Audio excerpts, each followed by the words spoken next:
your umbrella, cause this wind's gonna kill ya. Or better run for some shelter, cause we're blowing down this house. We are a hurricane. I'm blowing in and we're taking names. Bring in the soul, here we go. Put your hands up, cause we are a hurricane. We are a hurricane.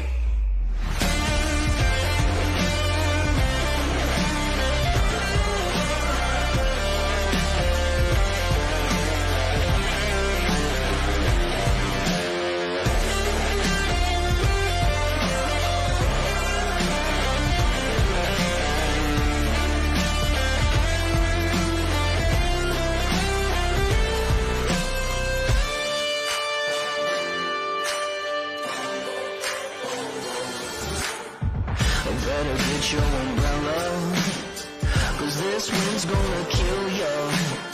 There's no stopping us now, we'll blow down this house, yeah. We are a hurricane. I'm blowing in and we're taking names. Bring in the soul, here we go. Put your hands up.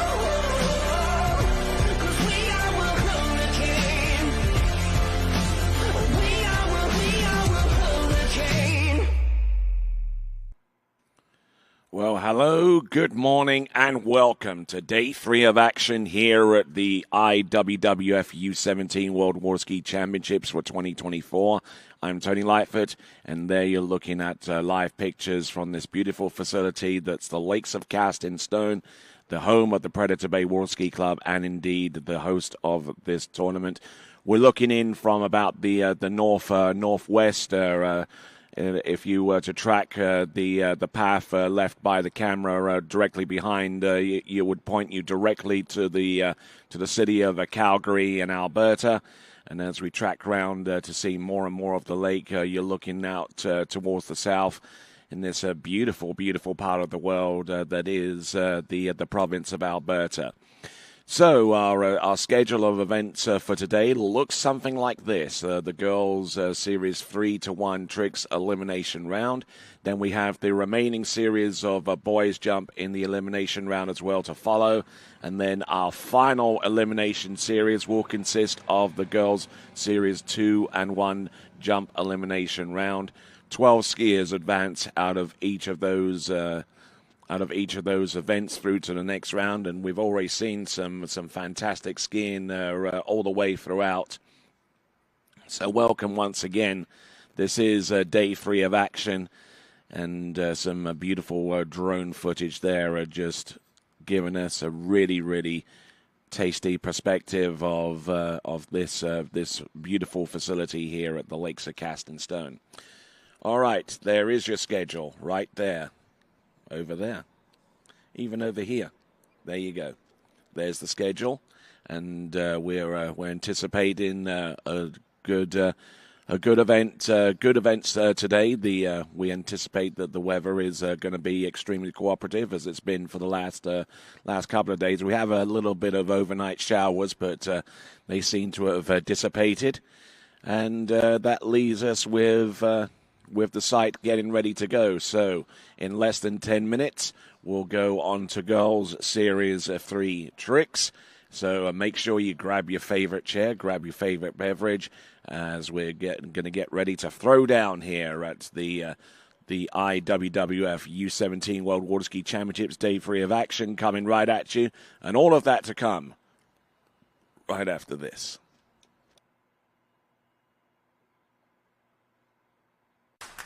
What if I told you there was a place where the sounds of nature are only broken by the roar of a boat, a place where that summer feeling lasts all year long, a place where the Florida sun is only outshined by the smiles of the skiers, a place where first-time skiers can ski alongside world champions and the world-class coaches work with all levels of skiers. What if I told you there was a place where life slows down and your only job is to make lifelong memories? That place is Swiss Water Ski Resort. Book your trip at SwissWaterSkiResort.com.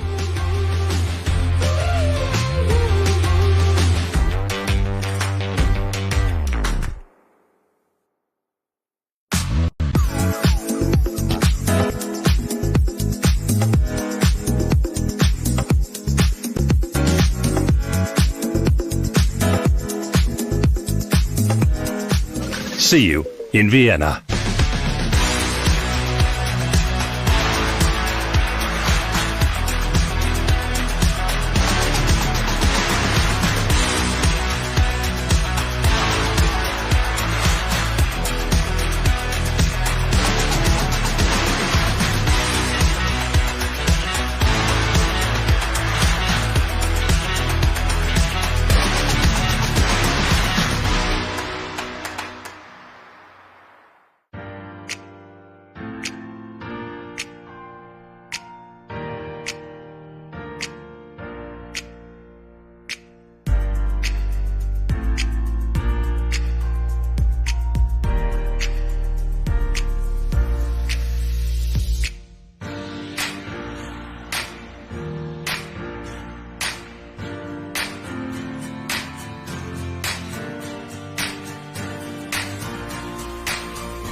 Thanks for calling Wake House. This is Brian. How can I help you?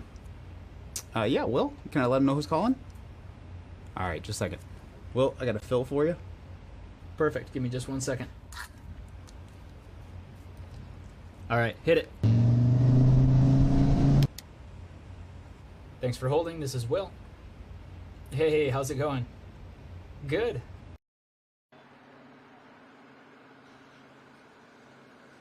And ladies and gentlemen, welcome you back to live and continuing coverage of this, the 2024 IWWF U17 Championships of the World. And looking in from the southern part of this facility here, and just taking a good scan through the trees and revealing to us the beauty of a site that is the Lakes of Casting Stone, the home of the Predator Bay Water Ski Club. And they've done a fine job in constructing what can only be described as water skiing paradise. This facility was completed its initial construction in 1997 with the main stadium lake, which you see Andrew Bergman drive up and down on. The secondary lake, the second lake, was completed in 2006, and certainly integral to the success of this facility is the pairing that is Dan and Suzanne Velsic, who for years, these extremely valuable volunteers, have dedicated their time, energy and skills to support our mission, displaying an extraordinary commitment to that deserves recognition. Their tireless work not only propelled their initiatives forward, but also set a powerful example of teamwork and community spirit.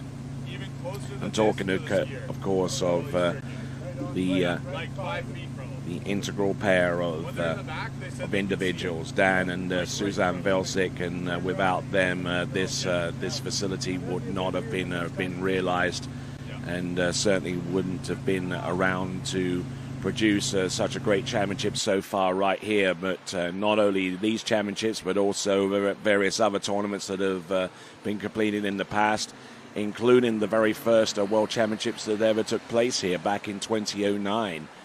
Those World Championships, the Elite Worlds, saw the likes of Whitney McClintock-Rini and Freddie Krueger and Alexei Zernasek and Javier Julio and Angeliki Andropoulou come through with World Championships titles alongside Will Asher as well. So this site certainly has the capability of producing some great scores, and we've just seen the running order, and our first skier is about to take to the water within the next 2 to 3 minutes. That is going to be Augustina Martinez of Chile, and I think no time like the present, just slip into the water and get on it about a couple of minutes early. So nothing like a little bit of enthusiasm in the morning for tricks. Under 17 girls Series 3. We'll do Series 3, 2, and 1 in that order to complete the girls' penultimate event, and then a little bit later on we'll have the girls' last 2 series of jumps. So let's see what Augustina Martinez can do for Chile. Just getting nicely warmed up here before entering the course. There's a side, there's the reverse, there's the back and the front, reverse back and reverse front. Tricking at a speed around about 24.5 kilometers an hour. Pretty slow by all accounts, but giving herself plenty of space here to get these tricks situated. There we go. There's the wake front. Surface O. Oh, actually a surface 5 it turns out. And tries this surface 5 to the front. But a decent effort there. Stand up all the way through. That is Augustina Martinez. So looking inside the boat, our boat driver there from Canada, Andrew Bergman. And sitting alongside him, facing towards the skier, is Toti Miranda.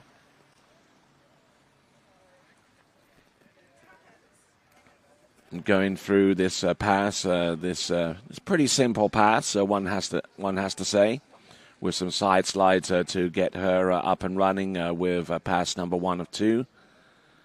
Some good surface moves.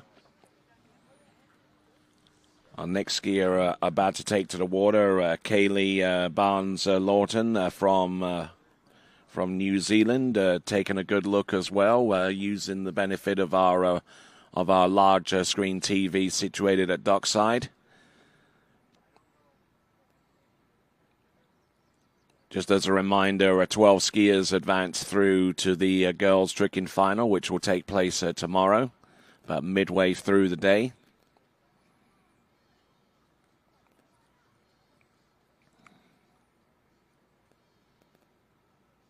Yeah, and she's pleased that she stood up, and now let's see what she can do by way of an encore. It looks like the points are coming through. Okay. You ready? Not an especially high-scoring run, mind you. Most of those tricks were pretty simple. Some surface O's towards the end, and building up to that point with some side slides and 180s, and looks like we're committed to a score of 500 points on pass number 1. And our trick-in is being scored courtesy of iTricks from the mind of Donald Conley. You can find out more by going to iTricks.ski, iTricks.ski. There's a wake back and wake front, and let's see what she does here. There's a surface by 5 back, which I believe that she tried before, although I don't think it scored the first time around or even that time. But there we go. There's she tries the surface 7. just couldn't get much of anything moving on that particular run. So the timing portion of the iTricks judging system, I don't think is going to be much of an issue, as she fell a good few seconds before the 20 seconds expired on pass number 2. But I think she at least added a wake back and wake front for good measure to the 500-point total that she initially came up with as a result of pass number 1. Little stiff-legged on the back and almost getting completely bounced out of contention there with that particular trick, but she managed to hang on for dear life. She went for the surface 7, just wasn't able to pass the handle behind her back quickly enough to make that trick happen. And that concludes Augustina Martinez's effort on pass number 2. So it should be relatively straightforward to give you the first total of the day. 580 points, the total score for Augustina Martinez. Augustina Martinez should get to 580 points as a result of the 500 points that she produced on pass number 1 and the 80 points on pass number 2.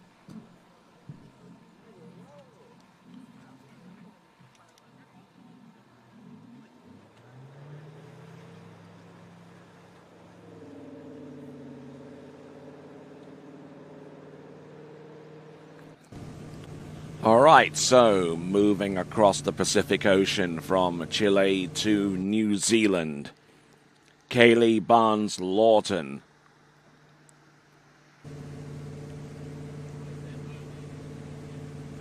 So we've confirmed the first score of the day, 580 for Augustina Martinez. It's pretty balanced. Kaylee Barnes-Lawton.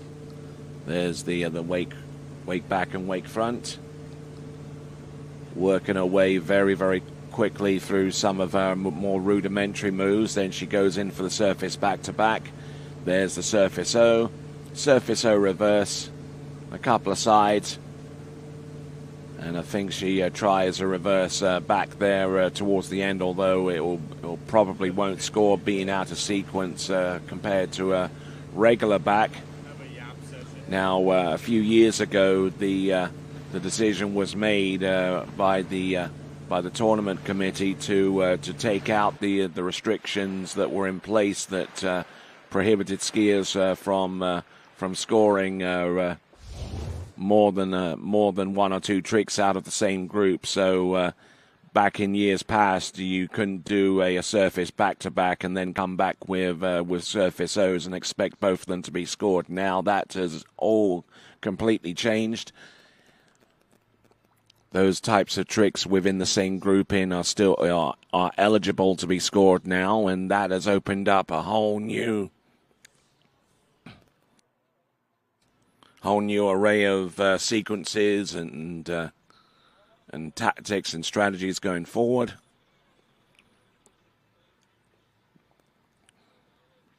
There you can see some great shots there from the tower cam and showing us exactly how far she turned the ski for those side slides. And for the other tricks, come to that as we see Andrea Sordo from Mexico about to take to the water. She'll be skiing number 3. 10 seconds.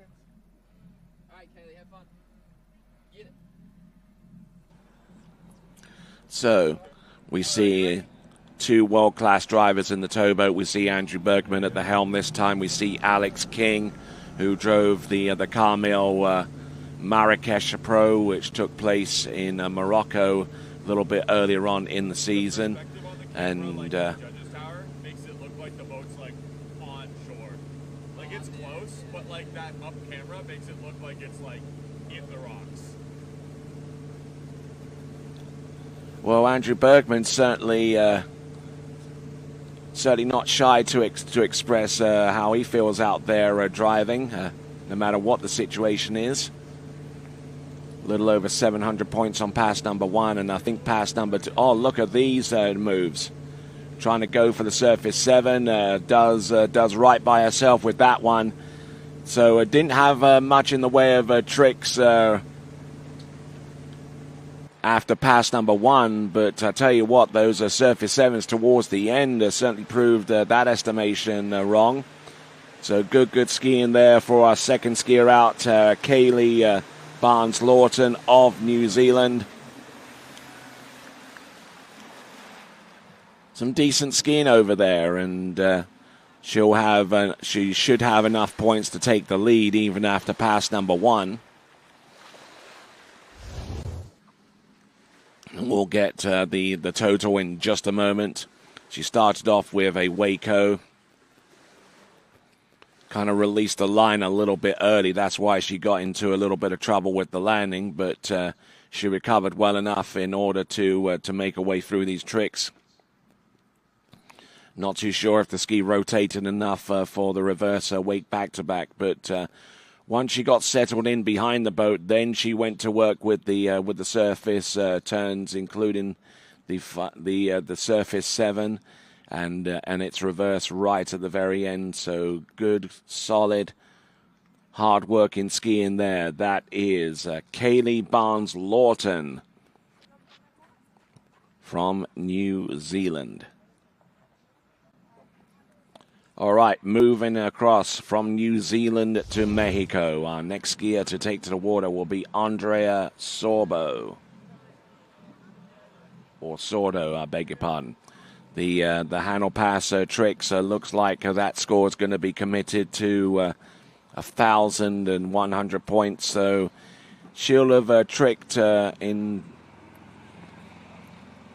Looks like we're seeing another set of scores come through with pass number 2. Looks like they're still judging and they're reviewing right now.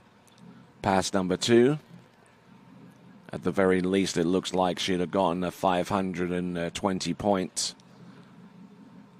And we'll see how that figures into the total, which she will get as a result of adding those 2 passes together.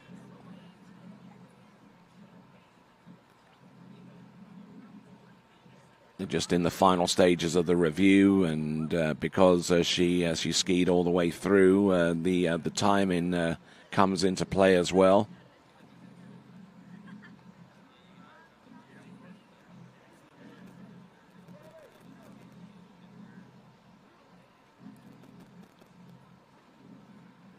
So it looks like even on that second pass, it would have been enough to take the lead for Kaylee Barnes-Lawton. This is girls Series 3 tricks. We still got 2 more series to go after this. And a reminder that the top 12 point scorers after everything is said and done will advance through to the girls tricking final, which will take place tomorrow.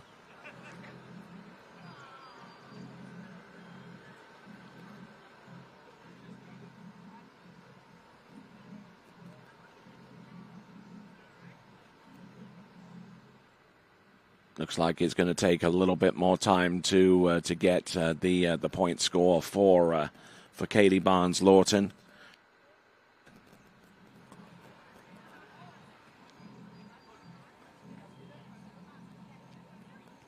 All right, so looks like we're about to go on with our next skier, Andrea Sordo from Mexico, the first of 2 Mexican skiers at this stage of the competition.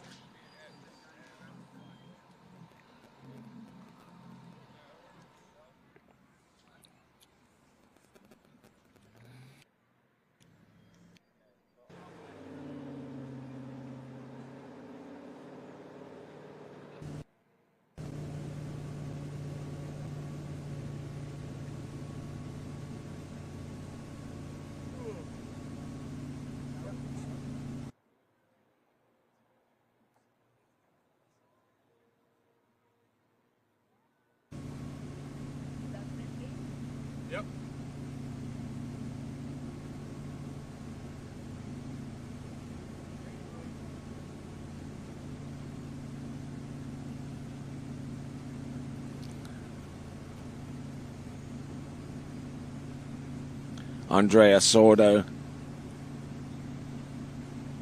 Oh, getting a little bit deep there with that toe wake front, but still able to continue tricking. A little bit skittish there towards the end. Going for the reverse toe back, but still managing to get all the way through. So from start to finish. And Alejandro La Madrid there in the towboat, overseeing what was going on there with his team skier from Mexico, Andrea Sordo. Looking very composed at the beginning with the toe back and toe front, hardly moving an inch there with the toe side slides. And then she went with the toe wake back, a little bit of an early turn over the crest of the wake, but waited a little bit longer and got a little bit more height coming back as a result. She threw another couple of 180s there, and there's the reverse toe back.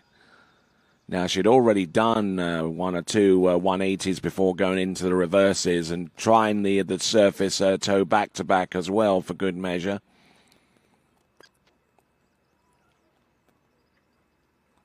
Just throwing in whatever tricks that she can think of at this time and getting ready for the handle pass coming back. It's going to be Andrea Sordo. I don't know how long she's been skiing for, but looking quite impressive out there at this juncture as we take a close look at Juliana Cobo, also from Mexico, and she'll be our next competitor. So far, the toes are yielding a score in its review stage of 830 points, although I suspect that the point score eventually will come down a little bit due to one or two tricks not receiving credit. But here we go. We got Andrea Sordo from Mexico setting up the boat speed. Boat speed of around about 24K. No ballast in the boat, and running with Alpha 2. There we go, surface turns. There's the O and the reverse. Tries to 5 back, 5 front. What does she have remaining? And there you go, standing up both runs. Excellent skiing there for Andrea Sordo. So good skiing there all the way through.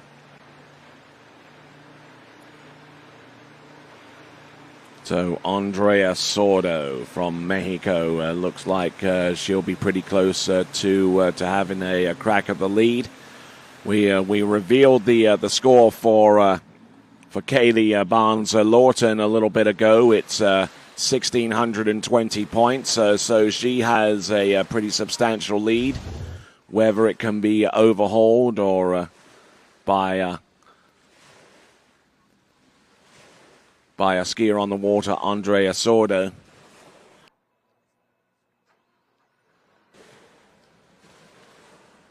It's a freaking butterfly, dude. Yeah. Oh.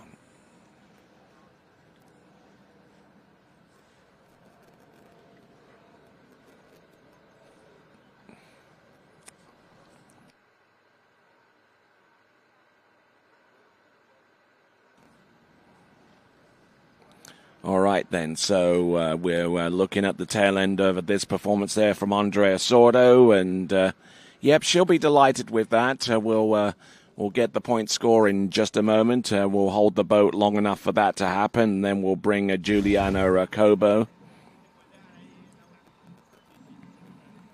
The hand tricks of pass number 2 looks like it's going to be about 820 or so points. And I think added to the tricks that she produced on the opener, I think should be around about 1,700 points, give or take. That is Andrea Sordo. Now, Juliana Cobo also from Mexico getting set up. So no change in coach in the passenger seat. Andrew Bergman doing a fine job keeping that boat straight for our trickers at this early stage of the competition. Juliana Cobo, let's see what she does. Looks like she's wrapping in for something along the lines of a tow-o out. We'll drop the line there and go for that tow-o out. There's a tow back and tow front. There's a tow side and wrap tow side. Not going for the reverse tow back quite yet. There is the tow wake front. There's another tow back, and setting herself up for the reverse tow back and tow back to back.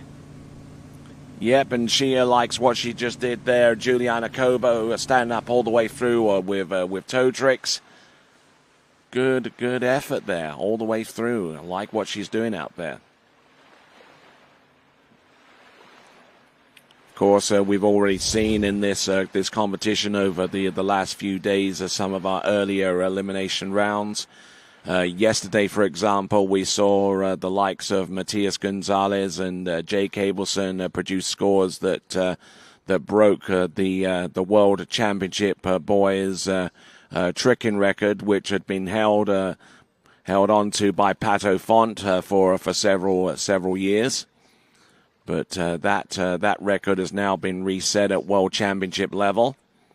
We look forward to seeing the likes of Jay Cableson and Matias Gonzalez go through their paces alongside Axel Garcia and the remaining skiers that will be a force in the boys tricking final, which will take place tomorrow.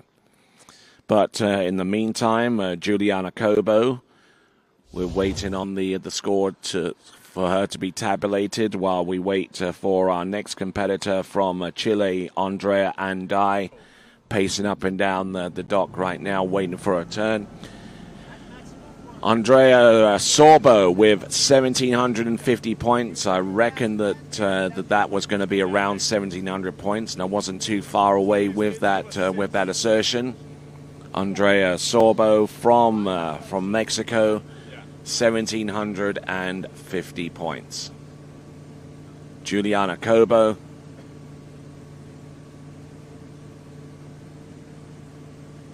also from Mexico, looking to get on the pace here. There's a surface O. Falling a little bit out the back here, which may inhibit the spin, but put a couple of 540-degree spins there, and I think she just plain flat out run out of tricks there. So good effort there with the handle run. That should be around about the same point score, give or take maybe about 60 or 70 points either side of that performance from Andrea Sorbo. So for Mexico, once again, this is Juliana Cobo, and both of their skiers in this section of the competition able to stand up on their runs, and that's always an encouraging sign going forward. Started off slightly differently. Instead of a wake-o, she went in for a wake back-to-back, which scores exactly the same amount of points. But finding the balance was a little bit too far towards the back, and with not enough knee and ankle bend to keep herself directly over the axis of that trick ski, kind of made life a little bit difficult for her going forward.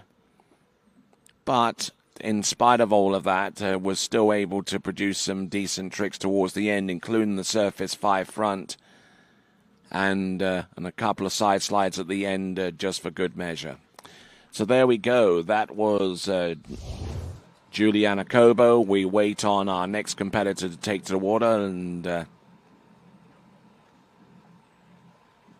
we're reviewing right now. We're actually identifying the tricks. That's part of the free stage method here with trick judging using the eye tricks.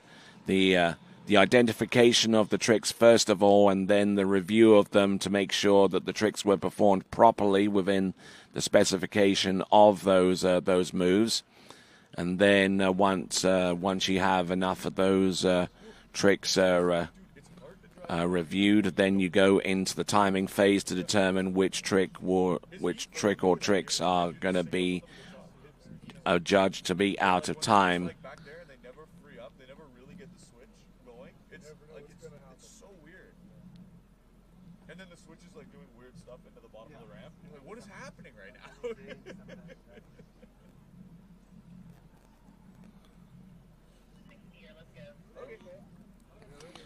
All right, then. Looks like we got the green flag from our officials to proceed. Now we are in the timing phase of the scoring for Juliana Cobo. It's going to be a little bit over 1,160 points, at least so far as that pass is concerned, and we'll get the total there.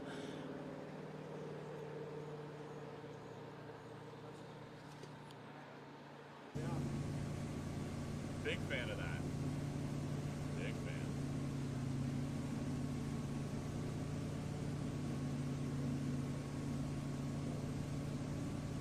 All right, then.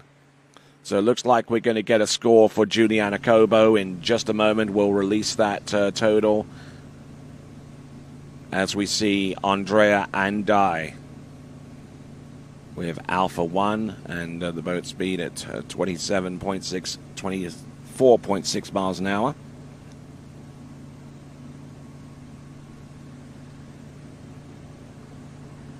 All right, working our way through methodically from one trick to the next. Oh, and a pretty gnarly fall there towards the mid to two-thirds section of that run. So that is Andrea Andai from Chile. Off to a pretty sprightly start there with the first few surface moves.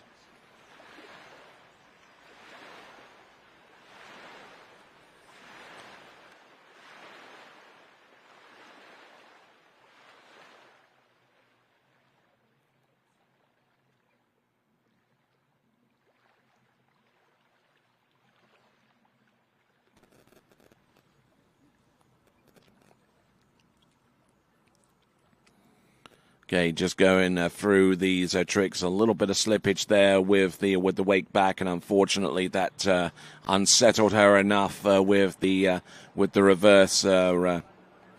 With actually the wake front as she's being transported towards the end of the lake, and yeah, that's something that I've noticed over the last few skiers.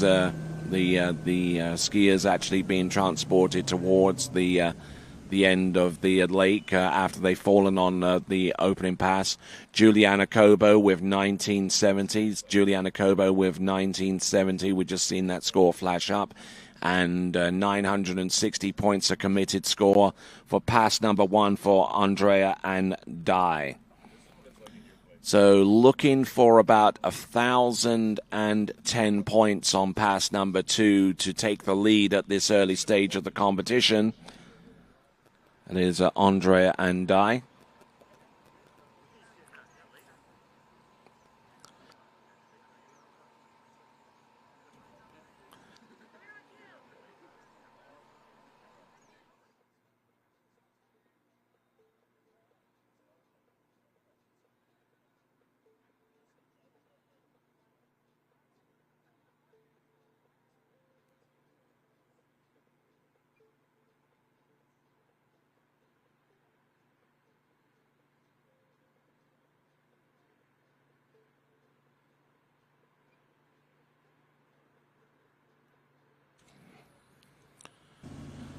All right, here we go. iTrick, your bulletproof trick judging system. It's been implemented here and looking very strong there on the opening part of pass number 2. This is Andrea Andai of Chile. Trying to get that foot off the toe strap and go in for the remaining tricks that she has. There's a surface 5 front, positional to the back surface, 5 front reverse, O's. Actually ends up being a 7, and a 7 reverse there and a couple of sides towards the end. Oh, yes, you celebrate, girl. Nicely done there. That is Andrea Andai as we work our way to the halfway point of the Series 3 tricking elimination round. Andrea Andai going through the motions here with the toe tricks, with a toe wake, with a couple of toe wake tricks to get things up and running, and then continuing on with the toe sides.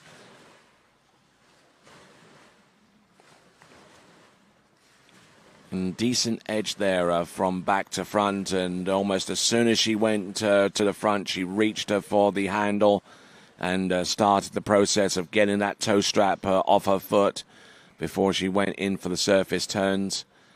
There's the surface 5 front, and then she worked from there methodically there, a positional to the back, a reverse surface 5 front. And then she went in for the 2 720-degree turns that constitutes the tail end of her effort here on pass number 2. Capped off with a side slide. There's one, and there's the other. And there's the fist pump. So, again, ready, our next competitor from New Zealand. It's going to be Maddie Hancock.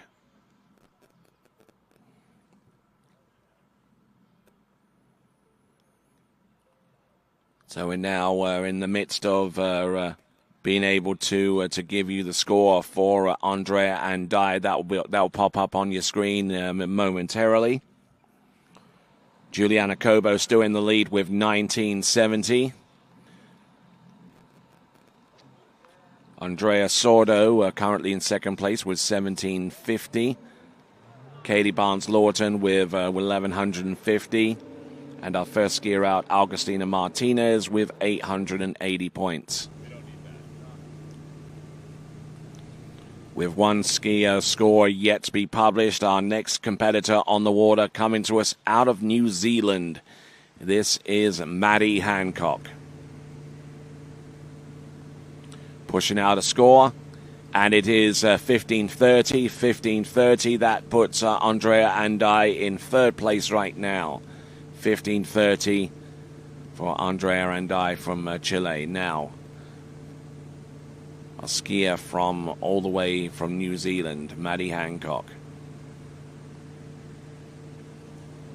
Getting some good elevation here, including that reverse wake back-to-back. There's surfaced O and 2 surface O's at the end, and ends off that run a little bit ahead of schedule.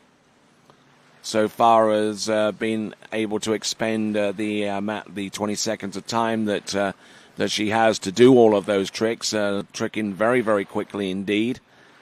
That is Maddie Hancock. It'll be interesting to see what tricks, what the last trick that she got credit for. There's a positional to the back, a wake front, and then another positional to the back, and the reverse wake front.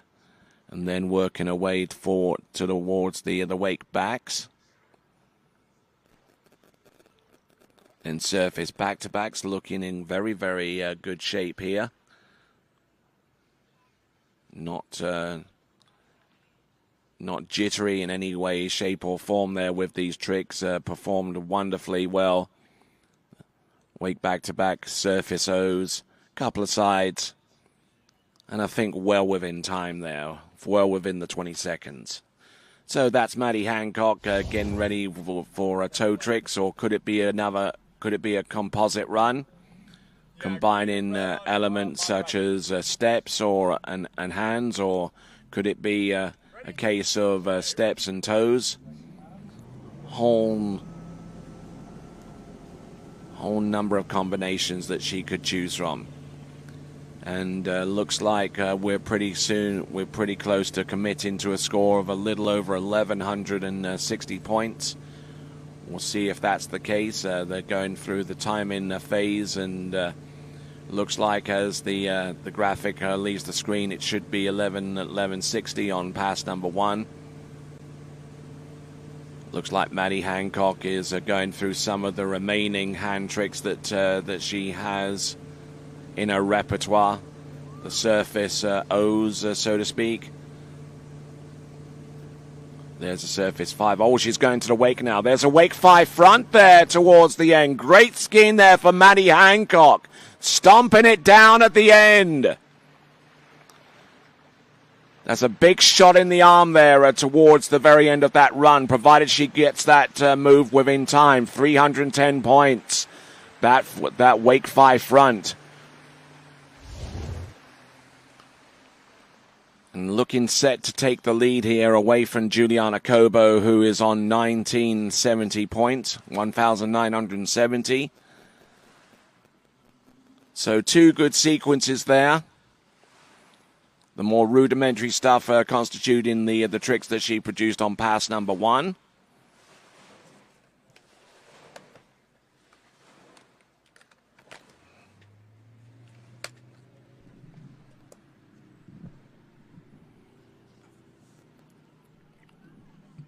So there, we're just looking at the tail end of this run here with the benefit of the instant replay, and then boom. There with the Wake 5 front, the judges might take a little bit of issue so far as the height and the clearance. She made that move, but it is not just one judge, it's a whole panel of officials, and each of them will have a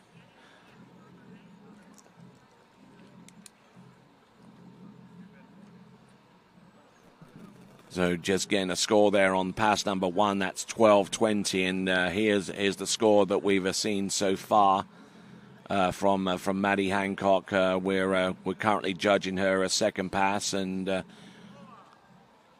looks like from this perspective we're adding up the tricks, including the surface 7 for the front, and we're still trying to ascertain the point score. Going forwards there for Maddie Hancock. Next skier to take to water is Cameron Waters from the United States.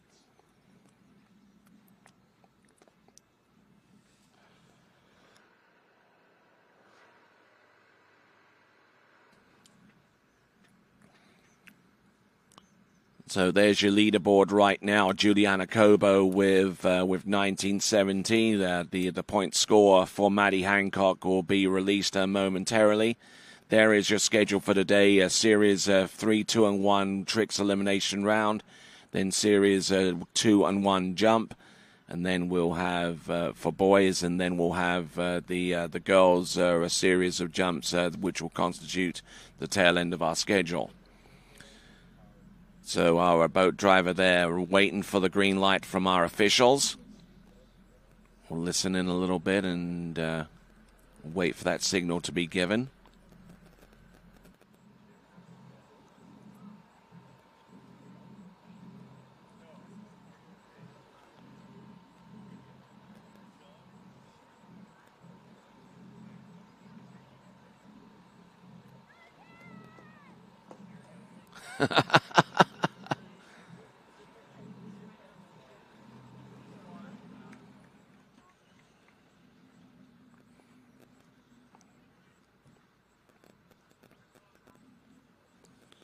All right, then we're waiting on the final score for Maddie Hancock.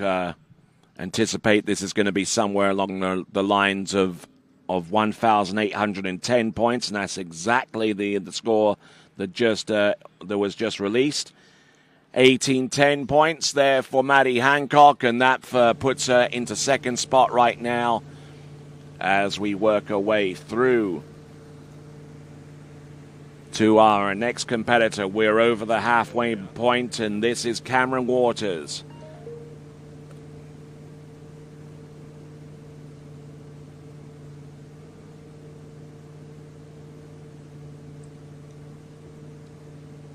Working our way cagily there through the toe tricks.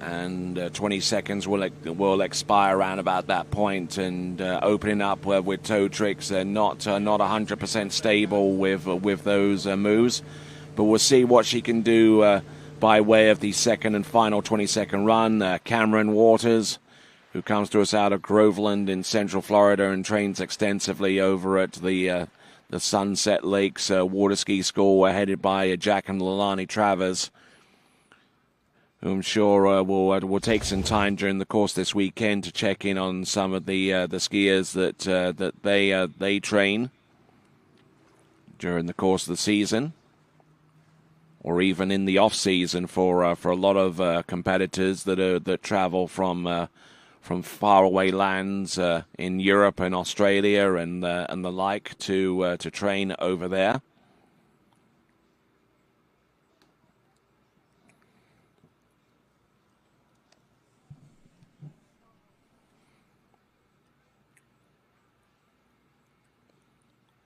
So for Cameron Waters, trying to go with the reverse toe back and reverse toe front, and I don't think rotating the ski enough for credit, at least from my perspective. But I'm not one of the judges, so that's a decision that they will make rather than me. As we'll have a look and see our next competitor, Susie Torrenson from New Zealand. And just going through the last preparations before she hits the water, and on the water right now, getting ready with hand tricks. Let's see if she can go through these a little bit with a little bit more stability and aggression.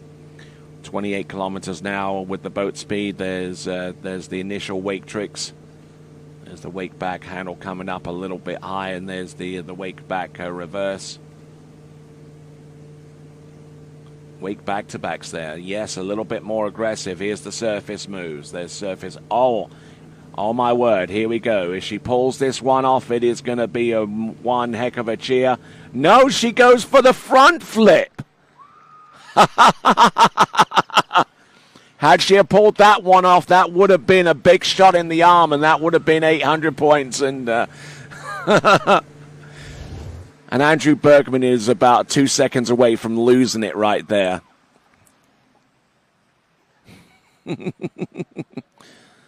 Well done there, Cameron.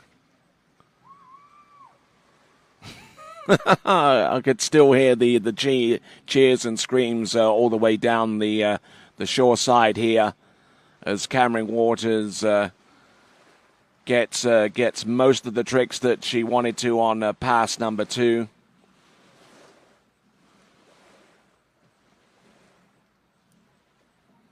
Still yet to get the score on pass number 1, by the way, but once we get that pass and this one, which was ended by an attempt at the front flip,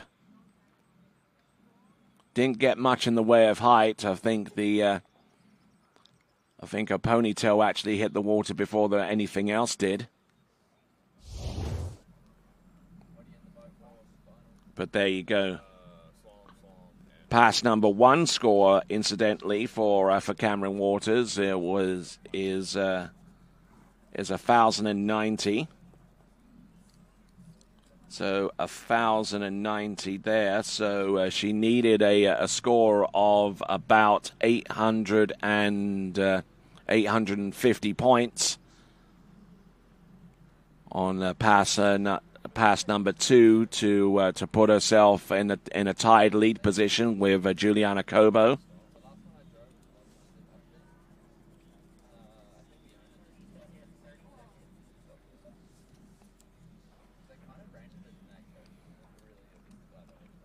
Judges still reviewing the tricks that they saw Cameron Waters produce on pass number 2.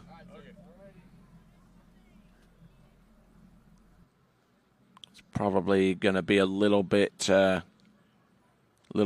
of the lead. However, we are seeing a pass score here of 1,060 in the judging phase of the calculation here. Now each of these tricks has to be reviewed to determine whether they were performed properly. And I think that Cameron Waters might have done enough to at least put herself in the top 4 right now, based upon what I've seen. And Cameron Waters, oh my word, here is a surprise. 2,020 points, 2,020 points. Cameron Waters takes the lead in the Series 3, and that might actually be a personal best as well.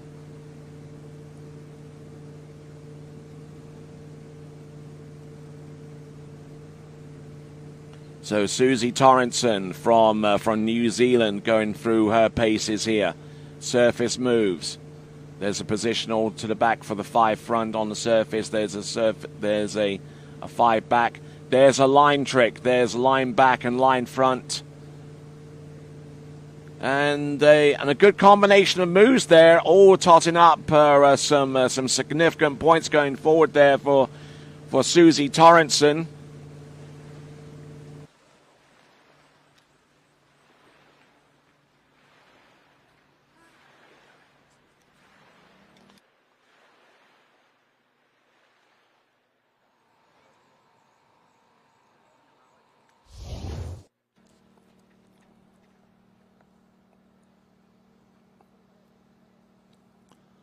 Going through each of these tricks there, Susie Torrenson certainly not afraid of pushing the limits and getting high off the top of the wake for these initial moves. I wonder if she has a toe pass, and judging by her equipment out there, I would suggest that she does, because she does have the toe strap on that line, which would suggest that she has some toe tricks after this. She certainly seems balanced enough to attempt them, because she was able to do the line back and line front. And that's always a good indication of skiers being able to balance on one foot while spinning, which is certainly a critical skill going forwards for anyone who wants to do toe tricks.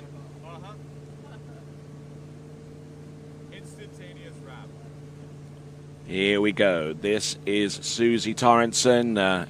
See Alex King in the towboat.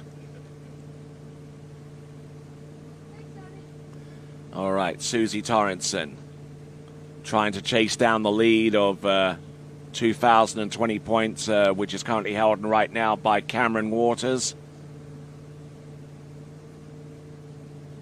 Looking good. Oh, almost getting pitched out there with that first attempt to wrap her toe side, and I think that she's done with the toe tricks. That might be enough to take the lead based upon what I saw there with the tricks on pass number 1, and indeed what she came up with on pass number 2. That's Susie Torrenson. We have 4 more trickers to go before we round off for Series 3.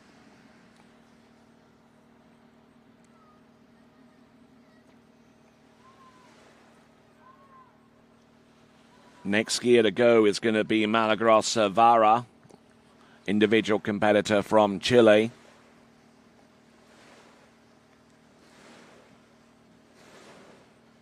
Good edge, good height, and a good weight distribution over the tip of the ski, a hallmark of a well-executed toe wake front.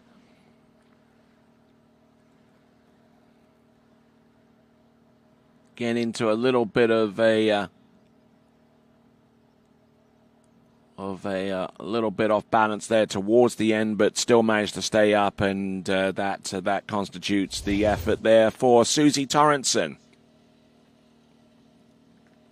Pass number 1 scored 980 points. We're still working out pass number 2 now.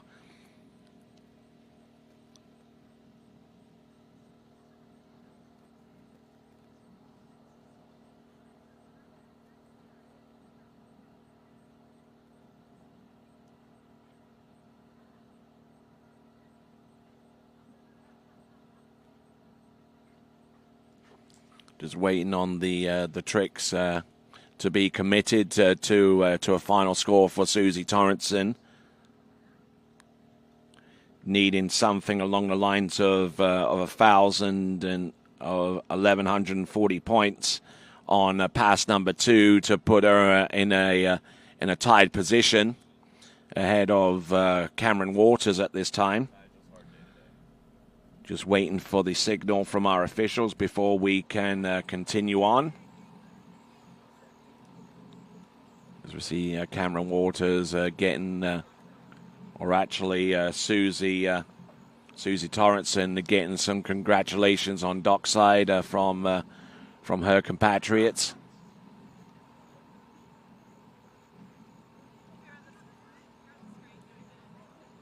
Always a good feeling being able to stand up on both your runs. And our next competitor from Chile just waiting for the thumbs up from our officials before she continues on. Milagros Vara from Chile.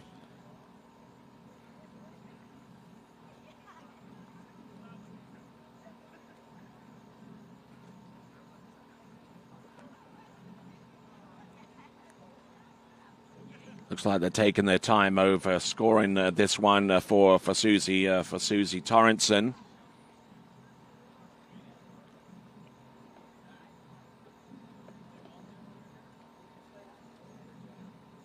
So Susie Torrenson, we know at the very least on pass number 1, she scored 980 points.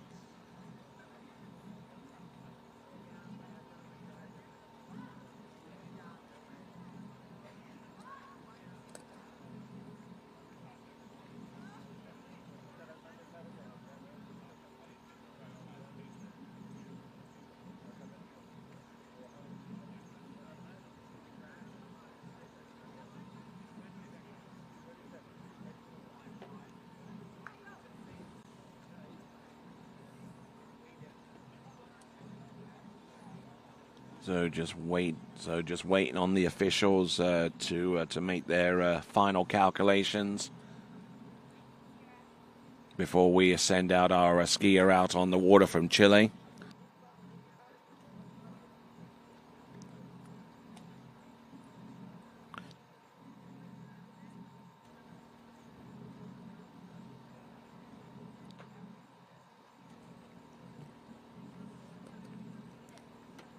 Okay, so we got a little bit of time. Let me tell you about the Splash Adaptive Water Ski Initiative. It's an inclusive program designed to make the accelerating the sport of water skiing accessible to individuals with physical disabilities. This initiative aims to break down barriers to water sports, offering adaptive equipment and specialized training to ensure that everyone, regardless of their physical abilities, can experience the joy and freedom of water skiing.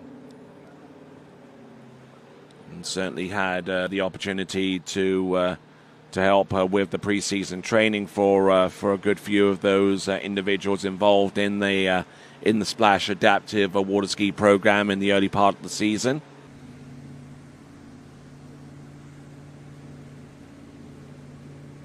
So here we go. This is Milagros Vara from Chile.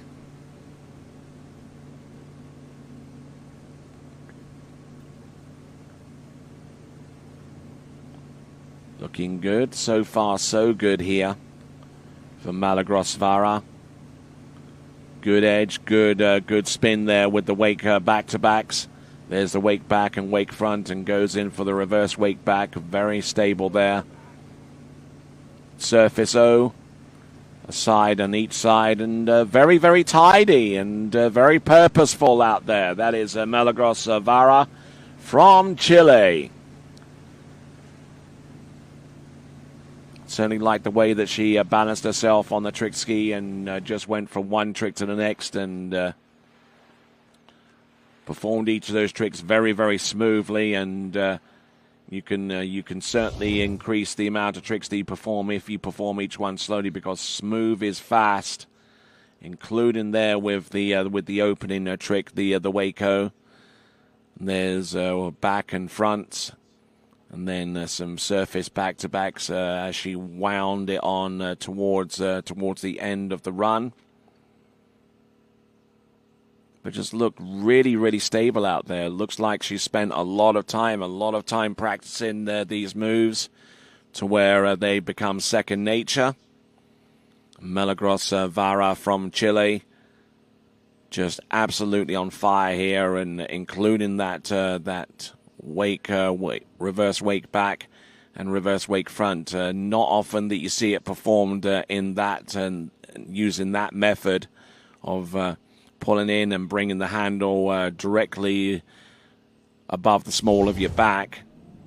A lot of people are tempted to go for the easier way of rotation, which is the half wrap back, but doing it in reverse can be quite hard.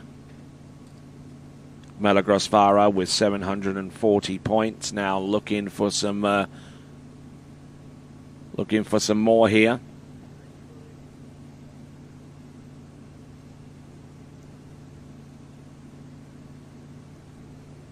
Looking for about 1,300 points there to take the lead away from Cameron Waters. Let's see if she can do it with the toe tricks. Reverse toe back. Now let's see if she can do it again and position herself for the surface toe back to back. Oh, she has an easier time with the reverse than the initial spin, but unfortunately unable to recover out of that. So taking the fall towards the end, that is Milagrosvara from Chile. Started off very, very sprightly indeed with the toe wake back. The toe wake front there, very stable there with the landing, keeping the weight on the tip of the ski. And therefore keeping her balance all the way through that move. So we've got 3 skiers remaining: Luciano Rodriguez, Vasiliki Zazopoulou, and Karen Andai. They'll round off the Series 3 girls tricking competition before we head into Series 2. Cameron Waters still in the lead with 2,020 points, and it's going to be close there whether our previous skier Milagrosvara has enough to maybe get close to Cameron Waters' top score of 2,020 points, from which I understand is a personal best there for her. 2,150 actually is her personal best, but she's not too far shy from that.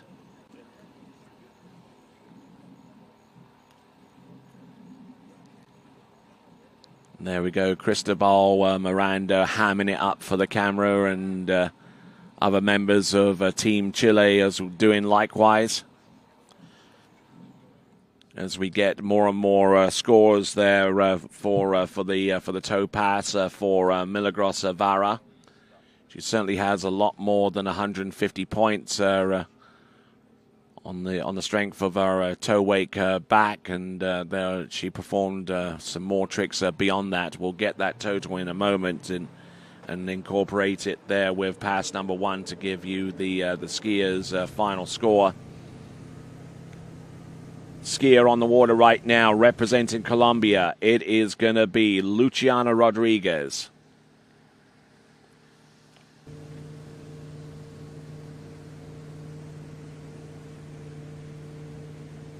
Setting the boat speed at a pretty high clip, 28.5 kilometers an hour. We're going to publish the score for Milagrosvara in just a moment, but Luciana Rodriguez getting into all kinds of trouble here at the top of the opening pass of hand tricks. Maybe that boat speed is set a little bit too high for her as she works her way in towards the backflip. Oh, and a little bit of back leg extension there towards the tail end of that run, and just couldn't get that one to ride away in a stable position. And I think that she might have set the boat speed up to be a little quick there, because she wanted to throw the backflip towards the end and needing a little bit more punch and a little bit more speed from the boat to allow for that to happen. But at what cost?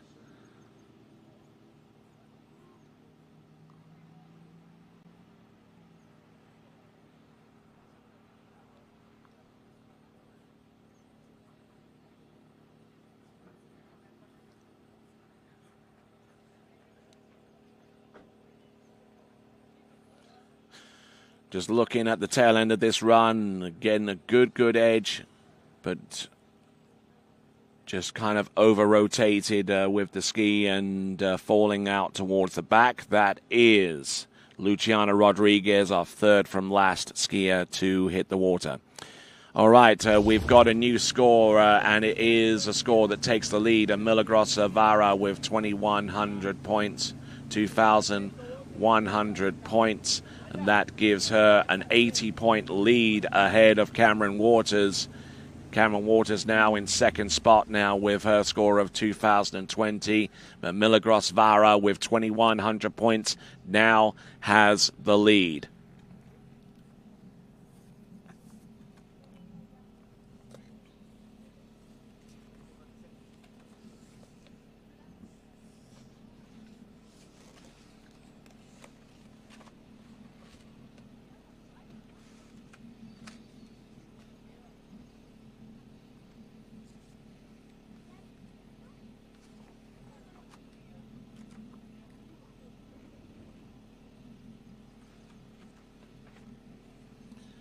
So working away now to pass number 2.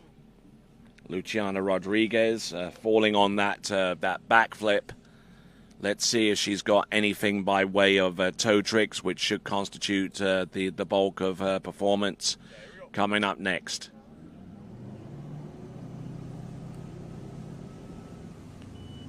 Luciana Rodriguez from Colombia.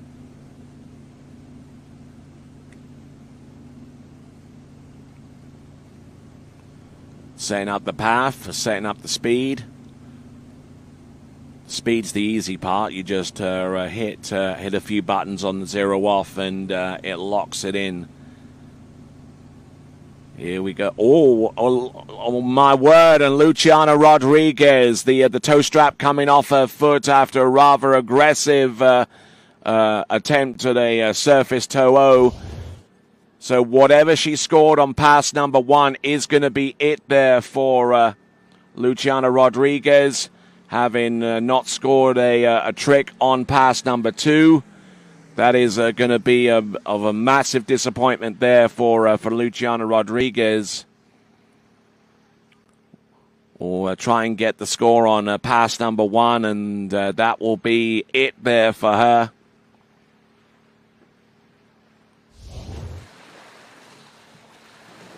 That score shouldn't take too long in getting as we get ready for our next competitor to go. Vasiliki Zazopoulou from Greece, our penultimate skier in Series 3 tricks.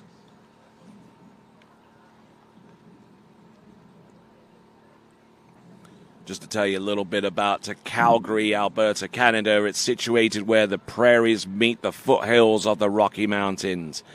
And it's a vibrant city known for its dynamic blend of Western culture, stunning natural beauty, and bustling metropolitan life. It earned global recognition by hosting the 15th Winter Olympic Games in 1988, an event that catalyzed the sport, the city's development, and brought international acclaim to its winter sports facilities and community spirit. The hallmark of the 88 Olympics, Canada Olympic Park remains a monument to the city's sporting legacy, serving both as a training ground for aspiring athletes and a recreational hub for the public. Canada's Olympic spirit continues to live on, inspired by both the community and the athletes around the world. Vasiliki Zazopoulou of Greece. We've had a new score that's just come through, and it's going to be a rather disappointing one for Luciana Rodriguez. More details on that in a moment. Here we go. Vasiliki Zazopoulou of Greece. There's the wake back-to-back, and here's its reverse. Surface O's. Wake line back. First time we've seen that. Line front and line back. A good step sequence here. And I believe she performed a one-footed side slide there towards the end. Vasiliki Zazopoulou of Greece. Looking strong and producing a good score there. The score for Luciana Rodriguez is going to be 760 points, putting her in 9th spot out of 9 skiers that have hit the lake so far today. So, Luciana Rodriguez, we just saw the score being posted not too long ago, 760 points, and Milagros Vara still in the lead with 2,100 points. One of only 2 skiers to break the 2 grand barrier, at this stage of the competition in the Girls Tricks Series 3.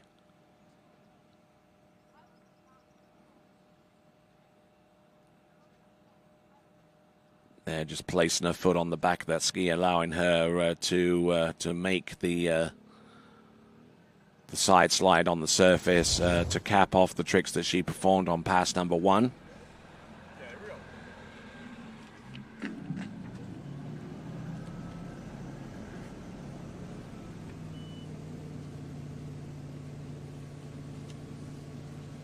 As we continue to roll along, it's worth mentioning the Calgary Stampede are dubbed the greatest outdoor show on earth, encapsulating the city's vibrant spirit and rich heritage, drawing over 1 million visitors from around the globe each July.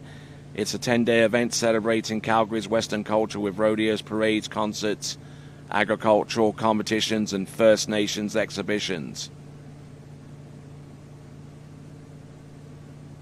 As we see Vasiliki Zazopoulou of Greece just work. Look at this. Good edge there. Toe wake back to back. And there's the toe wake front. Tricking over fairly high clip. And tries to go for the toe wrap in and just not pulling enough there to make that spin viable. But I'm sure that she'll have plenty of practice with that. But certainly one of our better performances that we've seen so far.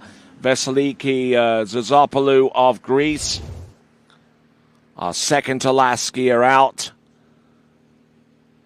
and seems to have a good handle with the toe tricks, including the opening one, which was the toe 5 back, and the surface toe back to backs. Each one of them spin with clarity and with precision, including that toe wake back to back. And then coming in towards the latter part of the run there, the toe wake front performed wonderfully. A couple of toe sides, then extends out, and just a little bit too much weight on the heel and towards the tail of the ski. And Vasiliki Zazopoulou will wait for her score in just a moment. Next to take to the water, Karen Andai from Chile.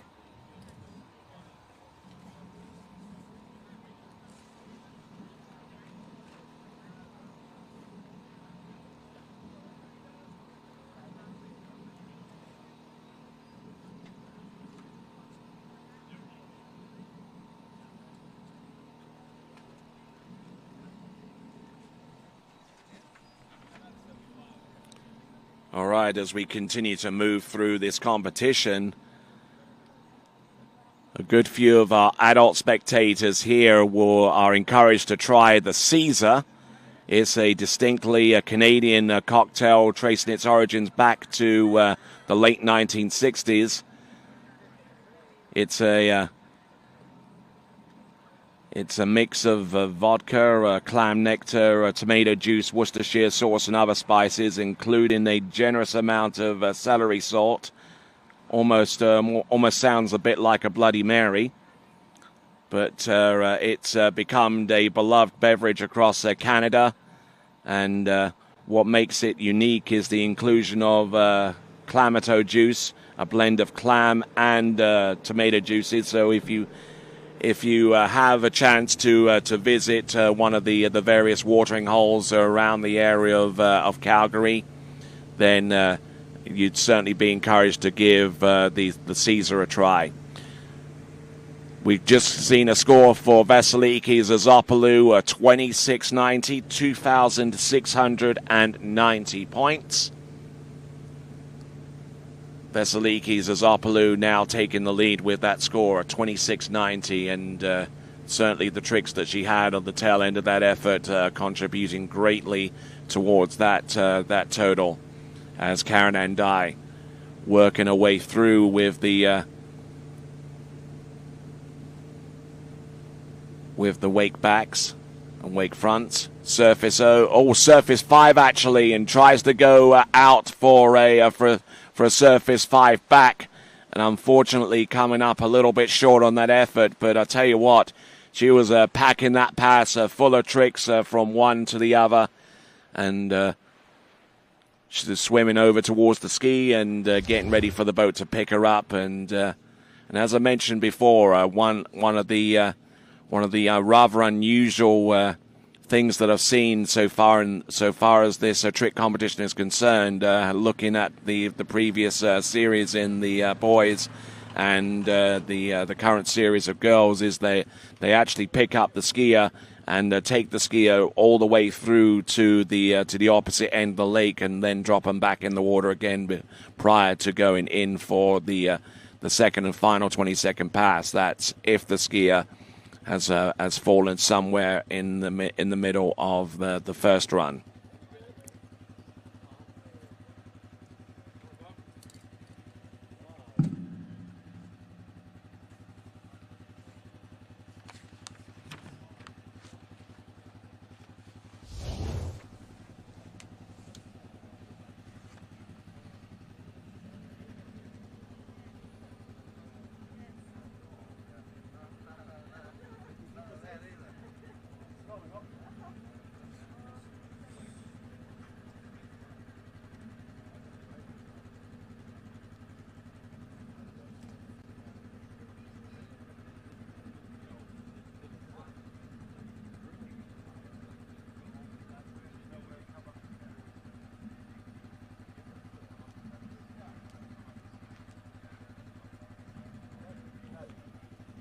So continuing right along, we go on to Karen Andai's second pass.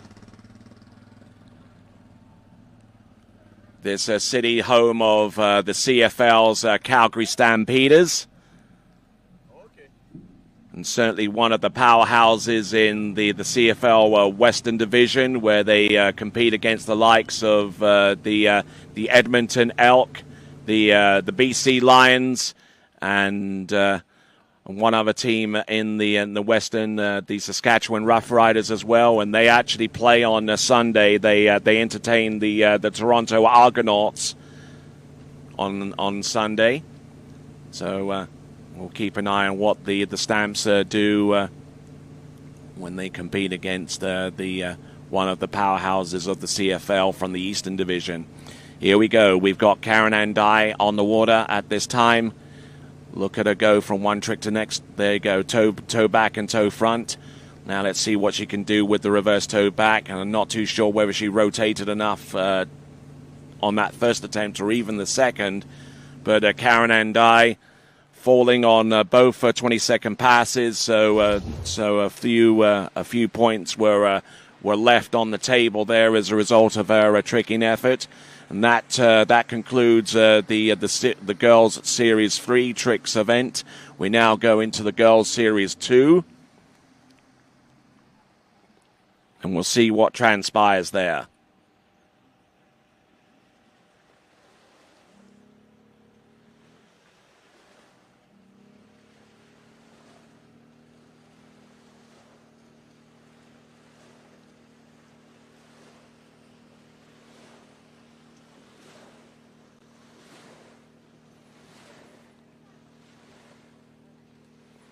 And there we see the fall there that stopped Karen Andai continuing to score.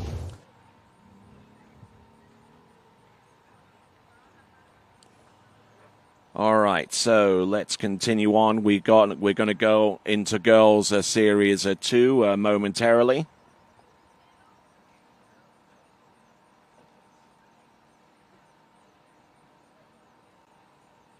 But Vasiliki Zazopoulou from Greece, the lead skier on 26.90 at this time. So the score coming through for pass number 1 for Karen Andai, it is 1,240 points. 1,240 points, so needing a big shot in the arm there as a result of the tricks that came by way of pass number 2. to get anywhere close. And 710 points. There you see the result of that fall.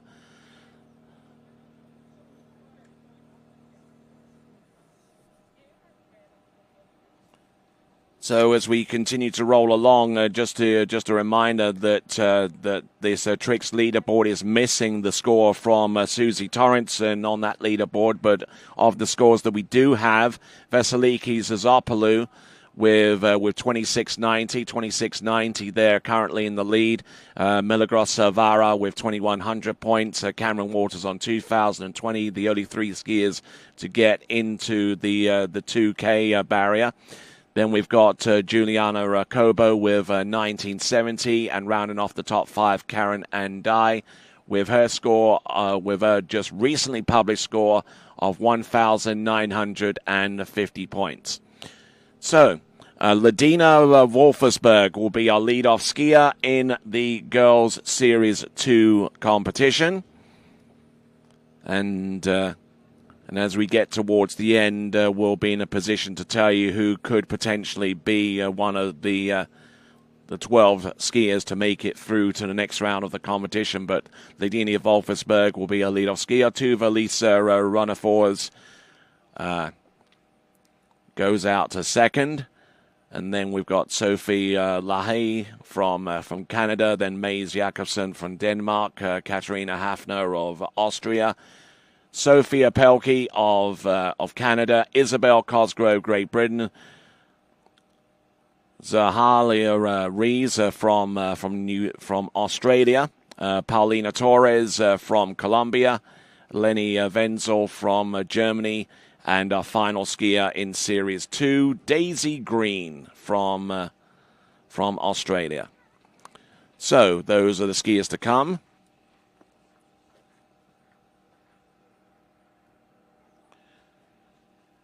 All right, so whilst we wait for our transition from Series 3 to Series 2, we'll take a quick break, and when we return, we'll be just in time for our first skier from Switzerland to take to the water in Series 2, Ladina Wolfersberg. All that to come right after this.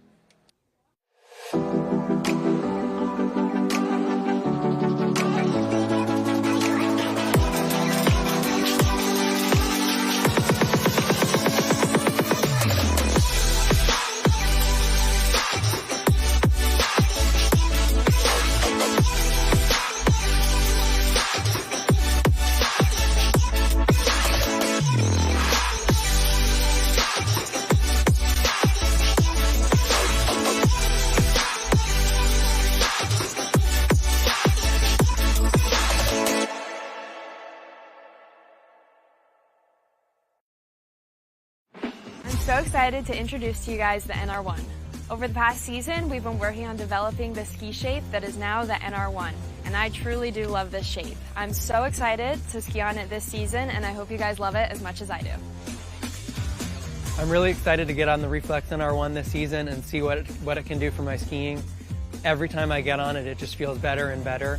So I can't wait for the 2024 season to get some new PBs on the Reflex NR1.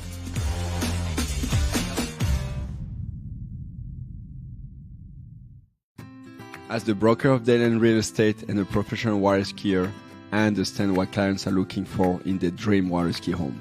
Our company is dedicated to helping you and your family invest in your future together in Florida. If it's time to move on to your next adventure, let us help you find the perfect match for your home. Our team offers service in English, French, Spanish, and German. Whenever you are ready, just give us a call. We will be suited up and ready to assist. Dayland Real Estate, where expertise meets passion.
If you've been there, you know Shuswap Ski and Board is Canada's #1 water sports pro shop.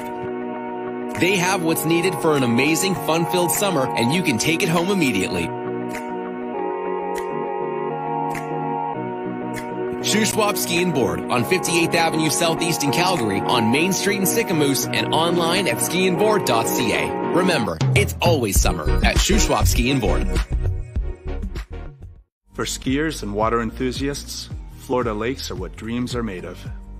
Combined with world-class golf, remarkable weather, natural beauty, theme parks, and so much more, it's easy to see that Florida is paradise. For more than 30 years, I've enjoyed Florida's lakes and many offerings. If you are interested in Florida real estate, let me be your guide and trusted advisor as you search for your paradise. Together, we can make your dreams a reality.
At Dillinger Insurance, we have over 50 different carriers to shop your home, auto, and recreational vehicle insurance needs. We would love the opportunity to save you money. We insure million-dollar mansions, condos, mobile homes, rental homes, and everything in between. We know all about wind inspections, 4-point inspections, and how to get you the right coverage for your particular home. You've got questions, we've got answers. Can you remember the last time you had a rate decrease with your auto insurance? Let's take a look and see what we can do. We know all the ins and outs of getting our customers the best rates, coverages, and discounts, so put us to the test. Don't monkey around with your insurance. Call Dillinger Insurance today. We've got tons of companies to help find you the best prices and the best coverage for your particular needs on home and auto insurance. Go Knights!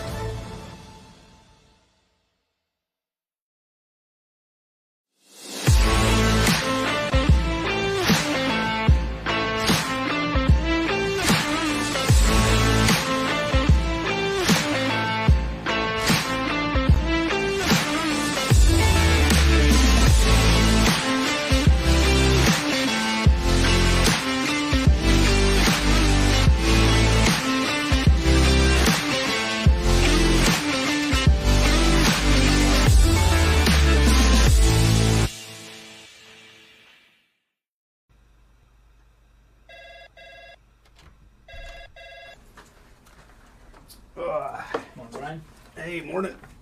You have a good weekend? Yeah, got out on the water a couple times. How about you? Yeah, I got to set in. Just gonna make a quick phone call here. Oh, of course. Can you get that, Will? Yeah, man, I got it. Thanks for calling Wake House. This is Will. Yeah, looks like we've got those in stock.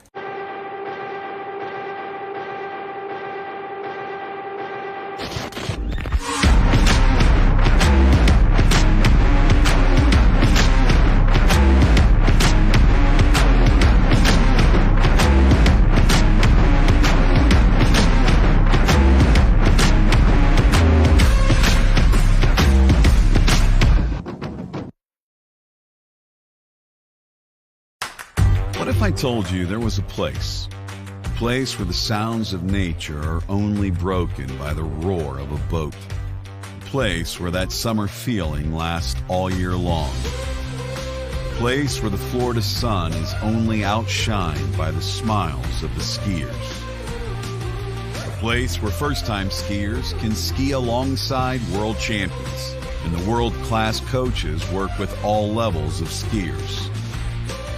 What if I told you there was a place where life slows down and your only job is to make lifelong memories?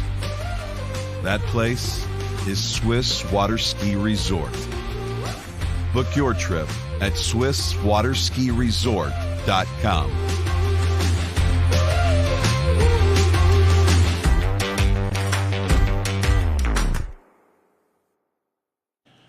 All right, then, welcome back to continuing coverage of this, the 2024 IWWF U17 World Water Ski Championships, coming to you live from the lakes of Cast in Stone, just outside Calgary in Alberta, Canada.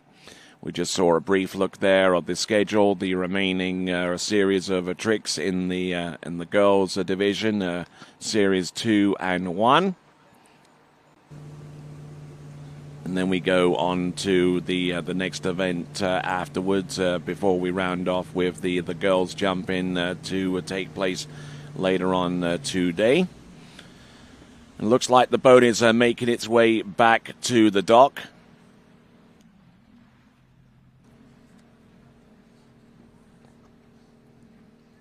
So our driver at this stage is Giovanni Andronico.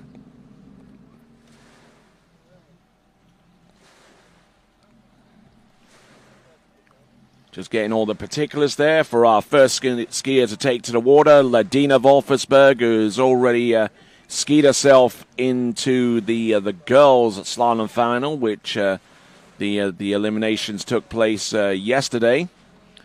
So look forward to seeing her perform on Sunday. We'll see if she can do likewise and be a presence on the water come Sunday in the girls' tricks event, but we'll see how things pan out in that respect.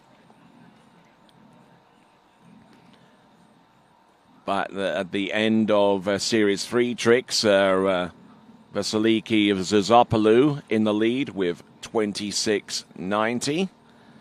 Then the Milagros Vara with 2,100 points, and Cameron Waters in third place with 2,020 points. Those are your top three at this time. So, getting ready to go. Our first skier out, coming to us out of Switzerland. It's Ladina Wolfersberg.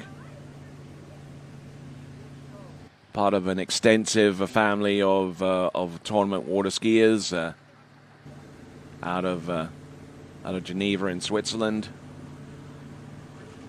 Do a lot of their skiing over at Bourg-en-Bresse. And let's see what Ladina Wolfersberg can do. Oh, a toe out. Very, very aggressive start there. Almost completely lost her balance, but managing to stay with the run with toe sides. Regular and wrapped. There's the toe back and toe front, toe back to go to the toe back to back in reverse toe back to back there, and just managing to make her way through that run, just staying stable enough to do that.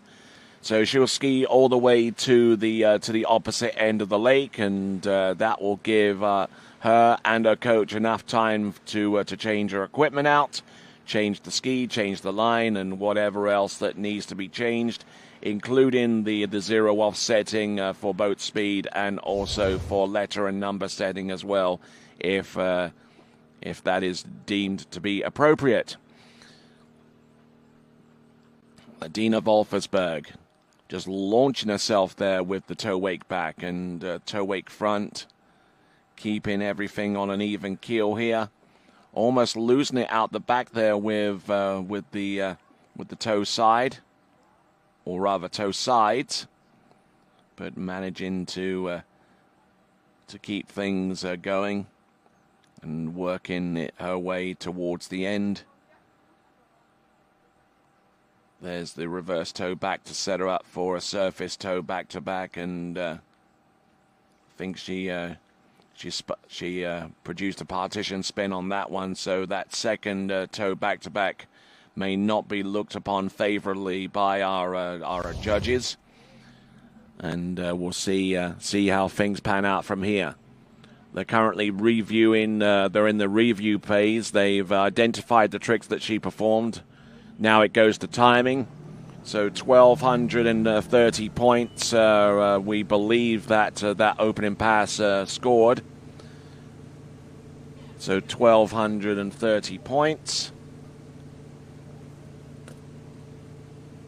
So needing something along the lines of about 1,460 points to get on even terms there for Vasiliki Zazopoulou. This right now is Ladina Wolfersberg. There's the line back and line front, and what does she do here? Here, little bit skittish there on the approach for the wake line back, but managing to hold her nerve long enough for her to execute that move. So Ladina Wolfersberg looking for something along the lines of about 1,400 points or more to take the lead at this time.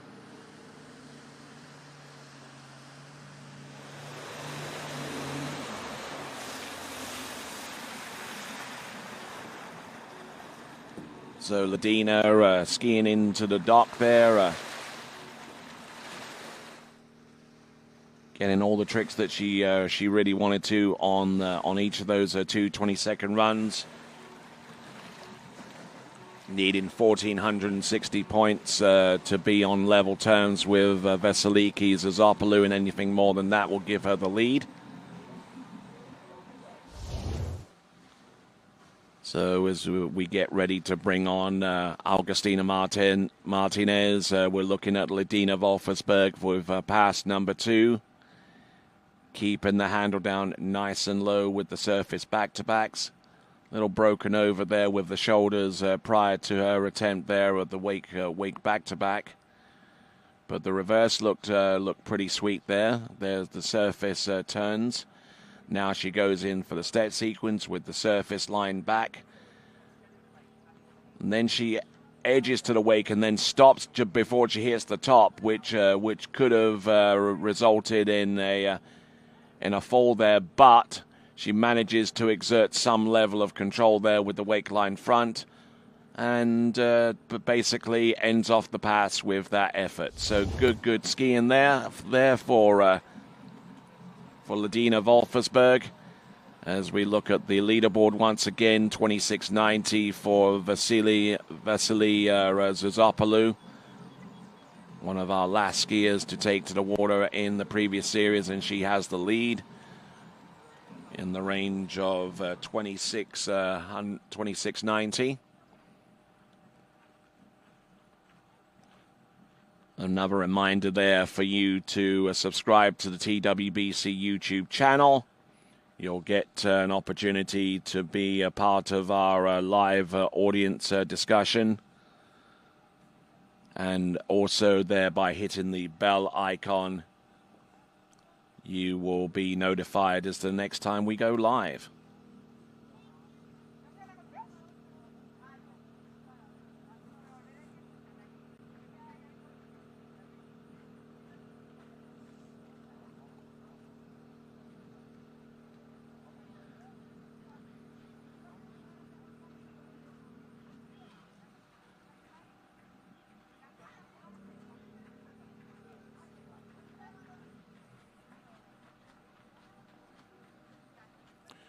right, so continuing right along, and looks like our good folks along the shore side are going to be treated to the action being pushed out on TWBC via the Jumbotron. Looks like we got a score for Ladina Wolfersberg. It is 1890, 1,890. That is outside the top 5 right now. 1,890 points currently put in Ladina in 6th place right now. From Sweden is our next competitor. It is going to be Tuva-Lisa Runnefors.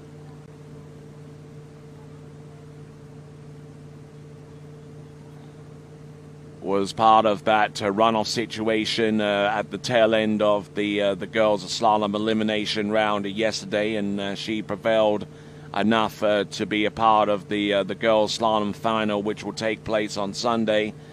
There's a 540-degree spins. There's the wake back, and she goes for the wake 5 front. Now, we've only seen that trick once before out of the previous series of girls tricking so far. A 310-point trick, but unfortunately unable to ride out on it.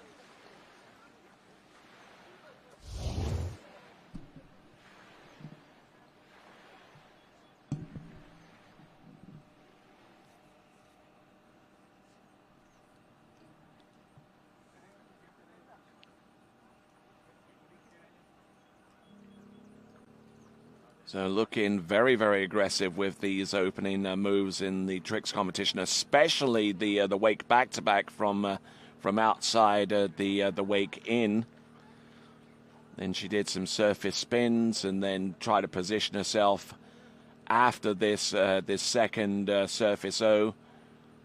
Just rapidly moving from one space to the other and bringing her shoulders in as she pulled against the line, and that unsettled her axis, and now it's been picked up and been delivered to the opposite end of the lake. They're still reviewing the tricks that have been identified in the first phase of the scoring. 26.60 provisionally right now. And that wake 5 front might have been out of time anyway, so I don't think she would have lost much of anything as a result of what we're seeing up on the screen. So 1,260 points so far. It goes to timing now. Now whether the wake back there provisional is provisionally in time. There is a fall at the end, and looks like 1,260 points is a committed score.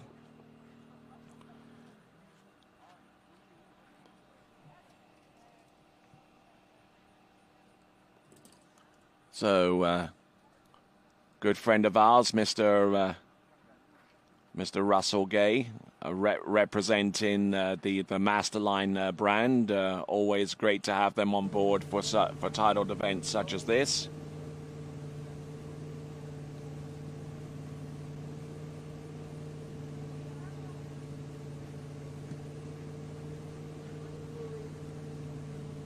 So needing something along the lines of 1,440 points on pass number 2 to take the lead in this competition. And just trying to work her way through these tricks one after the other. A little unstable there with the toe wake back, and even more unstable with the toe wake front there. Just not able to keep enough knee bend there on the landing, and the ski reacting quite violently to that. And unfortunately for her, Tuva-Lisa Runnefors was forced to swim in as a result of that fall. So Tuva-Lisa Runnefors, skier number 2 out of the 11 skiers that we have in this series. Or actually 12, I beg your pardon. Tuva-Lisa Runnefors opens up with some Some relatively simple stuff there, preceded by the toe O. And got a little bit unstable there with the toe wake back, and it just cascaded to the toe wake front. And actually her binding released out of the ski upon the landing there, so she could do well to check her equipment the next time she goes tricking, especially with toes. So there we go. That was two Velisa runner fours and two Velisa runner fours. The score coming through for her. The score coming for two Velisa runner fours. It's 2,070 points. 2,070 points. That is 520 points short of the mark needing to take the lead. She's currently in third place at this time.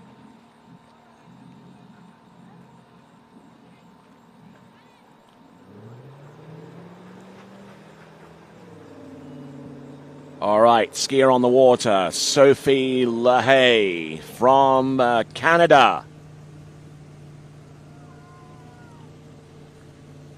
So a little ripple of encouragement there from the Canadian fans along the shore side. This is Sophie LaHaye,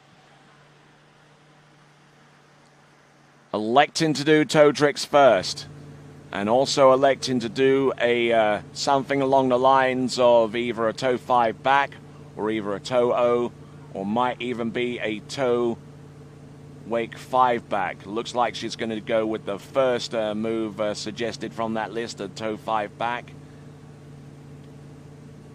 There are toe back-to-backs there, toe side and its reverse. Now going out towards the wake. Toe wake back, toe wake front. Oh, toe O wrap in, and the second time that we've seen that attempted today.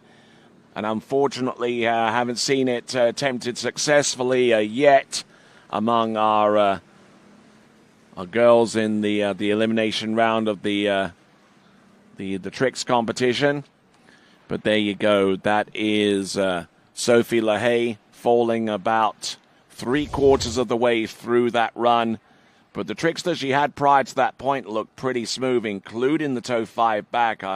Certainly wouldn't have any problems giving her full credit for that one, because the ski started rotating and didn't stop rotating until she was 540 degrees complete on that run, on that particular trick.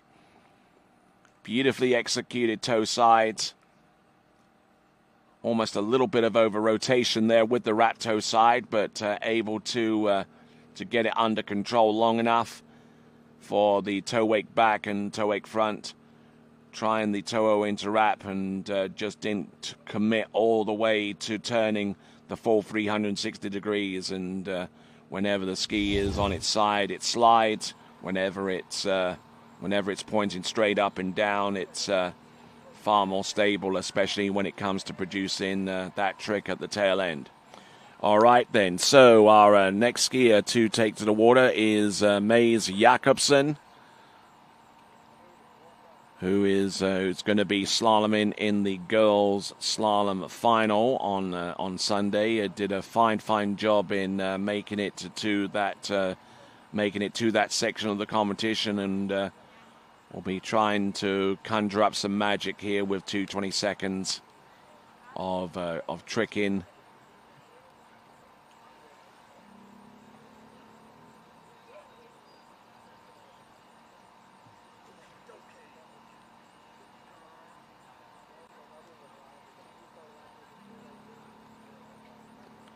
So just waiting on Sophie LaHaye, and we'll wait for the provisional score as well.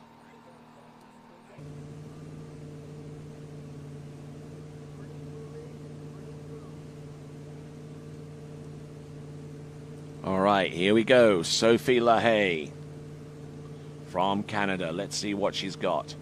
There's the wake back-to-back, and it's reverse. Surface back-to-backs. There are some 180. There's a 180 thrown in there for good measure. Wake back and wake front. Couple of side slides. Does she have anything more? Line back and line front. All points here that continue to be totted up. Wake line back, wake line front, and that does the trick there for her. So good skiing there. That is Canada's Sophie LaHaye. Wonderful skiing there from her. But will it be enough for the lead? That lead currently held by Vasiliki Zazopoulou of Greece.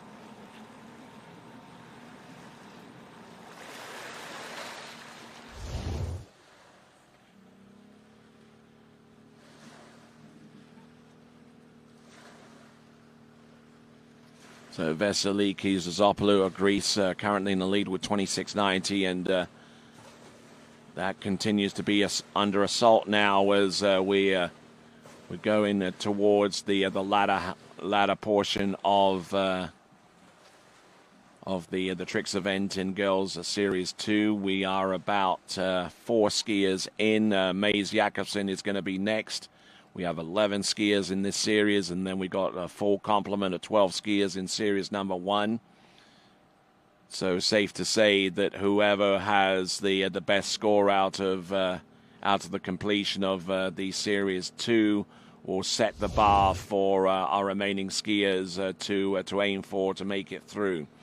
All right then, so it's 1280 on pass number 1, 1280 on pass number 1. That goes down to timing now. And we await the score on pass number 2 for Sophie LaHaye. And looks like we've already gotten a little bit of an indication with the score.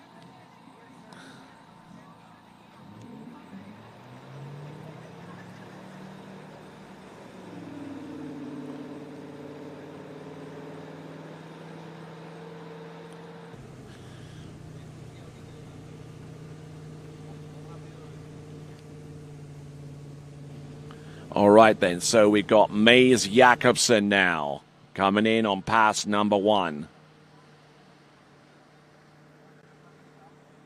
Okay, so we're pushing the score up. We've got 29.90, just a shade under 3,000 points for Sophie LaHaye. She takes the lead in the competition.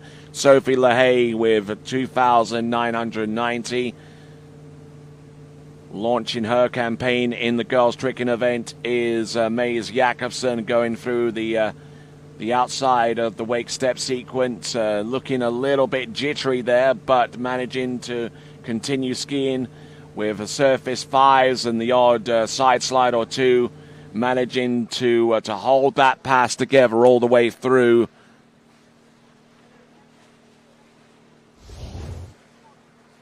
So Maze Jakobsen there with an opening salvo of tricks. Just a reminder once again, we have a new leader, Sophie LaHaye, with 2,990 points. That takes the lead away from Vasiliki Zazopoulou of Greece with 26.90. So a 300-point difference there between those totals, and Milagros Vara currently in third spot with 2,100 points. So we're getting the scores coming in thick and fast over 2,000 points, and just looking at the effort there for Maze Jakobsen, she was very methodical with the line tricks. There may have been a little bit on the slow side with the execution, and that could well be something to be concerned about so far as timing is concerned. You only get 20 seconds to complete the tricks. The judges are reviewing the score right now. So far it is 1,060.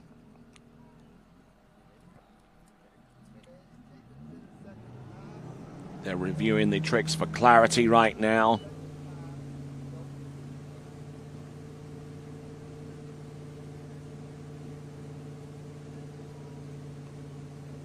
So as the tricks from pass number 1 disappear off the screen, we now continue on and see what she's got on pass number 2. This is Maze Jakobsen setting up the boat for 27.8 kilometers an hour. Alpha 1 boat ballast at 25%. Looking good here with a reverse Toho wrapping. First successful attempt there. Toho in and Toho straight back out. Great skiing there for Maze Jakobsen right at the very end.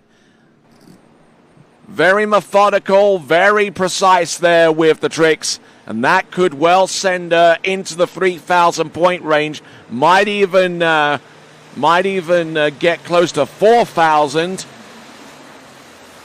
But a great effort there for Maze Jakobsen.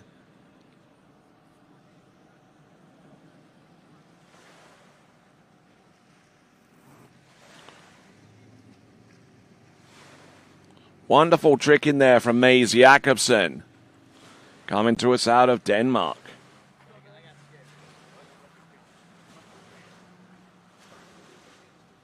So Maze Jakobsen, who in previous tournaments has tricked as high as 33.70, and even tricked a score total of 34.20 in the Scandinavian Championship over at Vallensbæk in her native Denmark. And we'll see if the total of points there in pass number 1 and pass number 2 are anywhere close to that. A season's best is 34.20. There is our boat driver getting ready for our next competitor. It should be Katharina Hafner of Austria.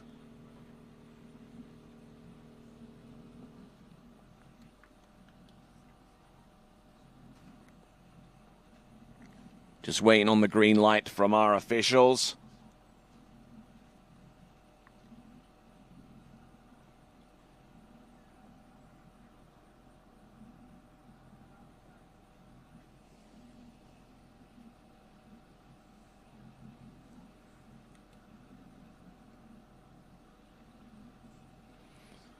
Okay, as we continue to roll along, just to mention that we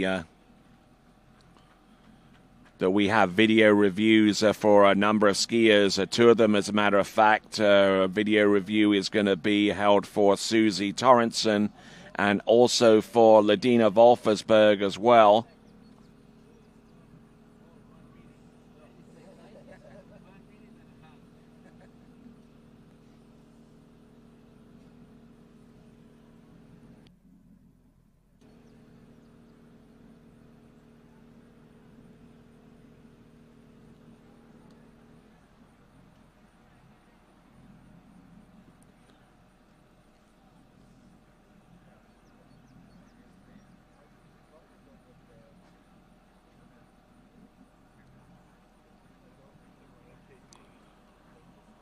Just taking a little bit of a pause and just waiting for the signal from our officials in order to proceed as they...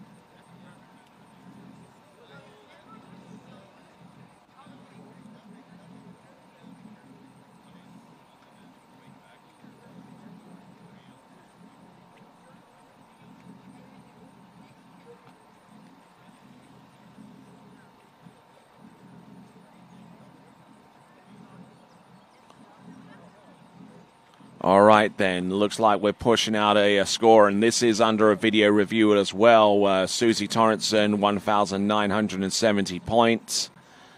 And that if that score holds up, is actually a 2-way tie for 6 right now between herself and Juliana Cobo of Mexico.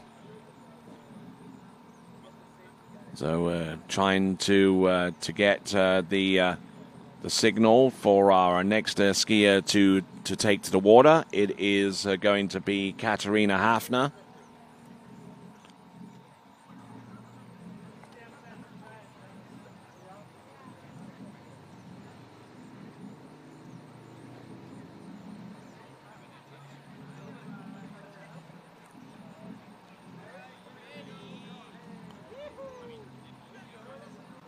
All right, there they appear to have gotten the signal to go. Katharina Hafner of Austria now is about to take to the water. Looks like we've got a second pass score for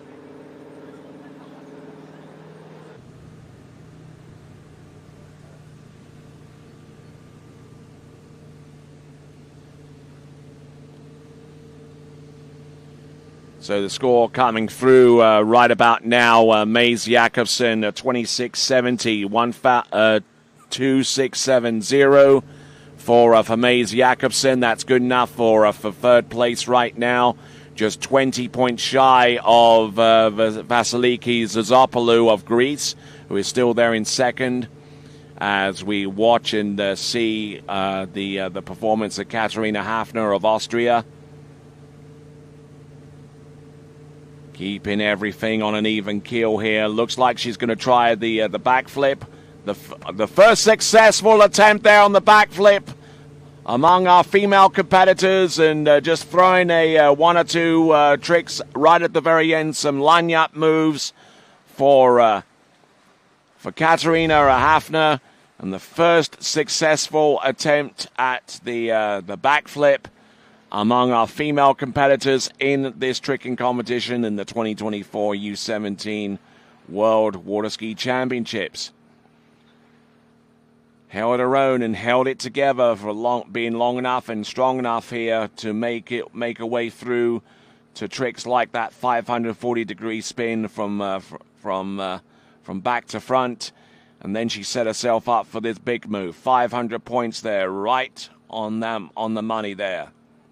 Couple of side slides, and there we go. The line back. I'm not too sure whether that will be within time. She took plenty of time to set up for the backflip, and you know she might have just gotten in that at least one of those line tricks right at the very end. But very good heads up skiing there for Katharina Hafner.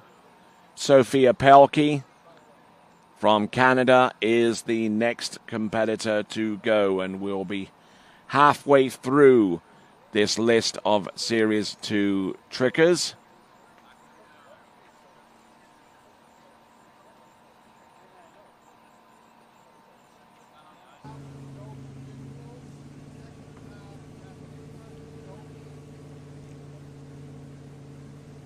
All right, so as a result of those hand tricks, a committed score of 1,670 points, 1,670 points.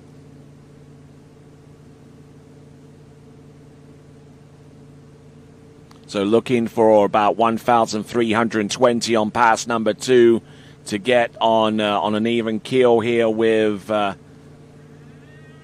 skier from Canada, Sophie LaHaye, on 29.90. Unfortunately, that is not going to do that for her. She'll be lucky if she gets about 500 points for the tricks that she produced there off the second and final 20-second pass.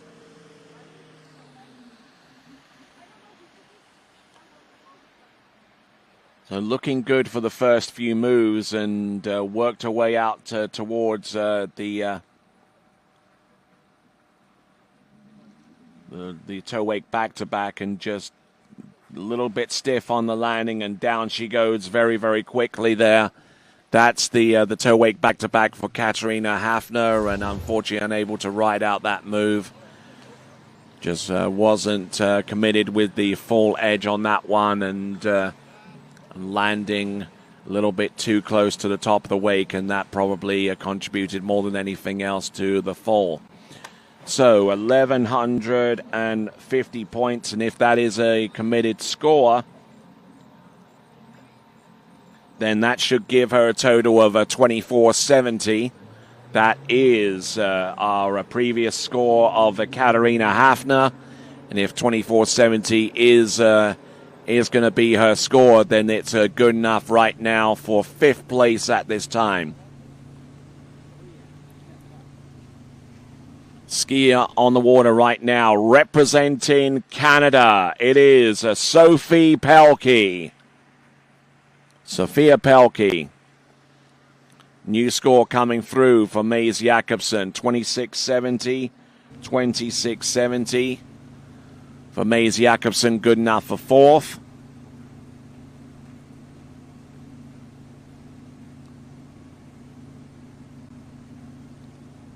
Looks like we got another score coming through in just a moment. We'll push that through for you after we get done with this score there for Sophie Pelkey. Look at her go. Surface moves there, sevens. Wonderful skiing there. So the score that has come through, the latest score to come through is 28.20. 28.20. That moves Katarina Hafner into second spot right now. 28.20. That moves Katarina Hafner into second spot as we have a look at the instant replay.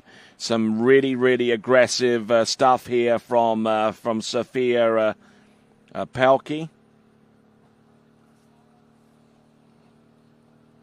Keeping the handle down nice and low and using that as a bench there for her to edge against.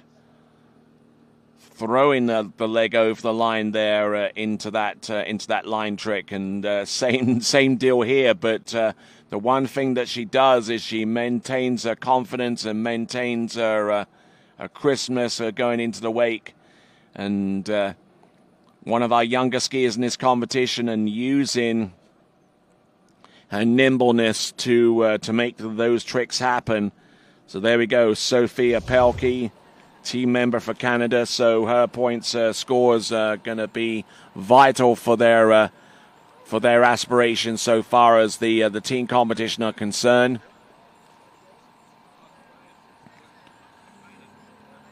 So Sophie LaHaye still in the lead to the tune of 2,990 points. Maze Jakobsen in second place with 28. Katarina Hafner with 28-20. In second place, Vasiliki Zazopoulou on 26.90. So very, very tight at the top now, as Sophia Pelkey going through the moves there. Oh, look at that toe 5 front toe. Oh, look at that, spinning like a top there. Toe wake O. Does she recover? Toe wake back to back. Yes, look at that height. Toe side, toe wake back, toe wake front. 20 seconds should expire around about that time, and good skiing there. Representing Canada, Sophia Pelkey.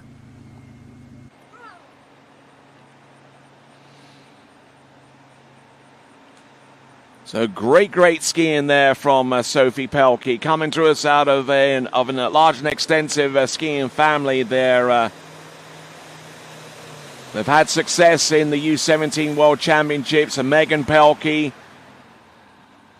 the current girls world overall champion in U17. She's aged out of eligibility, so not competing here. But we're seeing the latest generation of water ski stars from the Pelkey family right here, right now, going through the tricking moves right here.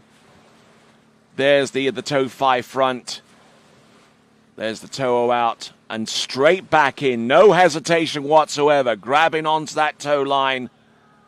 A little whirly on top of the wake, but she was still able to get enough height anyway. She turned straight into reverse toe back to position herself for the toe wake back to back. Couple of toe sides at the end. Wonderful stuff. There, and then just slips in the toe wake back and toe wake front, and looked a little bit miffed there with as a result of the toe tricks. But I tell you what, I mean, that should push her very, very close to the 3K mark. And we've had one skier that's gone extremely close on 29.90. That is Sophie LaHaye of Canada. So the Canadians, for all intents and purposes, could be holding on to the top 2 spots in the girls' tricking event at this time. So that second pass is 1,740 points right there, and we'll We'll get the score for Sophie Pelkey in just a moment or so. And we're pushing out the score, and it is close. 2970, 2,970. Only 20 points adrift from the lead that is currently held by Sophie LaHaye, also of Canada. So the Canadians occupying positions 1 and 2 in the girls' tricking event in Series 2. Skier on the water from Great Britain, it's Izzy Cosgrove.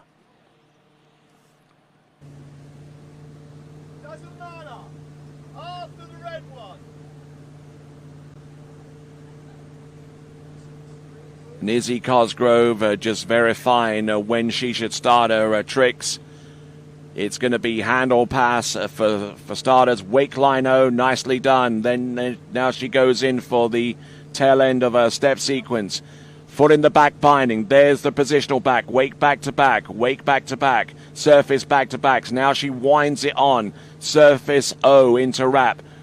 And now contemplating which wake to go for. There we go. There's the wake 5 back. There's the wake O. Now she pushes on the outside the wake. Gets good elevation. Does she land it? Not quite. A 500-point move there, courtesy of Izzy Cosgrove. But I tell you what, looking good out there. And probably only had about a couple of seconds to spare at the end of the run. But the majority of the tricks that she wanted to have under her belt, she definitely got, including the tricks that constituted part of a early step sequence, which is a tried and true method of getting points on the board there with the step tricks. Goes in with the wake line back, and then line front, line back, and then wake line front, and then goes in with the remaining tricks of the run, including a positional here for a surface O into wrap. Surface into wrap there, and for Izzy Cosgrove was toying with the idea of going off the left wake, but decided to stay tried and true with the right hand wake. It's been served her well pretty much up to this point, and then wanted to leverage that again for the back flip, and just gotten caught out there.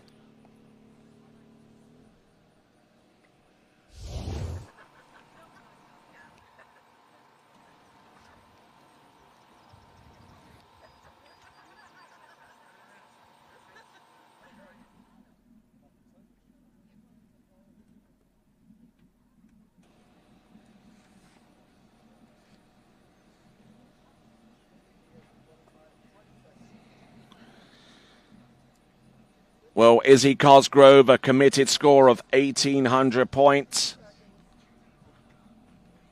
And there is Vince Turp in the boat, the GB team manager, and a tournament boat driver himself at pro level.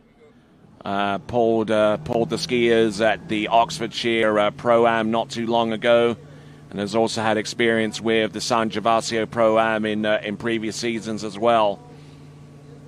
But let's concentrate on Izzy Cosgrove. Already 1,800 points to her tally so far off pass number 1. Here she comes on pass number 2. There's the toe 5 back, toe back to back, toe back to back, making sure that she's getting good extension here. Toe 5 front, toe 0 out. Toho straight back in, grabs onto the line, aggressively aims for the wake there with the toe wake O. Positional toe reverse back, toe 8 back to back, a couple of toe sides. Yes! Yeah, you go, girl. There you go. 2 successful runs there for her. Fell on the flip at the end of pass number 1, and Vince Turp there in the boat, absolutely delighted with what he's seen out there from Izzy Cosgrove as she gets through pass number 2.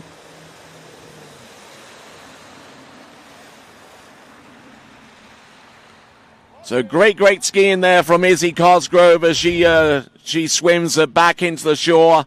We're looking at this second and final 22nd pass, which which was started with a beautifully spun toe 5 back, and then she went in for the remaining sequence of that run, which included the toe 5 front, and then the toe O out, and then straight back in with a little bit of a pause, the toe O in to wrap.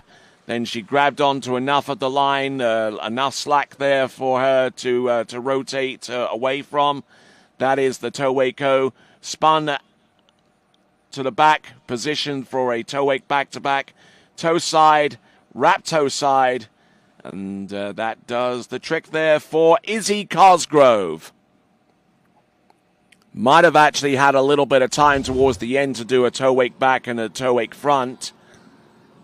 But committed score of 21.10 points, which should give her a total of 3,910 if my math serves me correctly. And if that is the case, Izzy Cosgrove has just taken the lead with a score of 3,910 points for Great Britain. So now we're going to continue going onwards and upwards.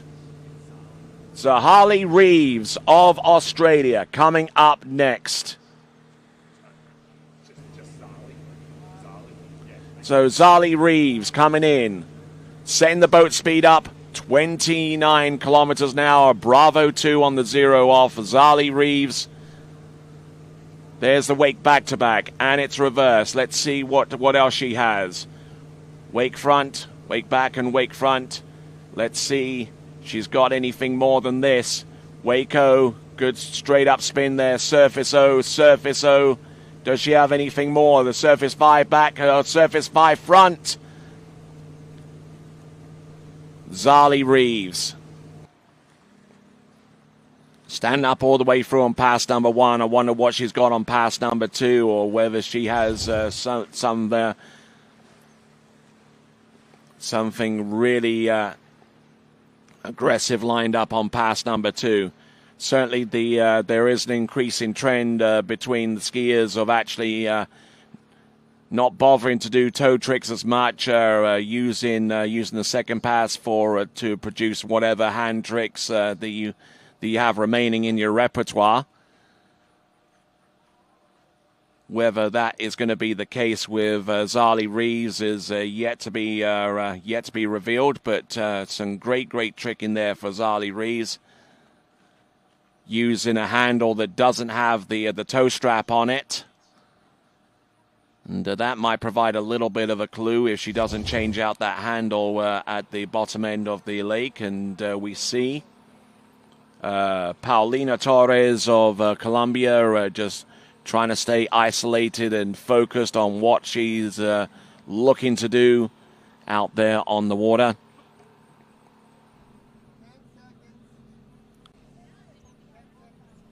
So the leaderboard has a change at the top there. Izzy Cosgrove on 39.10. Sophie LaHaye with 29.90. Sophia Pelkey with 29.70. Katarina Hafner in 4th place with 28.20. And rounding off the top 5 is Vasiliki Zazopoulou with 26.90. Those are your top 5 right now. Looks like we're committed to a score of 1,530, 1,530 on pass number 1 for Zali Reeves. So looking for some firepower there. It looks like there's an equipment issue, so I think it's about a 3-minute. They're going to give her about 3 minutes to get that situated. And looks like that situation has been resolved. Looks like the toe strap, the heel strap seemed to have be broken. 1,530 on pass number 1, 1,530 on pass number 1 there for Zali Reeves, and let's see if she can get closer to the score of Izzy Cosgrove, needing a score of around about 23.90 on pass number 2 to affect the change in that direction. Let's see what she can do with toe tricks. Just trying to shake the nerves out there, Neely Ross style. Let's see what she got, what she has. Toe 5 back. A little bit of a partition spin there. And let's see what she has for the remaining tricks. Toe wake back to back. Toe wake front. Couple of toe sides. Does she have anything more? Toe back and toe front. Reverse toe back, reverse toe front. Toe. Oh, and she catches the inside edge there. Zali Rees of Australia taking a big fall there, but she has enough tricks in there to contribute a significant total, but just not the kind of performance that Zali Rees was wanting to have with the toe tricks on pass number 2.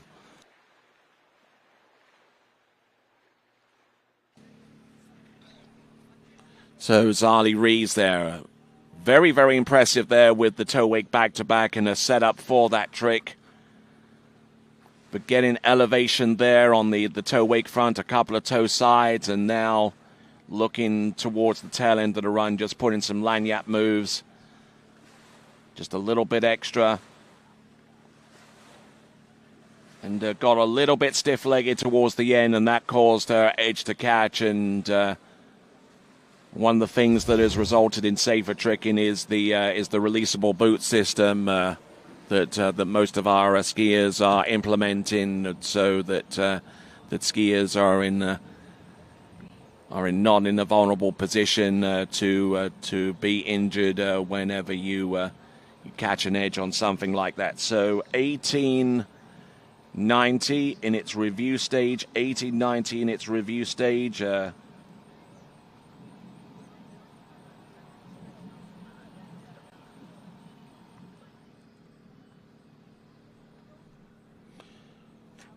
So Zali Rees there, it comes down to timing. I don't think timing is going to be an issue because she fell considerably with a considerable amount of time left on pass number 2.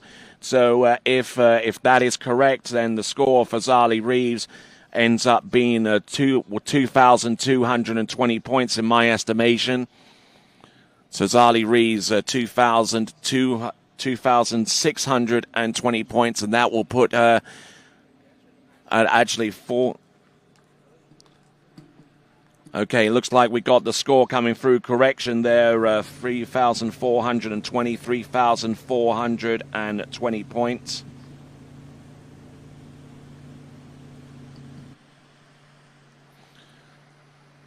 So Zali Rees in second place there with 3,420 points. And we now come down to our third from last competitor, Paulina Torres.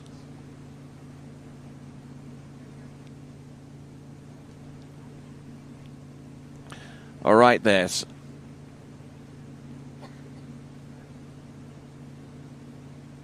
All right, then, continuing on. Paulina Torres getting good elevation there with the toe wake front. Preceded that with some good tricks. Oh, and almost falling out the back there with the Toho out. Toho straight back in there. Didn't grab the line to go for a toe wake-o. Instead, just rode out that pass and had a toe wake back and then a surface toe front to end off her repertoire. That is Paulina Torres. So we have 12 skiers to go in Girls Series 1. We are on our third from last skier to take to the water. Currently, Izzy Cosgrove, who held the lead in the girls slalom competition for quite a while herself in that event, doing the same here in the girls tricking event with 39.10. Izzy Cosgrove with 39.10. Just tantalizingly close to the 4K mark. Zali Rees there with 34.20. And Sophie LaHaye with 29.90. And Sophia Pelkey with 29.70. So the Canadians looking extremely good here for the team points total as a result of the girls tricking competition. As we zoom on out there from our tower view over the lake there. We got Jason on the controls of the drone. We've got Jeremy up there on the tower with some wonderful high aspect visual coverage there from that point. So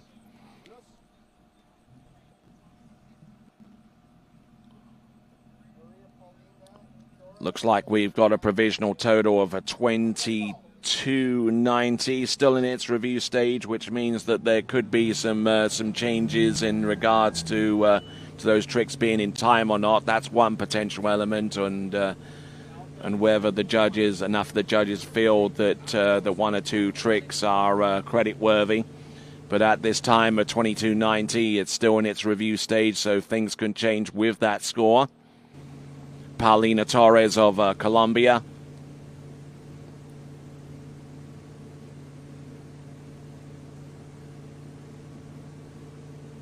Setting the boat speed at 24.9 mile an hour, a pretty slow clip here, leaving her to have to work extremely hard on the edges. But the boat speed getting a 4 beat per boost there for Paulina Torres. That's the first flip that we've seen from her, and there she tries the second. So Paulina Torres will swim into the shore.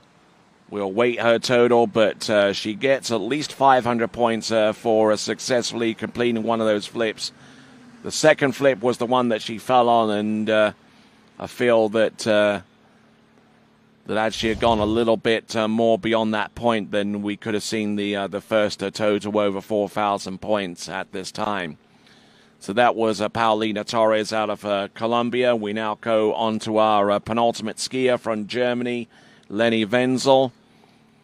While we see her get ready, we'll look at the tail end of the instant replay here for Paulina Torres. We'll get the score from our officials, not only for pass number 1, but also pass number 2, as it's being reviewed. And also timing becomes an issue here because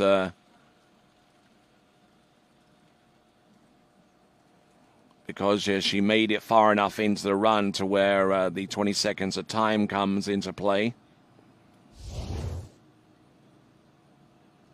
So we're down to 2 more competitors in Series 2. And once again, we take 12 skiers through to the final. And we have 12 skiers in Series 1. There is a provisional score that's going to come through any moment now. 3,700 points for Paulina Torres. That vaults her into second place. Izzy Cosgrove still hanging on to the lead with 39.10.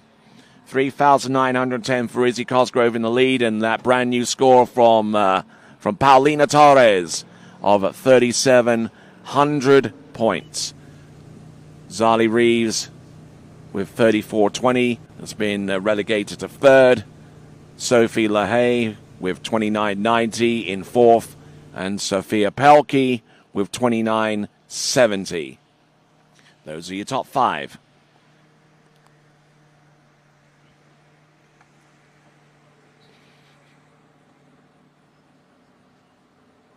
So our penultimate skier, Leni Wenzel. Let's see what she has. Looks like it's going to be something along the lines of a wake line O. Yes, indeed it is. She gets that under her belt. Wake line back, line front, line back, wake line front. Foot in the back binding. Now she motors on. Wake back to back reverse. Now she winds it on. Wake 5 front. Almost losing the handle there. Position for a wake 5 front reverse. There's the Waco. Ski line back. Does she have anything more? A couple of side slides. Little skittish and a little bit nervy towards the end, but making those tricks count right at the very end of the run. That is our skier on the water, Leni Wenzel. There we see our first imagery of our last skier to go in Series 2 women. That is Daisy Green.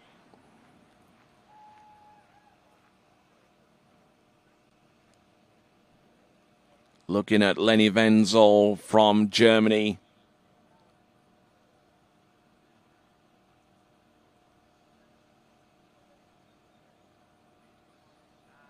So Lenny Wenzel, certainly not the first of her family to compete in the U17 World Championships. I remember Emily Wenzel doing likewise in at least one Junior World Championship cycle.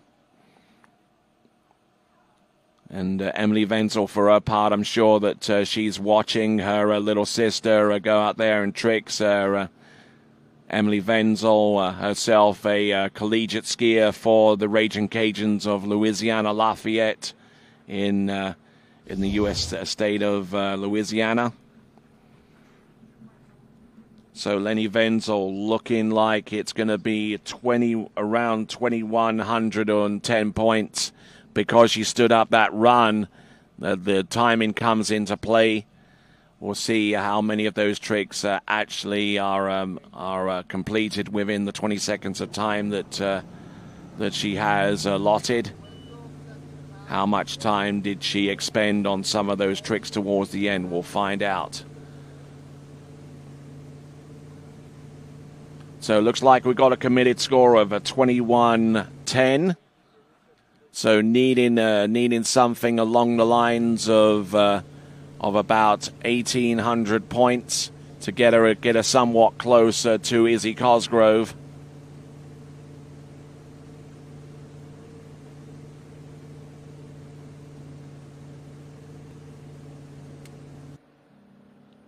Oh, and going down and early there, and unfortunately that puts her in a bit of a pickle there, unable to get the points to get somewhat close to Izzy Cosgrove. Didn't look too bad with some of those toe tricks, but the toe wake back-to-back, the toe wake front looked good there up to that point, and then she started to wind it on with the toe 5 front and getting her toe foot trapped around the release mechanism for her front foot, and unfortunately unable to ski beyond that point. So falling on that toe 5 front, and that was Lenny Wenzel. And now we come down to our final skier in Series 2, coming to us out of Australia. It is going to be Daisy Green.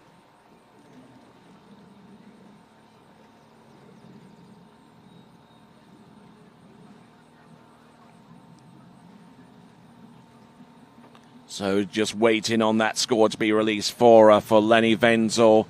It's a little over 3,600 points. Yes, it's 3,640. 1,640 points. That vaults her into third place right now. And now we've come down to our last skier. Last skier in the Series 2 girls tricking. This will determine the bar.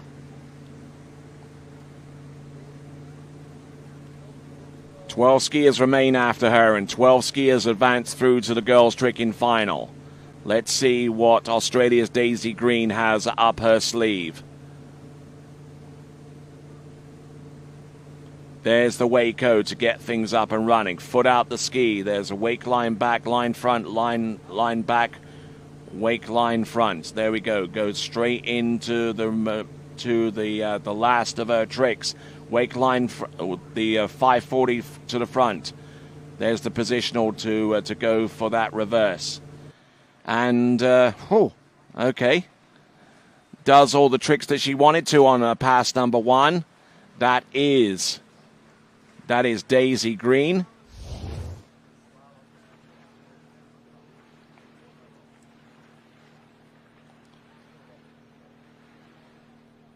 Daisy Green elected not to do any flips or anything more substantial than a wake 5 front on that particular run. But I tell you what, she was very fluid on this run from start to finish.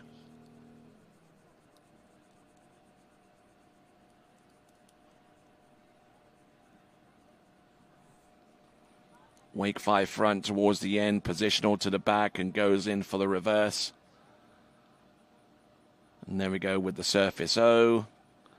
And then she just edges on the outside of the wake, and she's pretty pleased with that effort.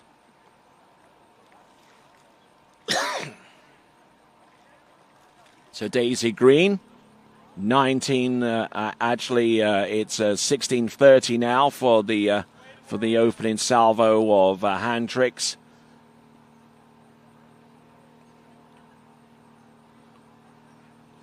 Only did a smattering of tricks there on pass number 1, and got the surface O should be credit there towards the end, and 16:30 on to commit those tricks towards her score.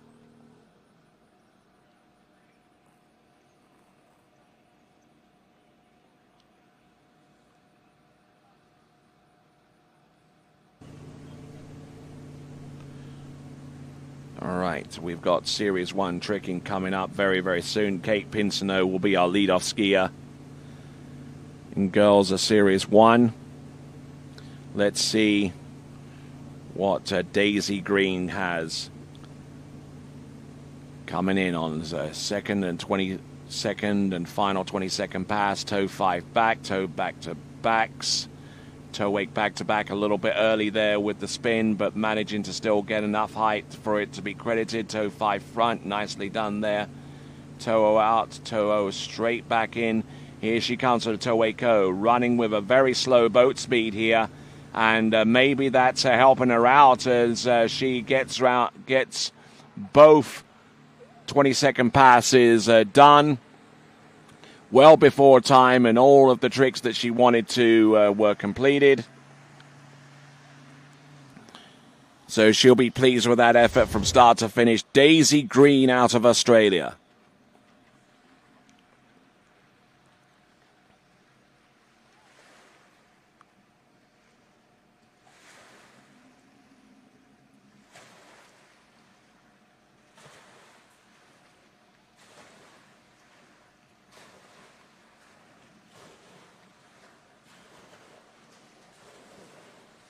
So just looking at these tricks once again, very beautiful out there on the water with those 360-degree spins.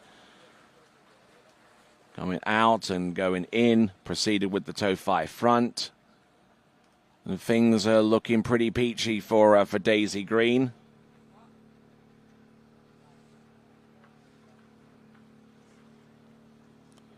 And Daisy Green even has a little message from her grandma here on the live chat, getting behind her and enjoying everything that she's seen so far with the broadcast. We certainly appreciate her enthusiasm for that, and also we appreciate our sponsors, including the Shoe Swap ski and board shop, Canada's #1 water sports pro shop. They're located in North Shuswap and also in Calgary. And we thank Mike Gasly and Andrew Martin for being supporters of the sport. And before we go into the next series, we've got a point score for Daisy Green, 42-10. 4,210. She has the lead, and that is now the bar. Anything more than 42-10 will send that skier through to the next round of the competition. 12 skiers go through to the girls' tricking final, and there you see on the leaderboard. There's that bar there from Daisy Green. As we now give you the running order, our leadoff skier is Kate Pinsonneau, followed by Melitine Morale. Selena Appleton from Australia, our third skier out. Margarita Serafica from Italy, fourth skier out. Ella Gay, fifth skier out. Claudia Komentova from the Czech Republic. Our 6th skier off the dock, Cameron Davis, and 7th off the dock, Laura Hayes from Australia, Christiana de Osma, Christy Appleton from Australia, Marie-Lou Duvergier, and finally, from the United States, Lexi Abelson.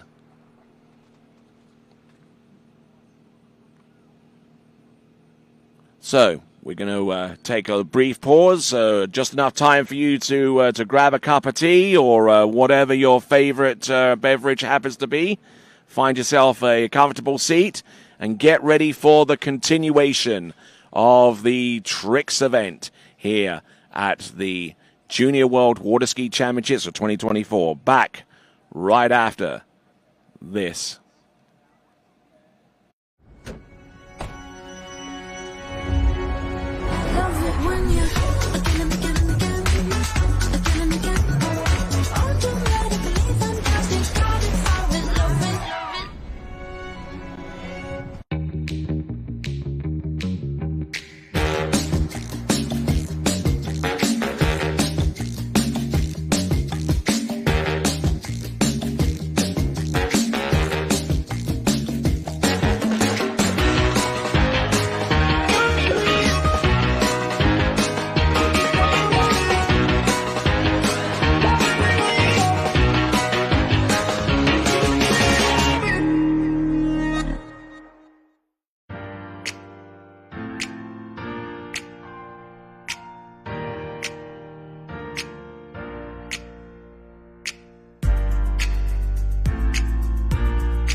If you've been there, you know Shuswap Ski and Board is Canada's #1 water sports pro shop.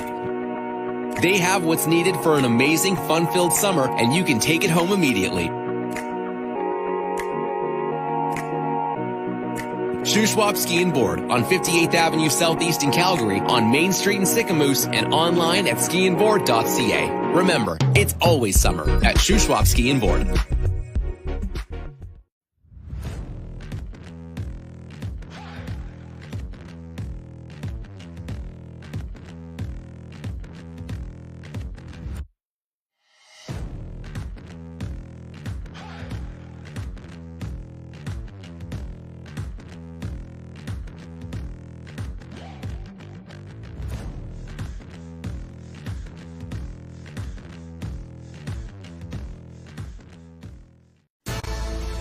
At Dillinger Insurance, we have over 50 different carriers to shop your home, auto, and recreational vehicle insurance needs.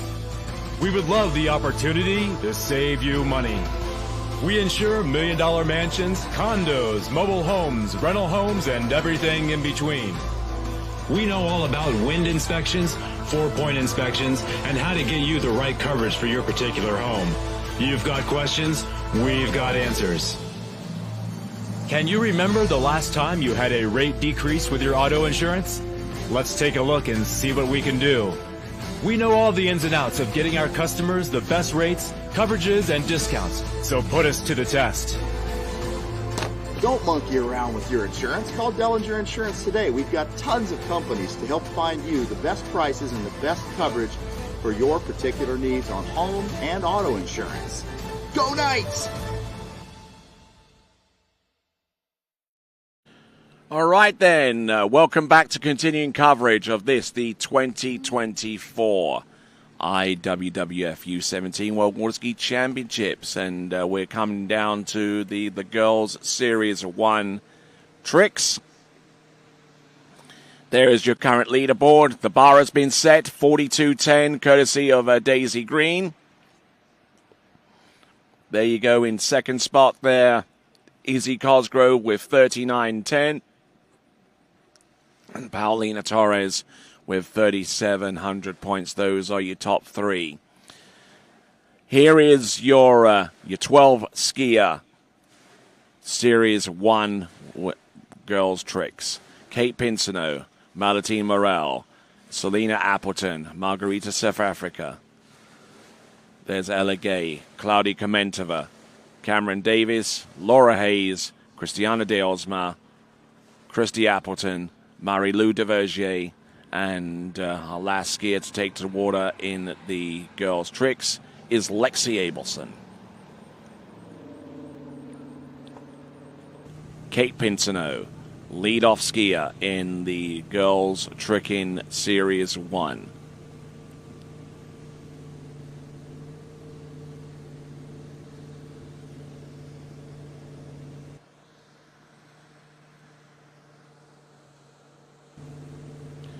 Okay, let's see settle in with toe tricks on pass number 1. Has tricked in excess of 3,000 points in the past, based upon the information that I have on scores that were recorded last season. But I'm sure that she's upped the ante a little bit between then and now, including that spin there, that toe O spin, and then she didn't get much elevation there with the toe wake O,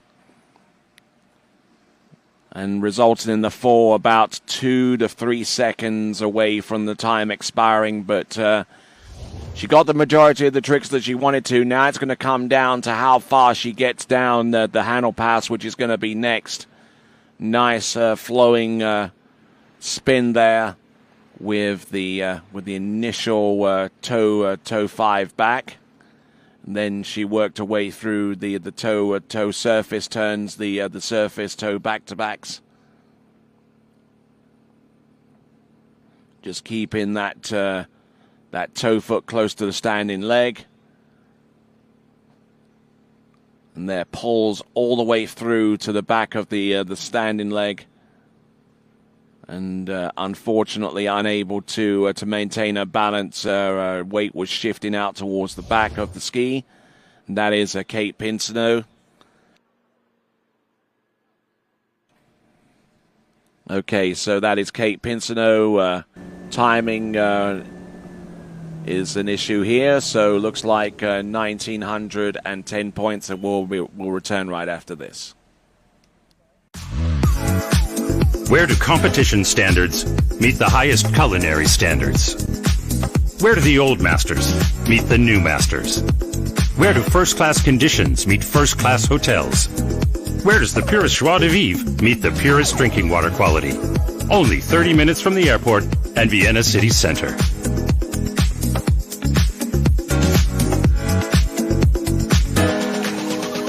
See you in Vienna.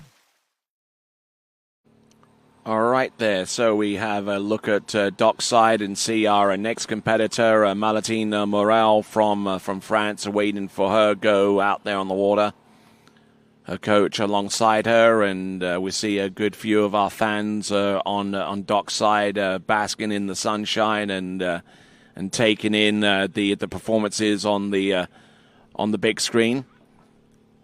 Well, there's also another big screen directly behind you guys. We've got the Jumbotron, which is now present on the opposite side of the lake, and that will be a good experience for our on-site crowd to take in the action, not only live out there on the water, but also complementing the action with what they see on the screen.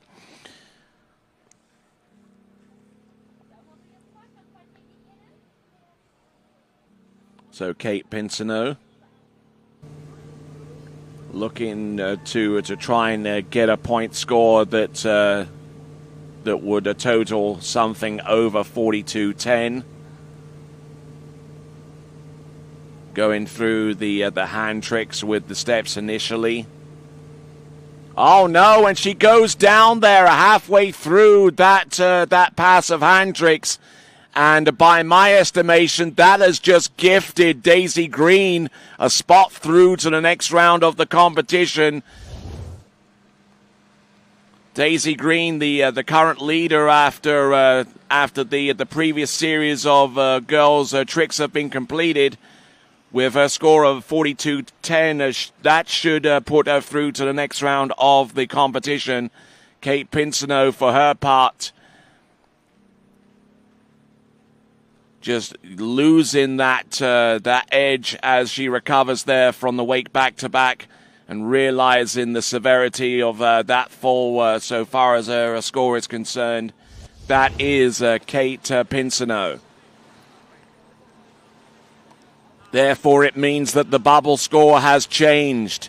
It's changed from 42.10 to 39.10.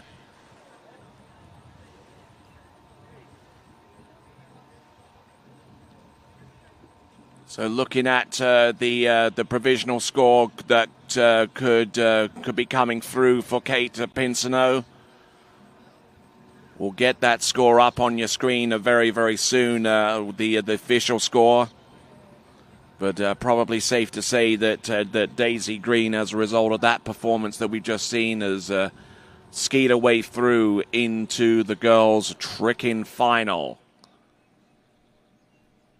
Kate Pinsonneau, the score coming up for her in a moment. And here's the score that will be coming up on your screen. And Kate Pinsonneau, 2660, 2,660 points for Kate Pinsonneau. That puts her an 11th spot right now. And now the bar score has changed from 42.10 from Daisy Green to Izzy Cosgrove. Her score of 39.10 represents the score that these skiers must do in excess of to be present for the girls' tricking final.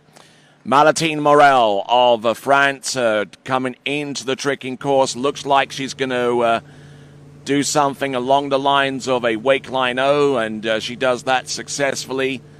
There's wake line back, line front, line back, wake line front. Looking good. Looking strong here with the opening salvo tricks, which includes the backflip.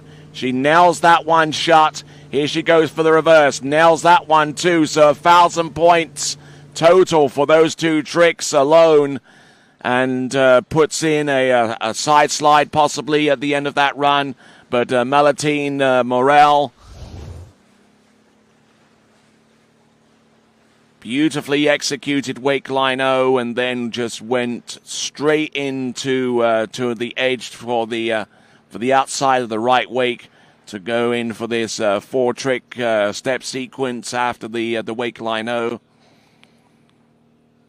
Foot in the back binding straight away, and then she goes into the wake back-to-backs after a positional prior to them. There's the wake front. going straight in for the flips. Not bothering to go into a 540-degree sequence. Gets those under a belt. And a couple of side slides at the end. And a run that's simple by design. As we look and see on the starting dock our next competitor, Selena Appleton.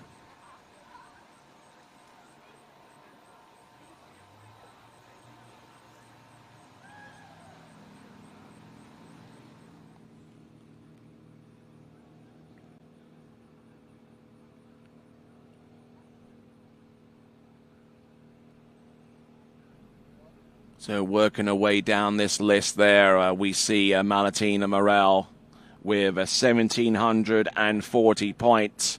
1,740 points.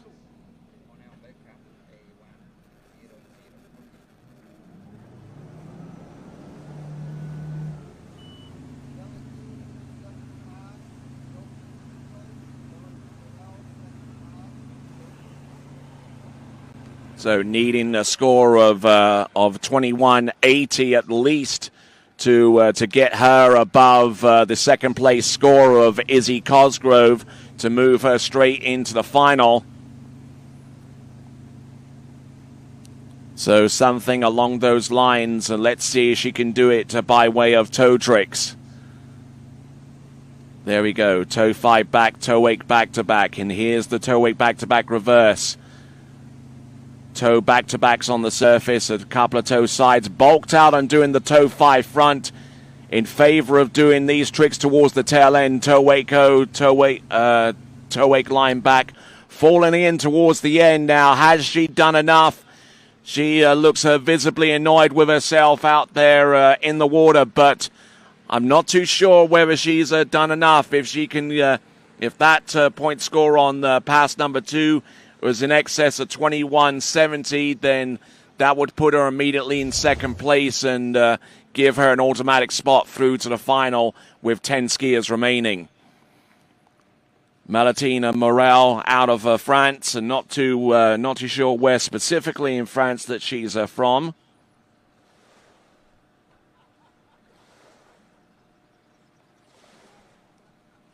But a skier who's aged 14 and making her first appearance in the U17 World Water Ski Championships. Smart move here to instead of going for the toe 5 front, going for a couple of other tricks instead. Just was unable to ride that move out. That was the toe wake line back. And was within about 2 or 3 tricks from completing that run. Malatina Morel. And the score coming through potentially is around about 1,940 points. They're still judging these tricks, and if that there isn't too much movement beyond that point, then we could see Izzy Cosgrove through to the next round of the competition. We'll get the score coming to you in a moment. But in the meantime, we see Selena Appleton.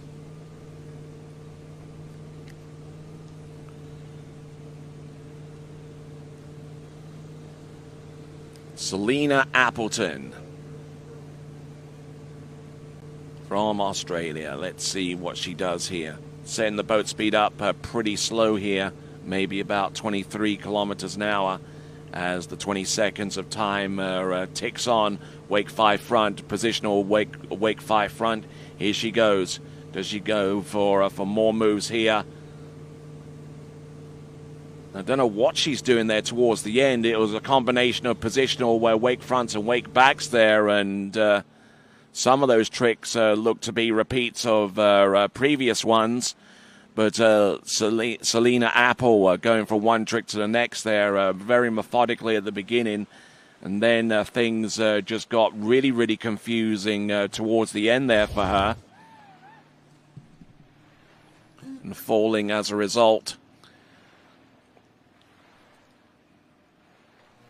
So we're just waiting on the score to come through for our previous skier, Malatina Morel. Once we have that, we'll have a better idea as to who's made it through to the next round of the competition.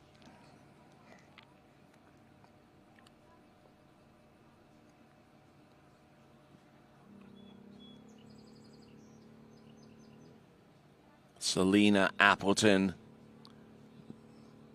one of two Appletons that are actually present in this girls tricking competition. We'll see Christy Appleton, skier number 10, a little bit later on in this competition in the Series 1 tricking event.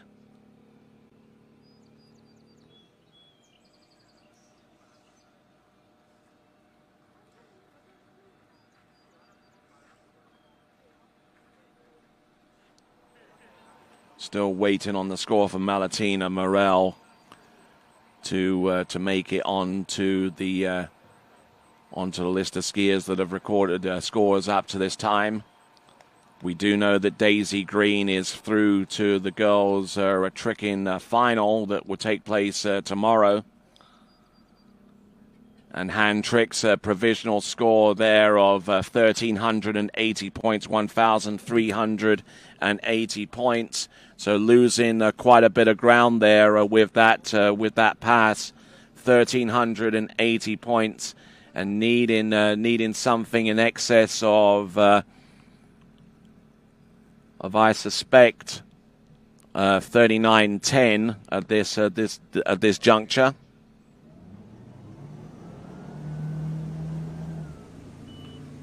Committed with that score of 1380. So what is she looking for? Looking for something along the lines of 2,540 points to put her in a good position to make it through. This is Selena Appleton of Australia.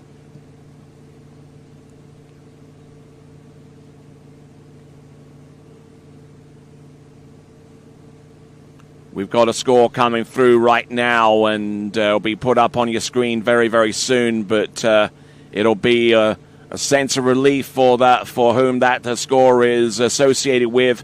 There you go. Oh, Selena Appleton taking a little bit too much off the wake there. Malatina Morel, we've got a score there for her of 41.80, 1,480 points. That puts her through to the next round of the competition ahead of Izzy Cosgrove, who still has the bar score at 39.10.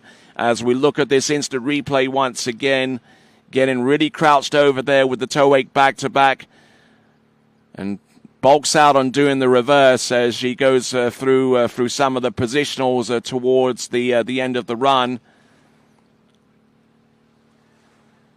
Then she worked her way through to the toe 5 front.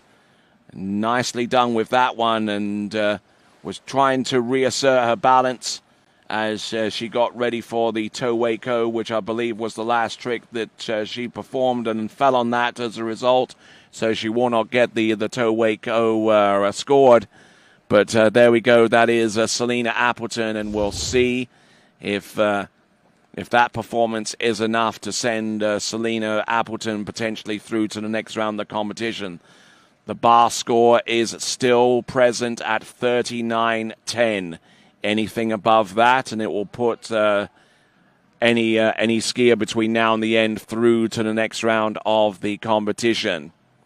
Anything less, and the bar score is reduced to 3,700 points, and Izzy Cosgrove moves through to claim a spot through to the girls' tricking final. In the meantime, Margherita Severica from Italia.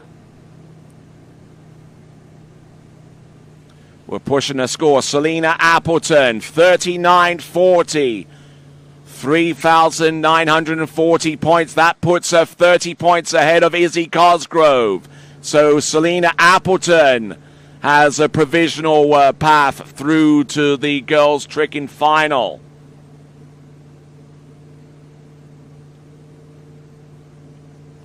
Margherita Serafrica from Italia. Let's see what she's got here. bouncing up and down on that trick ski in toes, and just trying to get into a good rhythm and good free-flowing tempo there. Toe side reverse, and just like that, completes that pass in about 17 seconds. So I doubt whether they have to do much so far as the timing is concerned, but they'll look at each one of these tricks, identify them first, score them second, and then present us with a provisional score for pass number 1. So the leaderboard looking pretty tight at the top now. Daisy Green, our last skier to go in the previous series, her score of 4,210 points, currently holding sway right now. Valentine Morel with a 4,180, currently sitting in second place right now. And we saw that score from Selena Appleton, and looks like we've got a correction on Selena Appleton, a correction on Selena Appleton. It's 3310, 3,310 for Selena Appleton. That currently puts her in 7th place right now. And if that holds true, that means that Izzy Cosgrove is through to the next round. And the bar score now has changed to Torres, who has a score of 3,700 points. Paulina Torres is now provisionally the bar score. There is a provisional score of 2760 for our competitor on the water, Margherita Serafrica of Italy. So off to a good start, and needing some points on pass number 2 to push herself over 3,700 points.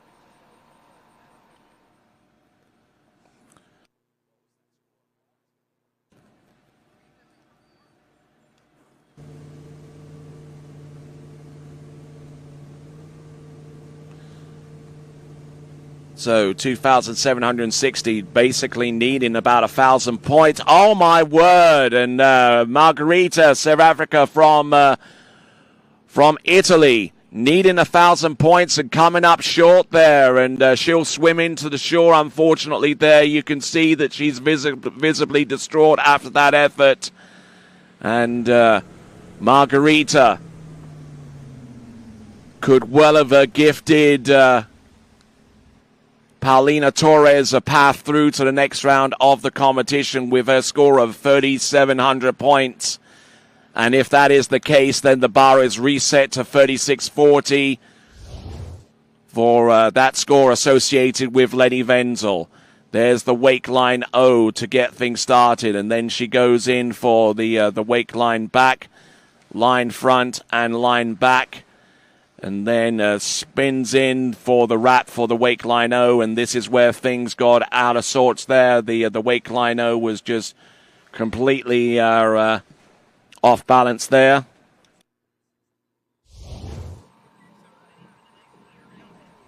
And there is that contributed to the fall.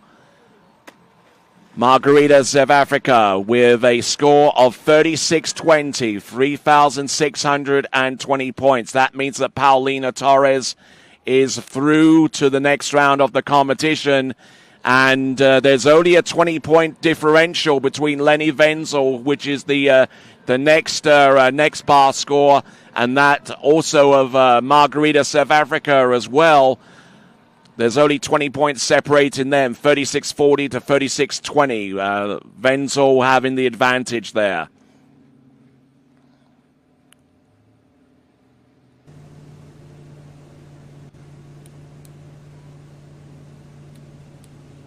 All right, then. So here we go. Our next skier on the water from the United States of America. This is Ella Gay.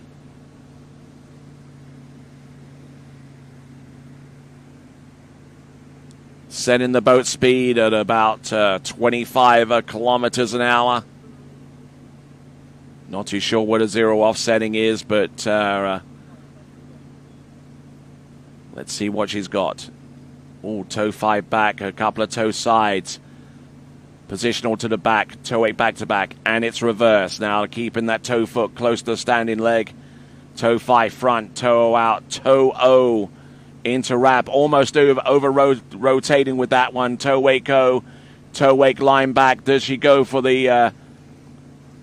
Does she go for a toe wake line trick towards the end? Not quite, but she manages to go through that run and standing up all the way. And now she'll change out her equipment and change up the boat speed and do some other stuff to allow her to be successful with the second and final 20-second run.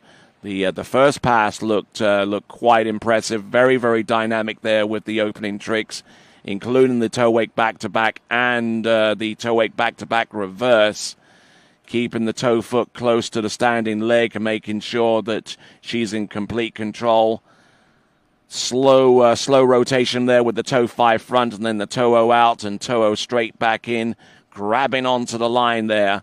Almost grabbing it a little bit deep there, but managing to get the good rotation off the top of the wake. And Ella Gay, taking in a bit of slack there with the toe wake line back, and they might have detracted from any potential tricks that she might have performed at the end. But standing up all the way through, and a good start there for the United States is Ella Gay.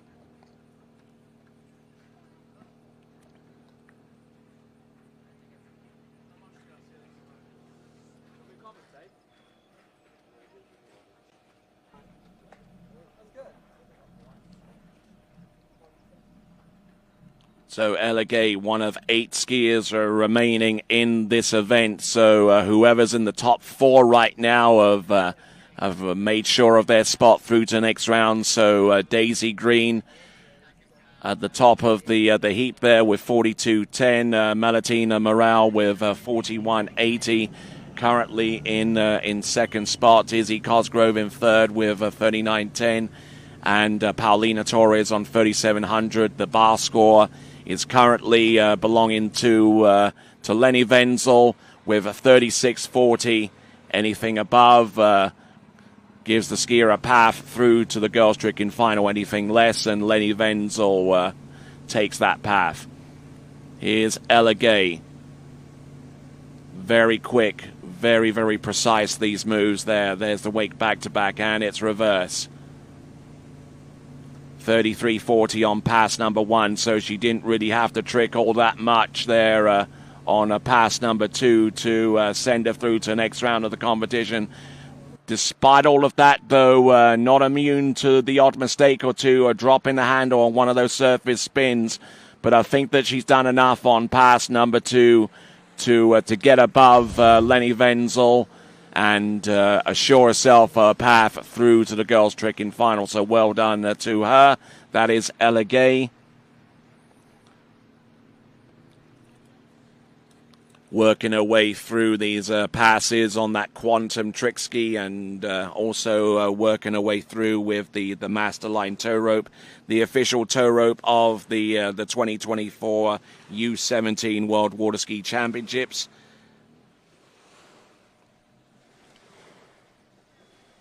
And just enough time to tell you about Masterline Ropes, a leading name in the production of superior water sports ropes and equipment. Excited to sponsor these championships with a long-standing tradition of supporting the water ski community through innovative, high-performance products. Masterline Ropes seeks to extend its commitment to the sport's future by supporting this prestigious event, which celebrates the dedication, skill, and potential of young water ski athletes worldwide. So, getting ready for our next competitor, Claudia Komitkova from the Czech Republic. And just waiting for the signal for the boat, and then we will proceed on from that point.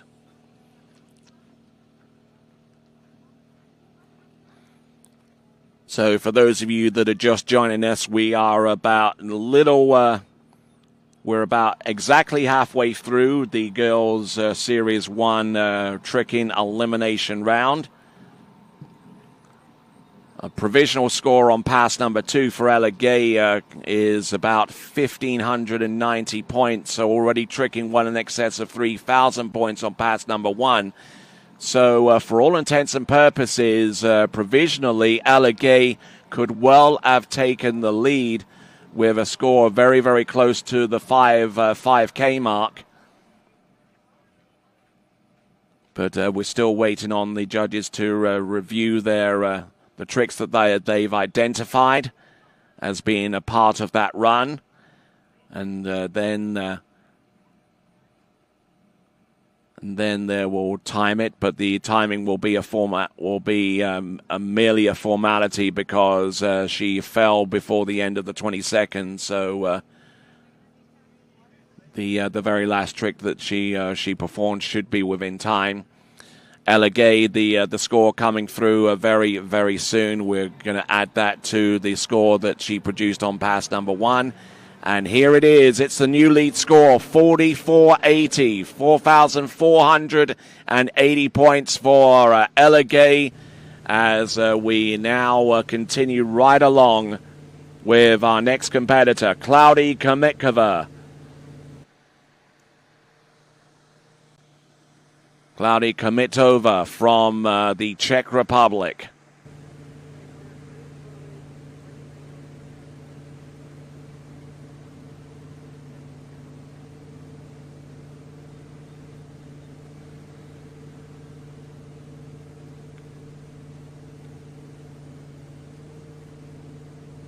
Just working her way through with the initial few tricks, toe 5 front. Toe out, toe straight back in, good edge, toe wake toe wake back to the front, keeping the toe foot close to the standing leg. Nicely done.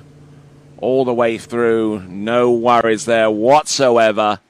And very, very smooth looking opening pass of the toe tricks, and leaving her with a pretty easy task moving forward with the handle pass to come. The boys' Series 2 jump will be coming up in about half an hour's time, just in case you guys are eager to watch that.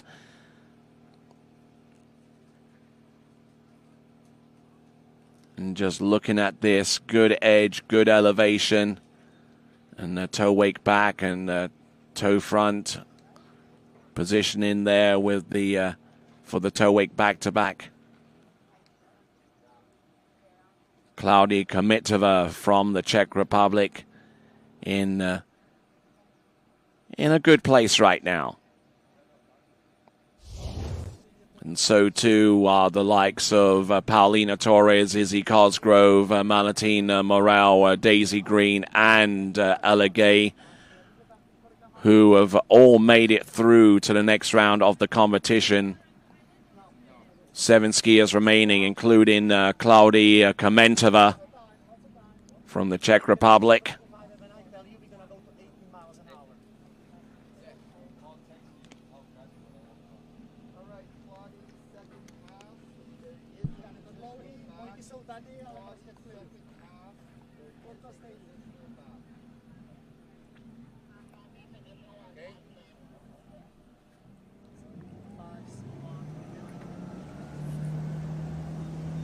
All right, here we go.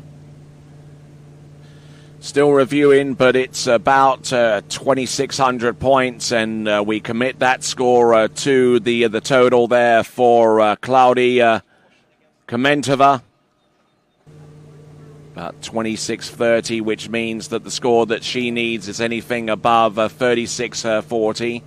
So needing about 1,000 or so points from this effort here to be a part of the girls' tricking final. And that's half of the 1,000 points that she needs. And here's the second half. There you go. And on top of that, I believe that she's made it through to the girls' tricking final on the strength of that effort there towards the end. Skiing all the way through, Cloudy Komitova from the Czech Republic.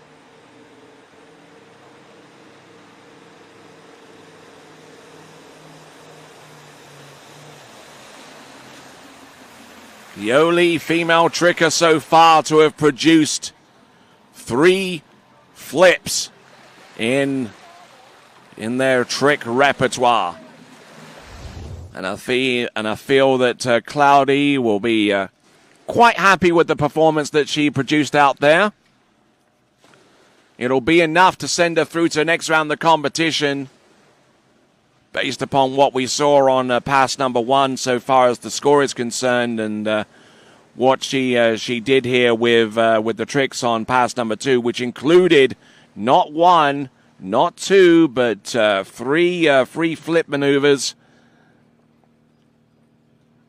Just those 2 flips alone constitutes 1,000 points, and she only needed a little over 1,000 points to put herself in a position where she could make it through to the next round. And yes, that fist pump at the end, celebrating a well-deserved point score. All right, now next competitor to take to the water representing the United States of America. It'll be Cameron Davis.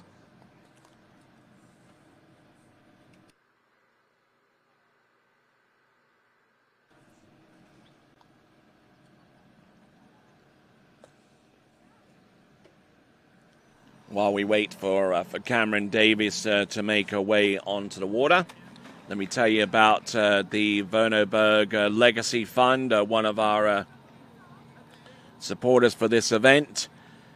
Vernoberg is certainly one of the characters of Water Ski Canada and also of the Pan American region, and was certainly involved in a number of positions. All of them looking to give the sport greater exposure on an international level, and one of the reasons why this sport continues to be a part of the Pan American Games is due to the efforts of Vernoberg, and we certainly pay heed to his legacy, and indeed appreciate the support of his legacy fund, the Vernoberg Legacy Fund. Cloudy Komentova with 51.10. Cloudy Komentova, 51.10. She takes the lead and a spot through to the next round. Here is on the water Cameron Davis.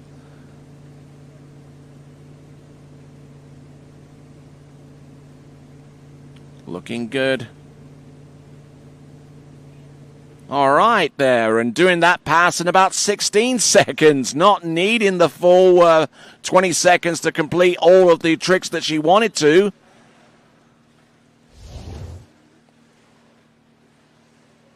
So needing a score in excess of 36-40.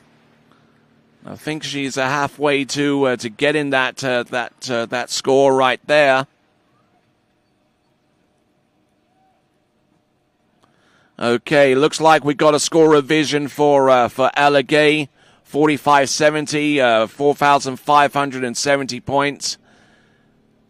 And Cloudy Komentova from the Czech Republic, 51.10. We've just released that score.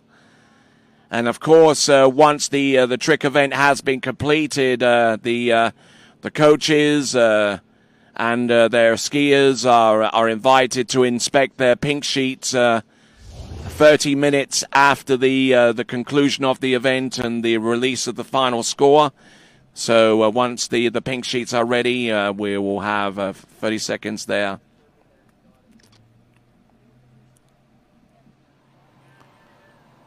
So continuing right along, and we'll try and get a potential target for a skier on the water to aim for, Cameron Davis. In the meantime, let me tell you about Tourism Calgary. Their mission is to inspire more people to visit Calgary for memorable experiences that contribute to Calgary's economy and enhance the quality of life for residents. As an official destination management organization for Calgary, the purpose of Tourism Calgary is to promote Calgary as a destination of choice, attract and support events and conventions, steward Calgary's destination brand, lead and support development initiatives that enhance city vibrancy and the visitor experience, and advocate and support city building decisions that contribute to the sustainable growth of the economy and enhance the quality of life for Calgarians.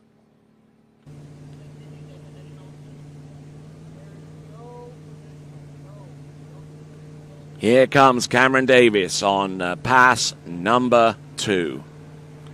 Setting the boat speed up for 26.1K, Bravo 2, no ballast in the boat. There's the wake lino to get things up and running. Easily spun there with the surface moves. There's the inverted positional wake back there. There's the backflip. Here's the second one. Nicely done. Almost catching one of the buoys there as she goes for the surface. O's there on the outside. And that should be enough to send her through. If it's anything above a 36 or 40, then that will usurp Lenny Wenzel and put her through to the next round of the competition. So there we go. That's Cameron Davis. There are 5 skiers remaining. And looking to put a 7th skier on the list of skiers to advance through to the girls' tricking final, which will take place tomorrow. For those of you waiting on the boys' Series 2 jump event, that will take place within about the next half hour or so. The boys' Series 2 jump event, the elimination round, should be coming your way very, very soon. But we still have 5 skiers remaining in this exciting girls' tricking competition. And almost completely clouting that buoy out there on the instant replay. That was how close she was. All right, let's have a look and see who our next competitor is. Representing Australia, it is going to be Laura Hayes.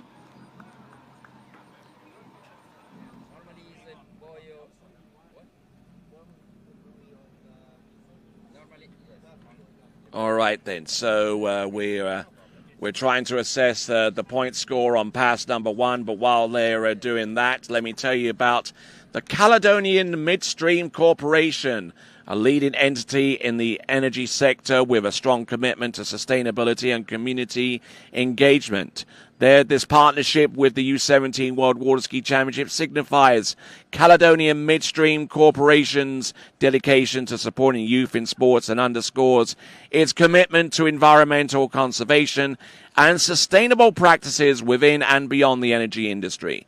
By backing this global platform for athletes, Caledonian Midstream Corp fosters the spirit of competition, excellence, and camaraderie among the youth, aligning with its corporate ethos. That is Caledonian Midstream Corporation.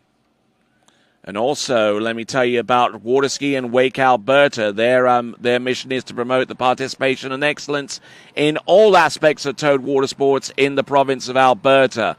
This is achieved through introduction to the sport to beginners, development of skill level in competition for able-bodied and adaptive athletes, and providing support and encouragement to towed water sports enthusiasts and their families at local, provincial, national, and international levels.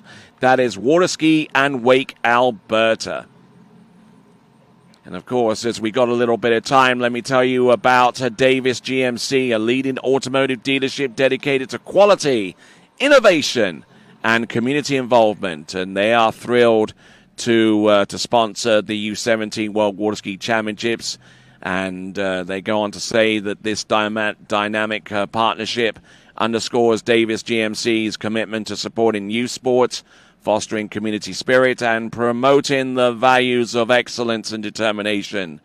In supporting this prestigious event, Davis GMC aims to inspire the next generation of athletes while reinforcing its role as a community-centric brand.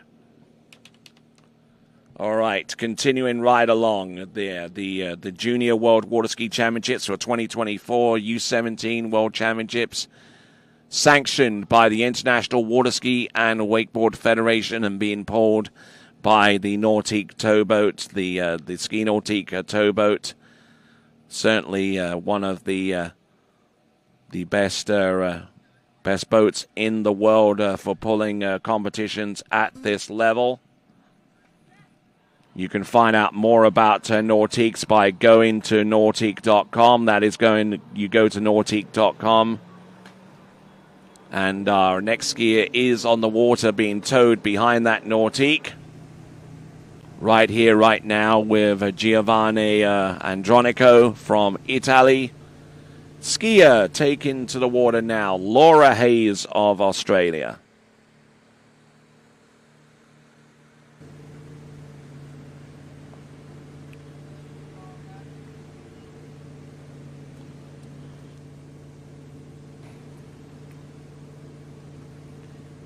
Here we go with the boat speed a little over 26K. Good bit of height there. Well clear on the Waco to get started off the left wake. Now working her way to the right-hand wake. There's the wake fives, and beautifully executed there. Well squatted down with the knees. Beautiful control. Wake line O at the end of that step sequence. And a surface O, and a very, very confident start there for Laura Hayes of Australia. Laura Hayes of Australia. We've seen scores from the likes of Paulina Torres and Izzy Cosgrove and Malatine Morel and Daisy Green and Ella Gay and Cameron Davis and Claudia Komentova.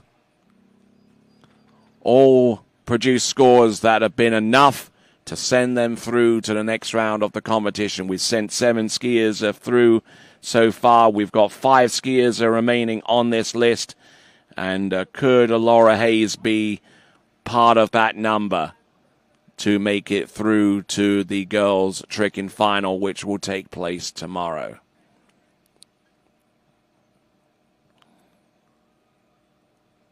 Well ahead of the game here. Surface O at the end. And she could have tried another surface O if she felt that she had the time to, but I think she has this pass down to a fine art there for her, knowing exactly where she is at any given time. And looks like it's 21:10. Provisionally, 2,110 points. Then it's just gotten knocked down to 1,714 points. We're reviewing the tricks that she performed. So needing a score in excess of 3,640 points. Now it comes down to timing, and looks like it's a committed score, so 1,740 points.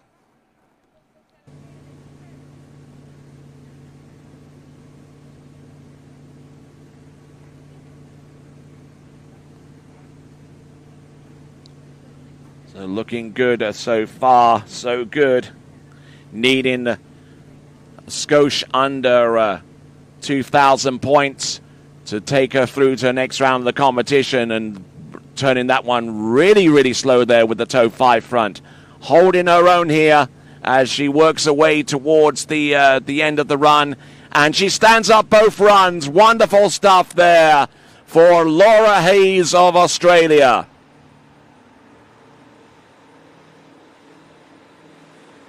Smart performance there from her all the way through. Laura Hayes of Australia, who skis out of the Galveston Ski Club in New South Wales, and has produced her scores in excess of 5,000 points. And if she can get close to that, then it will definitely ruffle a few feathers. But Laura Hayes, a grand job here, knew exactly what she needed to do, just essentially stand up and just perform all the tricks that you are capable of doing. So Laura Hayes, we'll get the point score for her in just a moment, and certainly the Australians coming into this event with a whole lot of firepower, especially in the girls' tricking competition. So they will be the ones to watch out for when we tabulate the totals for the team skiers and give you an idea of what it will take to achieve a team victory when everything is said and done. Laura Hayes there, both hands in the air and celebrating in grand style. Laura Hayes out of Australia.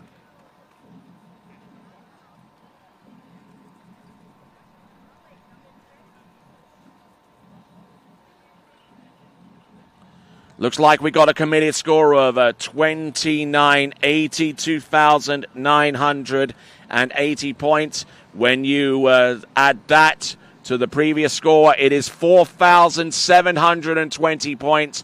4,720 points for Laura Hayes, and that vaults her into third spot, just marginally above Ella Gay's score of a 45.70. So great skiing there for Laura Hayes. Did exactly what was expected of her. Laura Hayes in third place. Cameron Davis in second.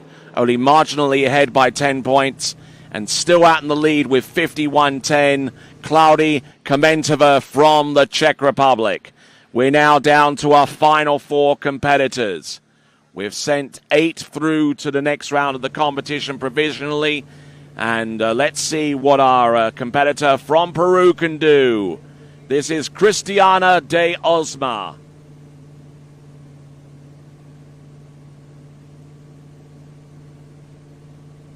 Setting up the boat speed there, toe 5 back. Looking in good shape here for the first few tricks of the run. There's toe 5 front, toe 0 out, toe 0 straight back in. Toe Waco. Couple of toe sides on the outside of the wake. Toe wake line back. Does she have enough for some more tricks? Toe back to back recovery.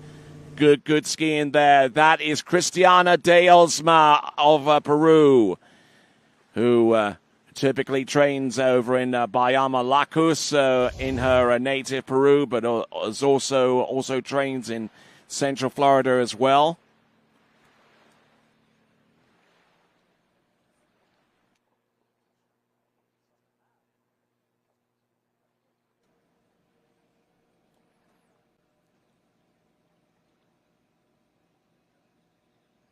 All right, so looking at Cristiana de Osma once again.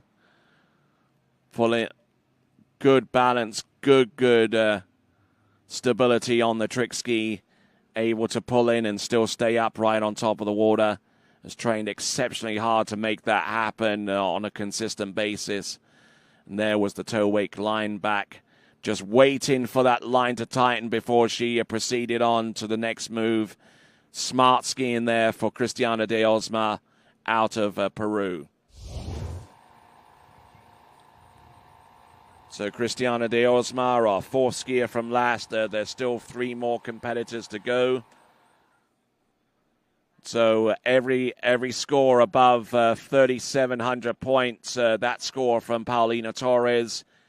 Everyone, including Paulina Torres and above, are guaranteed a spot through to the next round of the competition. There in the towboat, Ronnie Barton Bischoff. And just giving our boat driver the exact speed in kilometers an hour. Right here at the Lakes of Casting Stone, the home of the Predator Bay Water Ski Club. Right here in the province of Alberta, that has produced a number of great water ski and talented athletes, such as the likes of Ryan Dodd and Dorian Llewellyn and Jarrett Llewellyn as well. They've all come from this part of the world. And we see some great athletes continue to be produced here in the Western Canadian province of Alberta. Here we go, Christiana de Osma. Let's see what she's got here. There's the wake 5 front. Staying true to that wake. There we go. There's the Waco. Let's see what she's got. She's going to go for the flip from back to front. Will no doubt be a little bit disappointed in that effort there on that run, but she might have done enough with the toe tricks and whatever she threw down with the hands up to the point where she fell to see her path through to the next round of the competition.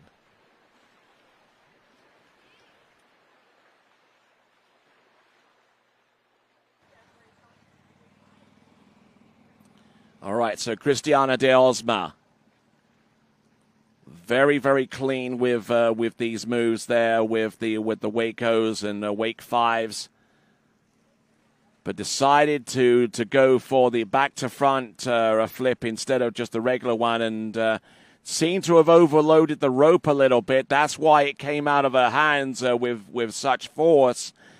And had at least 2 or 3 more flips in her repertoire before she rounded that off. And as we move on down to our final 3 skiers in this competition, I'm sure that the Christiana de Osma has done enough to advance her through to the next round. We've yet to get the score anything above the score of. Anything above the score of Lenny Wenzel with 36.40 will assure that skier through to the next round of the competition, the path to that point. Oh my word! Christiana de Osma may have gifted Lenny Wenzel a path through to the next round of the competition with 32.90, 3,290. Which means that it resets the bar to 36.20, and that bar is held now by Margarita South Africa of Italy. So that's a major happening going on right there. Christiana de Osma with a score of a little over 3,200 points. That means that Lenny Wenzel with 36.40 is through to the next round of the competition. 3 skiers remain, the first of which is going to be Christy Appleton. She's on the course right here and now.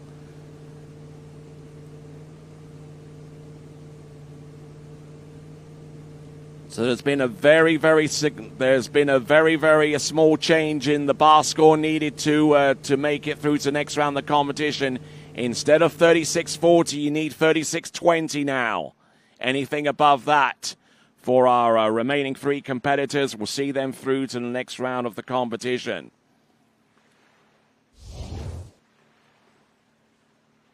Christy Appleton getting set in.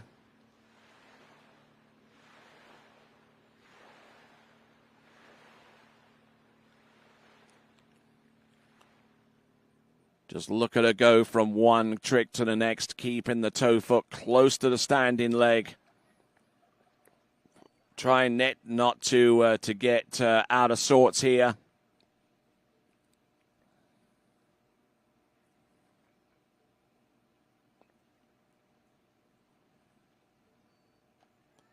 Getting good elevation towards the end of pass number 1 with that toe wake line back. That is Christy Appleton.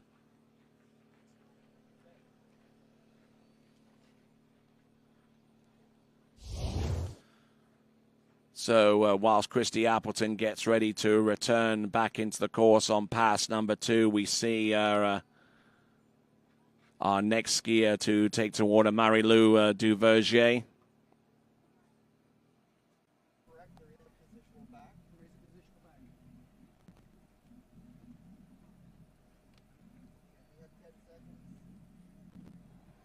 So there's Giovanni Andronico. We have yet to get the score on pass number 1 for Christy Appleton to give us an idea of what she needs.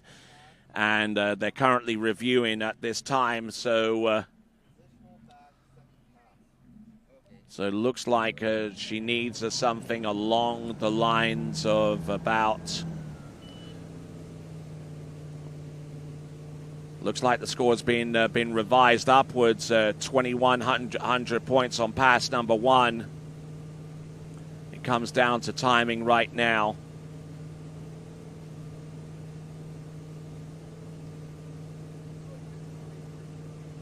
So looking for a score in excess of 1,520 points. So continuing on, this is Christy Appleton. She knows how much of this pass that she needs to get under her belt. A good portion of that point score has been produced by the 2 flips and whatever else that she's added up to that point. Yes, throwing the fist there. Wonderful skiing there from Christy Appleton.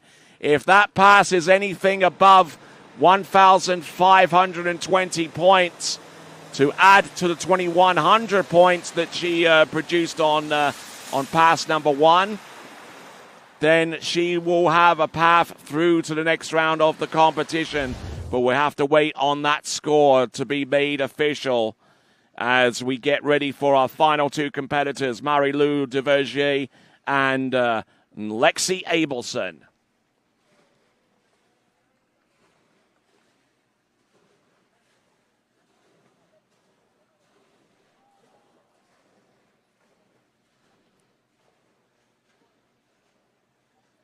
So Christy Appleton,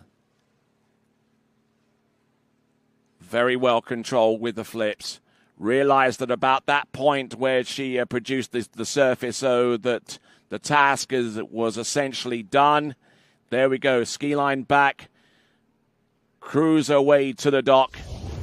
And a young skier from Australia believes that she's done enough to advance through to the next round of the competition. We still got that lead there from Claudia Komentova from the Czech Republic.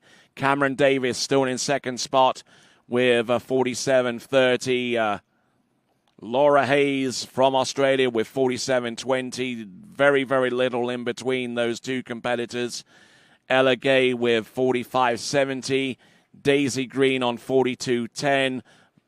Malatine Morel with 41.80 for 6th place.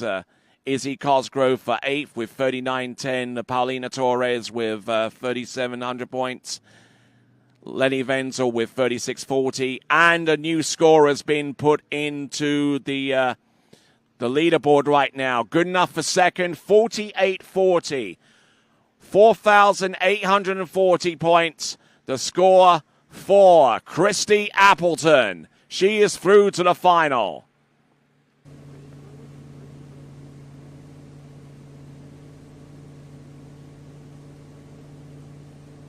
So let's see what Marie-Lou Duvergier can do.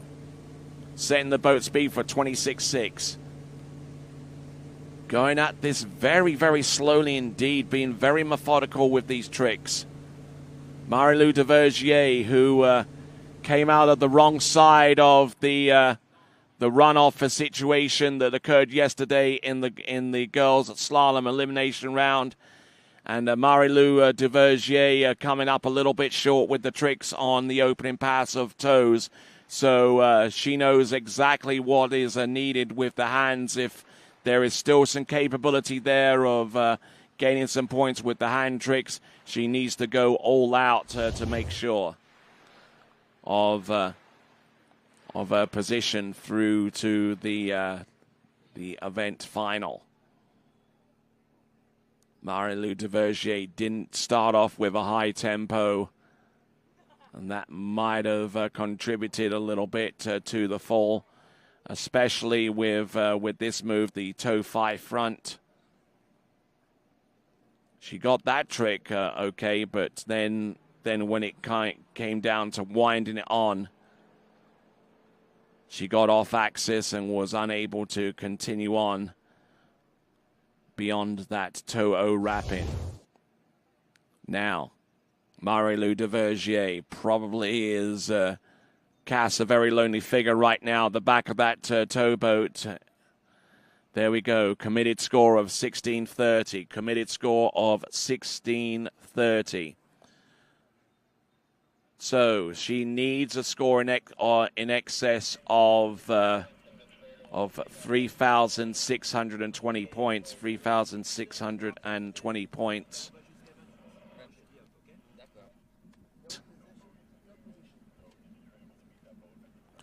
So needing a score of around 2,000 points. In fact, she needs a score of 2,000 points exactly.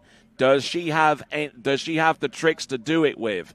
If she does 4 flips, then would have to say yes, because the minimum score for a 1 flip, the regular backflip, is 500 points, and any of the remaining flips on the list are always going to be scored above 500 points. So that should give you a little frame of reference here. If she has 4 flips, and she does them, then she could see herself through to the girls' tricking final. But it's ABCs here. Let's see what she's got. She needs 2,000 points. Let's see what she's got. Wake 5 back. That's 310. Let's see what she's got with the remaining tricks there. They're 310 points apiece there for the Wake 5s. Now she's got to up her game here. There's the backflip. Here's the second one. Going in for flip number 3. No, she goes for the ski line back. She goes to the front, positional to the back, and she rides that one out. So she has 1 or 2 flips to work from, but she has some 540s in amongst that mixed as well. So taking a cautious approach there on the pass of toe tricks, which didn't quite ultimately work out, but for her butt.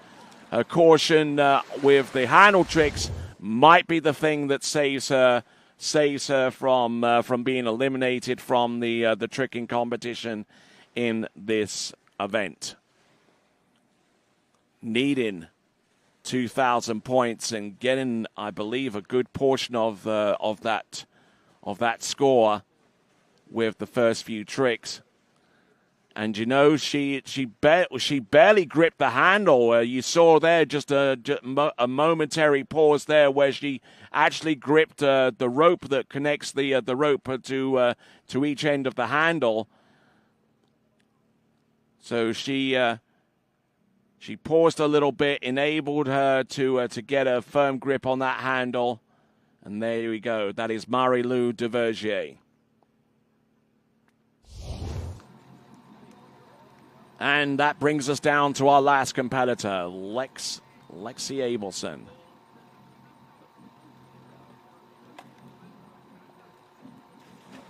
Now she's been given the signal to go, and looks like that hand trick pass may just be enough for Marie-Lou Duvergier, and that point score is going to reflect that. We're going to put that up on your screen. It's going to be 41-30, 4,130 points. That vaults her into 8th spot. It puts her through to the next round of the competition. And that still means that Margarita South Africa's score of 36-20 is still the bubble score. And that bubble score is the mark that our last skier has got to exceed in order to make it through to the next round. Representing the United States of America, this is Lexi Abelson. Setting the boat speed for 29 kilometers. C3, 0 ballast with toe tricks. Toe 5 back, toe 8 back to back, and it's reverse, keeping the toe foot absolutely anchored to the standing knee. Boom, look at this.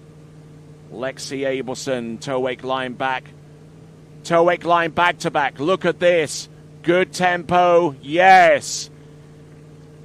Nicely done there. Our very last girls skier in the tricks event. We'll see the girls perform in the jumping event as the last of our preliminary round. A series takes place later on today. The jump event will take place in less than 15 minutes' time for the boys Series 2, and then we'll continue on to boys Series 1. But looking at this wonderful array of tricks there, courtesy of Lexi Abelson, grabbing onto that toe line, getting some good elevation. And Lexi Abelson, who splits her time between New England and Arizona in terms of where she trains, and throws the fist at the end of that run there. So that is Lexi Abelson. Halfway there. Let's see if she can execute well enough on the second half of the run to get above 36:20. So Camilo Espinal's expression there on the towboat, just absolutely delighted with what he saw out there. Absolutely perfect trick in there from Lexi Abelson. And then it's going to go down to timing, and we got a committed score of 3,410, 3,410. So 3,410 points, needing to trick over 36:20. 3,410. Needing just a little over 210 points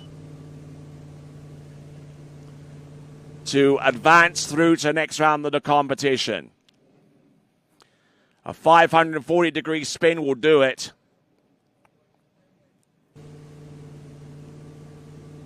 So here we go. Lexi Abelson, C3, 28.5 mile an hour, 28.5 kilometers an hour. Well, looking at the tricks there, that's 500 points by itself. That's another 500. That's 1,000. Continuing on with more and more flips from one direction to the other. Mo back. Mo back, reverse. Does she survive? Yes, she does! There you go, Lexi Abelson. Great tricking, and at the last, I would surmise that the lead has changed hands at the very last competitor. Claudia Komentova of the Czech Republic with her score of 51.10 points. Probably realizes now that that potential score from Lexi Abelson is a good enough, not only to make it through to the next round of the competition, but also to take the lead. And could do wonders for her going forwards in regards to the overall competition.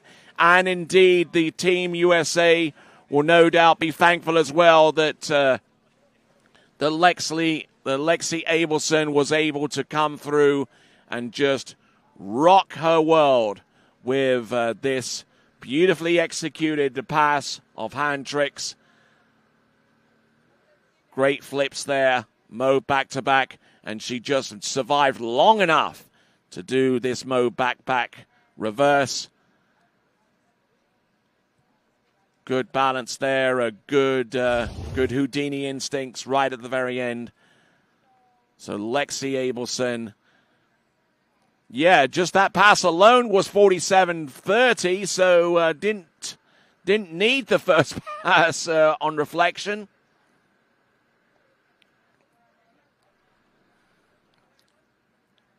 So we're pushing a score, and it is 81.40, 8,140 points for Lexi Abelson. She takes the lead. Lexi Abelson, 81.40, takes the lead, and here is your leaderboard. 81.40 for Lexi Abelson, the leader. Claudia Komentova from the Czech Republic with 51.10. Christy Appleton with 48.40. Cameron Davis, 47.30. Just 10 points below that with Laura Hayes with 47.20. Ella Gay with 45.70. Daisy Green with 21.10. Malatine Morel with 21.80. Marie-Lou Duvergier with 41.30. And there you see the remaining scores. Izzy Cosgrove with 39.10. Paulina Torres with 3,700. And our last skier to make it through to the girls' slalom, the girls' trick and final, I beg your pardon, is 36.40. So that concludes the girls' trick and elimination round series. Congratulations to all of those competitors who have made it through to the next round of the competition. We're going to go on to the boys' series 2 and 1 jump elimination round, and then we will go on to the girls' elimination round series in a 2 and 1. This is continuing live action of the 2024 U17 World Water Ski Championships, coming to you live from the Lakes of Castingstone right outside Calgary, Alberta. And we'll be back with more live action with the boys jump right after this.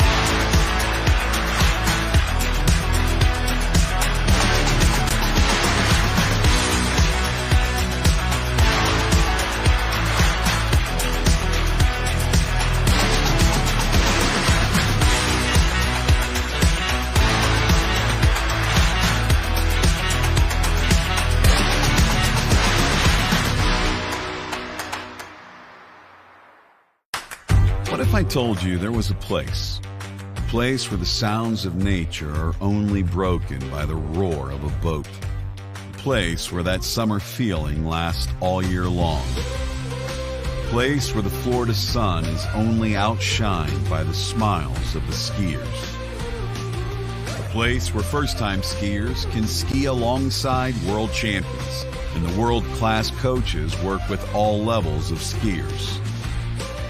What if I told you there was a place where life slows down and your only job is to make lifelong memories? That place is Swiss Water Ski Resort.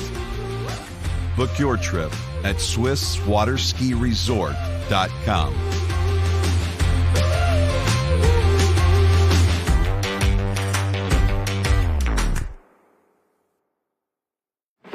So excited to introduce to you guys the NR1. Over the past season, we've been working on developing the ski shape that is now the NR1, and I truly do love this shape. I'm so excited to ski on it this season, and I hope you guys love it as much as I do. I'm really excited to get on the Reflex NR1 this season and see what it can do for my skiing. Every time I get on it, it just feels better and better. So I can't wait for the 2024 season to get some new PBs on the Reflex NR1.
As the broker of Dayland Real Estate and a professional water skier, I understand what clients are looking for in their dream water ski home.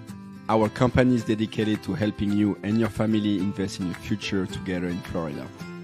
If it's time to move on to your next adventure, let us help you find the perfect match for your home. Our team offers service in English, French, Spanish, and German. Whenever you are ready, just give us a call. We will be suited up and ready to assist. Dayland Real Estate, where expertise meets passion. What if I told you there was a place where the sounds of nature are only broken by the roar of a boat? A place where that summer feeling lasts all year long. A place where the Florida sun is only outshined by the smiles of the skiers. A place where first-time skiers can ski alongside world champions, and the world-class coaches work with all levels of skiers. What if I told you there was a place where life slows down and your only job is to make lifelong memories? That place is Swiss Water Ski Resort. Book your trip at SwissWaterSkiResort.com.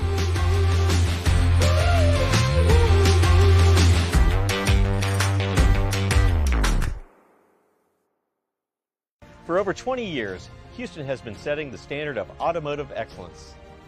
Hi, I'm Dave Houston. I'd like to welcome you to the Houston family. We are committed to offering exceptional Cadillac models like the all-new electric Lyriq, redesigned XT4, and the legendary Escalade. At Houston, our personalized service and friendly staff will exceed your expectations. Feel the thrill of buying a new Cadillac from Houston Cadillac.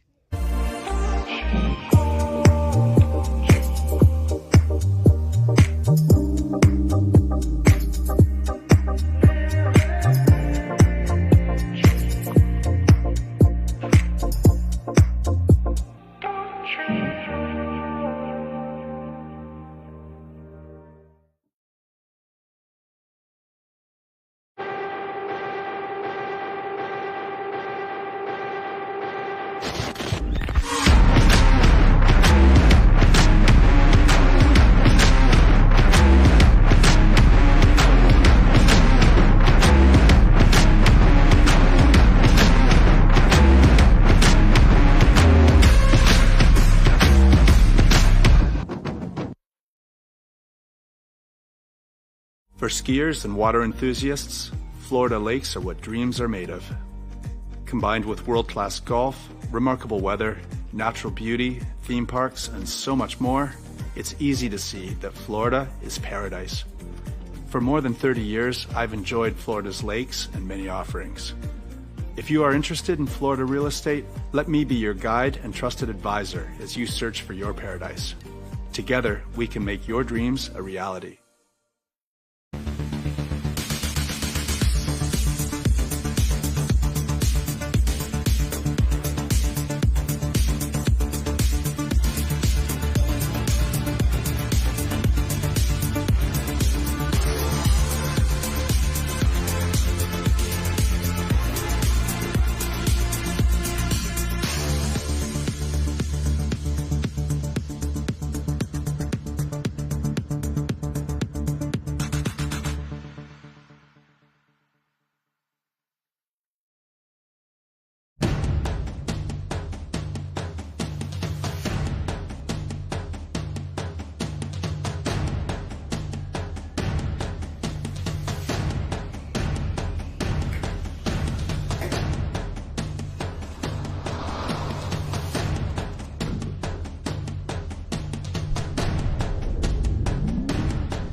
If you've been there, you know Shuswap Ski and Board is Canada's #1 water sports pro shop. They have what's needed for an amazing, fun-filled summer, and you can take it home immediately. Shuswap Ski and Board on 58th Avenue Southeast in Calgary, on Main Street in Sycamoose, and online at skiandboard.ca. Remember, it's always summer at Shuswap Ski and Board.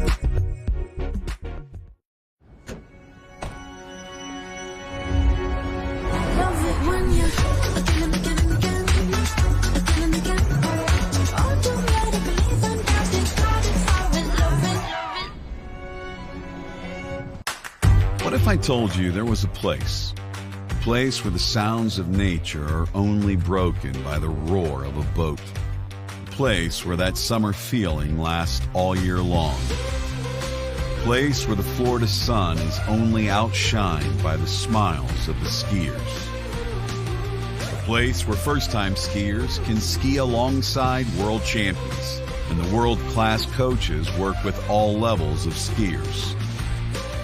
What if I told you there was a place where life slows down and your only job is to make lifelong memories? That place is Swiss Water Ski Resort. Book your trip at SwissWaterSkiResort.com.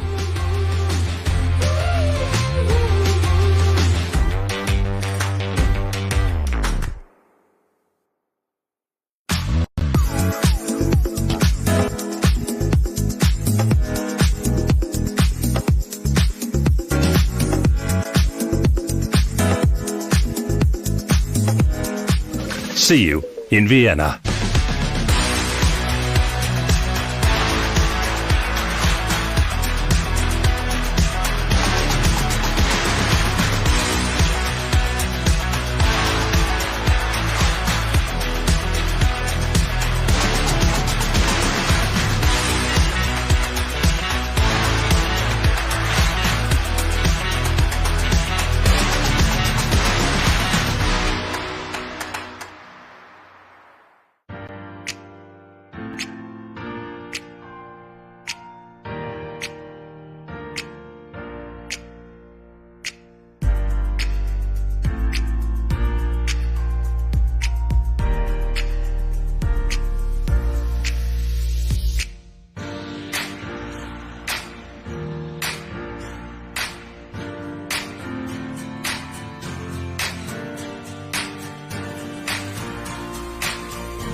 Thanks for calling Wake House. This is Brian. How can I help you?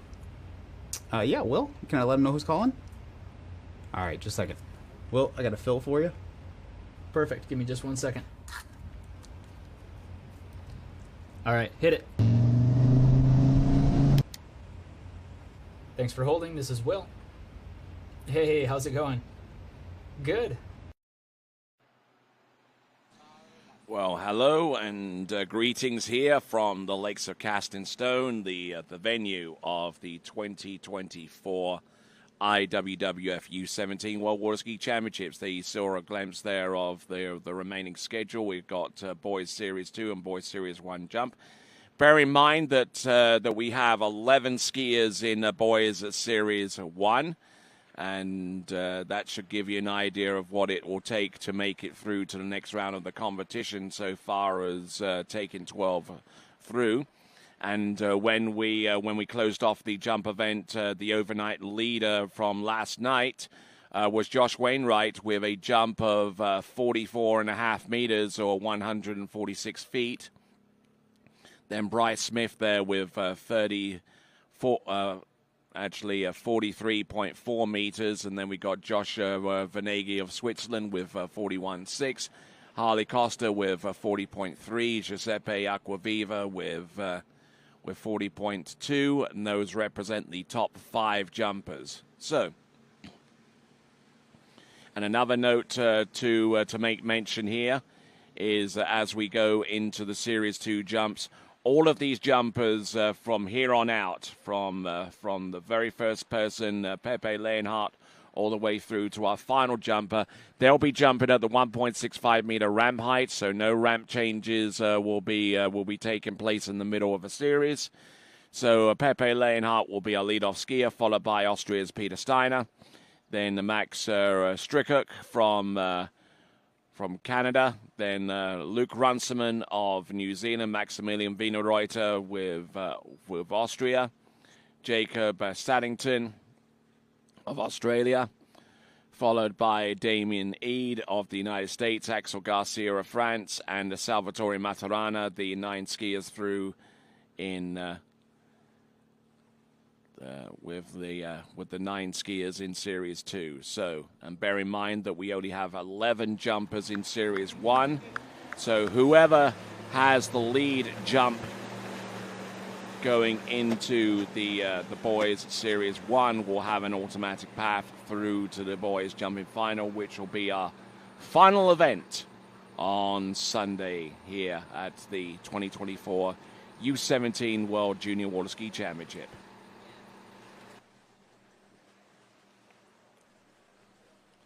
So Pepe Leonhardt, who has competed so far this season, his best jump is 44.4 meters. Did that at a competition in Rocchetto in Italy. I'm sure that he'll be making a return visit to Rocchetto when the European U17 Water Ski Championships will take place. And that is also going to be provided to you live, courtesy of TWBC. Here we go, Pepe Leonhardt getting ready. It looks like he's going to go with the 3/4 cut first, setting himself up just outside of the right wake. Here he comes, Pepe Leonhardt. Setting himself up late on jump number 1. A good, solid score there for Pepe Leonhardt. It would certainly help his cause if he can take the lead. It would definitely help his cause if he can get close to 50 meters.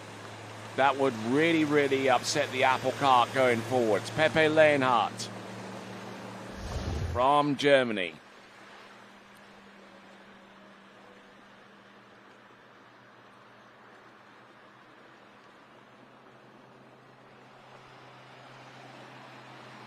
Looking pretty sharp out there, it has to be said, as he came across the wake and made his way towards the jump.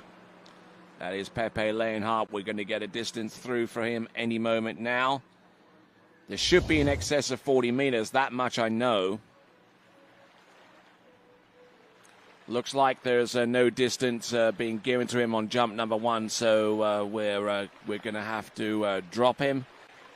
And we'll tell him the distance if we have it in just a moment or so. That is Pepe Leonhardt out of Germany. Coming to us, I believe, from the German province of Bavaria.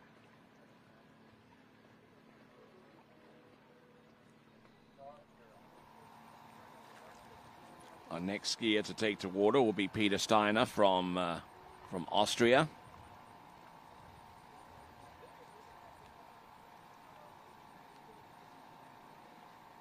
So apparently we've had one or two technical issues there with the measurement of jump number 1. So that results in a rejump for Pepe Leonhardt on jump number 1. And he could certainly take advantage of this. He's had a crack at the jump. He knows where the wind is coming from and what intensity is blowing. So based upon that knowledge, he's essentially been given one extra jump to try and excel. We'll see if that is going to help his cause out going forward. So Pepe Leonhardt of Germany, jump number 1.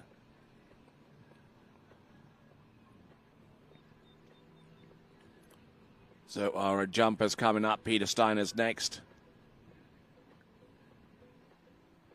Then we've got our skier from Canada, Max Strechuk from Canada.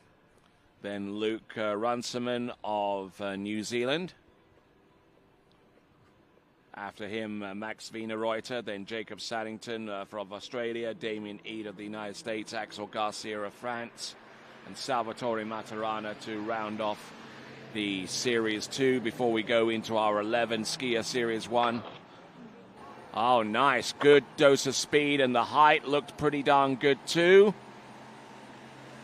Hopefully we'll get an accurate read so far as the distance is concerned on that one. We'll have a look at the instant replay and see where he made some adjustments and improvements.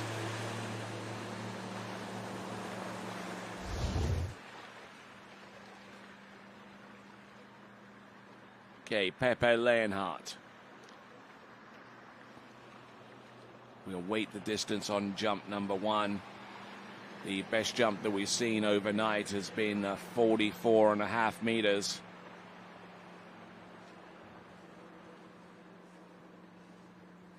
And the distance coming through is 42.7 meters, 42.7 or 140 feet, so 42.7.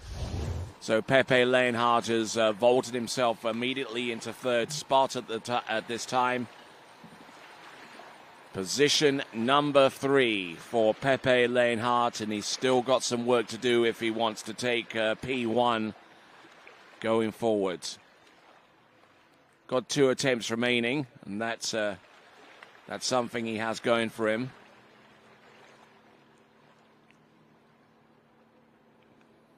So Pepe Leonhardt not contemplating doing the full double cut here. He's looking to do all of his work on jump number 2 with the 3/4 cut. Here he is, Pepe Leonhardt. Oh, gun broken over his feet there, coming across the second wake in towards the jump, and he tried to make an adjustment and overcorrected before he hit the jump, so taking a big old spill there. Very, very similar to what happened to one of our other competitors in the previous series of jumps. But much like him, and thankfully he's hasn't sustained too much of a knock and will continue to jump now. As he turned, he got into his position, he got crouched over, but then the boat took him, and then he tried to get back into a decent position, but at the same time he overcompensated and shoved the weight towards the tails of the skis, causing him to careen out of control and resulting in the fall that you've seen there on jump number 2.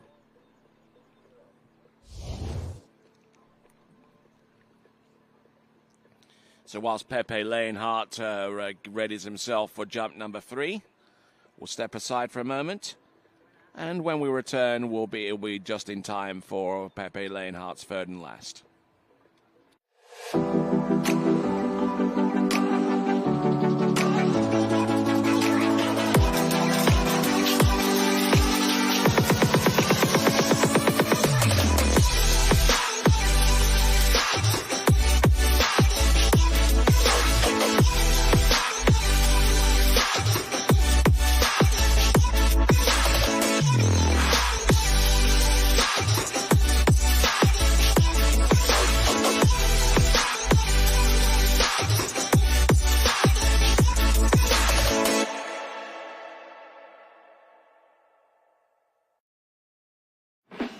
excited to introduce to you guys the NR1.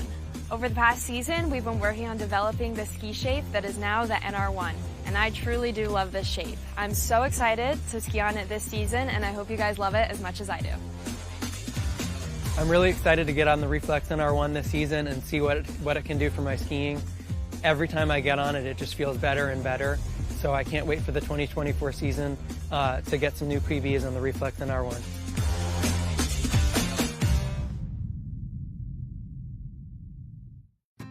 As the broker of Dayland Real Estate and a professional water skier, I understand what clients are looking for in their dream water ski home. Our company is dedicated to helping you and your family invest in your future together in Florida. If it's time to move on to your next adventure, let us help you find the perfect match for your home. Our team offers service in English, French, Spanish, and German. Whenever you are ready, just give us a call. We will be suited up and ready to assist.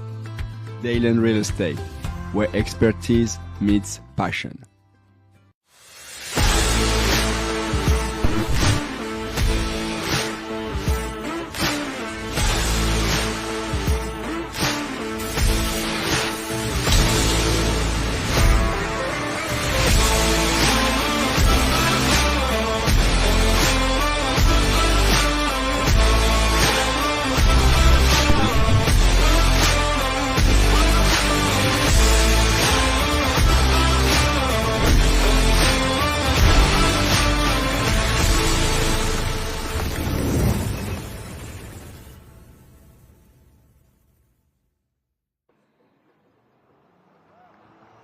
All right, welcome back, ladies and gentlemen, to continuing coverage of the 2024 U17 World Water Ski Championships. Pepe Leonhardt with his jump of 42.7 meters, currently in the third spot right now, and there you see him on the leaderboard, and he has one more jump to come.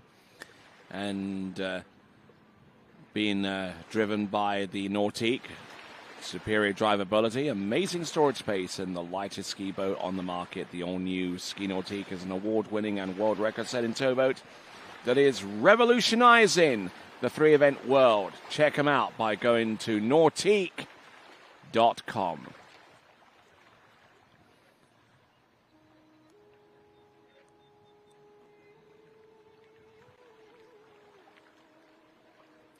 All right, here we go, folks. Pepe Leonhardt for his third and final crack at this jump. Josh Wainwright is our current leader on 44.5 meters. Bryce Smith is in second. Pepe Leonhardt for his effort is in third right now. And that one looked a little bit further. That much I can say.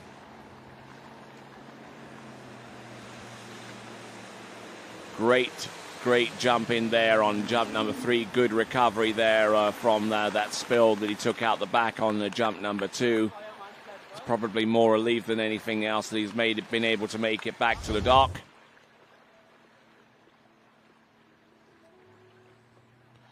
Wrong replay.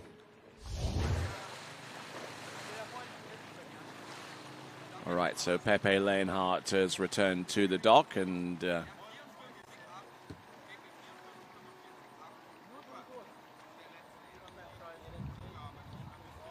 all right, then, so we wait on the jump distance for Pepe Leonhardt, the third and last attempt.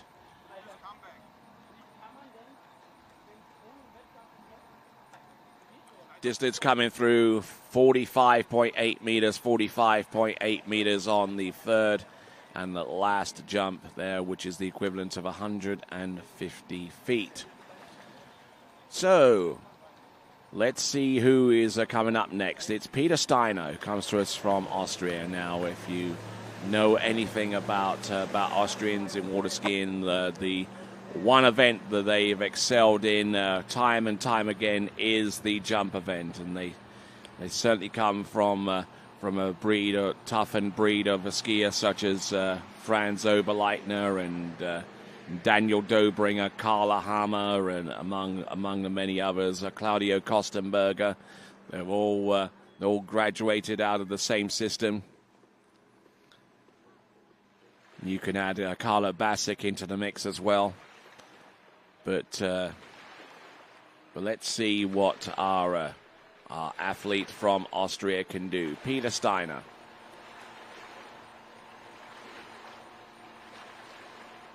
And there we see one of our camera folks there. There's Jeremy Scholl. We're reminding you to subscribe to the TWBC YouTube channel. Hit the bell icon to be informed as to the next time we go live.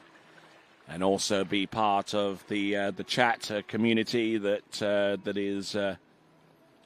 can get quite vibrant at times during these types of events. Setting his zero-off letter to letter P. Here he comes. Peter Steiner, jump number 1. Launches on that one, getting a little twisted in the air, but for the most part, that jump looked very, very solid there.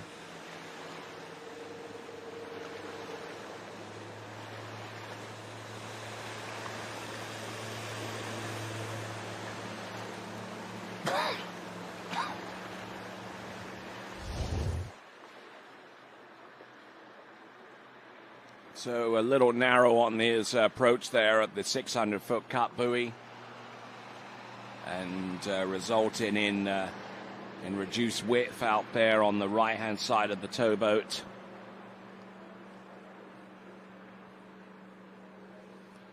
And with that reduced width, it also contributed to his reduced speed.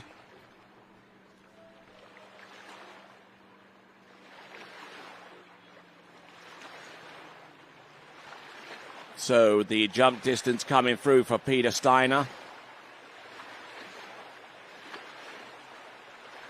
It's 47.1 meters or 155 feet, 47.1. That takes the lead away from Pepe Leonhardt, who managed to wrench it away from Josh Wainwright, whose overnight lead of 44.5 meters has now been superseded by the first two competitors.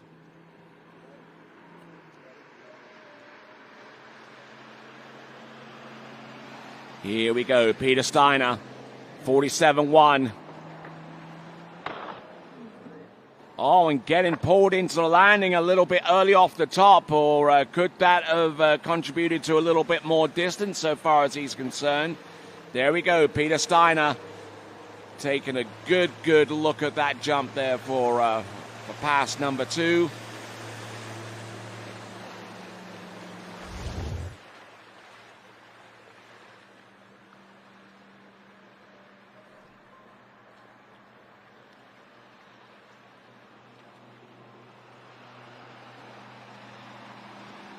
So looking at Peter Steiner once again, and he backs up that 47.1 meter jump with a 46.7, about 2 feet shy. But he drives off the second wake, and as I said, got pulled down a little bit early, and that was to his detriment.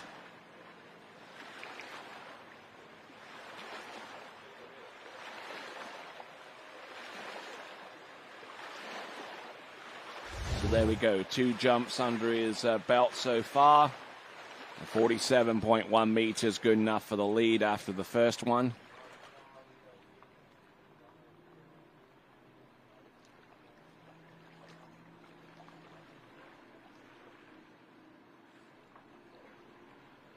So continuing on with day 3 of action here.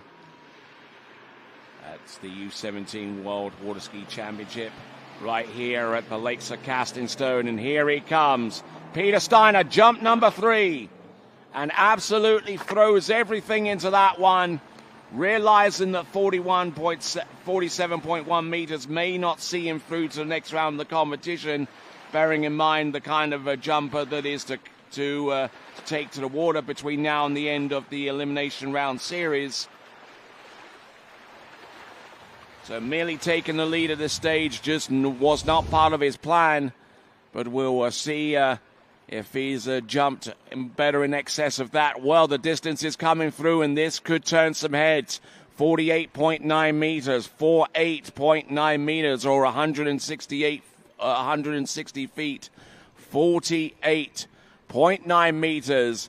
That extends the lead of Peter Steiner against the rest of the field, jumping at least 10 foot further than anybody else that has gone before him. So Peter Steiner. Good aggressive pursuit of distance there, so good skiing. All right, so we now go to our next competitor.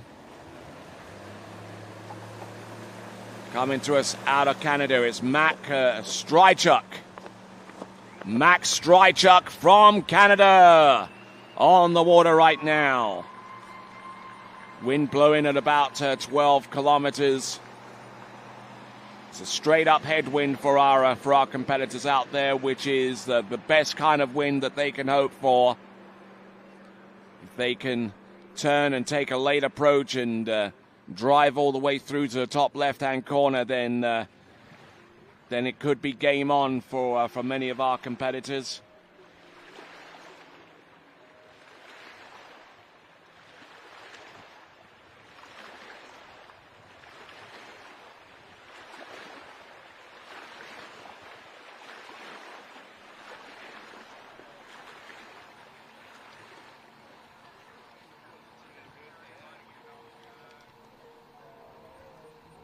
All right, then. So let's see what Max Strychuk can do. Representing Canada. Very, very close to the shoreline at around about the 600-foot cut buoy, and now he's out wide. Letter T. Let's see how late he takes this one. This is Max Strychuk. Oh, and an early approach. He knew that almost as soon as he made the turn, and couldn't do much by way of adjustment. Couldn't do much about it safely anyway, so with that firmly on his mind, he chucked the rope and skied around the bottom left-hand corner. That was Max Strychuk.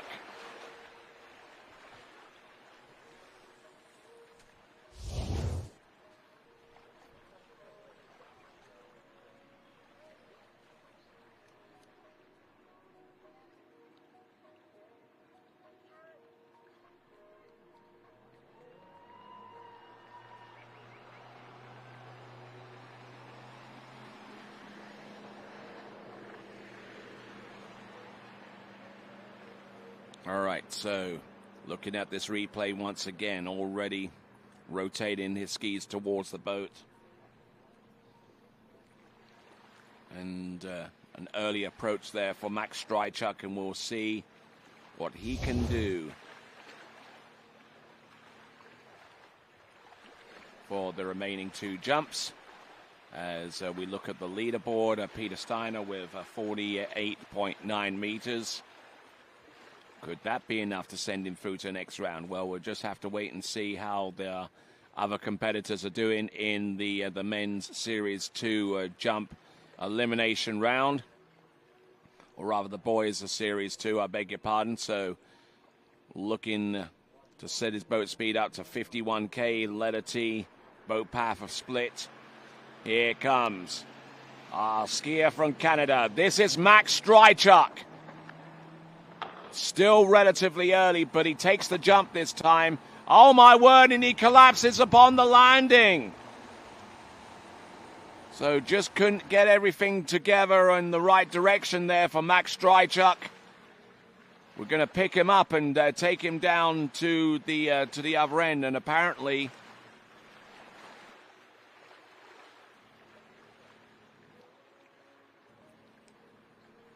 so Max Strychuk getting into a little bit of difficulty at this early juncture of the jump event.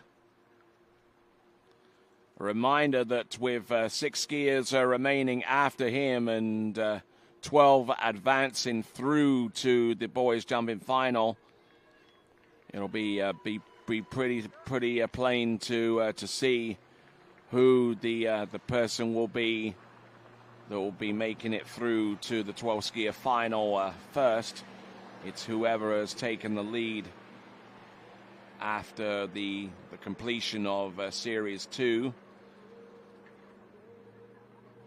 And that is a Max Strychuk from Canada, having a really, really torrid time with the landing right now and with his timing in general.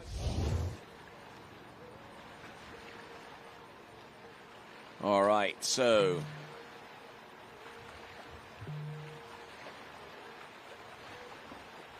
Getting ready for our next competitor. He is on dockside and eager to take a poke at that ramp. Luke Runciman of New Zealand.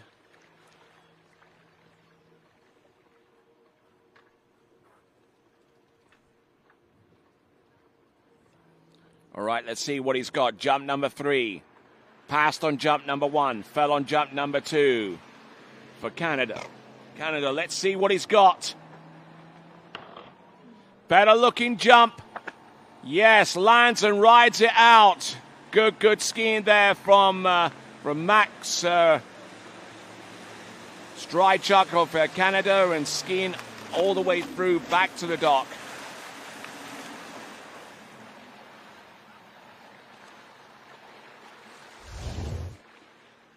Max Strychuk hoping that his jump distance of on the number 3 is good enough.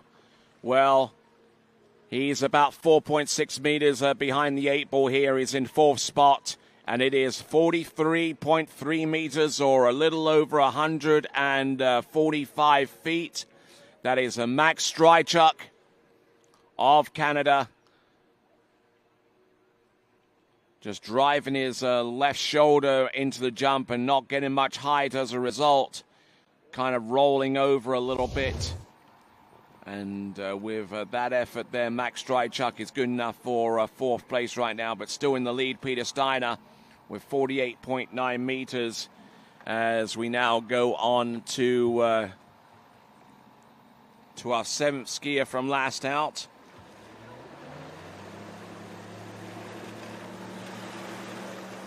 Skier on the water is Luke Runciman.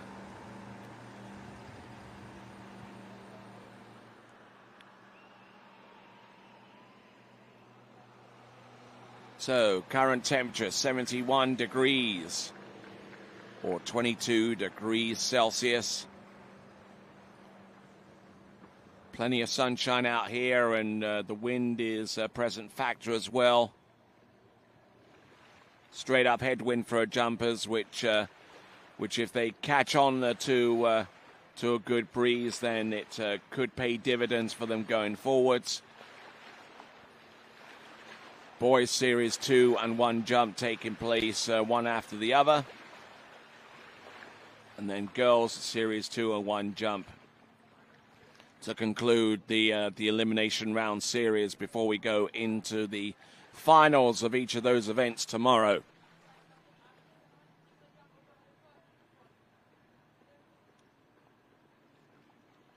Looks like Luke Runciman's getting some support online on the live chat, including from Brian Simpson.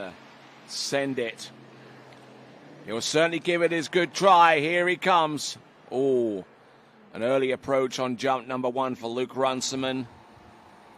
And we'll see if he can make the necessary adjustments to be able to take the second jump for starters, and then see about busting out some huge distance to maybe take the lead away from Peter Steiner of Austria.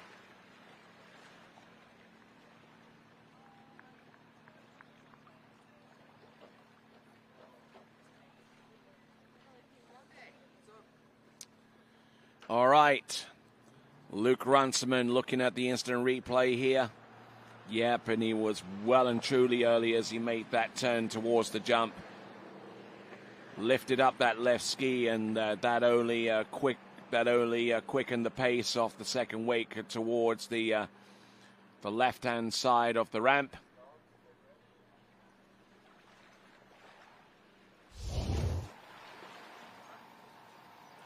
So whilst Luke Runciman prepares himself for jump number 2, here's Max Wienerreuter on the starting dock and getting ready to rock the house, as it were.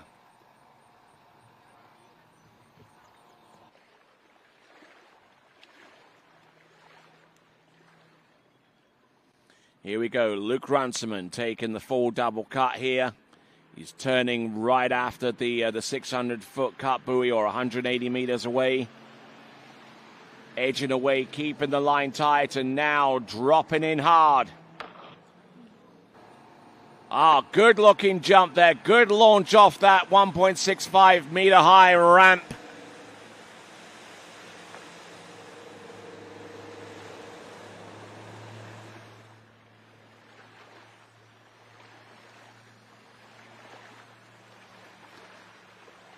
So Luke Runciman in good form there on jump number 2.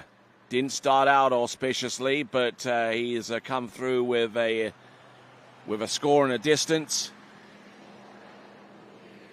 that could well put him into the top 3, and yes, it does. It is 45.2, 45.2. That currently puts him in P3 right now.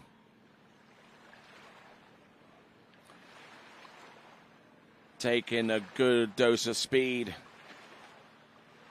and but was able to get some height there.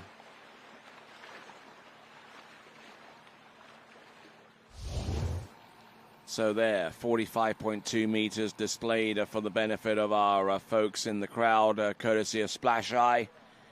You can find out more about Splash Eye by going to splasheye.com. Here we go, Luke Runciman. Third and last attempt. Always late on this one. Now he's going to have to work off the second wake. Oh, yeah, better looking jump there. Getting a good pull off the top of the jump. Not standing particularly tall off the ramp, mind you, but the speed was there. Taking full advantage of the power of that Nautica towboat. Luke Runciman. Yep, brought this cut down later, right from the very start, turning a little closer towards the jump off the 180-meter cut buoy.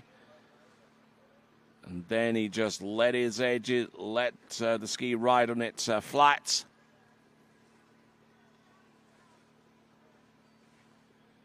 And Luke Runciman losing a bit of distance on jump number 3. It is 45.5 meters. 45.5 meters. He certainly wasn't for the lack of trying. That much I can tell you. There we go. That is Luke Runciman. His best jump is 45.5. 45.5 meters on jump number 3, which incidentally, and I do apologize for this, does actually give him his best jump distance out of the 3 and puts him in deeper into third spot right now. Luke Runciman, 45.5. All right, now we're on to our next competitor. This is going to be Josh Saddington.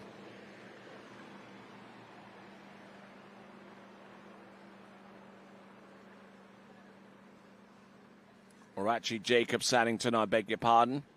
Jacob Saddington, one of the 4 competitors remaining. And then after this series, then there'll be 11 jumpers getting ready to go. And whoever comes out of this series as the top jumper. And it certainly looks very good right now for the likes of Peter Steiner.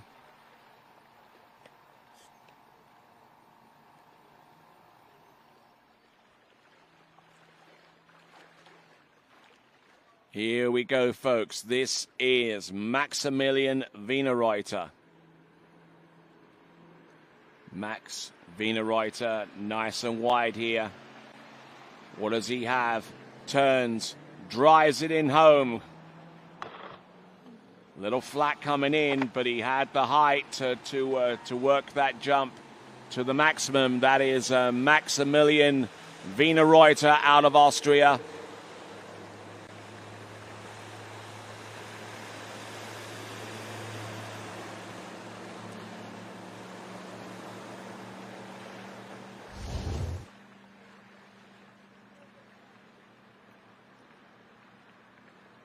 So turning just before the 180-meter cut buoy. That's one of only three 3 frames of reference that the jumpers need to make their timing a little bit more accurate. 150, 180, and 210 meters away from the jump. Here comes Max Wienerreuter, who jumped 46.2 on the opening jump this attempt. And it is the equivalent of 152 feet. Still in the lead is Peter Steiner with 48.9 meters. And the probability of him making it through to the next round of the competition gets an upward push every time a skier lands short of that distance. So Peter Steiner of Austria still on it. 48.9.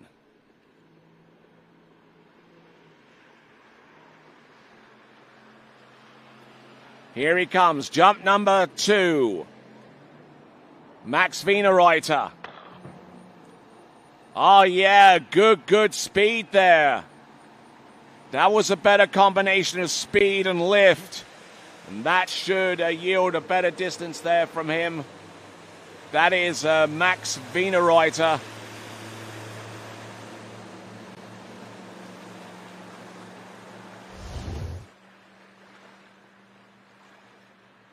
So Max Wienerreuter, his jumping equipment there complete with a visor closing off the front space of his helmet. And the jump distance, it's tantalizingly close. It is 48.4 meters. That is half a meter shy of his compatriot, also from Austria, Peter Steiner. Little bit of an upper body crush as he hit the bottom right-hand corner. But he was still able to take it to the edge. And we'll see if it's good enough going forward. See if it is a good enough jump to see him through to the next round. I'm sure that there are 3 other people between now and the end of this series that will have serious conversations in that regard. But here we go. This is Max Wienerreuter. 48.4 meters, his best jump. But can he get over the magical distance of 49 meters? Let's see what he's got. Oh, not with that one, he won't. And that was his last jump there, Max Wienerreuter. And our swimmers into the water in double time. I don't know where the skis are. They're probably still on his feet, but the swimmers making his way towards Max Wienerreuter, probably a little bit winded for all intents and purposes. But he has a best jump distance of 48.4 meters. That puts him in second place. That gives him about a 1.4 meter cushion against Pepe Leonhardt right now. But Max Wienerreuter is just half a meter behind the best jump distance so far from Peter Steiner.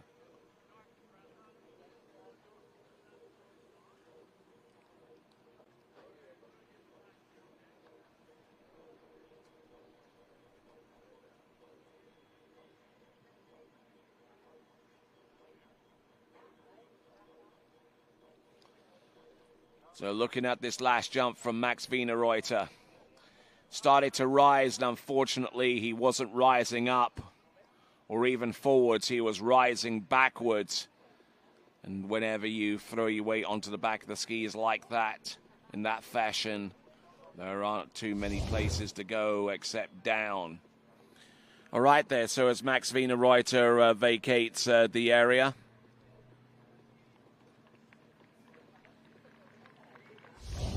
So Max Wienerreuter getting the appreciation of the crowd here on shore. We're taking a look at this jump from a number of different angles, including that one straight on. Yeah, completely ejected out of the ski. I was wondering where they were as the rescue crew got towards him. So as Max Wienerreuter gets deposited at the dock, we're going to take another look at this this jump.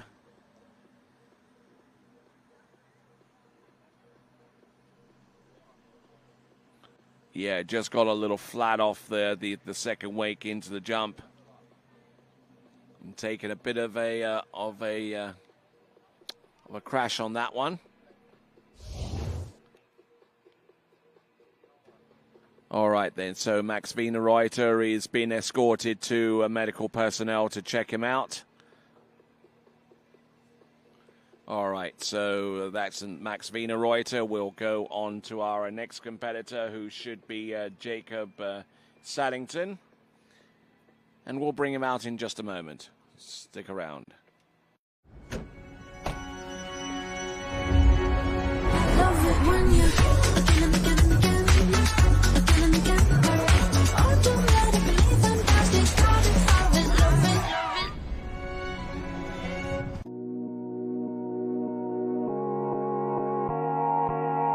If you've been there, you know Shuswap Ski and Board is Canada's #1 water sports pro shop. They have what's needed for an amazing, fun-filled summer, and you can take it home immediately. Shuswap Ski and Board on 58th Avenue Southeast in Calgary, on Main Street in Sicamous, and online at skiandboard.ca. Remember, it's always summer at Shuswap Ski and Board. For skiers and water enthusiasts, Florida lakes are what dreams are made of. Combined with world-class golf, remarkable weather, natural beauty, theme parks, and so much more, it's easy to see that Florida is paradise. For more than 30 years, I've enjoyed Florida's lakes and many offerings. If you are interested in Florida real estate, let me be your guide and trusted advisor as you search for your paradise. Together, we can make your dreams a reality.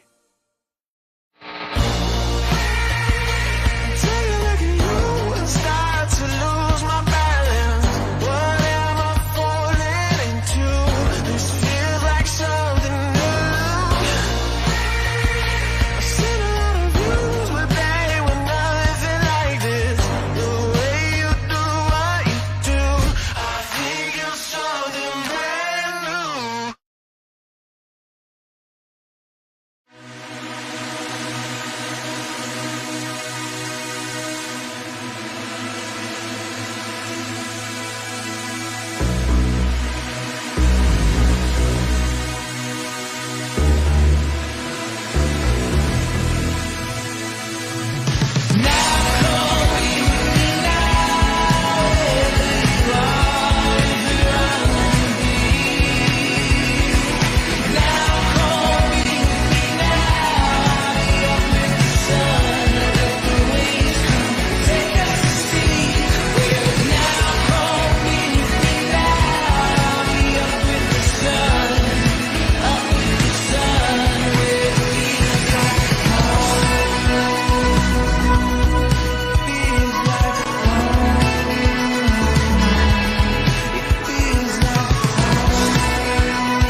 All right, welcome back to continuing coverage of the 2024 U17 World Water Ski Championships.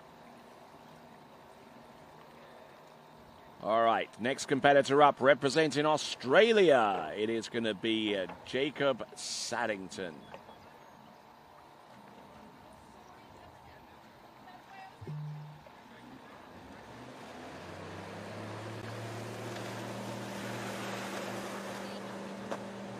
All right there, so Jacob Saddington, let's get to see if we can get a read on him so far as his recent competition performances have been concerned. This is based upon information from last year. Jacob Saddington, who skis out of the Bridgewater Club in Victoria, his best jump in 2013 was a 38.2 meter jump. Now, the fact that he's in this series would suggest that he's improved a little bit since that time, because each series is based upon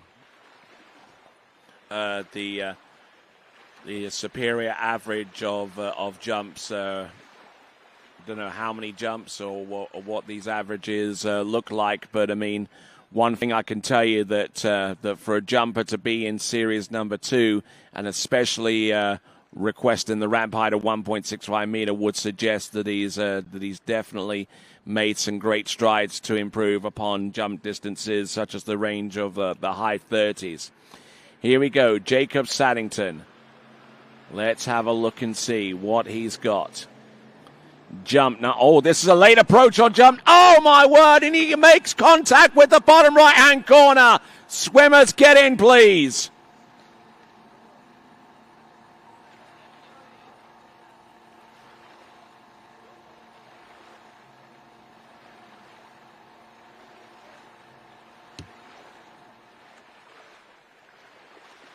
Wow, wow.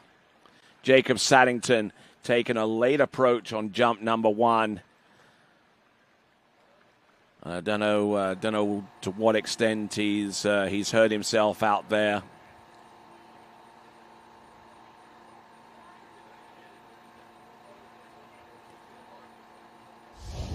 But let's have a look at this and look at it from where he turned just before the 600-foot cut buoy. Now the wind has actually died down a little bit, which meant that he wasn't completely stung out there so far as his width is concerned.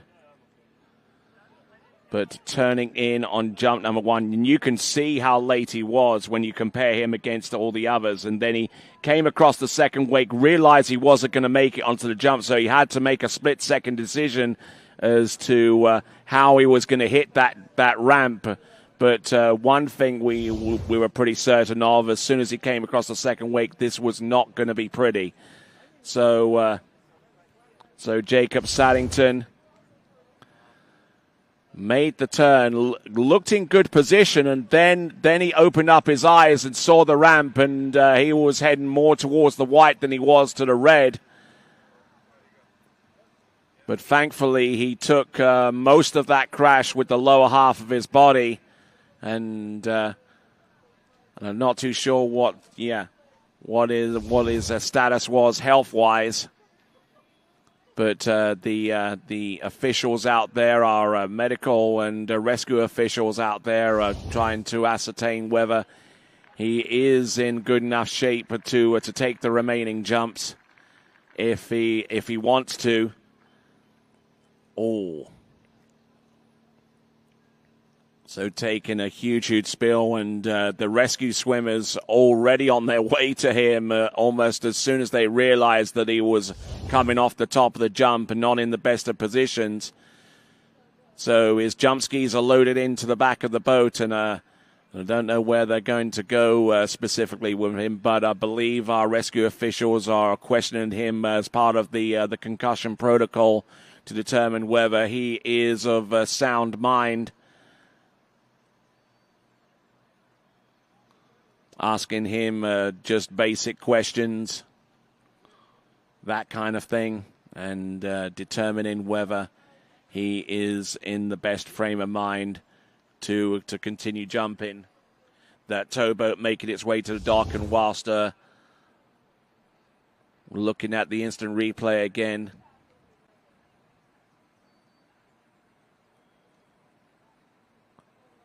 and yes, he took that landing all with his lower back. All right, then. So as he makes his way back to the starting dock, we'll take a quick break, and we'll continue on with the competition right after this.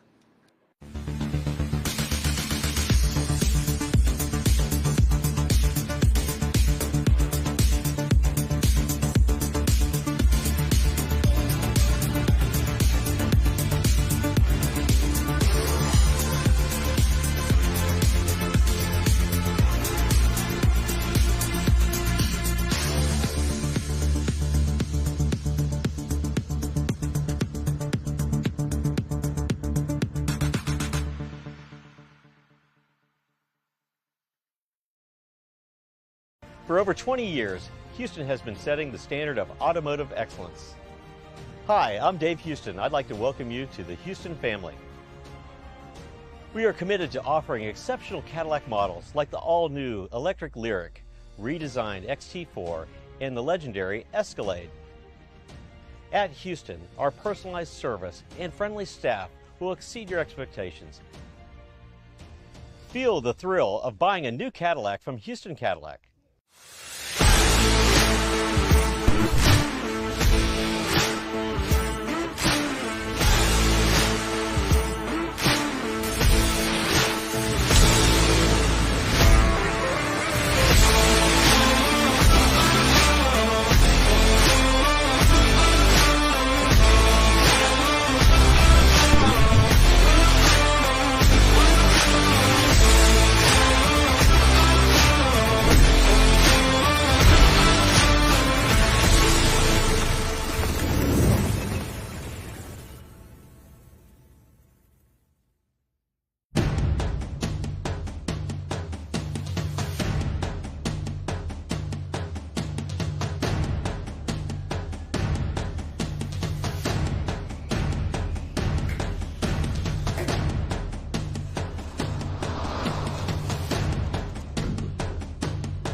For over 20 years, Houston has been setting the standard of automotive excellence. Hi, I'm Dave Houston. I'd like to welcome you to the Houston family. We are committed to offering exceptional Cadillac models like the all-new electric Lyric, redesigned XT4, and the legendary Escalade. At Houston, our personalized service and friendly staff will exceed your expectations. Feel the thrill of buying a new Cadillac from Houston Cadillac. For skiers and water enthusiasts, Florida lakes are what dreams are made of. Combined with world-class golf, remarkable weather, natural beauty, theme parks, and so much more, it's easy to see that Florida is paradise. For more than 30 years, I've enjoyed Florida's lakes and many offerings. If you are interested in Florida real estate, let me be your guide and trusted advisor as you search for your paradise. Together, we can make your dreams a reality. All right, then, welcome back to continuing coverage. And the latest news that we heard is Jacob Saddington is okay, and he is about to take his second jump of 3. Now, other good news so far as Jacob Saddington is concerned, with taking a jump like that typically means that your equipment might be compromised, but that doesn't appear to be the case. The jump skis and their edges appear to be intact. There's both foot jump fins are also intact as well, which means that everything that he needs to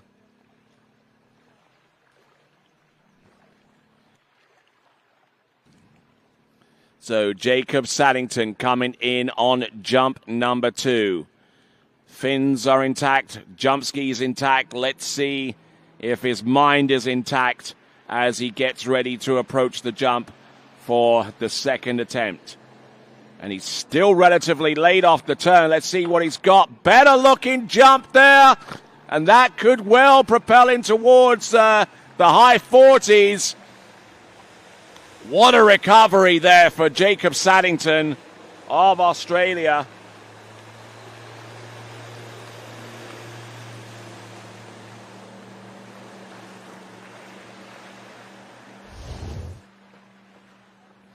Now, Jacob Saddington, who last season was jumping in the high 30s, was really looking to boost out his jump distances in excess of 40 meters right here. And if he can get closer to 44 and a half meters, then it will really open up the can for him. And here we go. This is a 44.7. A safer looking jump by any stretch of the imagination. 44.7 meters or 147 feet. That is Jacob Saddington of Australia. And that currently vaults him into 5th place right now. And he has one more jump to come. So we wonder if he's got anything left in the tank. That was a good confidence boost on jump number 2. Yep. Certainly what the doctor ordered, literally. And here he comes, turning around the 180-meter buoy. And I'm sure he's going to get plenty of encouragement along the shore side here as he makes the turn towards the jump one last time. This is even later. Makes contact with the jump.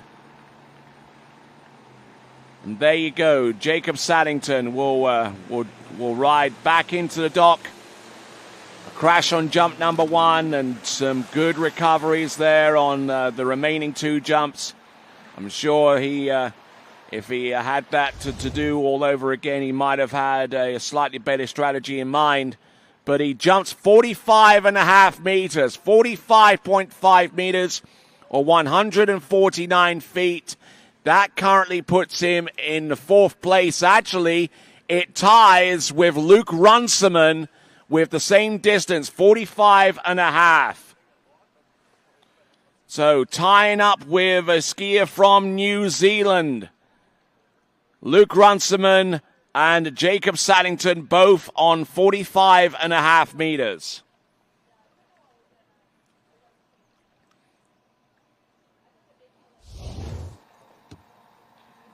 So great effort there towards the end for Jacob Saddington. Certainly had to dig deep on that one to conjure up a distance, a respectable distance by the end of his set. And on the water right here and now, representing Team USA, it is Damien Eade.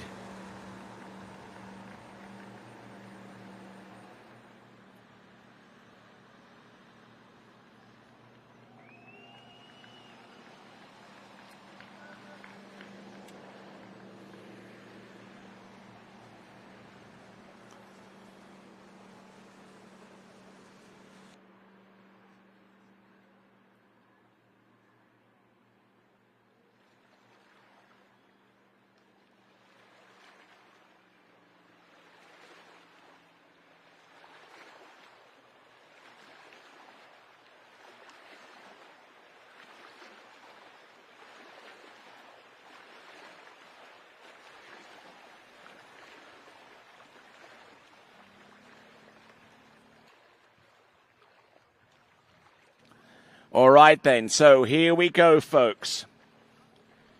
3 more competitors to go before we move on to Boys Series 1 Jump. This is Damien Eade. 51K, letter S, boat path of split. Here he is. Turns away a little bit earlier than Jacob Saddington. But with a little bit more room on the ramp there, he gets the height and flies in for a decent-looking jump there. There we go. That is Damien Eade on jump number 1. Peter Steiner is still leading the jump contest with 48.9.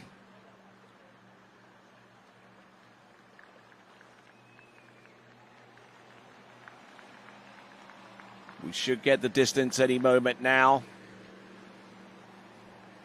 Damien Eade with 43.8 meters or 144 feet. He's still got a bit of work to do here.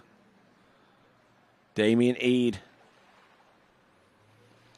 Now, Damien Eade, for his part, is is working against an injury which he sustained not too long ago to his right arm. It involved some fire and some gasoline, which didn't really harm him so far as his ability to move his arm, but it's just a little bit discomforting for him to be out there on the water, having burnt a good portion of his skin off that right arm. But hopefully that first jump will fill him a little bit with some confidence going forward. Damien Eade, representing the United States of America, with a 43.8 meter jump to open up with. Let's see what he's got. Better looking jump there. Good angle off the second wake. Good direction. That should result in a jump of about 45 meters, I would say. And that kind of jump will definitely ruffle some feathers there, especially when it comes to the likes of Jacob Saddington and Luke Runciman, who are currently in fourth spot right now, in a tie for fourth spot with 45.5 meters. That might end up being a little bit further than that, but we'll just have to wait and see. With the distance that's about to be revealed, 46.1, 46.1. Damien Eade has now vaulted himself up to third spot. Ultimately, he wants to take the lead, and maybe by enough distance to mitigate any potential threat from the likes of Axel Garcia, who is next up to take to the water, and Salvatore Maturana, who will be our last jumper to go in Series 2. Bear in mind that in Series 1 we have 11 jumpers on that list. So whoever comes out of Series 2 as the lead jumper also has that golden ticket through to the boys' jumping final, which will be our last event tomorrow. Here comes Damien Eade, needing a distance of more than 48.9 meters to take the lead away from Peter Steiner. Let's see what he's got. Makes the turn. Oh, a little bit close to the bottom right-hand corner, and just couldn't really coordinate his lift or much of anything else that would result in him getting a better distance than 46.1. But respectable skiing there under the circumstances. Damien Eade with 46.1 meters or 151 feet.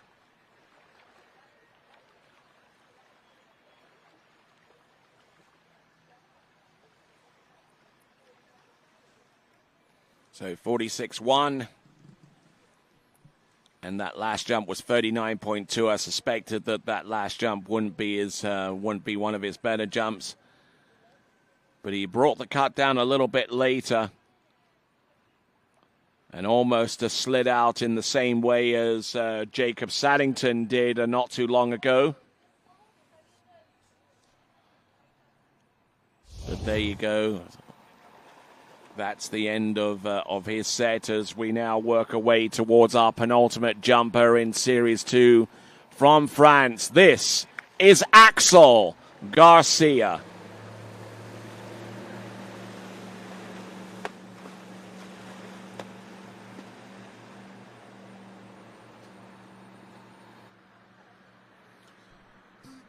So Axel Garcia, let's see if we can get an accurate read on what he's been able to produce this season.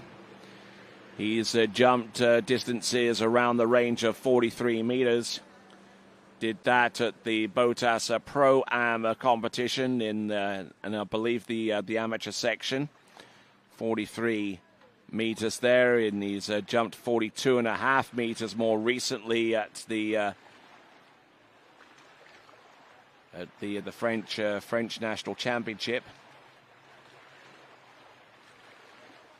So he's good for distances in excess of 40 meters, but he needs something closer to 50 meters to really open up some eyes and see what he's got up his sleeve. So let's see what we got. Axel Garcia, the top jumper right now is Peter Steiner with a 48.9. Axel Garcia, whom we've seen a little bit earlier on, make his way into the boys' trick and final. Let's see if he can add the jump final to that distinction.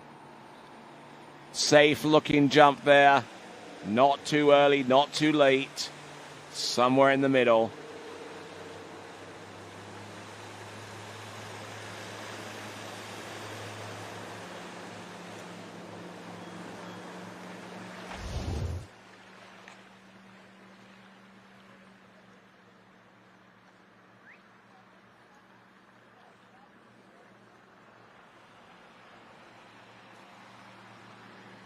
So looking all right on jump number one. We get the distance coming through.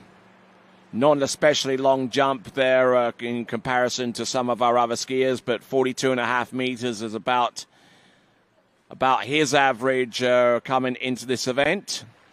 42.5. A little early coming into the base of the jump there. He came off closer to the top left-hand corner, very, very close to our static camera view, which is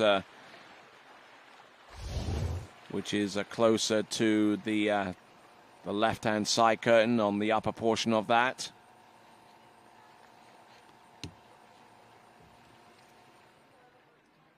Here we go, folks, coming in. Jump number 2. Now the wind has almost completely died down, which means that if he intends to press significantly off the top of the jump, that may not be the best idea. Here he comes, jump number 2. Doesn't have an awful lot of support in the air to press down upon towards his jump skis, but he's pleased with that jump. He had better speed and got more natural lift off the top of the ramp.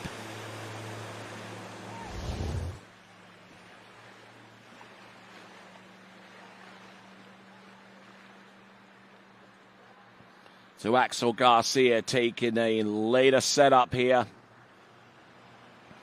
with the full double cut, which allowed for him to glide out a little bit further. And Axel Garcia jumps 45.4 meters, 45.4. 45.4, the equivalent of 149 feet for Axel Garcia, putting him in 7th place on the leaderboard right now. So he's still got some work to do if he aspires to be among the skiers in the boys' jump final. As I mentioned before, whomever comes out of this series with the lead distance would be enough to send that skier through to the next round of the competition, being as there are only 11 more jumpers after the conclusion of this series, and 12 advance.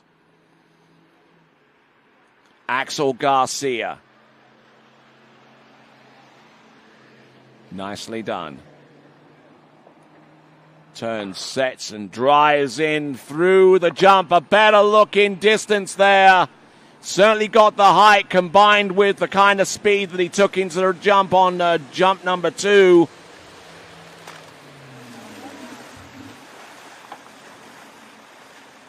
The effort was certainly there for Axel Garcia, but will the result reflect all of the prep that he put into this?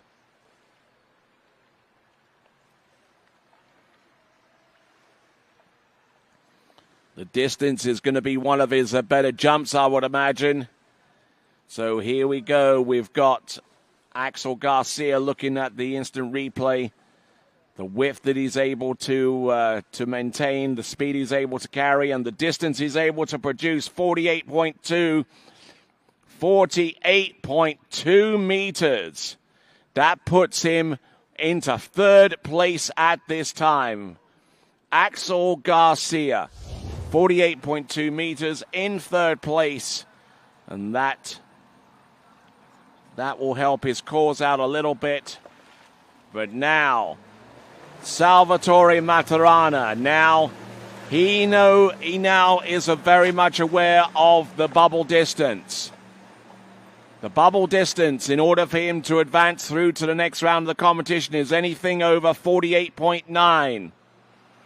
Anything less than Peter Steiner takes the first spot through to the final of the boys jumping competition.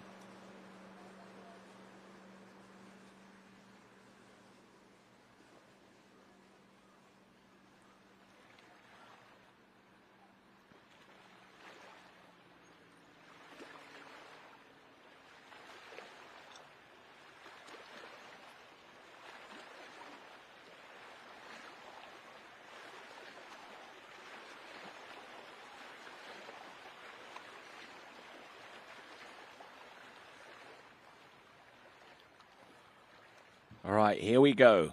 Coming in on jump number 1. This now is Salvatore Maturana.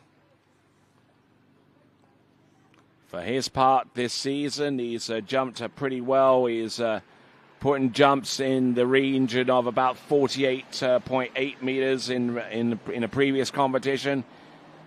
Leaning a little bit back coming off the turn, but managing to recover well enough to generate enough speed and enough distance to record a score on jump number 1 that keeps him in contention.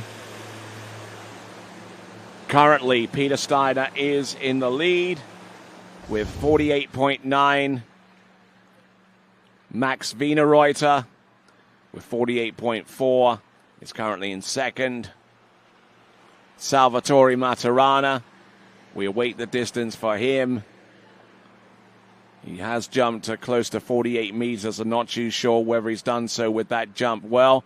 I tell you what, as close as 40 meters as you can get without actually being 48 meters, it's 47.9, 47.9 on the opening jump. And beautiful air form coming off the top of the jump, just taking whatever support that he gets in the air and use it for continuing distance. That was Salvatore Maturana with a 47.9.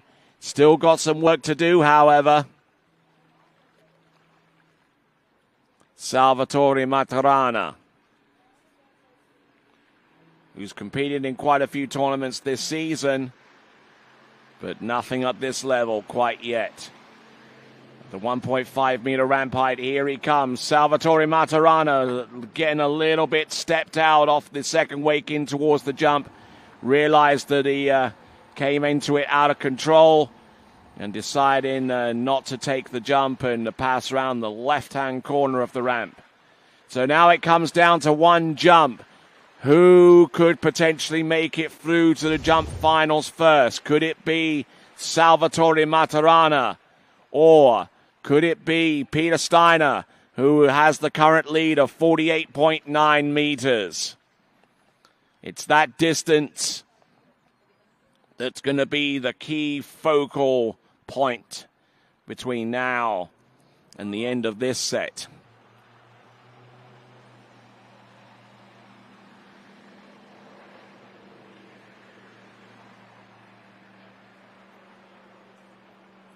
All right, here we go.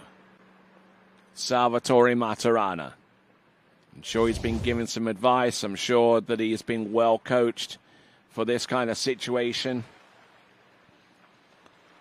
Salvatore Maturana currently in fourth spot with 47.9 meters.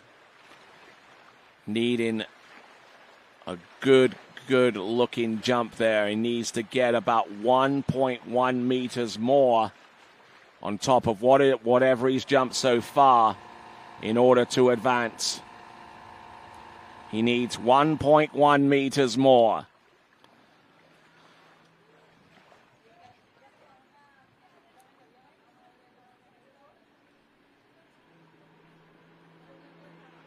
Let's see if he's up to the task.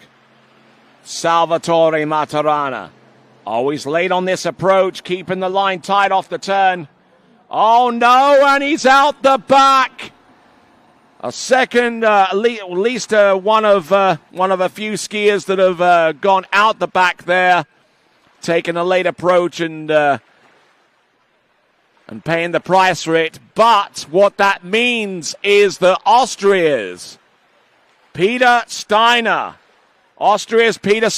by that token, has made it through to the boys' jump final on the strength of his jump distance of 48.9 meters.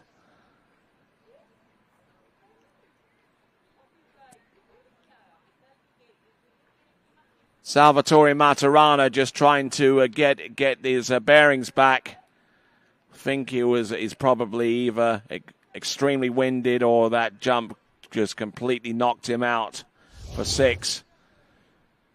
But looking at Salvatore Maturana's effort here,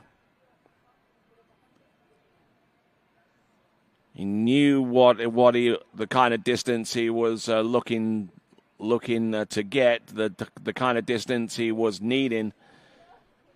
But he turned and he was already late as he approached the turn.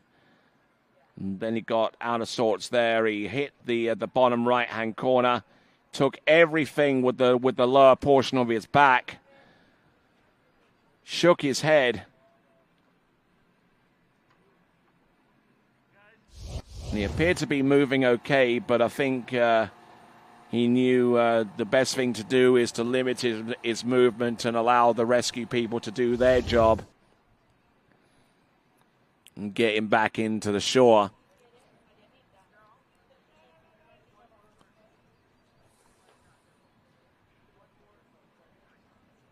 Wow. So there we go, Salvatore Maturana.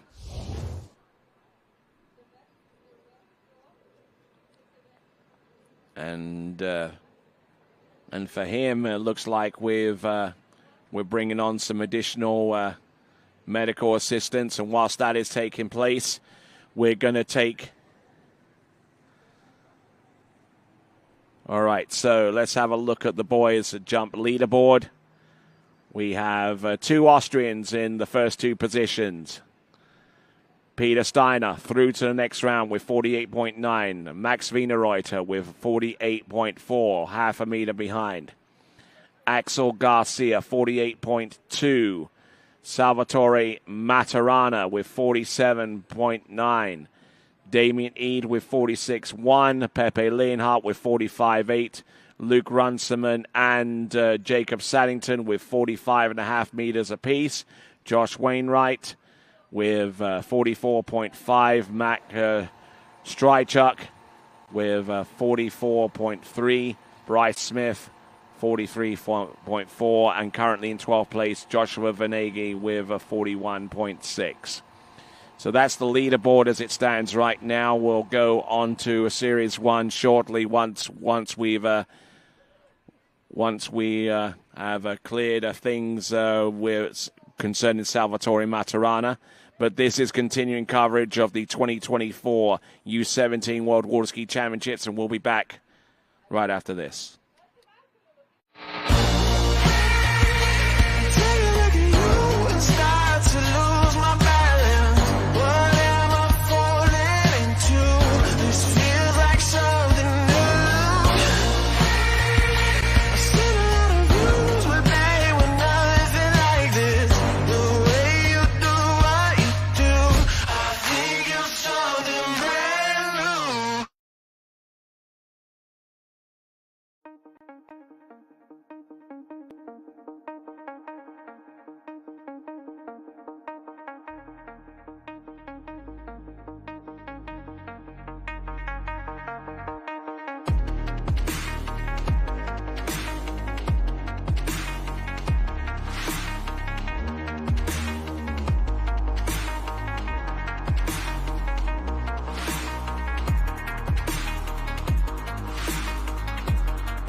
As the broker of Dayland Real Estate and a professional water skier, I understand what clients are looking for in their dream water ski home.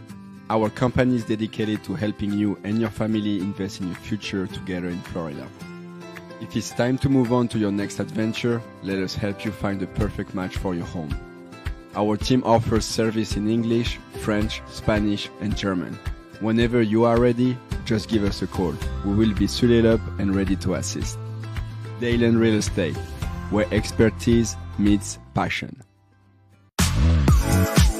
Where do competition standards meet the highest culinary standards? Where do the old masters meet the new masters? Where do first-class conditions meet first-class hotels? Where does the purest joie de vivre meet the purest drinking water quality? Only 30 minutes from the airport and Vienna city center.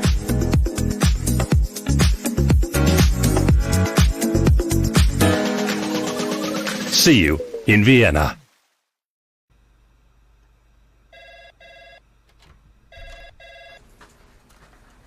Morning, Brian. Hey, morning. You have a good weekend? Yeah, got out on the water a couple times. How about you? Yeah, I got to set in. Just gonna make a quick phone call here. Oh, of course. Can you get that, Will? Yeah, man, I got it. Thanks for calling Wake House. This is Will. Yeah, looks like we've got those in stock.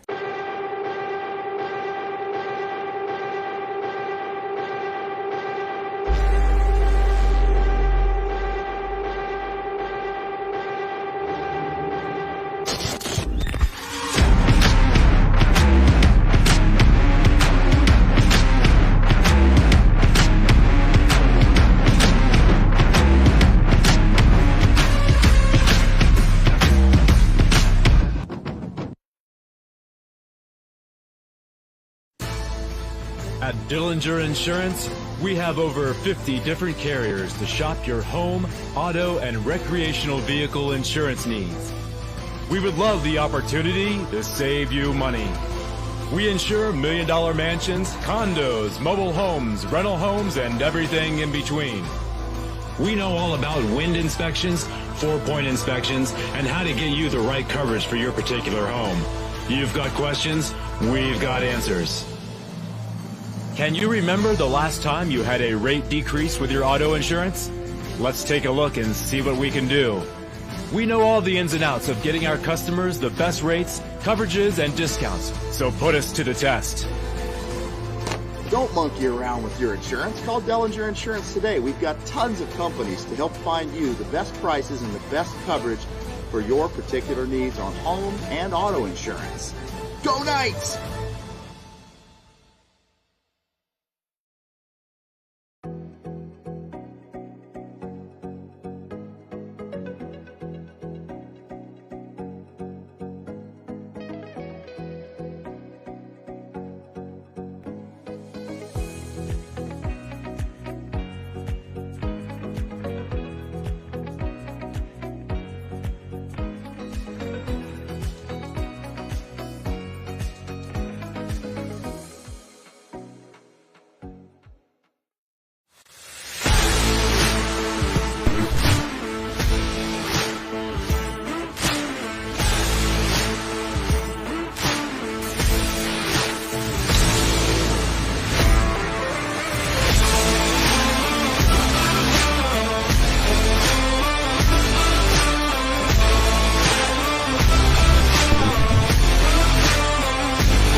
If you've been there, you know Shuswap Ski and Board is Canada's #1 water sports pro shop.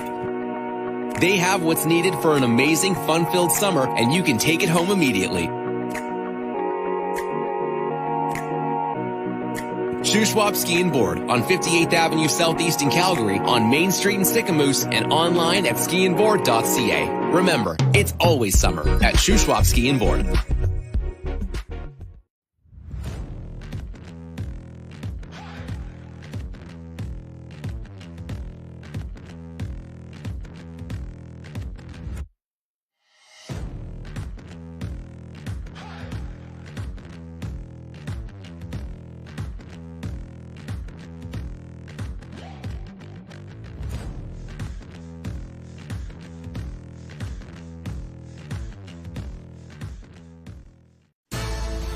At Dillinger Insurance, we have over 50 different carriers to shop your home, auto, and recreational vehicle insurance needs. We would love the opportunity to save you money. We insure million-dollar mansions, condos, mobile homes, rental homes, and everything in between. We know all about wind inspections, 4-point inspections, and how to get you the right coverage for your particular home. You've got questions, we've got answers. Can you remember the last time you had a rate decrease with your auto insurance? Let's take a look and see what we can do. We know all the ins and outs of getting our customers the best rates, coverages, and discounts, so put us to the test. Don't monkey around with your insurance. Call Dellinger Insurance today. We've got tons of companies to help find you the best prices and the best coverage for your particular needs on home and auto insurance. Go Knights!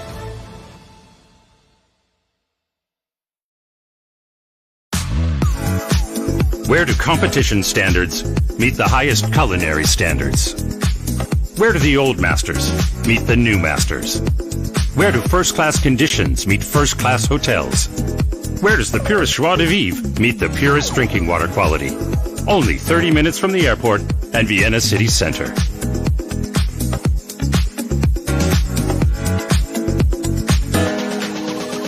See you in Vienna.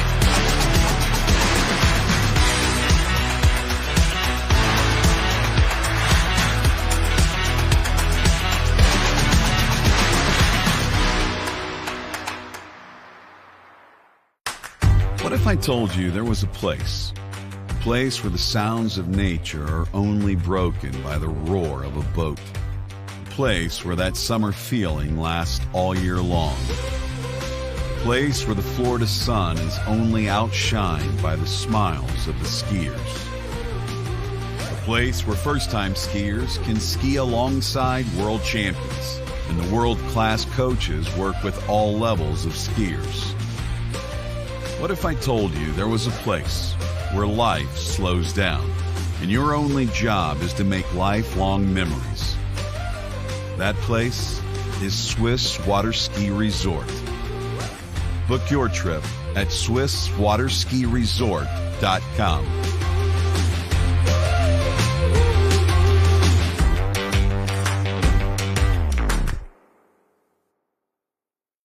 I'm so excited to introduce to you guys the NR1. Over the past season, we've been working on developing the ski shape that is now the NR1, and I truly do love this shape. I'm so excited to ski on it this season, and I hope you guys love it as much as I do. I'm really excited to get on the Reflex NR1 this season and see what it can do for my skiing. Every time I get on it, it just feels better and better. So I can't wait for the 2024 season to get some new PBs on the Reflex NR1.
As the broker of Dayland Real Estate and a professional water skier, I understand what clients are looking for in their dream water ski home.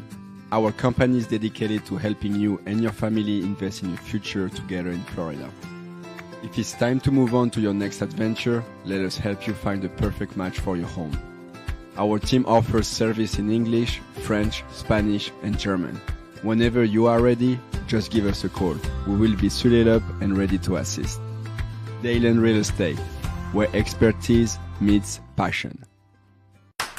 What if I told you there was a place where the sounds of nature are only broken by the roar of a boat? A place where that summer feeling lasts all year long. A place where the Florida sun is only outshined by the smiles of the skiers. A place where first-time skiers can ski alongside world champions, and the world-class coaches work with all levels of skiers. What if I told you there was a place where life slows down and your only job is to make lifelong memories? That place is Swiss Water Ski Resort. Book your trip at SwissWaterSkiResort.com.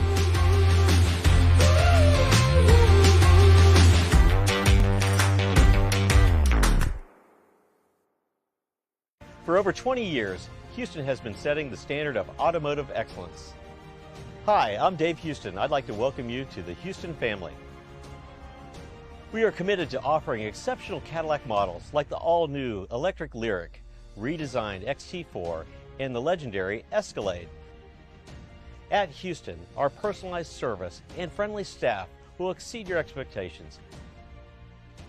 Feel the thrill of buying a new Cadillac from Houston Cadillac.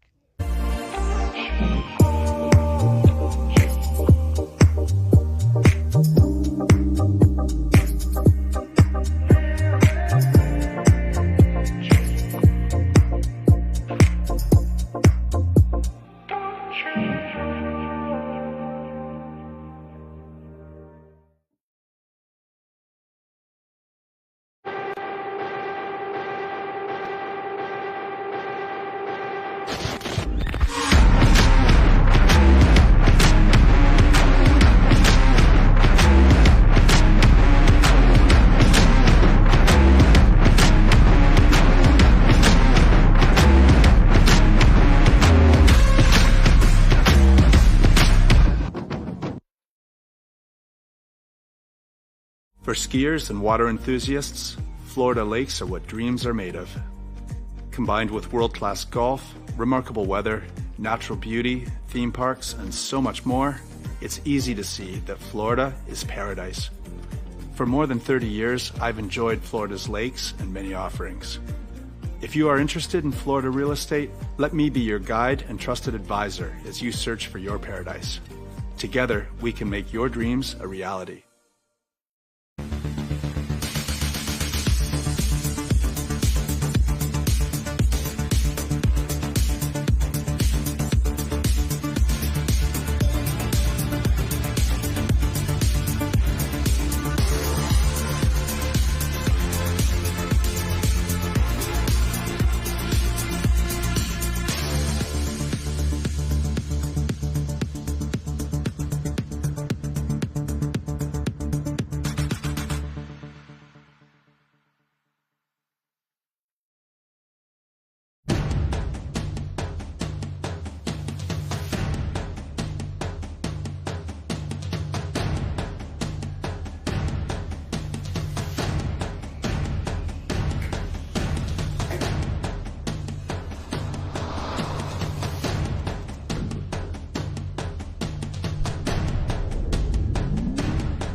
If you've been there, you know Shuswap Ski and Board is Canada's #1 water sports pro shop.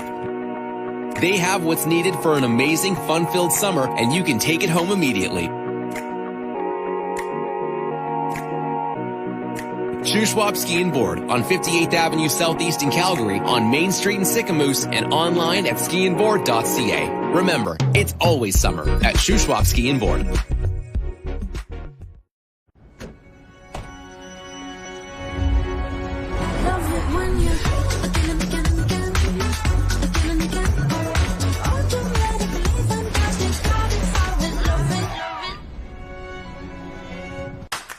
What if I told you there was a place where the sounds of nature are only broken by the roar of a boat, a place where that summer feeling lasts all year long, a place where the Florida sun is only outshined by the smiles of the skiers, a place where first-time skiers can ski alongside world champions and the world-class coaches work with all levels of skiers. What if I told you there was a place where life slows down and your only job is to make lifelong memories? That place is Swiss Water Ski Resort. Book your trip at SwissWaterSkiResort.com.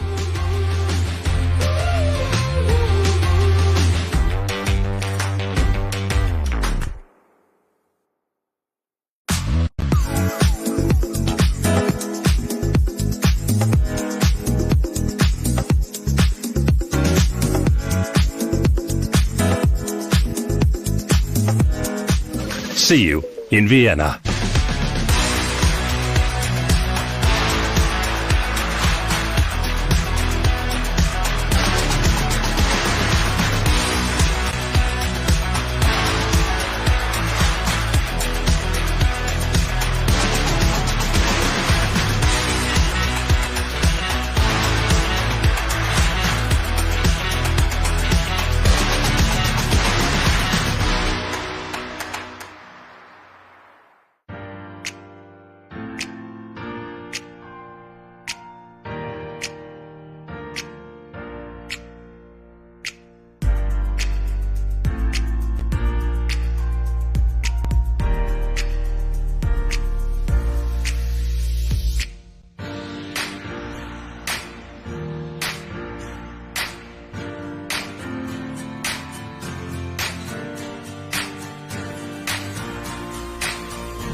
Thanks for calling Wake House. This is Brian. How can I help you? Yeah, Will. Can I let him know who's calling? All right, just a second. Will, I got a fill for you. Perfect. Give me just 1 second. All right, hit it. Thanks for holding. This is Will. Hey, how's it going? Good.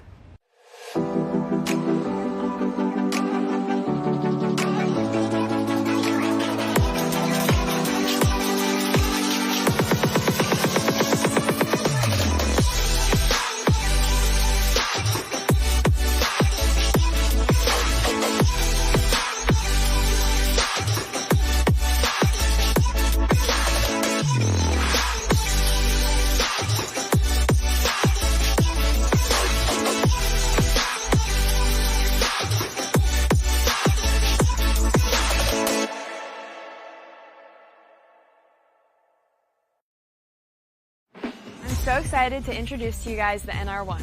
Over the past season, we've been working on developing the ski shape that is now the NR1, and I truly do love this shape. I'm so excited to ski on it this season, and I hope you guys love it as much as I do. I'm really excited to get on the Reflex NR1 this season and see what it can do for my skiing. Every time I get on it, it just feels better and better. So I can't wait for the 2024 season to get some new PBs on the Reflex NR1.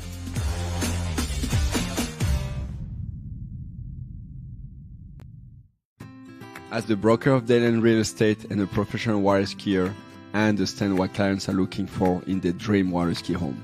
Our company is dedicated to helping you and your family invest in your future together in Florida. If it's time to move on to your next adventure, let us help you find the perfect match for your home. Our team offers service in English, French, Spanish, and German. Whenever you are ready, just give us a call. We will be suited up and ready to assist. Dayland Real Estate, where expertise meets passion.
If you've been there, you know Shuswap Ski and Board is Canada's #1 water sports pro shop. They have what's needed for an amazing, fun-filled summer, and you can take it home immediately. Shuswap Ski and Board on 58th Avenue Southeast in Calgary, on Main Street in Sicamous, and online at skiandboard.ca. Remember, it's always summer at Shuswap Ski and Board. For skiers and water enthusiasts, Florida lakes are what dreams are made of. Combined with world-class golf, remarkable weather, natural beauty, theme parks, and so much more, it's easy to see that Florida is paradise. For more than 30 years, I've enjoyed Florida's lakes and many offerings. If you are interested in Florida real estate, let me be your guide and trusted advisor as you search for your paradise. Together, we can make your dreams a reality.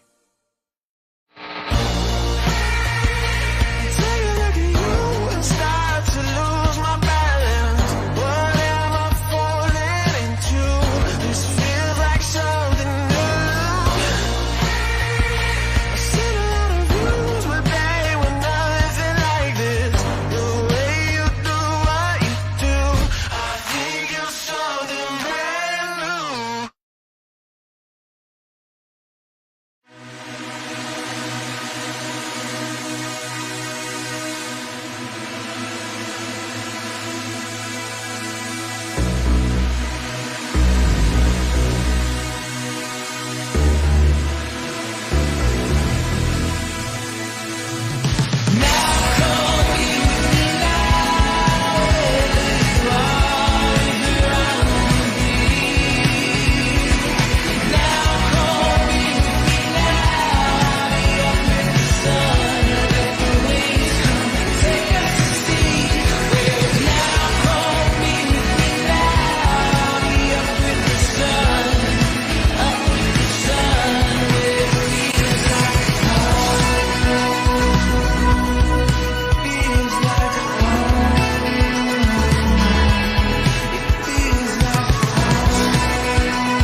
At Dillinger Insurance, we have over 50 different carriers to shop your home, auto, and recreational vehicle insurance needs. We would love the opportunity to save you money. We insure million-dollar mansions, condos, mobile homes, rental homes, and everything in between. We know all about wind inspections, 4-point inspections, and how to get you the right coverage for your particular home. You've got questions, we've got answers. Can you remember the last time you had a rate decrease with your auto insurance? Let's take a look and see what we can do. We know all the ins and outs of getting our customers the best rates, coverages, and discounts, so put us to the test. Don't monkey around with your insurance. Call Dellinger Insurance today. We've got tons of companies to help find you the best prices and the best coverage for your particular needs on home and auto insurance. Go Knights!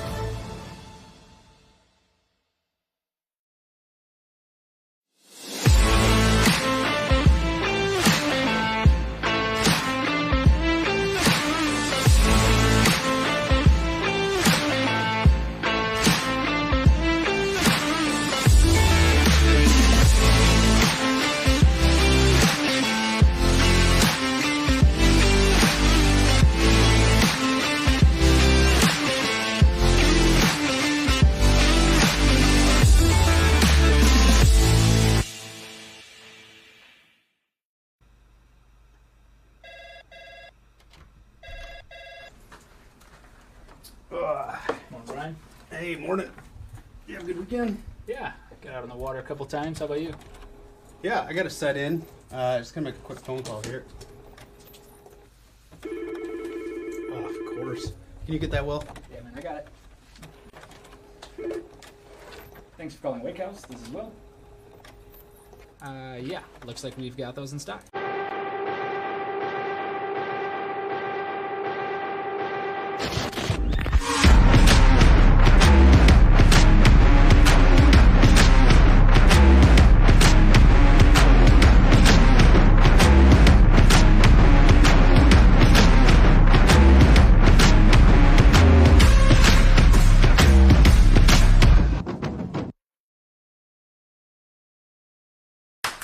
What if I told you there was a place where the sounds of nature are only broken by the roar of a boat, a place where that summer feeling lasts all year long, a place where the Florida sun is only outshined by the smiles of the skiers, a place where first-time skiers can ski alongside world champions and the world-class coaches work with all levels of skiers. What if I told you there was a place where life slows down and your only job is to make lifelong memories? That place is Swiss Water Ski Resort. Book your trip at SwissWaterSkiResort.com.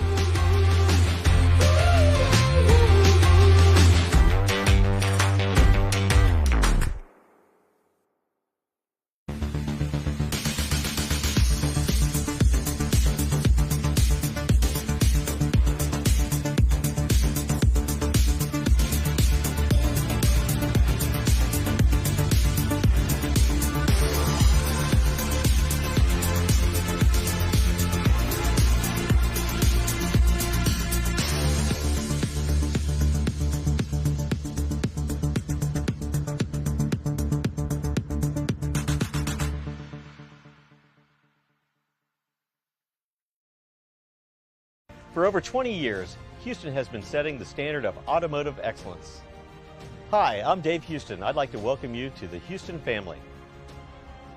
We are committed to offering exceptional Cadillac models like the all-new electric Lyriq, redesigned XT4, and the legendary Escalade. At Houston, our personalized service and friendly staff will exceed your expectations. Feel the thrill of buying a new Cadillac from Houston Cadillac.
For over 20 years, Houston has been setting the standard of automotive excellence.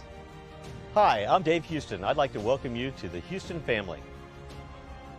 We are committed to offering exceptional Cadillac models like the all-new electric Lyriq, redesigned XT4, and the legendary Escalade. At Houston, our personalized service and friendly staff will exceed your expectations. Feel the thrill of buying a new Cadillac from Houston Cadillac. For skiers and water enthusiasts, Florida lakes are what dreams are made of. Combined with world-class golf, remarkable weather, natural beauty, theme parks, and so much more, it's easy to see that Florida is paradise. For more than 30 years, I've enjoyed Florida's lakes and many offerings.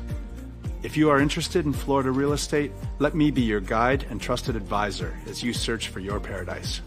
Together, we can make your dreams a reality.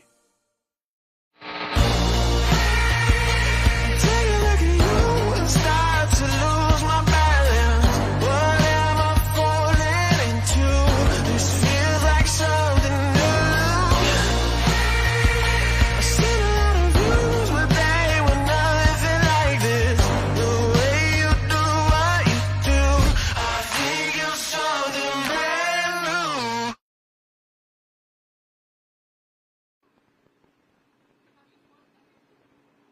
All right, then. Welcome back to continuing and live coverage of this, the 2024 U17 World Water Ski Championships, coming to you live from the Lakes of Casting Stone. We're about to go into Boys Series 1 jump, and the reason why we've had a significant delay is because of this jump taken by Salvatore Maturana. He was... his back was against the wall and needed a jumper in excess of 48.9 meters to at least put him in with a shot of making it through to the jump final. But things didn't pan out the way that they ought to, and he took a late approach and came across the wakes into the jump, slipped out, took the entire impact with his lower back, and that kind of knocked him out of the game completely. He got that helmet off as quickly as possible whilst he was still able to move, but unfortunately for Salvatore Maturana, things started to complicate, and the medical officials were brought in to examine him. He believes he was fine, but the medical officials probably have other ideas. And we certainly wish Salvatore Maturana the very best of luck going forwards. Hopefully he'll make his way back to this facility at some stage between now and the end of the event. But here's our boys' running order for Series 1. Adrian Elias from Slovakia, Enzo Christian of Canada, B.G. Bickley of the United States, Samson Clooney of Canada, Jarrett Goulart of Canada, Francisco Georges of Argentina, Joe Nakamura of Japan, Corbin Pierce of the United States, Jaden Eade of the United States, Jake Abelson of the United States, and our final jumper of 11 in the Series 1 jumps is Tim Wild of Germany. So with 11 jumpers in this series and 12 making it through, it is, I could say with absolute certain that the leading jumper from the previous series up to this point, Peter Steiner, is through to the next round of competition with 48.9 meters.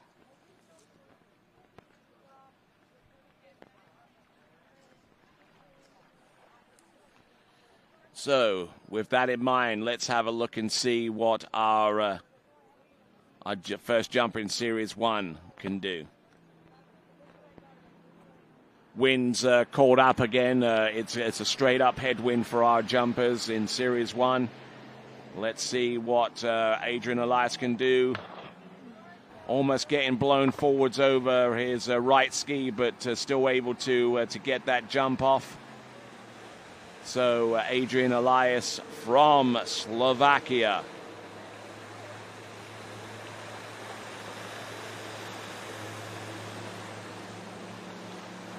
We'll wait the distance for that to come through, but in the meantime, we'll take a look at the instant replay. Turning right on top of the 180-meter buoy, or 600 feet away from the jump.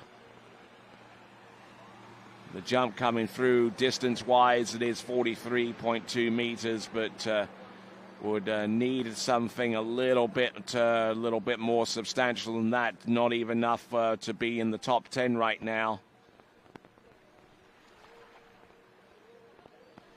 Pretty late on jump number 1, but just didn't have all the control that he would rather have before taking that attempt. So that is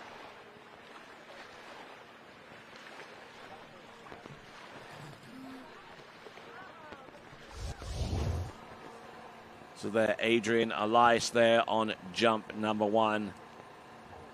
Needing to work a little bit more now. He's got a jump in excess of 48.4 meters. That jump from Austria's Max Wienerreuter.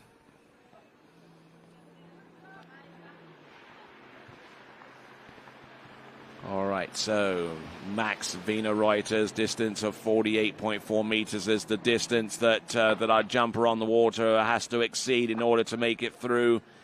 And I don't think he's done it with that jump. That's Adrian Elias.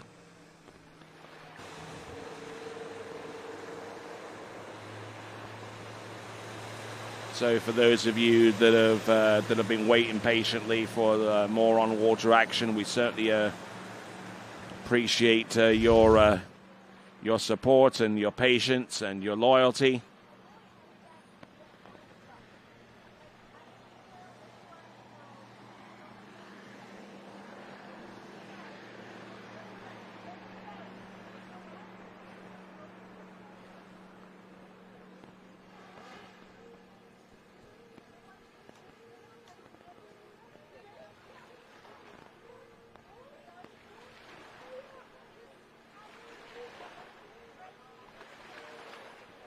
So looking at the distance a little bit further, 44.8. That puts him within the top 10, but it still puts him very much behind the 8 ball here in terms of making it through to the boys' jump final.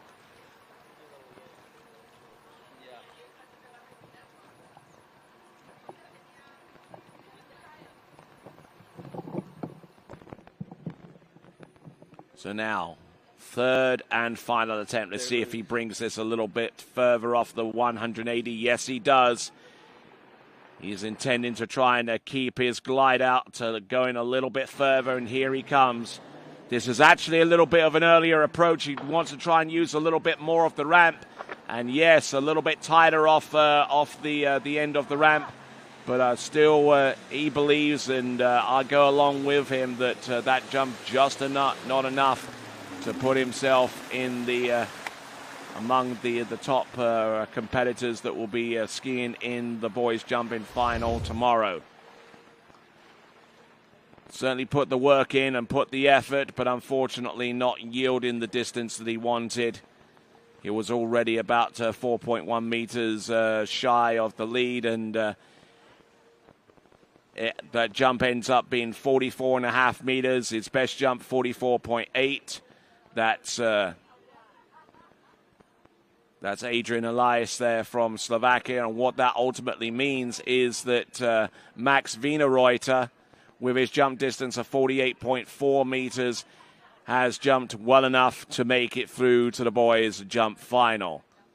So 10 skiers remaining. 2 have made their way through to the jump final, and the next competitor to take to the water is Enzo Christian from Canada.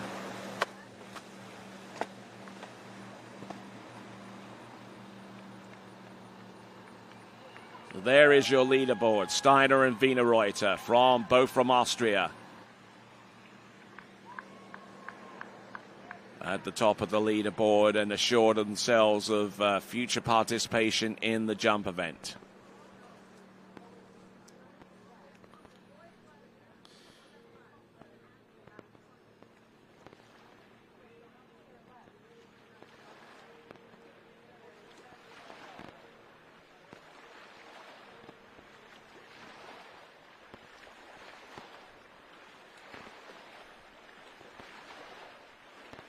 So, jumper on the water now, Enzo Christian.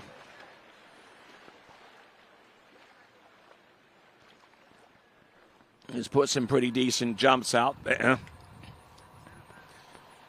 Jumps are past the 41 meter barrier, but would need something considerably longer than that if he's going to be a feature among the boys jumpers in the final.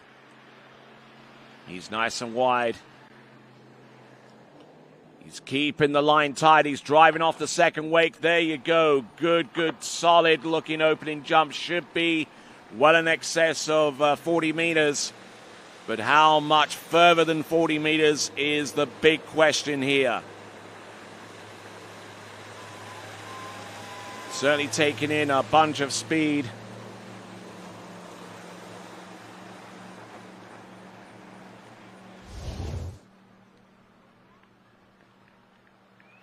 So the jump coming up, it's going to be 45.9 meters for Enzo Christian.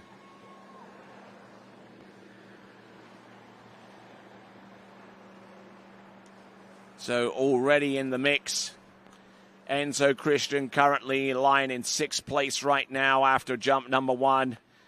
But he's still got some work to do here. Yeah, dropping his left shoulder over his left ski and unable to push any harder off the top of the jump without compromising his position into his landing. So Enzo Christian, we'll see what he's got by way of an encore. Anything close to 50 meters. If he can get more than 48.2, that would certainly do his cause a lot of good, because that is currently the bubble score from Axel Garcia, 48.2. Anything more than that, and Enzo has a path through to the next round, but still trying to work too hard off the back of his skis to get lift.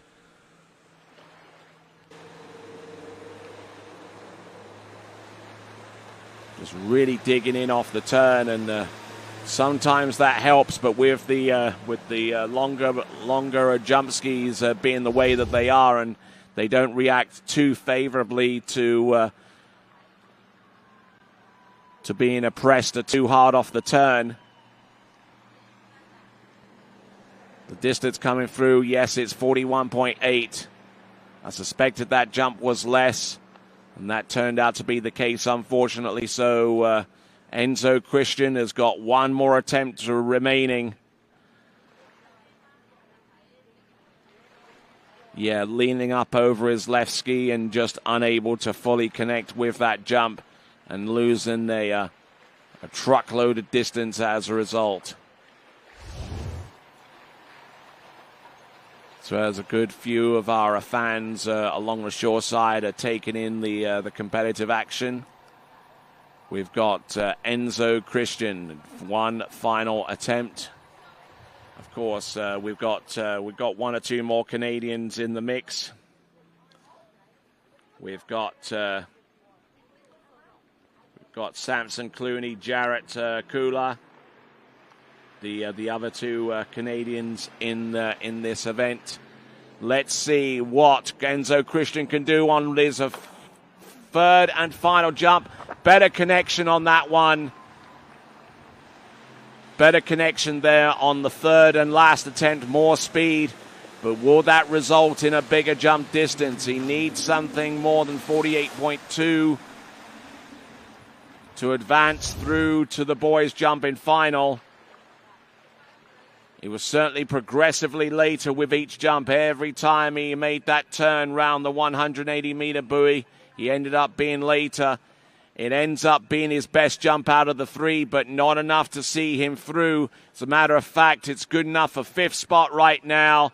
This is Enzo Christian's jump of 46.6 meters. The speed was certainly there. The timing was a lot better. But his positioning on the jump, unable to fully take advantage of the late approach and the better edge off the second wake. But there you go. That is Enzo Christian. That is a jump of 46.6. Is good enough for 5th. And And as we'll see how things play out with him, but he might be in with an outside chance of making it through to the next round of the competition. But in the meantime, from the United States of America, our next competitor to take to the water is B.G. Bickley.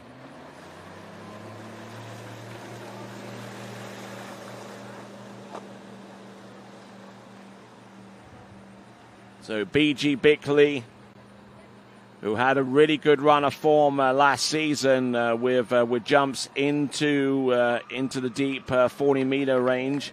His best jump last season was a 48.6 at the Holy Cow Cup in the very first round.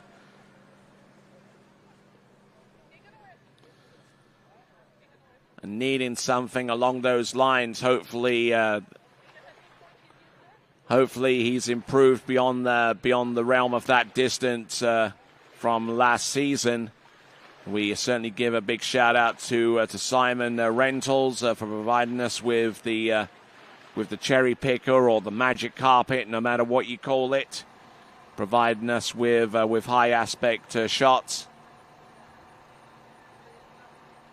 and providing us with a really enhanced view of what's taking place out on the water. Here we go. This is B.G. Bickley. 51K, it's letter X. Boat pathed up as split. Coming in, B.G. Bickley, jump number 1. A little bit fluttery there off the second wake with that left ski. And just taking that first jump and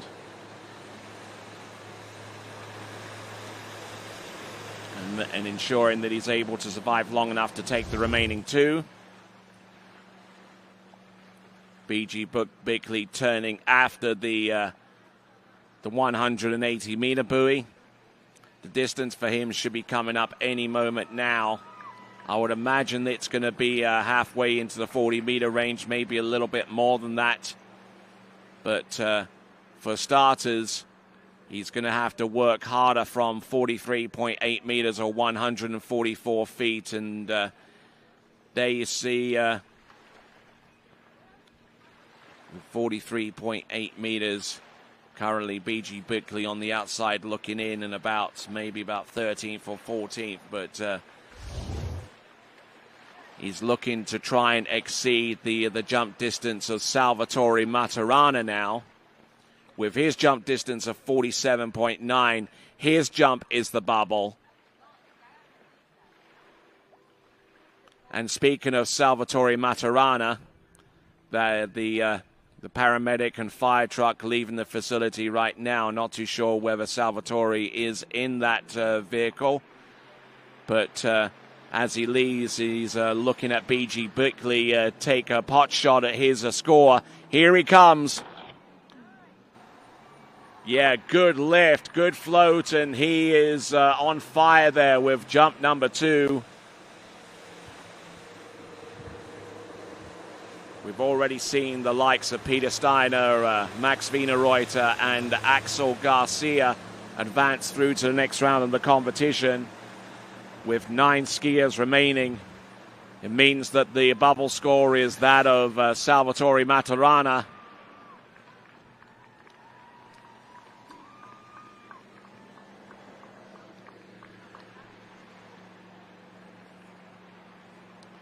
So we have to give a big shout out to the Foothills Fire and Rescue for their presence here. Oh, and look at this, 49 meters for B.G. Bickley on jump number 2. It's enough to vault him into the lead and send him through to the boys' jumping final. Didn't take him long. Once he got his iron off jump number 1, he had a pretty darn good perspective from there and was able to drive off the second wake just straight up and through the jump. Good dose of speed. And he knows that he's through to the next round. The question is how far, how deep into the final running order does he want to go? B.G. Bickley Coming in, jump number 3. Whoa, almost left his left ski behind him, and yeah, he was relieved to be able to survive that one. And he tried to push it almost a little bit too hard.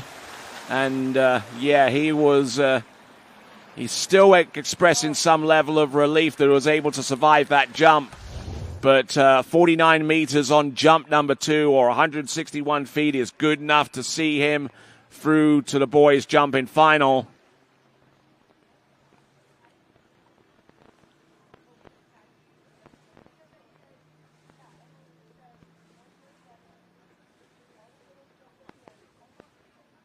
Turning away and keeping the line tight, and ends up with a jump distance of 44.3 meters.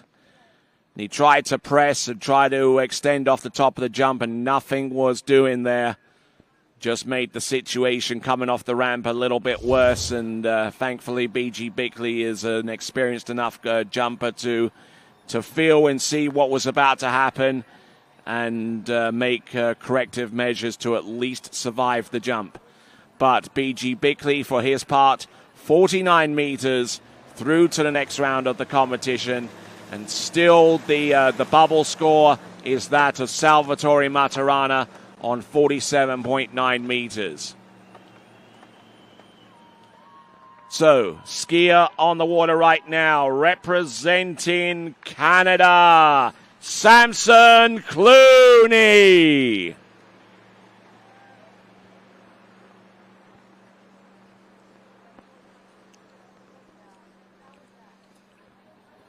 So, Samson Clooney, let's take a look at his tail of the tape for this season.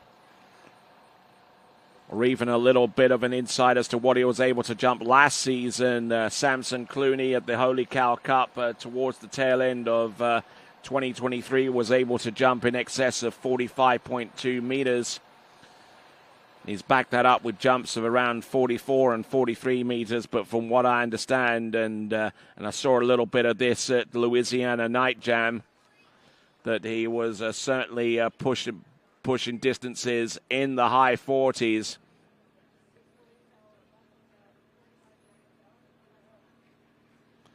Here he comes. Samson Clooney coming in on jump number 1, selecting letter U. Turns away, keeps the line tight, drives in on in. There he goes, stands up in front of the jump, takes the lift,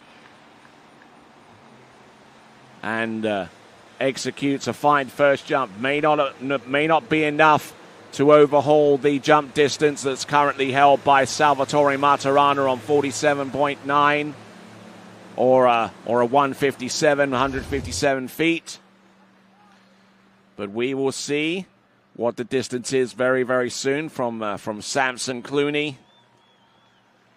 son of the legendary Canadian cannonball himself, Jim Clooney, the World Championship bronze medalist in the men's jump event way back in 1993. And as we have a look and see Samson Clooney, it's 42.9 or 141 feet. So he's got to knuckle down now and take whatever he's learned off jump number 1 and apply it to a better jump distance on jump number 2.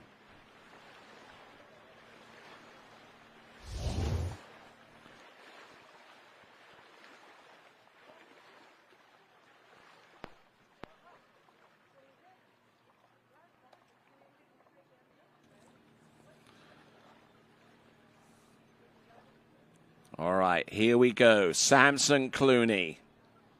Jump number 2. He's got 42.9. He's on the outside looking in right now. Let's see if he could be a feature of the boys' jumping final, but he's got to work from here. Yeah, he knew that jump was taking a ride on the wild side there off the turn. He was late, he was loose, and he was a good portion out of control there. And that results in that jump distance being less than jump number 1. So now it all comes down to what he's going to produce on jump number 3. And taking the setup a little bit later off the 180-meter buoy. The jump distance on jump number 2 is less, 42.3 or 139 feet for Samson Clooney.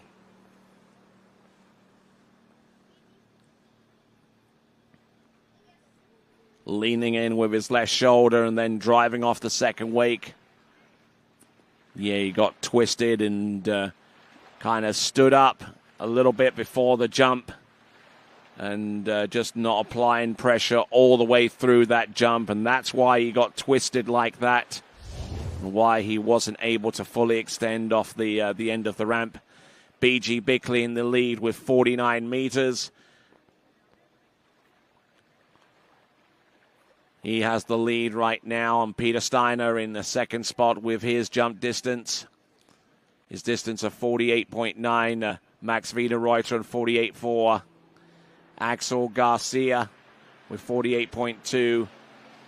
And Salvatore Maturana, who's on his way to a medical facility right now, sees his jump distance being challenged by Samson Clooney. He had more speed, the lift was there, but was the distance going to be there for Samson Clooney? He feels a little bit let down there as a result of those three jumps, but we'll find out what the third and last distance is going to be. It certainly came in with a lot of speed. Samson Clooney. It's 44.2 meters, 44.2.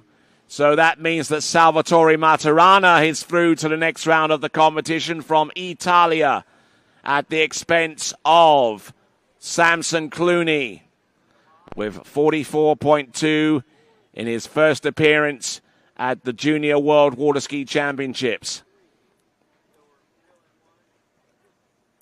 Slaps the water down and just couldn't quite get the full connection there this time around. So now that Salvatore Maturana's jump of 47.9 meters is good enough to make his way through to the next round, we now go down to the next score below to find the bubble, and that is Christian. It's Enzo Christian's jump of 46.6 meters, and going right after it is another Canadian, Jarrett Goulart, independent competitor from Canada. So he knows now, or I'm sure his coach has been in a position to tell him, or at least gesture to him in some way or form, that a jump distance in excess of 46.6 meters would be good enough to see him appear in the boys' jumping final. So it's Canada versus Canada now. Who will prevail? Well, what this essentially means is that Canada will have at least one competitor in the boys' jump final, right? In this situation.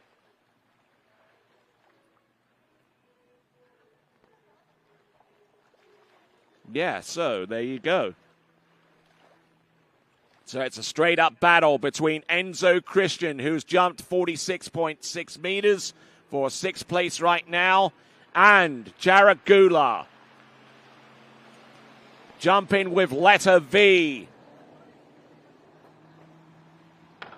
Whoa, and coming into the jump there with a lot of speed. The boat took him in towards the jump, and he was...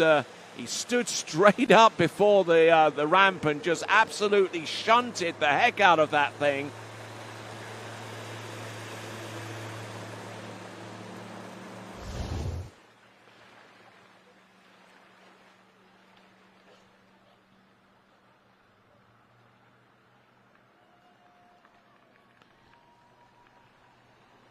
So Jarrett Goulart's distance, 42.8 meters on the opening attempt there, 140 feet. He's got 2 more attempts in which to make the necessary adjustments and maybe put him in a position where he will be a participant in the boys' jump final. Look how early he was. He almost clipped the ramp camera. He certainly had the speed, but the timing could have used some work. And also, he had a little bit of slack line off the turn as well, so he will probably need to make the kind of adjustment that will enable him to have a tight line right off the start towards the jump. All right, there is your leaderboard. BG Bickley sitting pretty at the top. Peter Steiner, Max Wienerreuter, Axel Garcia, Salvatore Maturana. They're through to the next round of the competition. Could Christian Gula, Enzo Christian make his way through to the final? But we have to wait and see with these remaining two jumps there. But Jarrett Gula from Canada.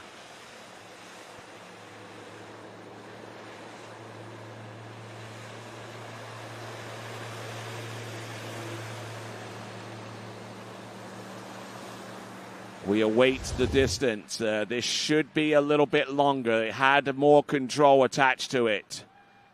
Brought the turn a little later off the 180-meter buoy and produced a good glide. We're going to get the distance. It should be a little bit further. It is 45.5 meters, 45.5 meters. That currently puts him into a three-way tie for ninth right now.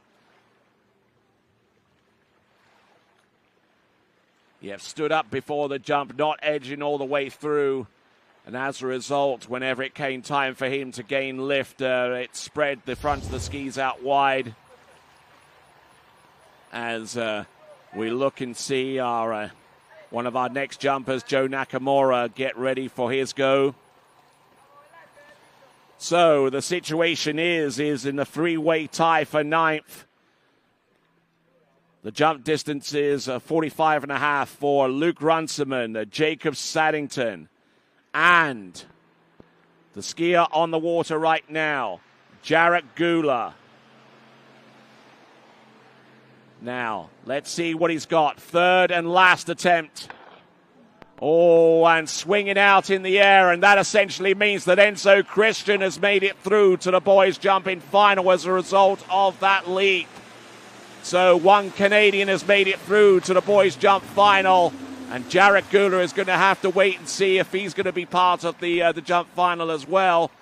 But at this stage in the game, it could even involve a jump-off to determine if the likes of Luke Runciman and Jacob Saddington, or even indeed the competitor that we've seen out there on the water, Jarrett Gula,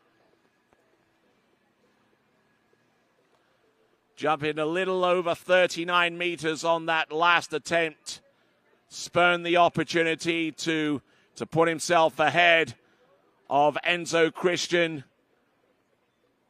Just getting swung out a little bit in the air, but grateful enough to have survived that third and last attempt.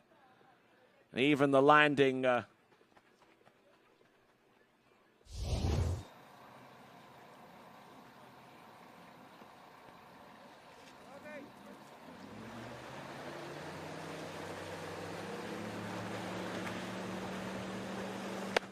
So, continuing right along, next competitor coming to us all the way from the land of silver, Argentina, Francisco Georges.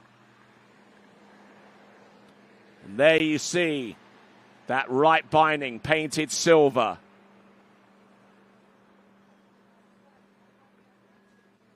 Certainly not the first time that I've seen athletic footwear painted a certain color.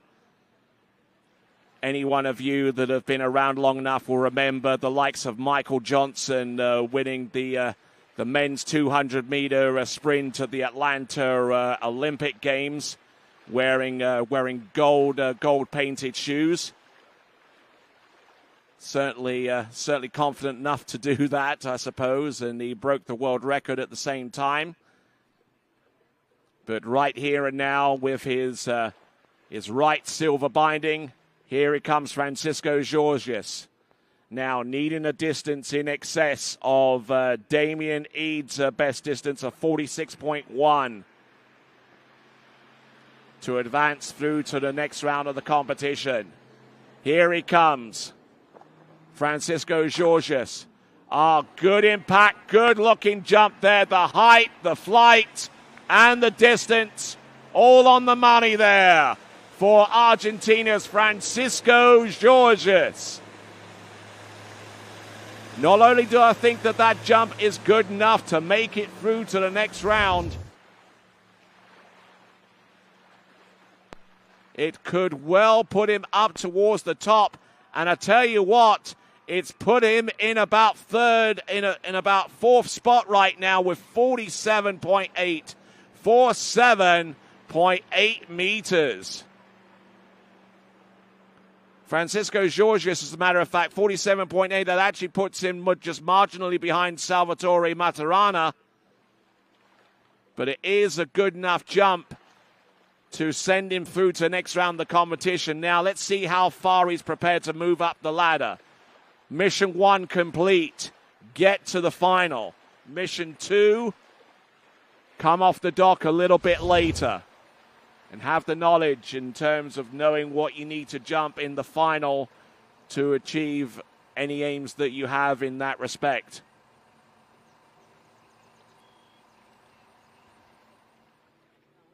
So, still that bubble distance still in play for our remaining jumpers of 46.1 meters.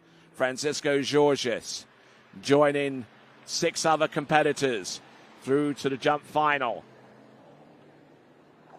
Here he comes. Yeah, and just not really fully connecting with that jump.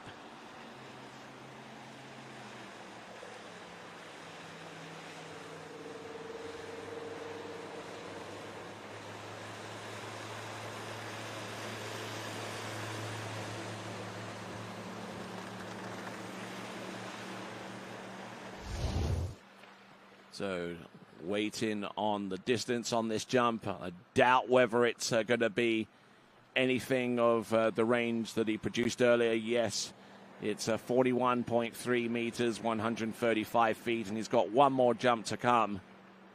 Francisco Georges, with that first jump distance, good enough to put himself through to next round alongside Christian Enzo. 7 competitors have made it through to the next round of the competition.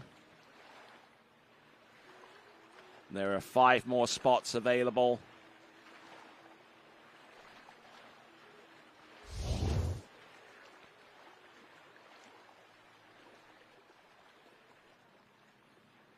Now, there is a distinct possibility here of a jump-off because there is a multiple-way tie for 10th spot right now. If that jump of 45.5 meters is still in contention for one of the spots within the next few jumps, then things could get rather interesting. Here we go. Oh, and I think he'll be glad that he's able to get the job done with jump number 1, because if he was relying upon the distances on jump number 2 or 3, he would be immensely disappointed with that effort. But 47.8, he will be a feature of the boys' jump final. But looking for a little bit more in the way of distance there with the remaining 2 jumps. So I'm sure he'll take a look at these efforts there, and that was a 38.8 meters, 38.8 meters.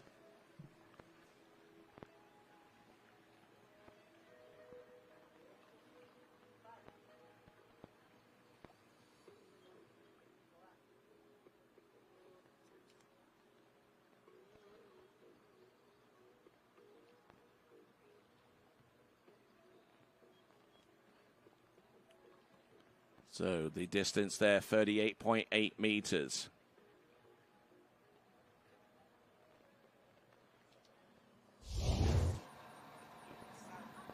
So still the bubble distance at the very least that's needing to be exceeded. That jump there from Damien Eade of 46.1. That is the bubble distance. Anything beyond that and that skier is through to the next round. But the skier on the water coming to us from the land of the rising sun, that is Japan. That is Joe Nakamura.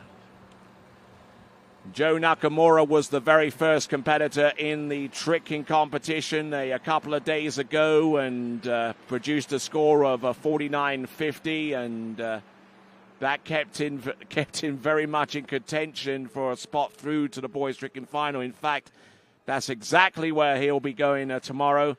He'll be tricking in the boys tricking final. I'm sure he was the person who expected that result the least. Joe Nakamura of Japan. He's competing right now in his favorite event.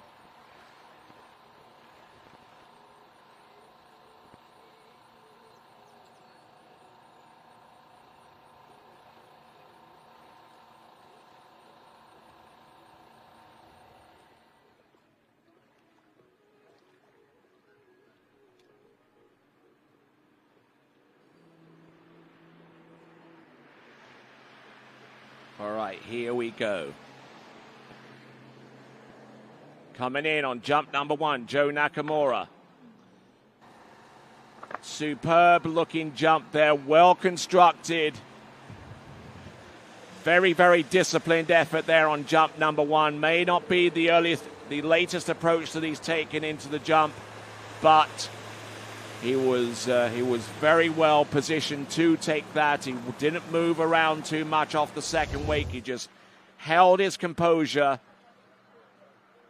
Starting off with this position there on jump number one, 45.6 meters, 45.6 meters. Still about half a meter shy from where he needs to be at least to advance through to the next round of the competition. But Joe Nakamura at least has 2 jumps left at his disposal, and we'll see if he's up to the task.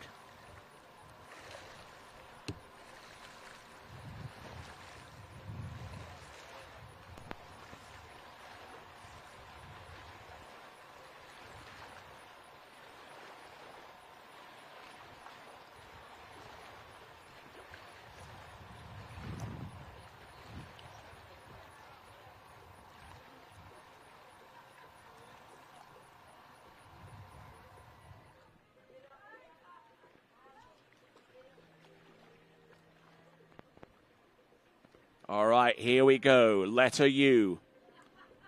51K.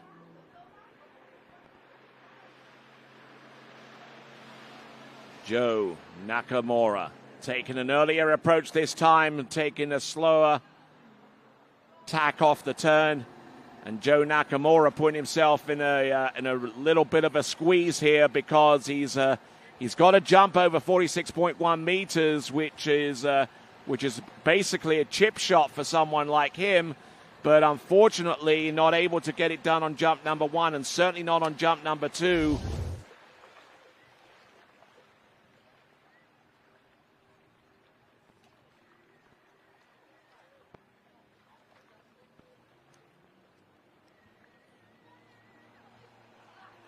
So he's back on top of the water, but he's probably not best pleased that he's spurned an opportunity for him to go a little bit further. Just marginally further would help.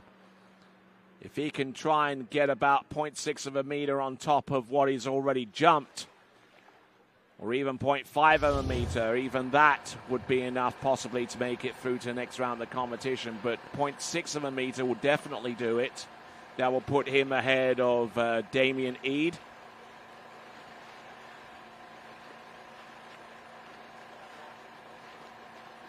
And for those of you that tuned into the Tricks event earlier, you're watching the scoring being computed using the iTrick. You can find out more about iTrick and the other developments being made by Donald Conley by checking out the website iTrick.ski or splasheye.com, splasheye.com.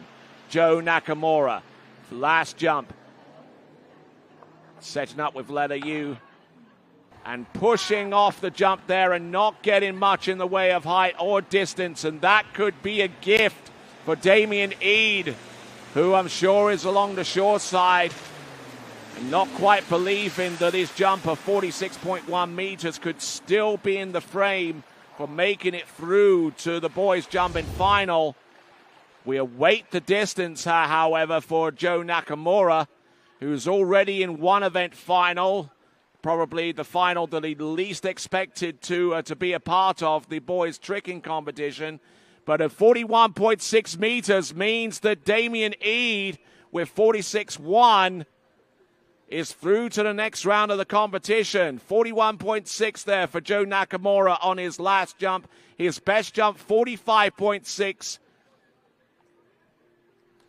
And that means that the bubble score now is 45.8 meters, courtesy of Pepe Leonhardt from Germany. Skier about to take to the water will be Corbin Pierce.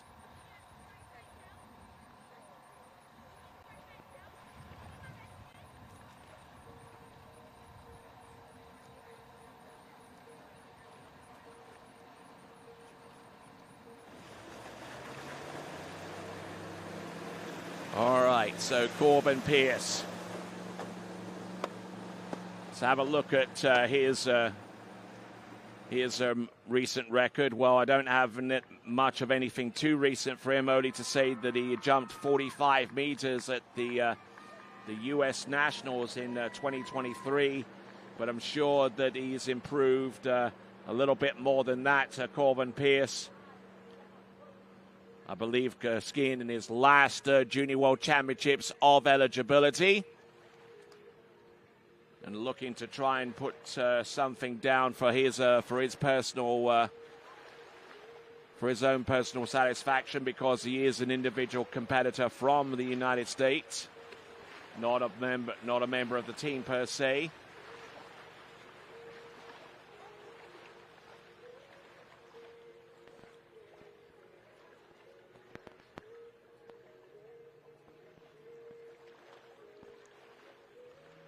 So for those of you that are monitoring the situation with our tied position in the jumping competition, it is currently a multiple weight tie for 11th right now, with 45 meters exactly between Jarrett Gula, Luke Runciman, and Jacob Saddington on the water on jump number one. Getting stretched into the bottom of the jump, that is Corbin Pierce. If that jump is indeed any further than 45.8, then it moves him into the boys' jumping final.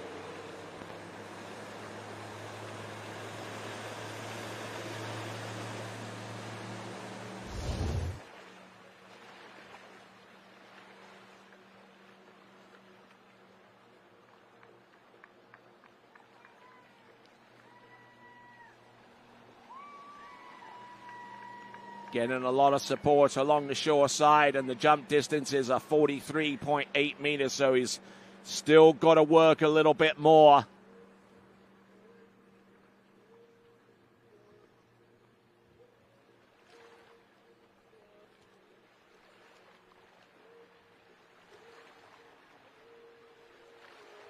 So flying in for the landing, jump distance 43.8.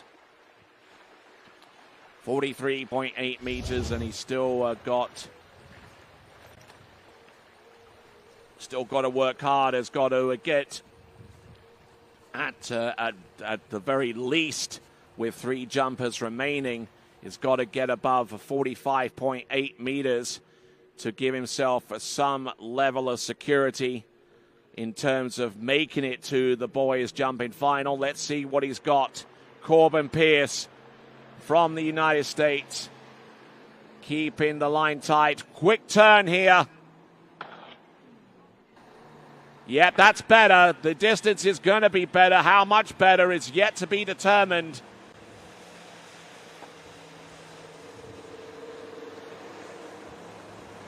A good dose of wind now being blown in towards the jump course. I figure that it's going to be somewhere along the lines of 14 or 15 kilometers an hour. which is certainly going to help the jumpers who'd like to ride the headwind. And it's, oh my word, this is 45.8 meters, exactly the distance that he needs. That ties him with Pepe Leonhardt with exactly the same distance, 45.8 meters. That could result in a double bubble. Up and over, and lands and rides that jump out. With every single jump above 45.5 meters, it means that the possibility of Jarrett Gula, Luke Runciman, and Jacob Saddington going into a jump-off situation is lessened each time. However, we've just seen Corbin Pierce jump 45.8 meters. That puts him in a tie with Pepe Leonhardt with exactly the same distance. Just trying to do some quick calculation here. That could result in a jump-off if things work out the way that they're expected to, with the jumpers seated the way that they are. But that jump there from Corbin Pierce could be around about the same distance, if not a little longer. Skiing into the dock there, a good set, but is it good enough to see him through to the boys jumping final? Oh my word, it is. It's 47.7 meters, 47.7 or 156. That puts him ahead of Pepe Leonhardt and also puts him ahead of Enzo Christian and Damien Eade. He's in 7th place right now. Corbin Pierce with 47.7. Took a bit of a risk here coming off the second wake and holding on to that cut. Was quite early off the top left corner of the ramp.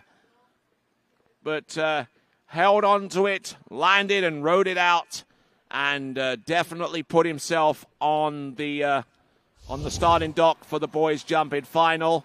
And he'll be amongst the first of 3 or 4 competitors to jump in the final coming off the dock.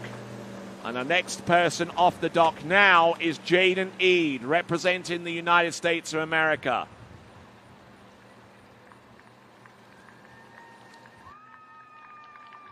So still the bubble distance is still 45.8 meters. That has not changed. Pepe Leonhardt with that distance. And that applies to each of our remaining 3 competitors, the first of which is Jaden Eade.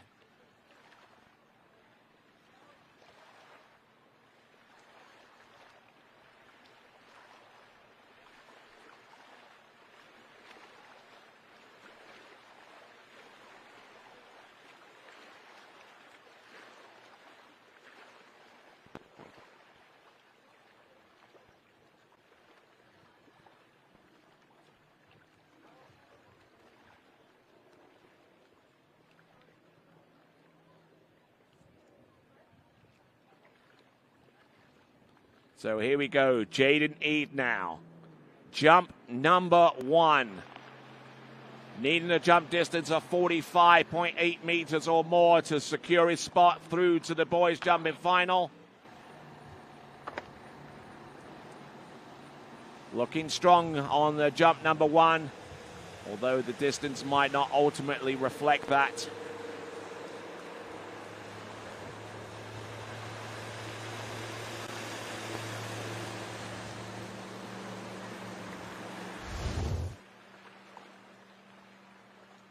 So the jump distance on jump number 1, 43.7. The effort continues on with the remaining 2 jumps. There are 2 more jumpers to come. That's Jake Abelson and Tim Viord.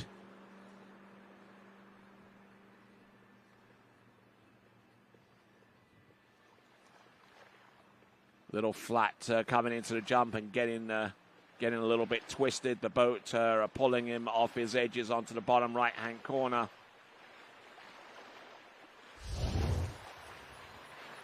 So that is Jaden Eade.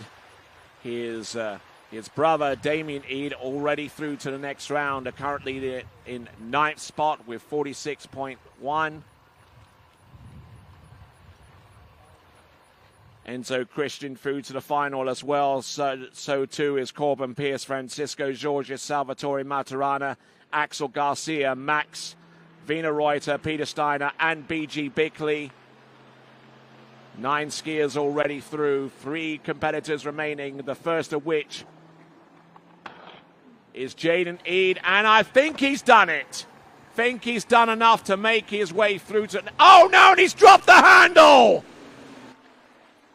He has dropped the handle on a jump that could have sent him through to the next round of the competition, and he has 1 attempt remaining.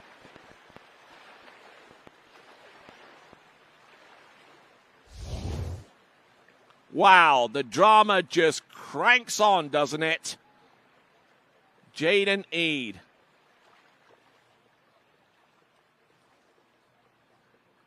Looking to try and get above Pepe Leonhardt's distance of 45.8. It'll be interesting to find out what that score would have been had he have landed it. It'll probably be very close to about a 48-meter jump.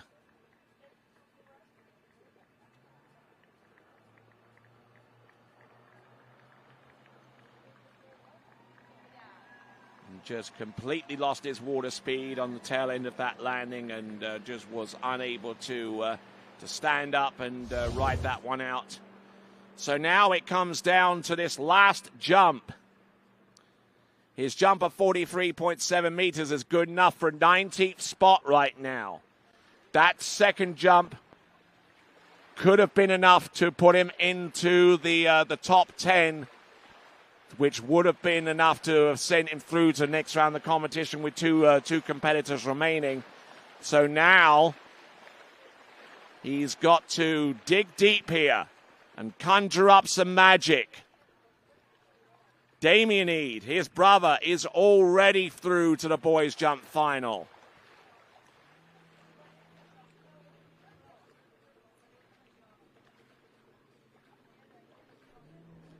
Here he comes, Jaden Eade, jump number 3, letter V. Boat lining up on split. That's a better jump. Let's get up. Get up.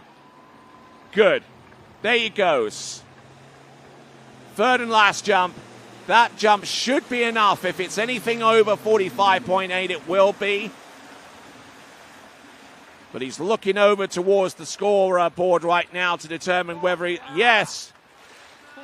And it appears to be enough for Jaden Eade.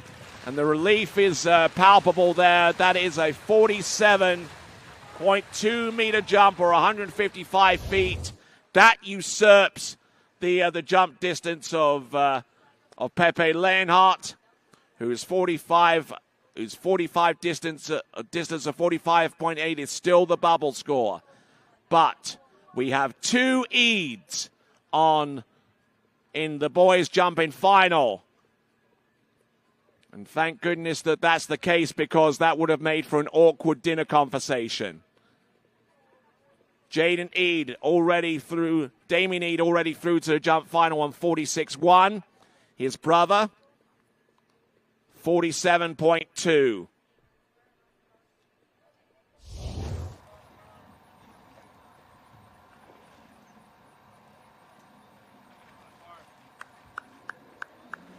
All right, down to our final 2 competitors. In a few minutes, we'll see Tim Wild of Germany, but before him, Jake Abelson.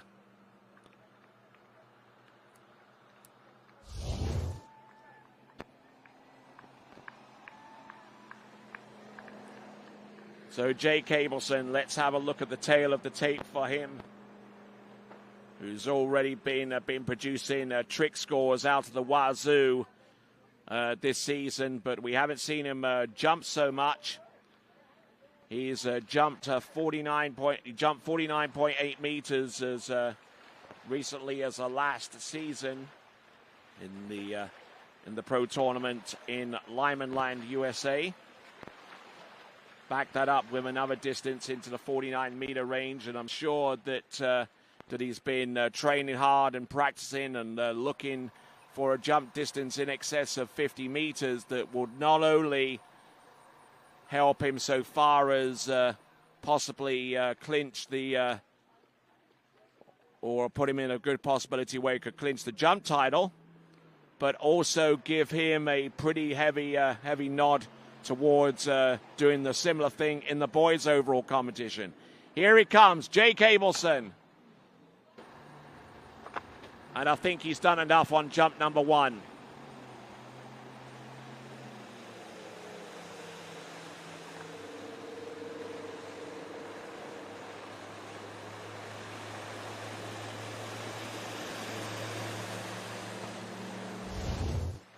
All right, so that is Jake Abelson. Distance on jump number 1. Oh, 46.3 meters, 152.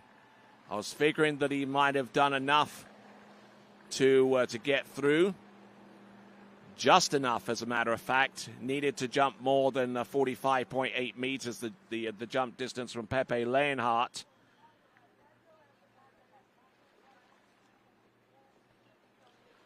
And Jake Abelson currently in 10th spot.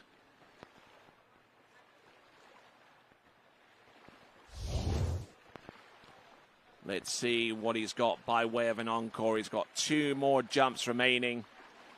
The jumpers that have made it through to the final at this time are the likes of B.G. Bickley, who's on 49 meters exactly. Peter Steiner on 48.9. Max Wienerreuter with 48.4. Axel Garcia with 48.2. Salvatore Maturana with 47.9. And as we look out towards the lake, we see Jake Abelson. Oh, and passing up on jump number 2. He's already part of the situation so far as being able to make it through to the boys' jumping final. On that opening jump of 46.3. He'll join the continuing likes of Francisco Georges, who is in 6th place with 47.8.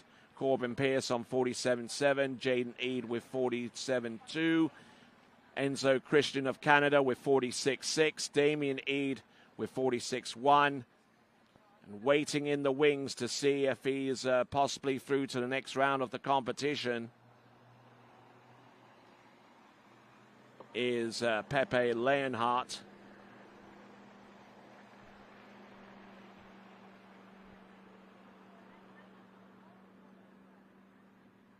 Pepe Leonhardt on 45.8 meters, and that is the breakthrough distance.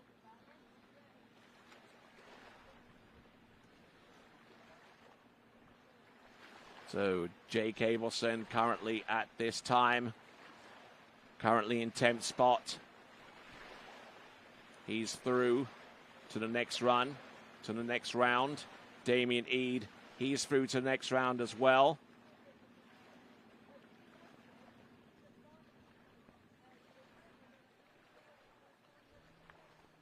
But by no means secure is Pepe Leonhardt, who is just waiting in the wings to try and find out if he's made it through to the next round. He won't know that until he sees the result from the final jumper. Here comes Jake Abelson. Whoa, a little bit ragged in the air and almost completely losing it in the middle of his flight. Trying to press against a gusting wind out there that's gusting between 13 and 16 kilometers an hour.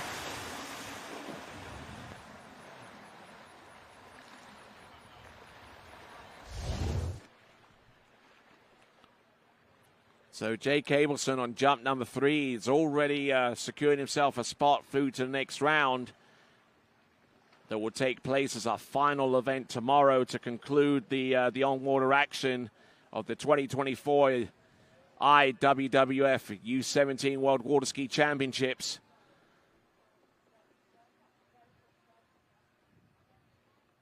And just getting a little strung out there off the second wake and almost overkicked it there, and that could have turned out a little bit nasty there for Jake Abelson, but thankfully he has a very smart skiing head on his shoulders and knew exactly what it was. So now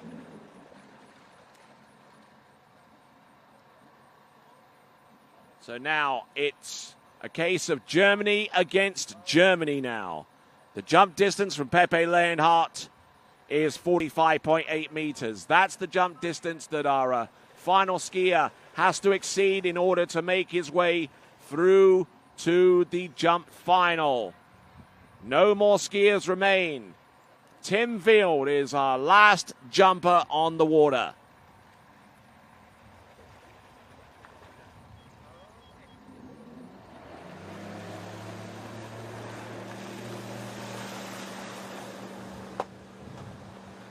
So Tim Field out there on the water, who during the Masters took a pretty heavy knock in the Junior Masters event this past May.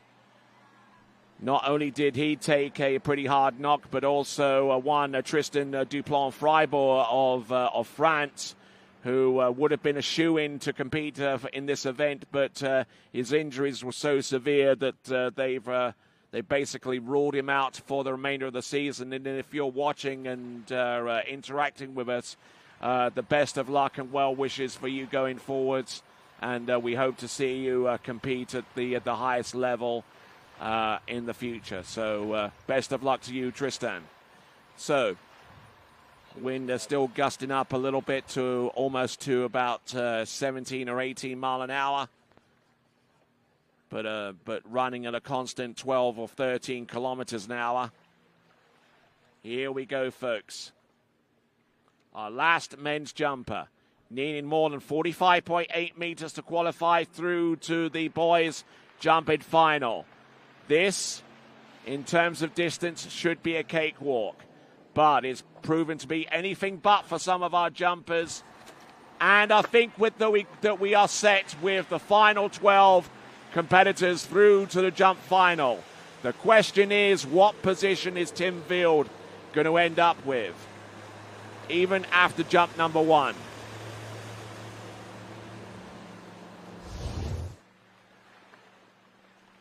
Jump distance is going to be revealed to us very, very soon, and it's going to be a distance that he will like. Jump distance up on the screen, 50.7 meters, 50.7 meters. Knock everyone else down one spot, because he is your leader, your overnight leader. Going into the boys' jumping final is going to be Tim Field. And a good shot of him taking the speed off the second wake through to the jump. 50.7, slaps the skis down. Thank you very much. Good, solid effort there, 50.7. So, in order, Tim Field through to the jump final. Then B.G. Bickley, Peter Steiner, Max Wiener-Reuter, Axel Garcia, Salvatore Maturana, Francisco Georges, Corbin Pierce, Jaden Eade, Enzo Christian, Jake Abelson, Damien Eade. Those are your 12 competitors in the boys' jump final. Here we go, jump number 2. Getting a good, decent amount of height there, but just not enough push and not enough speed there off the second wake. But despite all of that, it's still an impressive-looking jump, and it's an even more impressive-looking jump. I tell you what, the height that he got could, in fact, actually yield a better distance, and it does, 53.1 meters, or 174. Now he continues to jump for one reason and one reason only, to increase his point total in the boys' overall competition. He's already taken the top spot going into the boys' jump final, and that will take place tomorrow. But when it comes down to tabulating the scores,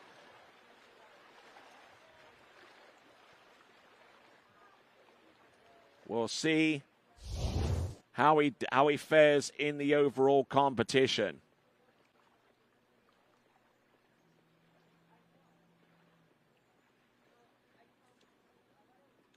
So Tim Field, who tricked 76.90 and slalomed 6 buoys at 10.75, is now complementing that with the jump that he'll take on jump number 3, and he just swung out a little bit too much there.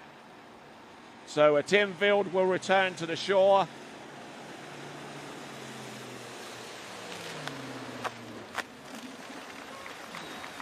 Great jump in there, courtesy of Tim Field from Germany.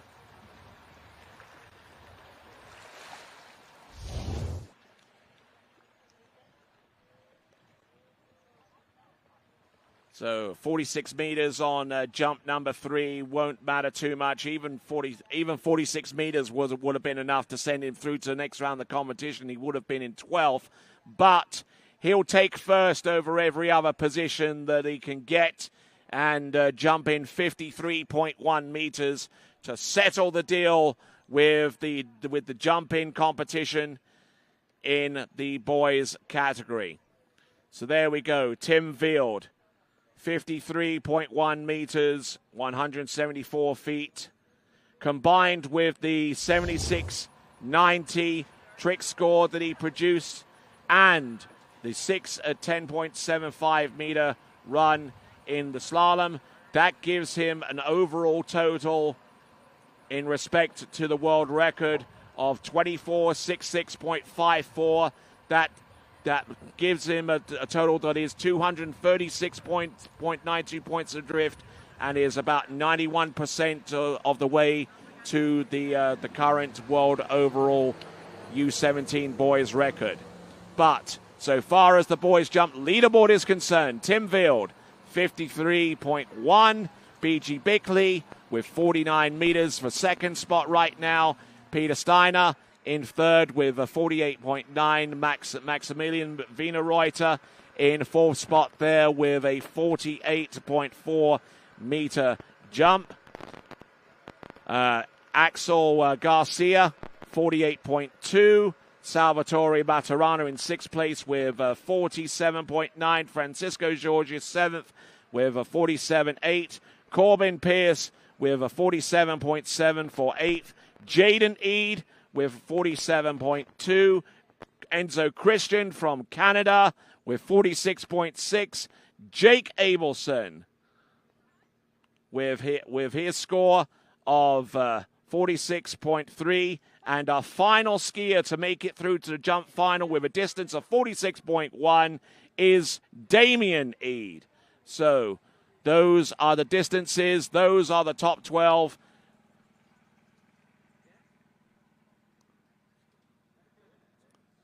So that concludes the boys section of the event. In due course, we'll get the overall totals after the first of the boys elimination round. We'll give you those results, and we'll also do the same once we completed the girls' elimination round skiing. We've got two series of girls jumpers to take to the water.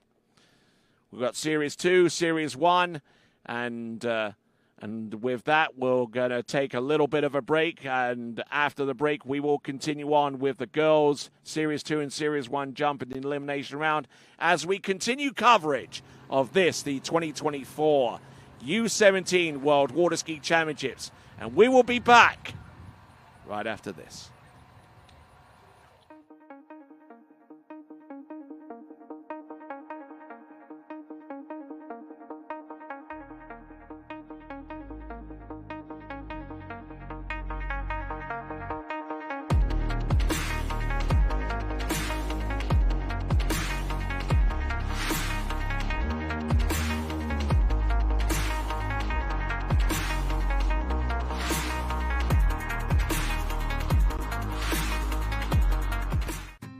As the broker of Dayland Real Estate and a professional water skier, and understand what clients are looking for in their dream water ski home.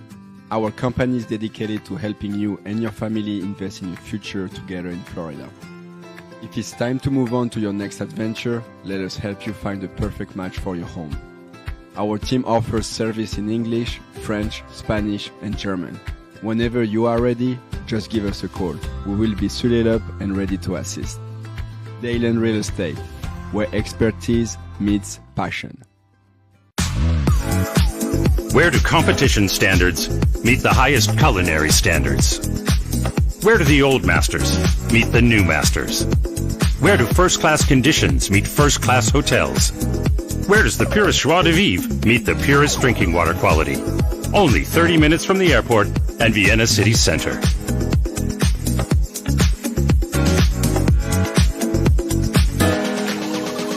See you in Vienna.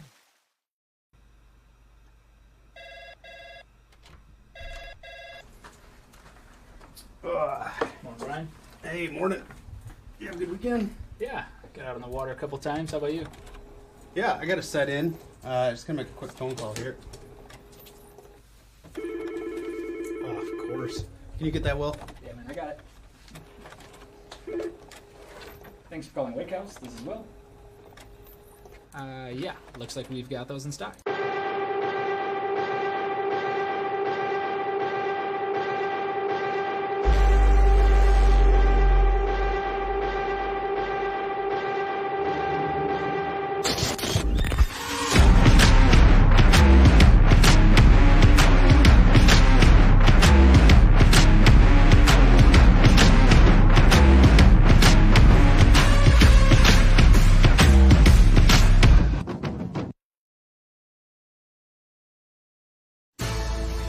At Dillinger Insurance, we have over 50 different carriers to shop your home, auto, and recreational vehicle insurance needs. We would love the opportunity to save you money. We insure million-dollar mansions, condos, mobile homes, rental homes, and everything in between. We know all about wind inspections, 4-point inspections, and how to get you the right coverage for your particular home. You've got questions, we've got answers. Can you remember the last time you had a rate decrease with your auto insurance? Let's take a look and see what we can do. We know all the ins and outs of getting our customers the best rates, coverages, and discounts, so put us to the test. Don't monkey around with your insurance. Call Dellinger Insurance today. We've got tons of companies to help find you the best prices and the best coverage for your particular needs on home and auto insurance. Go Knights!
All right, then. So before we go into the girls' jump elimination round, there's a look at our schedule over there for the remaining events. There's girls' series 2 and 1.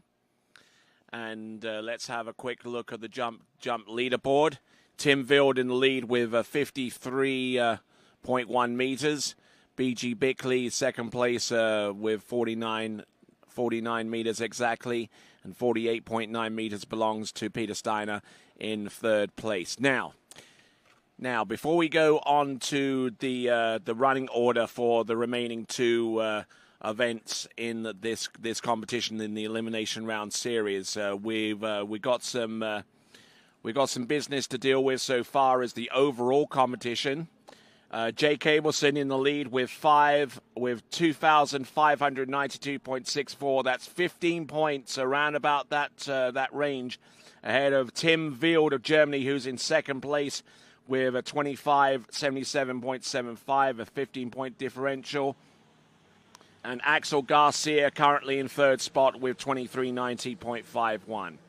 So our first jumper to take to the water first, representing Australia, is Laura Hayes.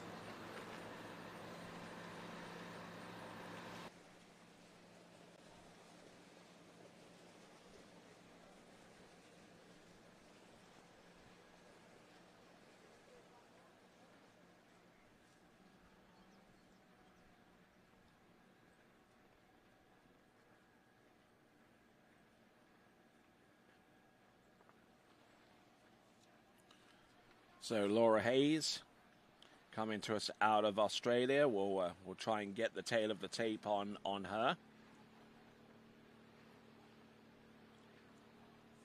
In last season's competitive action, Laura Hayes produced jumps of around about 10 meters here and there. So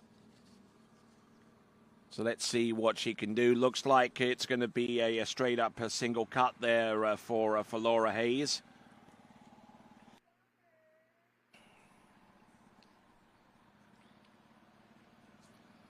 Here we go. Laura Hayes, jump number 1. And rides that jump and gets a score on jump number 1. We'll get the distance for her anyhow.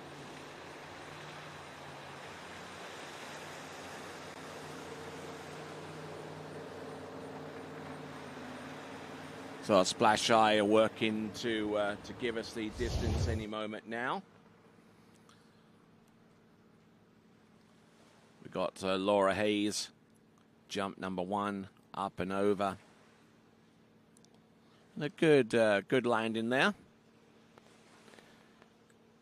And producing a distance that should be coming up real soon. Laura Hayes won't be anything significantly long, but it is going to be a distance, and the distance coming through should be 13.1 meters or around 43 feet. 43 feet on jump number 1 for Laura Hayes. And a reminder that we have 11 skiers in the women's jump series 1.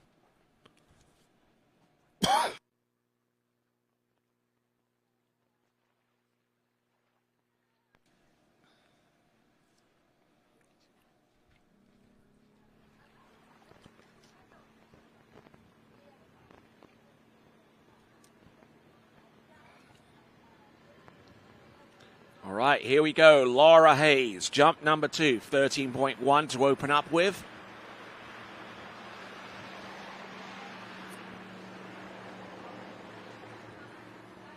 Looks like she's going to go straight up, straight over, and land and ride that one out. That should be just a skosh further, I would imagine.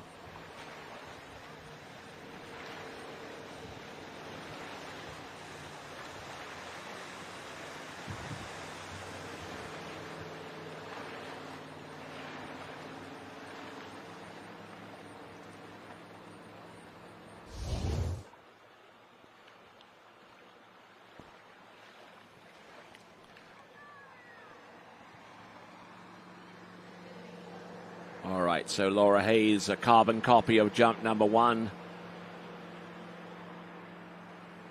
Rides out that effort. And good, solid skiing so far.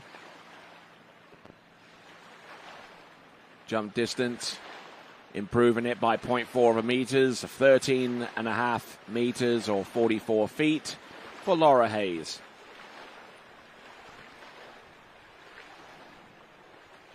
So Laura Hayes, who's aged 13, coming to us out of New South Wales, the country that the state that covers most of a good, or at least a good portion of the eastern seaboard of Australia. I'm not too sure whether it's either Queensland or New South Wales that covers most of the eastern seaboard of Australia. I'm probably edging towards Queensland, but anyhow, let's have a look and see what our skier from the Galveston Water Ski Club can do. And lands that one, and I think she took in a little bit more speed on that one, and will ski into the dock and conclude her participation in the girls jumping competition in the Junior World Championships. And we'll see what that distance is going to be.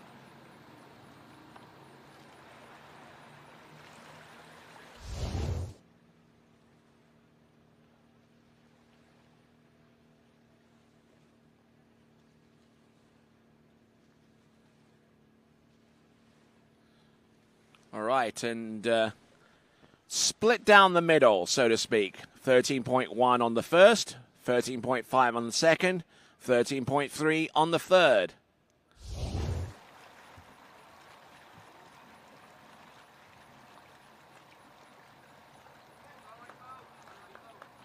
Yep, doing a proverbial Robin Hood, splitting the first 2 jumps down the middle with a 13.3 meters to her credit.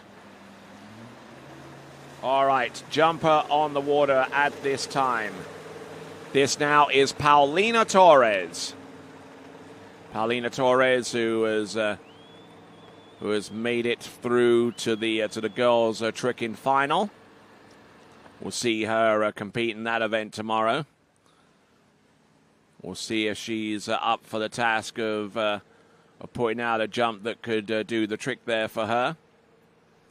Now, just a reminder that we have 12 skiers going through to the girls' jumping final. We have 11 in Series 1, so whoever carries the lead score as we transition from Series 2 to Series 1 has an inside track in being able to make it through to the girls' jumping final. This is the last of our Elimination Series event finals, event eliminations. We see a few of our folks that have competed in the boys' jumping event a little bit earlier on in the competition, including Jaden Eade, who has made it through to the boys' jumping final.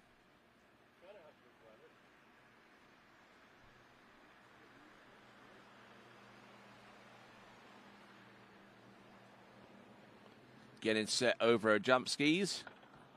A little bit of a lower body crush, but I think the speed that she generated will be enough to usurp the jump of Laura Hayes. That is Paulina Torres.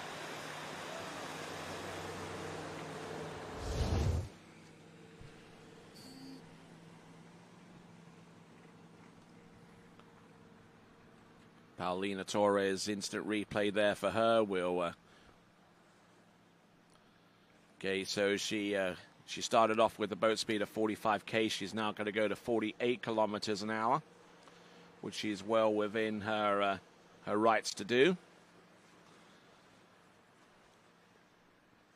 If you're not in a position to produce distances by edging more aggressively and upping the risk, then you should trying a different way might help. and 18.5 meters, 18.5 or 61 feet. So going from 46K to 49K for jump number 2, Paulina Torres.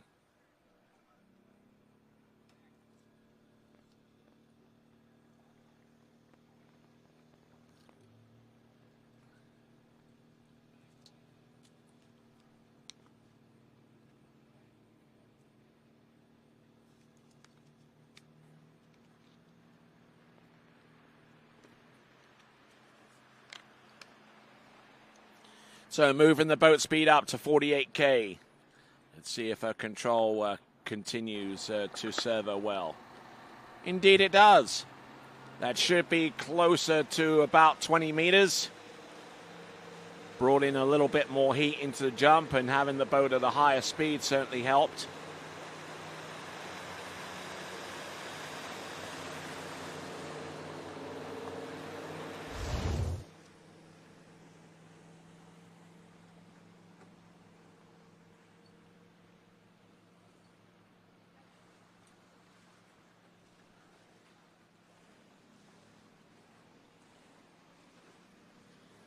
Just waiting on the distance on jump number 2. Should be a little bit more than 61 feet.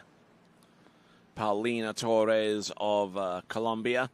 And yes, it's well in excess of 20 meters. It's 22.5 meters or 74 feet. So a good shot in the arm there for Paulina Torres here in the Series 2 women's jump elimination round.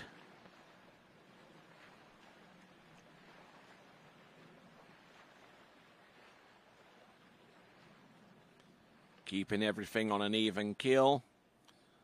22.5 meters, and I think that she won't want to be increasing the boat speed any higher from that point.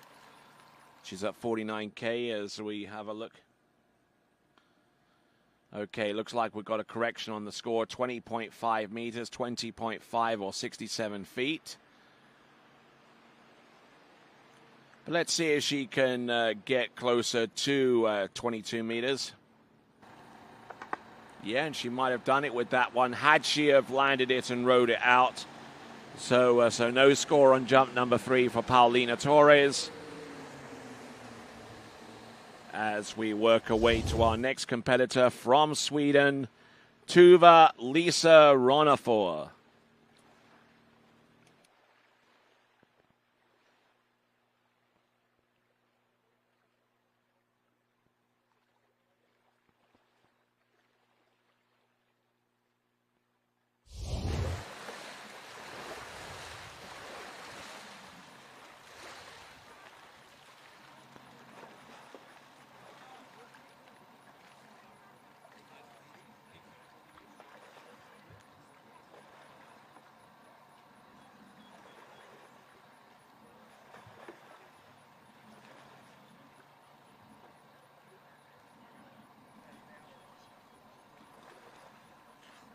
All right, so getting set, getting the excess soap out of the bindings, and before we're given the green light from our officials, that is Tuva Lisa Ronafor from Sweden. We'll be chasing down the top distance at 20.5 meters, 20.5.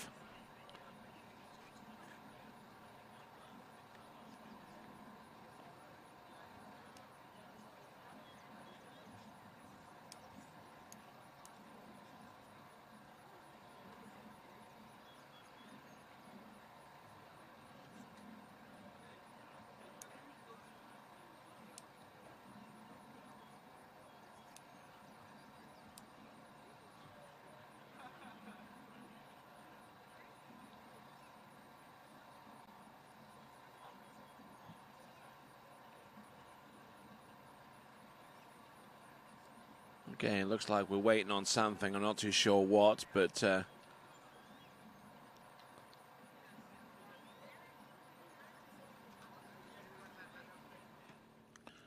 Looks like we're waiting on our previous skier to clear the course, and now that that's happened, we will bring on Tuvelisa runner 4 from Sweden. Looks like enough the soap is out of the bindings to where she can take it straight off the dock and into the course. She'll make her way down towards the bottom end, and then once that happens, then she can set her sights on that ramp that you see.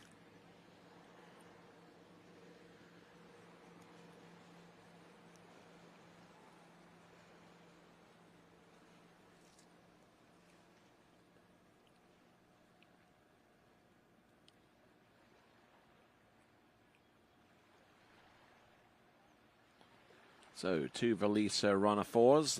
Let's have a look and see if she's had any recent form coming into this event. Indeed, she has. She's jumped as far as 25.3 meters in the Scandinavian Championships.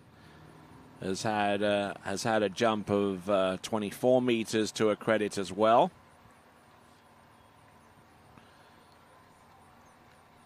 So let's see if Tuvelisa has something along that range.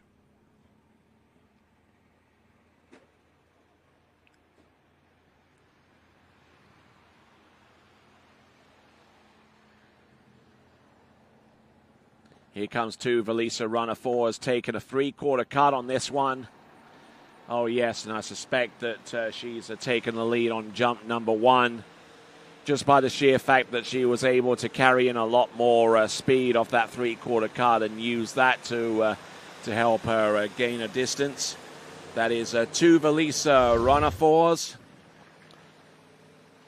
And I suspect this jump will be close to about a 23 or 24 meter leap. Could be a little bit further than that, as a matter of fact.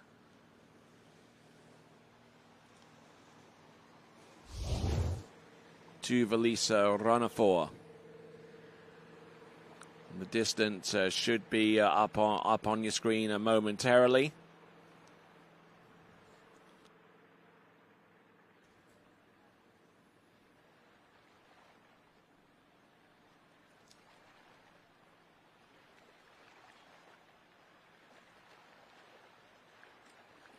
Okay, so the distance is 80 feet, which is 24.5 meters, 24.5. That is probably one of her better jumps of the season, and she does take the lead as a result of that opening jump. Tuvelisa runner 4 of Sweden. We'll see what she can do by way of putting up a viable backup jump. Tuvelisa runner 4's skied away into the girls' slalom final via the runoff situation that she had with Marie-Lou Duverger.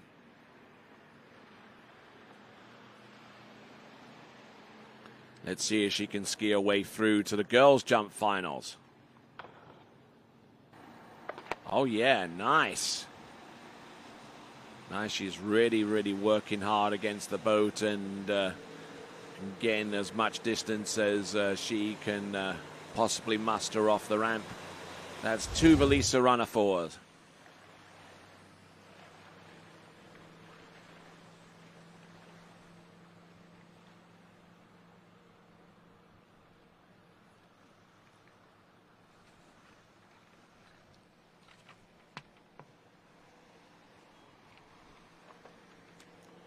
All right, so increasing that distance a little bit more to the tune of 1.8 meters. It's 85 feet or 25.8 meters for Tuvelisa runner 4.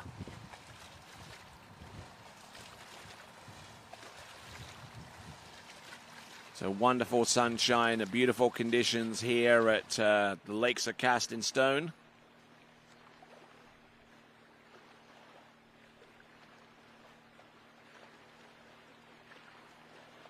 I'm sure that the conditions and the facility here have met with Candido Moses' approval. He is the International Water Ski Federation's tournament council chairman.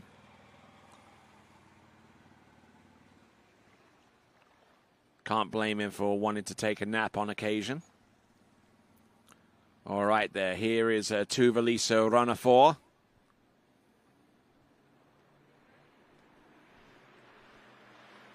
Let's see what she has got on jump number 3. And just didn't quite have the kind of timing that she needed to take full advantage out of that jump. So best jump distance, and it is good enough for the lead, 25.8 meters. Tuivasa runner 4.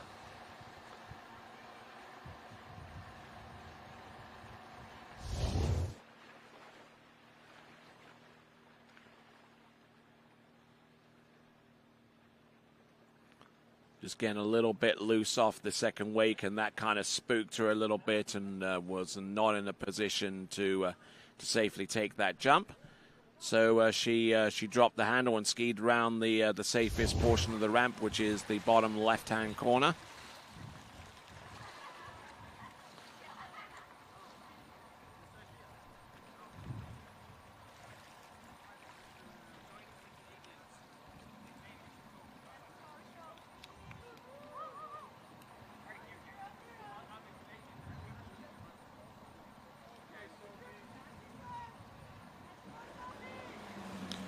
All right, moving on. From Canada, Sophie LaHaye.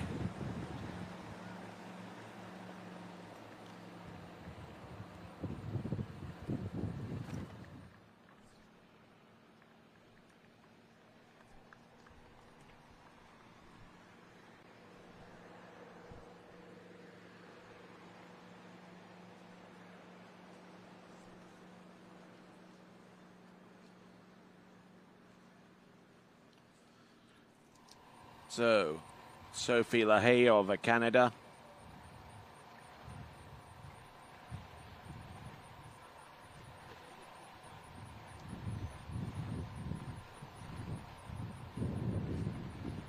All right, so greetings one and all to all of you that are tuning in. Great to have you here and watching the action at the Junior World Championships for 2024. I'm Tony Lightfoot, and glad to have you all congregating around your monitors and TV screens and tablets and phones. You can consume this World Championship in any of those different methods by using the YouTube app. And here we go. This is Sophie LaHaye up over the tips of her skis and taking in quite a bit of speed there.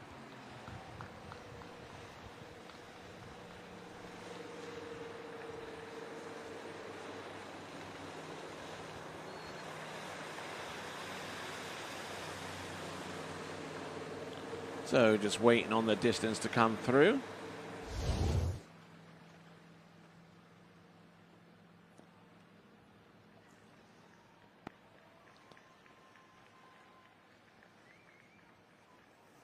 Distance will be brought up shortly, but I mean, she came in with a good deal of heat. And yes, Sophie LaHaye with a jump distance of 29.3 meters. 29.3 meters. That opens up some possibilities going forward. 29.3 meters or 96 feet.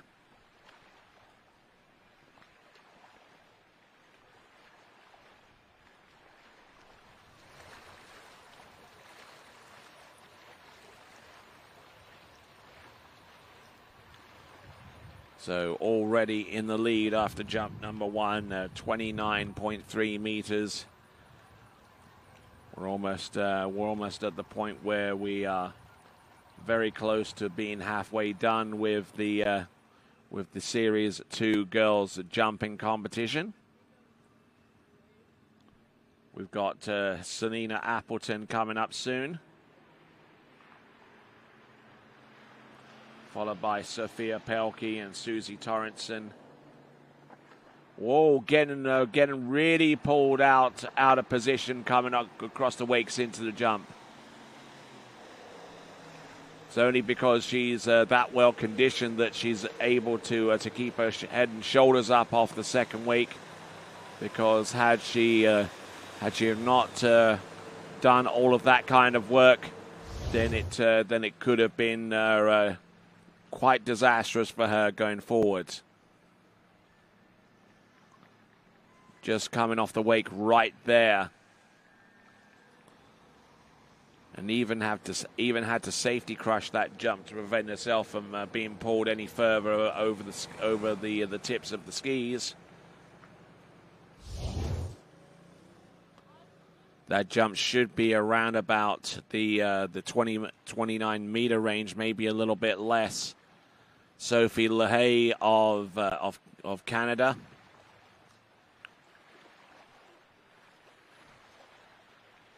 Yep, 27.9 meters, 27.9 on her secondary jump.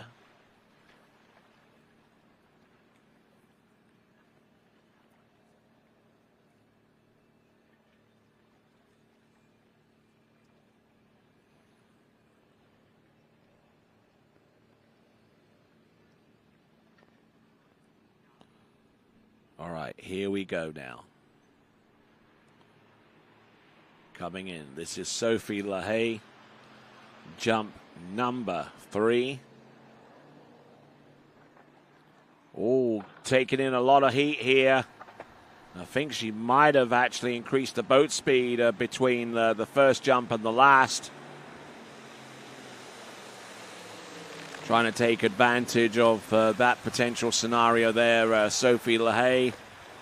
Out of the bindings, and that will conclude her set. Oh my word, looks like she's celebrating, folks, and there is good reason for that, because for the very first time, Sophie LaHaye has jumped over 30 meters. 30.8 or 101 feet, 30.8 meters. Now that could open up some possibilities here. Sophie LaHaye, a member of the Canadian team. Valuable team overall points will be heading their way, courtesy of a Sophie. And now we're going to get ready for our next competitor from Australia. It is going to be Selena Appleton.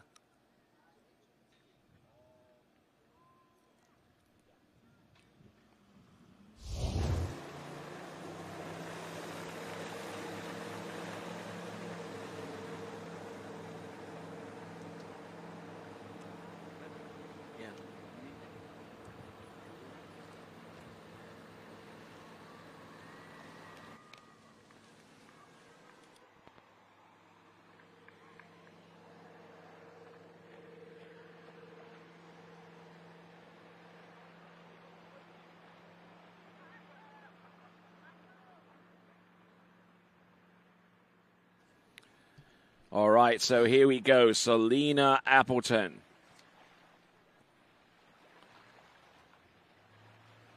So Selena Appleton, as recently as last season, was able to jump in excess of 21 meters.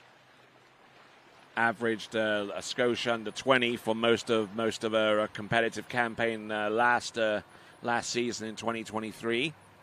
That is Selena Appleton.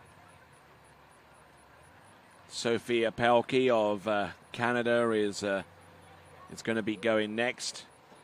And right after her is Susie Torrenson from New Zealand.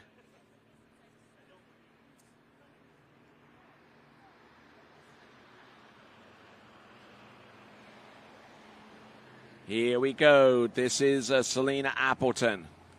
Oh, and turning in and driving hard across the wakes, and the ramp has seemed to come at her a little bit sooner than anticipated for. So she balked and skied around the bottom left-hand corner.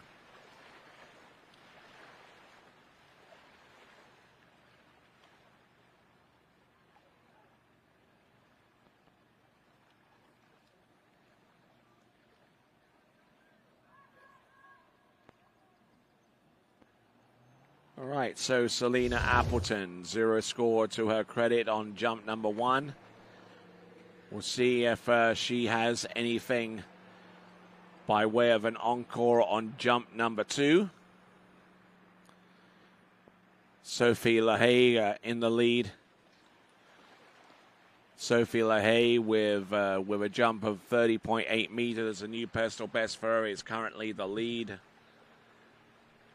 Our Canadian skier ahead of a Swedish skier, Tuva-Lisa Runner-Fours. Then ahead of Paulina Torres from Colombia, Laura Hayes of Australia. And right now, Selena Appleton is in a bit of a situation. No score yet, but 2 more jumps in which to rectify that.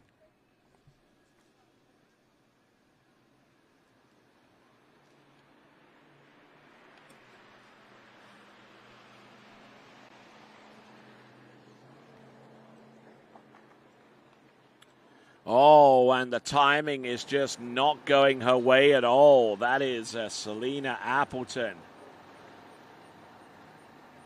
2 jumps with the same kind of timing attached to each of them. Now she's got to think her way out of this one, whether she cuts a little less aggressively to make it on, or brings the cut down a little bit later to do the same job.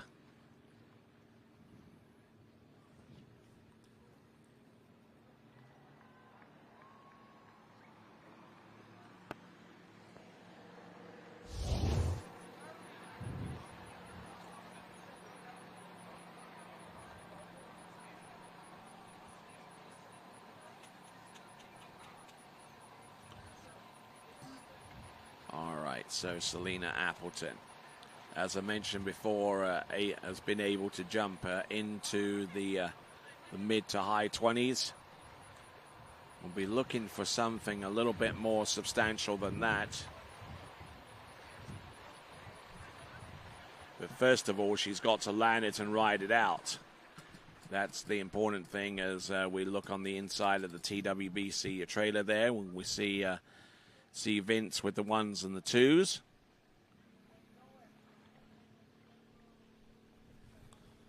Here we go, rock and roll. Selena Appleton. 48K, letter I. The boat set on split. The timing was a little bit... Oh, my word, and she dropped the handle, and that could have been a new lead distance, but unfortunately for Selena Appleton, she comes away from that set with the big goose egg, unfortunately.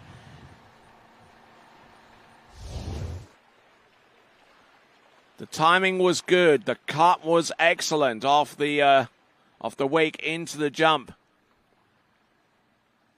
A little bit of an upper body crush, but that was by no means a deal breaker, and unfortunately got spooked with the landing and jettisoned the handle, and will now swim in to the shore for her troubles. Selena Appleton of Australia recording a no score, unfortunately. Now, Sophia Pelkey is coming up next.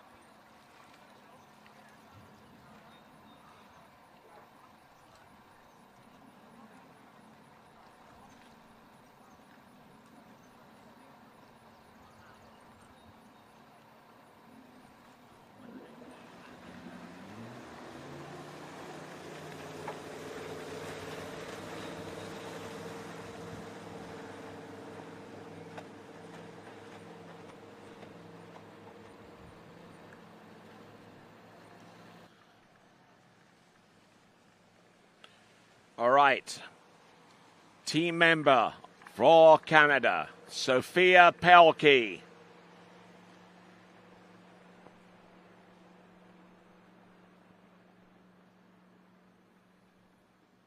There's your leaderboard. LaHaye in the lead for Canada on 30.8. Tuva-Lisa Runner-Fours of Sweden with 25.8.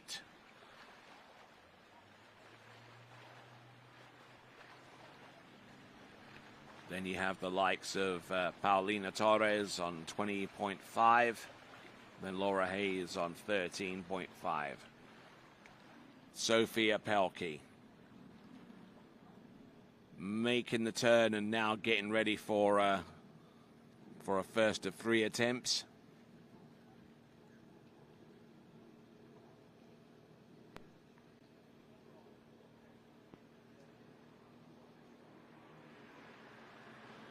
Going hard on jump number 1 to take in a 3/4 cut here.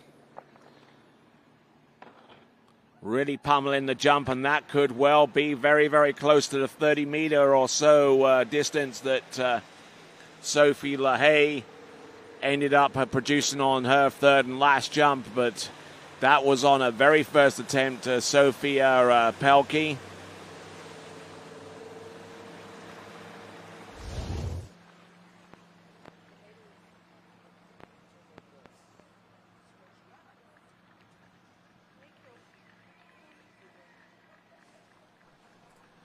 So looking at this this attempt here, 28.5 meters or 94 feet. 94 feet or 28.5 meters.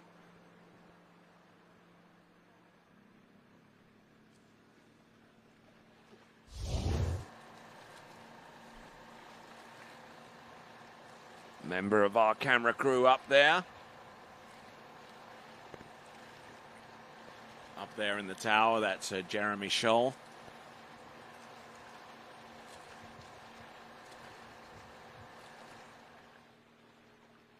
And here I am. Good to have you on board. All right, so let's continue on. We've got on the water Sophia Pelkey of Canada. Good aggressive stance there for the 3/4 cut. Here she comes. Oh, almost hugging the bottom right-hand corner there. Should have gone in a lot more speed as a result of that. But maybe the control may have deserted her as a result of needing to get onto the jump first of all and worry about everything else later.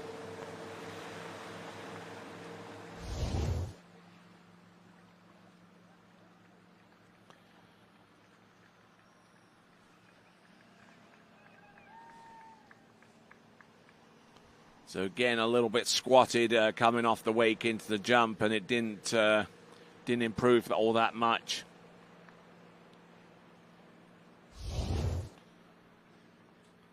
And the jump, whoa, I tell you what though, she comes through with a lead distance, Sophia Pelkey. It's going to be a 31-meter jump, 31 meters.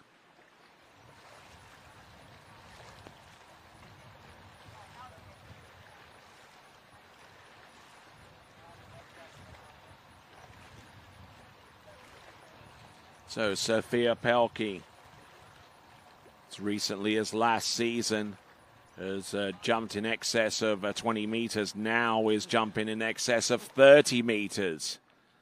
Sophia Pelkey of Canada. Now, if she continues to attack the ramp the way that she has and conjure up a distance in excess of 31 meters, then it could well be game on, because it's going to apply some heat and pressure on the remaining 4 competitors in this series. Here she comes. Just absolutely driving away through the surface of the jump. I don't think that one is going to be as far as number 2, but I've been wrong before. Sophia Pelkey, 31 meters.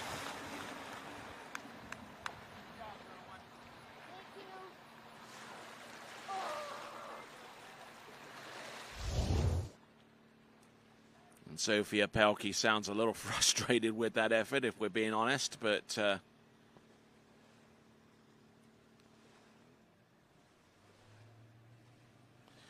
the distance coming through should reinforce what we know about the jump.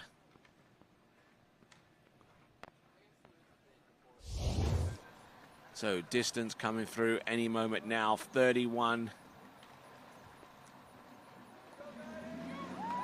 meter jump on jump number 2, and third and last should be coming up very, very soon. I believe it's a 30.8.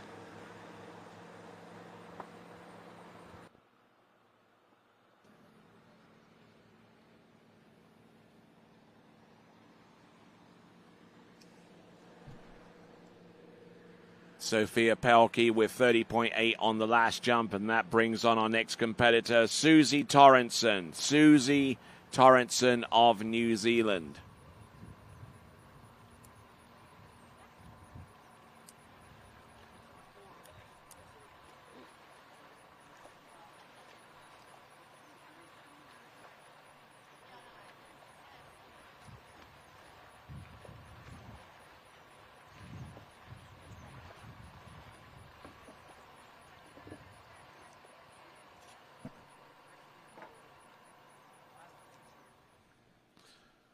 Okay, a little of activity around the dock area as we look to see our skier on the water coming to us out of New Zealand. This is Susie Torrenson.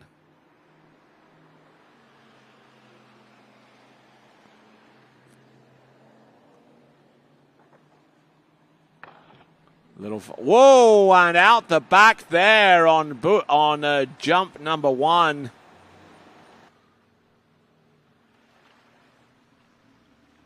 Just taking in a lot of heat, but the cog control wasn't quite there, and Susie Torrenson, a pretty slow fall out the back, and not feeling any ill effects of that jump. Yeah, coming off the wakes, she was well back on her skis, and she got into a little bit of a squat and unfortunately wasn't able to get out of it in time for the landing. So it is going to be a jump distance of 0. And when we return, we'll have jump number 2 next.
If you've been there, you know Shuswap Ski and Board is Canada's #1 water sports pro shop.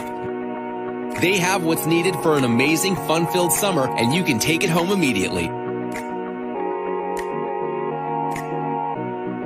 Shuswap Ski and Board on 58th Avenue Southeast in Calgary, on Main Street in Sicamous, and online at skiandboard.ca. Remember, it's always summer at Shuswap Ski and Board.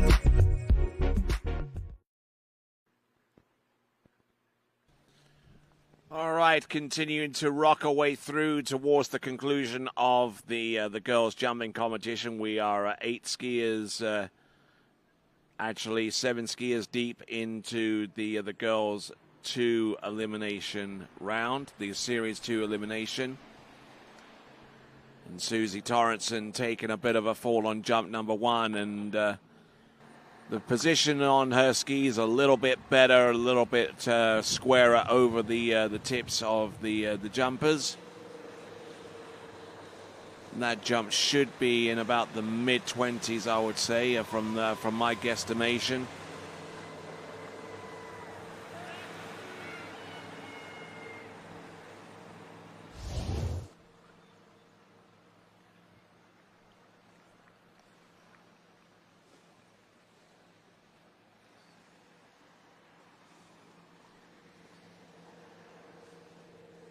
So waiting on the distance, it should be about 23 or so meters. Indeed it is. It's 23.5 meters, courtesy of Susie Torrenson.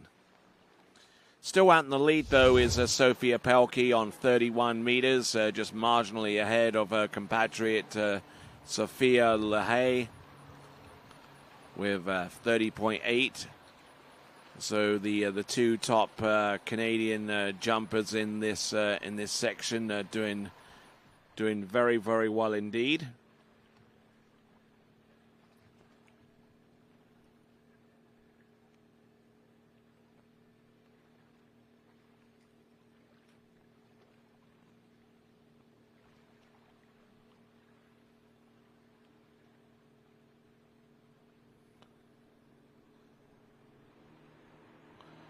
Here she comes, third and last attempt.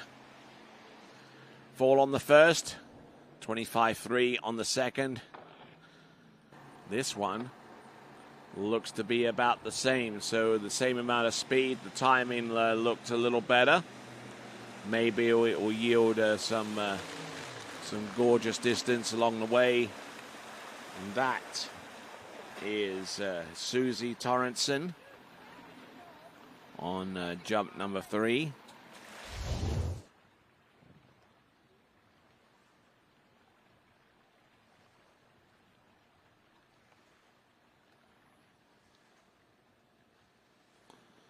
And the jump distance is a little bit less there on jump number 3.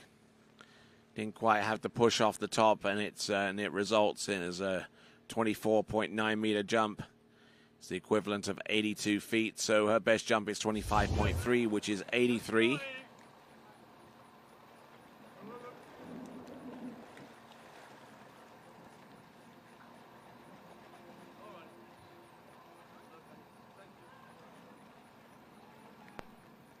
All right, let's see what Izzy Cosgrove has got. Now, Izzy Cosgrove managed to make it through to the girls' tricking final a little bit earlier on today. I'm sure that Izzy is looking to try and get a decent jump on the board. Maybe not enough to jump in the girls' jumping final, but so far as her overall standing is in this competition, that could certainly use all the help that it can get.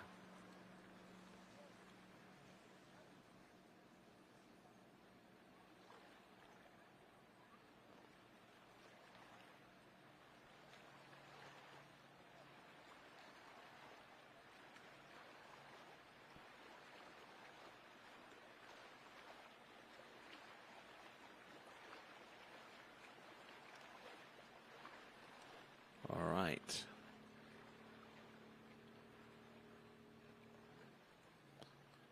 So let's work our way through this.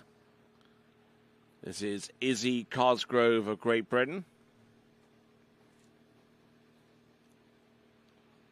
who's skied in a number of competitions this season, and her best jump is about a 23.3 meter jump.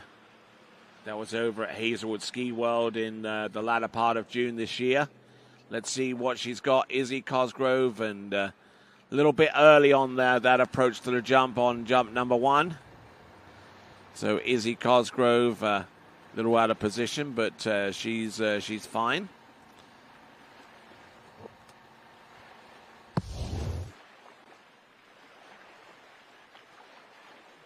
All right, so Izzy Cosgrove taking a refuse on jump number 1. Got a lot of speed at the beginning and unfortunately had to drop the handle and refuse round the bottom left-hand corner. We'll be back right after this.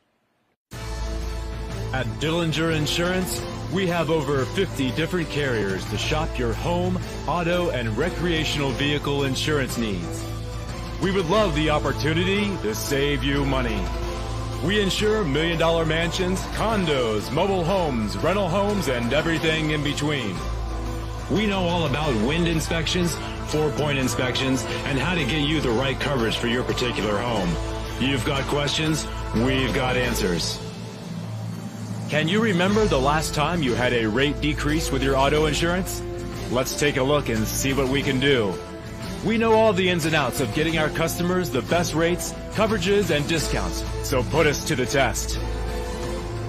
Don't monkey around with your insurance. Call Dellinger Insurance today. We've got tons of companies to help find you the best prices and the best coverage for your particular needs on home and auto insurance. Go Knights!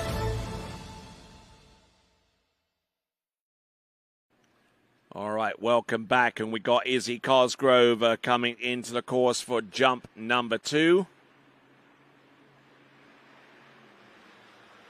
Pushing out nice and wide here. Working against that 5-foot-high ramp. Here she comes, Izzy Cosgrove. Oh, better looking jump there. Good landing, a good turn and push all the way through. Representing Great Britain, all of their the skiers are skiing in the Junior World Championships for the very first time.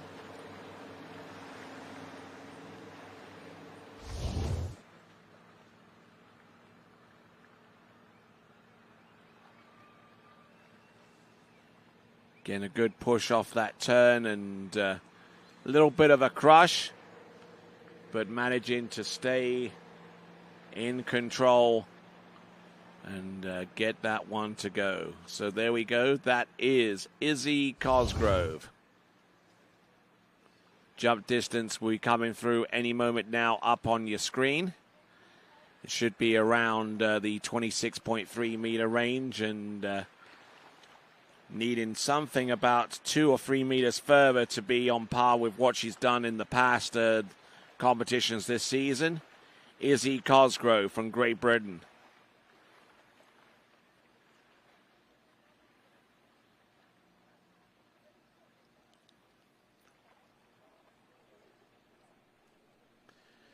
All right, here we go. This is Izzy Cosgrove.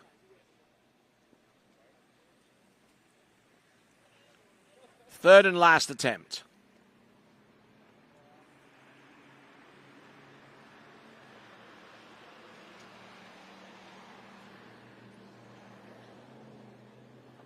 Here we go. Good turn, good thrust into the jump there.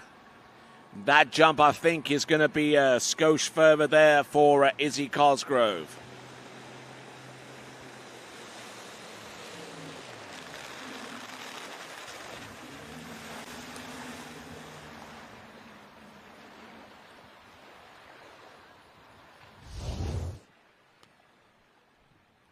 So looking good.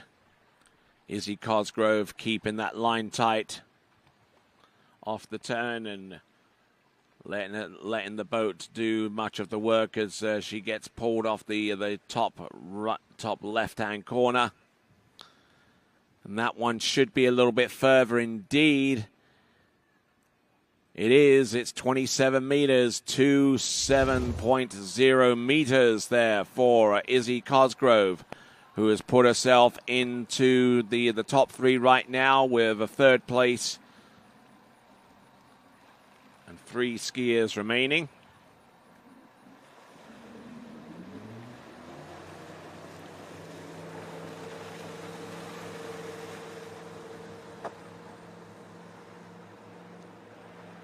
So skier on the water right now. It is Maddie Hancock, and one thing that I noticed about her equipment, she's wearing the head zone helmet, which has a radio receiver inside it. I don't know if that's actually operational or not, but it was something that was passed into the rule books several seasons ago. And actually, the radio receivers are still very much in use, not so much in tournament skiing, but in adaptive water skiing, where skiers who are visually impaired are able to ski and to do it without the need of a secondary person skiing next to them in order to negotiate things such as islands and what have you. And actually, a lot of that adaptive skiing is practiced here at the lakes of Casting Stone as part of an initiative that I'll tell you about in just a moment. Here we go. Coming on in. This right now is Maddie Hancock. Whoa! And getting pulled over the right side and almost rode that jump out, but was in all kinds of shape there coming into the jump there. And man, she recovered extremely well just to stay upright on those jump skis. And just look at this, again, getting reared up into the jump. And then let the boat, unfortunately, pull her completely out of position.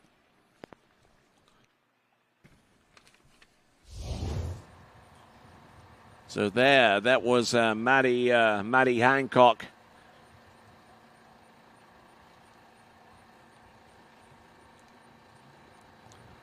And as we get ready for Maddie Hancock, ooh. Yeah, she got them broken forwards before she actually hit the jump. And she was extremely lucky to ride that one out. Now, the initiative that I've alluded to was the Splash Adaptive Water Ski.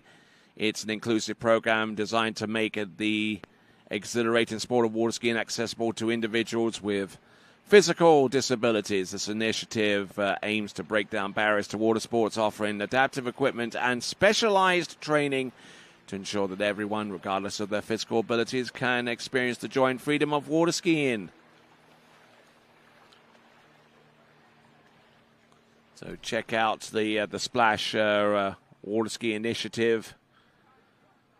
If you know of anyone that wants to try the sport of water skiing and has been inhibited in the past due to their adaptive needs, then contact the adaptive water ski program, the Splash Adaptive Water Ski program. Here we go. This is Maddie Hancock. Whoa, it's all over the place there on jump number 2. Now she's taking in a lot of speed, and she's got plenty of determination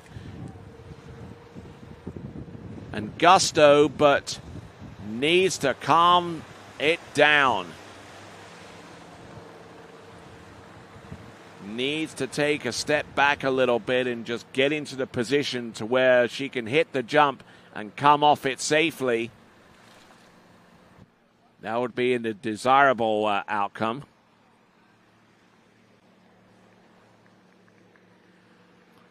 So looking for some shoreside signals, which would indicate to me that the receiver inside that helmet is non-operational at this time. But 29.7 meters for Maddie Hancock. 29.7 meters for Maddie Hancock. And that currently slots her into 3rd place.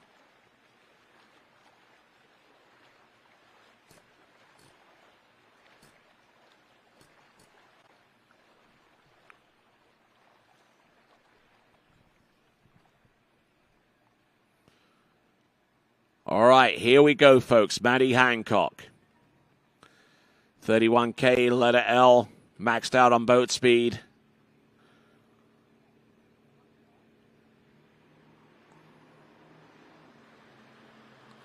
Again, a good push out towards the right-hand side of the boat. This is better. And almost getting pulled over the left ski as she came off the ramp there. Was able to check herself in time. That jump could be in excess of the 30-meter mark.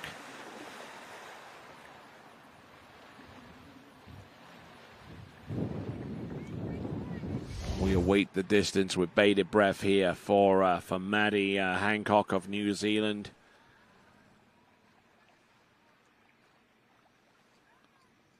A little bit squatted and rose up before hitting the jump. And oh my word, Maddie Hancock has just taken the lead with 33.2 meters, 33.2. And it's a distance equivalent to 109 feet. So that is going to put some serious heat on the remaining two competitors to take to the water. Each of them knowing that in order to put themselves in the best possible shape to make it through to the girls' jumping final, they have to each score more than 33.2 meters. If neither of them do, then it means that Maddie Hancock will have a passage through to the girls' jump final. But let's have a look and see what Cameron Davis can do by way of response.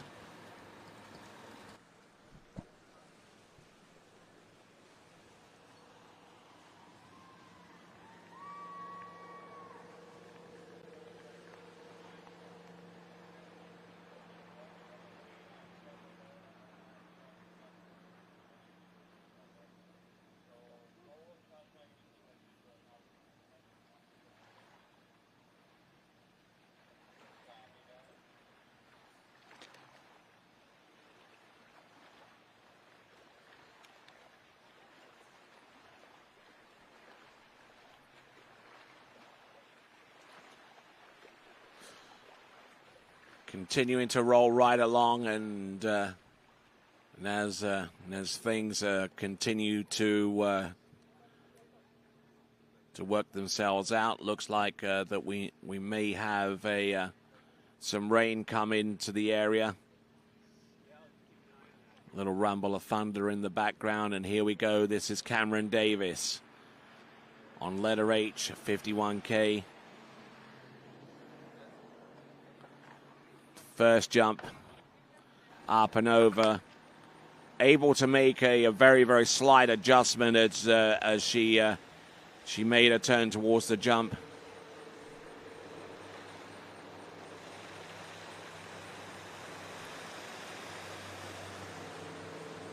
So Cameron Davis lands her first jump now. Noticed that her approach into the ramp for the first jump seemed to be rather early, but she knew what she was doing. She just set a shallow angle and just tried to maintain the same kind of speed that she used to get out wide for starters. Not really pushing too hard, just maintaining a position across the back of the boat. And then having done that and secured her landing on her first jump, then she can start to work a little harder from that point onwards.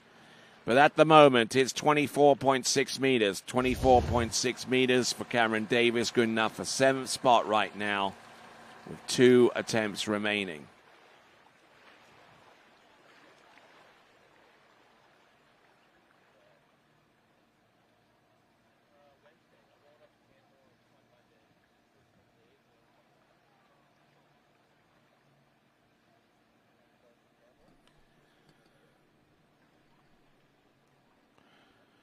All right, here we go, folks. Cameron Davis turning a little bit closer towards the ramp using the 180-meter buoy. Now, this is later. She'll take in a lot more speed there. Nice-looking jump there. That's got to be at least a couple of meters further compared to what she did on the opener.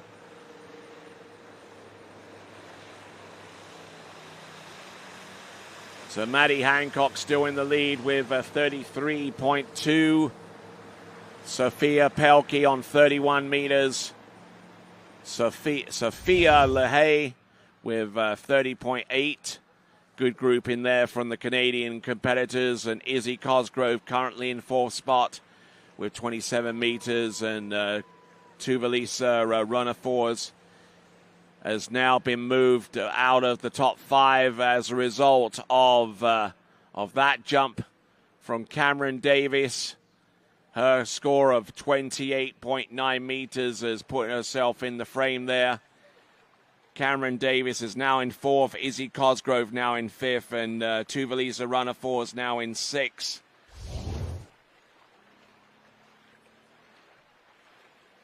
So there is your leaderboard.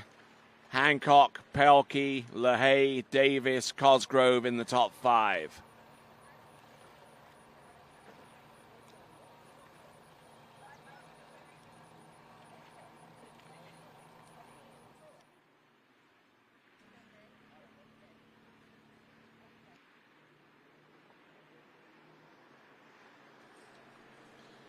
All right, here we go. Cameron Davis, one last stab at this jump. Oh, good direction, good flight. Cameron Davis on the money there. Certainly has a good pedigree when it comes to water ski jumping. Her mom competed at the pro level as a Susie Law.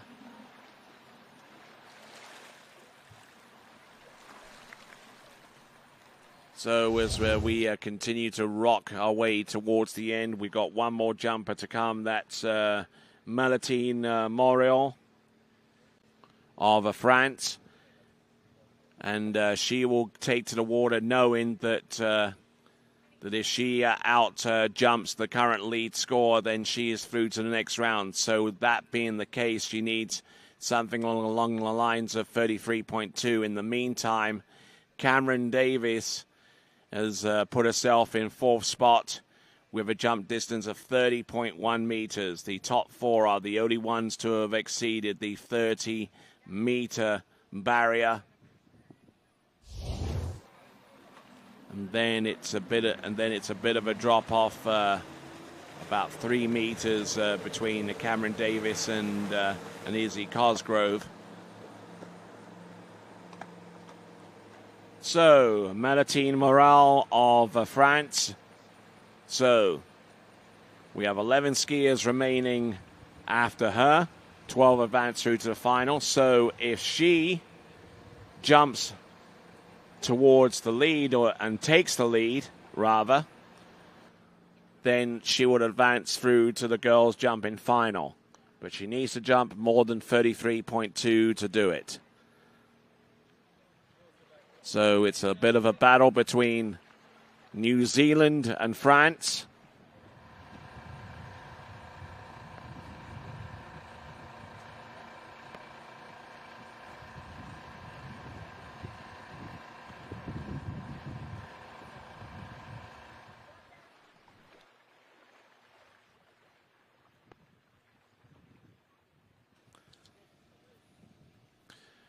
All right, so working our way now towards the end of this series of jumps. Still got Series 1 to take care of with 11 skiers.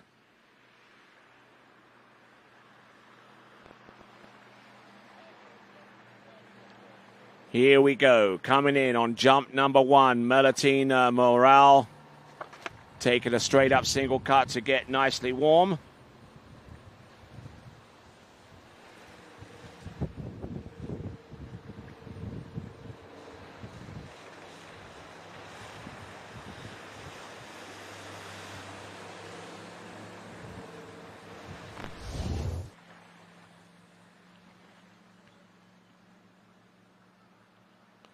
So waiting on the jump distance. It's not going to have a really, really significant impact upon the lead score. If it's over 20 meters, or it'll be a surprise. Indeed, it is 21.7.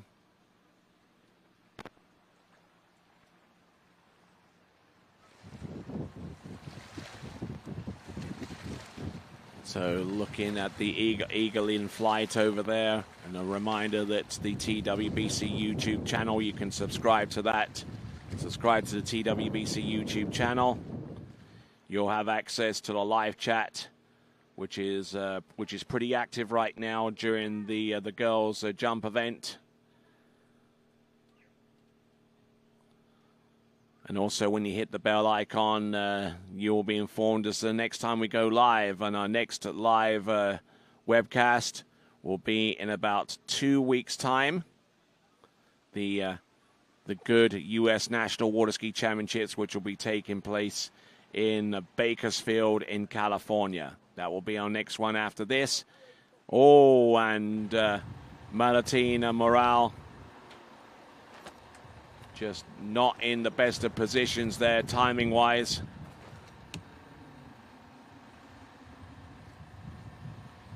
All right, so while we wait for her to get her bearings back, we'll be back right after this. Where do competition standards meet the highest culinary standards? Where do the old masters meet the new masters?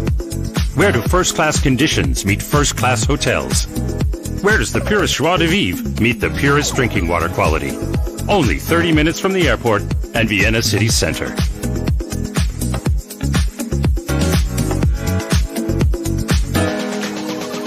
See you in Vienna.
All right, Malatine Morale coming in on jump number and totally missing out on that one. So 21.7 meters. That means that the lead jumper out of Series 2, Maddie Hancock, has given herself a path through to the girls' jumping final, which will be our penultimate event taking place tomorrow. So, Maddie Hancock, congratulations to you. And there is 11 competitors remaining in the girls' Series 1 jump. With that, we're going to switch out to officials. Here is your girls' leaderboard. Maddie Hancock through to the next round with 11 competitors remaining. Sophia Pelkey in second spot. Sophie LaHaye in third spot, right there with 30.8. Both of those previously mentioned competitors from Canada. Cameron Davis in fourth. Izzy Cosgrove in fifth. And those are your top five. And when we return, we will have the girls' Series 1 jumps next.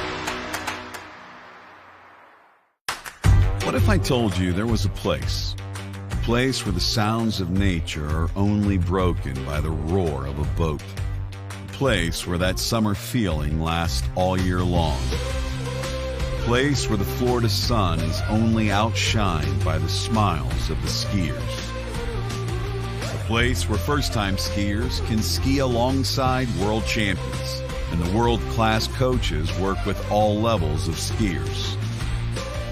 What if I told you there was a place where life slows down and your only job is to make lifelong memories? That place is Swiss Water Ski Resort. Book your trip at SwissWaterSkiResort.com.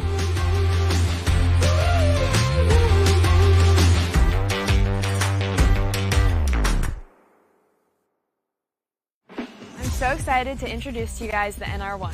Over the past season, we've been working on developing the ski shape that is now the NR1, and I truly do love this shape. I'm so excited to ski on it this season, and I hope you guys love it as much as I do. I'm really excited to get on the Reflex NR1 this season and see what it can do for my skiing. Every time I get on it, it just feels better and better. So I can't wait for the 2024 season to get some new PBs on the Reflex NR1.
All right, then, welcome back, and just in time for the girls at Series 1 Jump Elimination Round. This is our final elimination event, and the finals will take place tomorrow.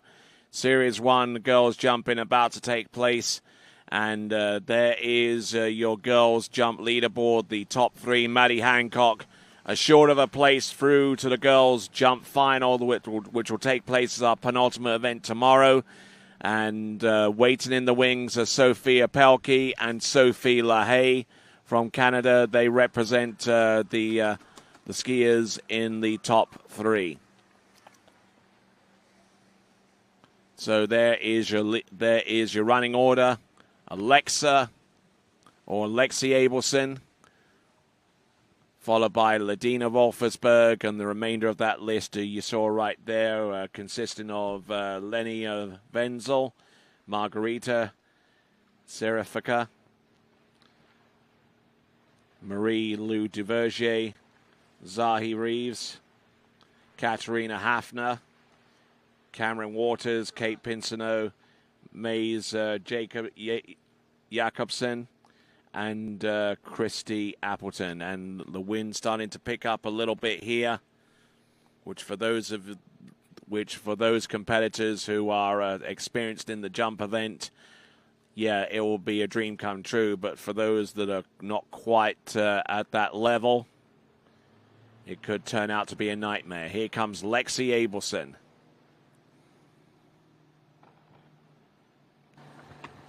Yep, very, very nice landing there.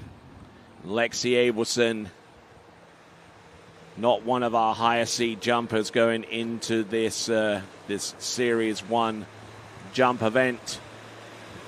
But skiing in the jump event for two other reasons.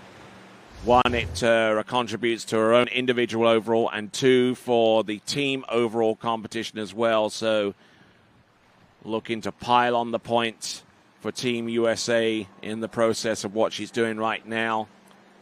Now, if Lexi Abelson can conjure up a distance of over 31 meters, she'll make it way through to the jumping final. And needing a distance of exactly 10 meters more than what she's already produced, she's jumped 21.1 meters or 69 feet.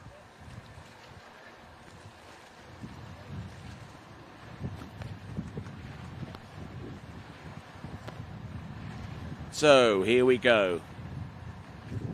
On the water, Lexi Abelson.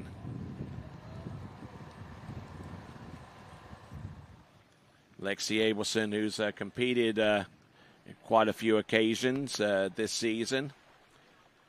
The information that I have on her is dates back to last season, 2023, where she was being able to jump 17.4 meters, but as you can plainly see, she's definitely progressed beyond that distance now.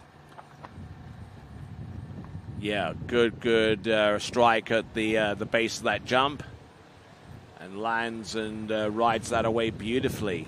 That's Lexi Abelson.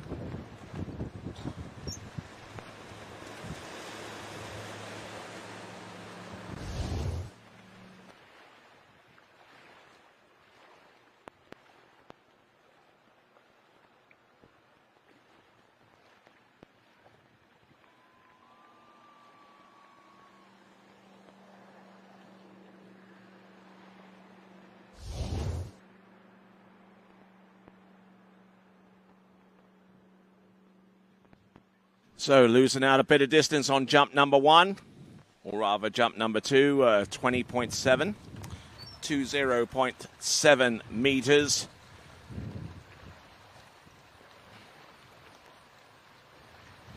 And unless Lexi Abelson can conjure up a little bit of late game heroics there with jump number 3, it could mean that that Canada's Sophia Pelkey would make it through to the girls' jumping final, and would therefore reset the bar to the next lowest jump distance, courtesy of Sophia LaHaye or Sophia LaHaye. But here comes Lexi Abelson. Oh, and she definitely doesn't have any problems with the landing. That's one thing that I noticed about Lexi's jumping. Her landings are always extremely confident. And very, very tidy. Lexi Abelson will swim into the shore. I suspect that jump is going to be a little bit further. The boat speed appeared to be a little higher, which is her prerogative right up until 51.4 kilometers an hour. And there we go. That is a 22-meter jump. That's 22 meters or 72 feet. So highly unlikely we'll see her in the jumping final, although she is currently lying in 8th spot right now. We take 12 through to the girls' jumping final. So that therefore means that Maddie Hancock and Sophia Pelkey are both through to the next round of the competition. 10 skiers remain therefore. And the first of those 10 is Ladina Wolfersberg.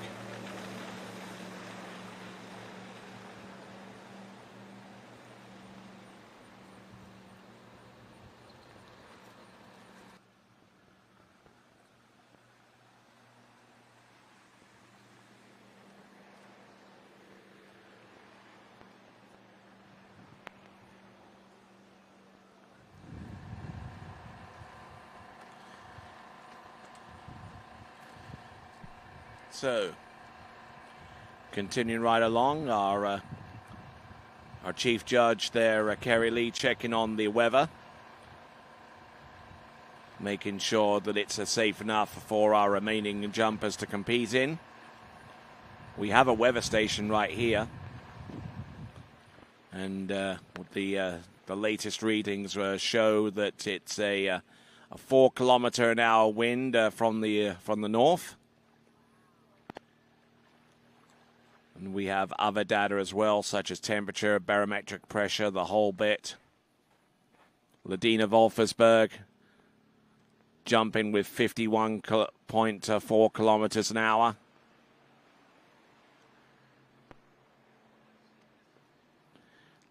Ledina Wolfersberg up and over and taking a little bit of a shunt on that ramp like one of those Canadian Pacific trains. And coming out on the wrong side of that situation. So there we go. That is Ledina Wolfersberg on jump number 1. Leant into the jump with her shoulder flattened off in preparation for the jump, and not putting herself in the best position to ride out that attempt. So that is Ledina Wolfersberg. And when we return, we'll be ready for jump number 2 next.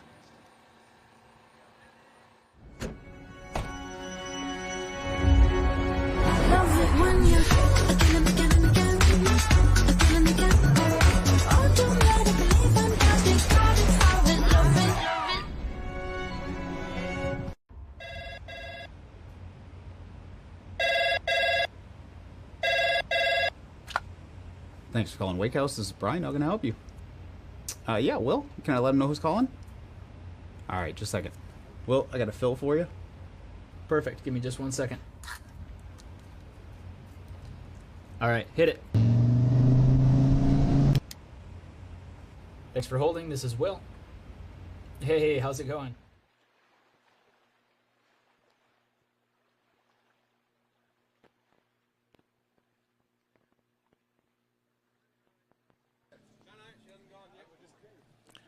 All right, here we go.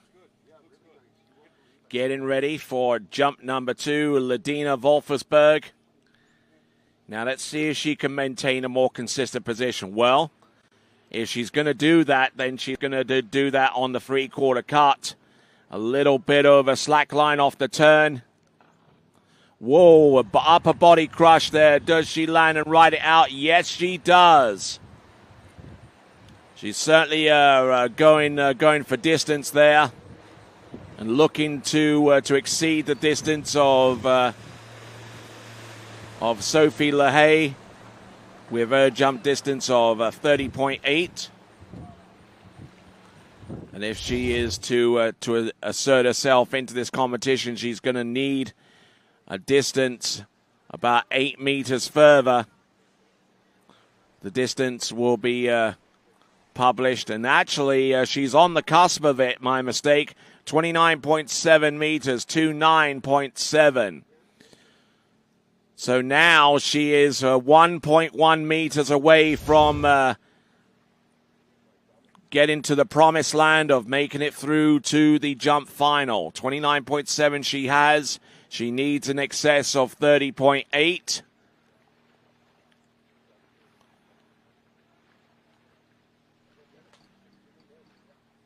So Ledina Wolfersberg already through to one event final.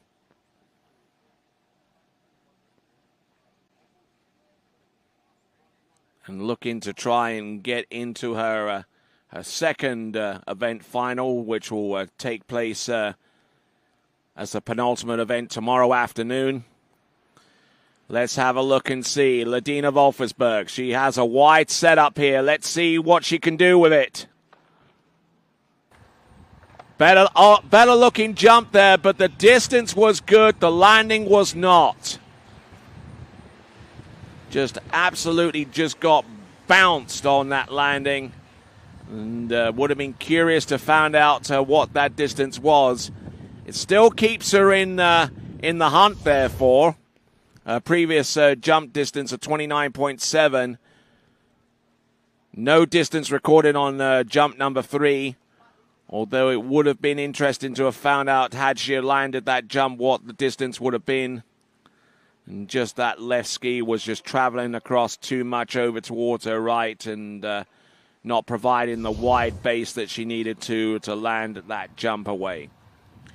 All right there, so we move on from Switzerland to Germany. It is Leni Wenzel. Leni Wenzel, next person to ski. And we'll rejoin her for the first of her 3 jumps coming up next.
Working away now for Lenny Wenzel of Germany. Let's see what she's got here. First attempt, bringing the ski up high, then lowering it down just in time for the turn. A very, very quick turn. Getting pushed over the tips of her skis, but has enough control over them to fly in for the landing. The wind coming down a little bit, not blowing nearly as hard as it was just a few minutes ago. Settling down at around about 3 kilometers an hour and gusting up to about 7 or 8.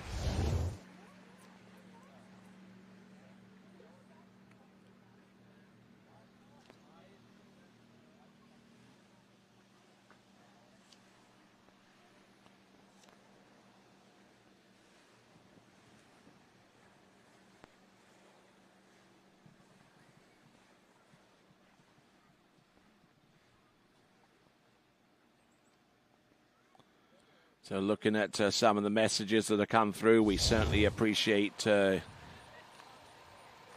you contributing to the whole conversation. And looking at Lenny Wenzel's opening jump, it is 36.3 meters, 36.3. That definitely puts her through to the next round of the competition.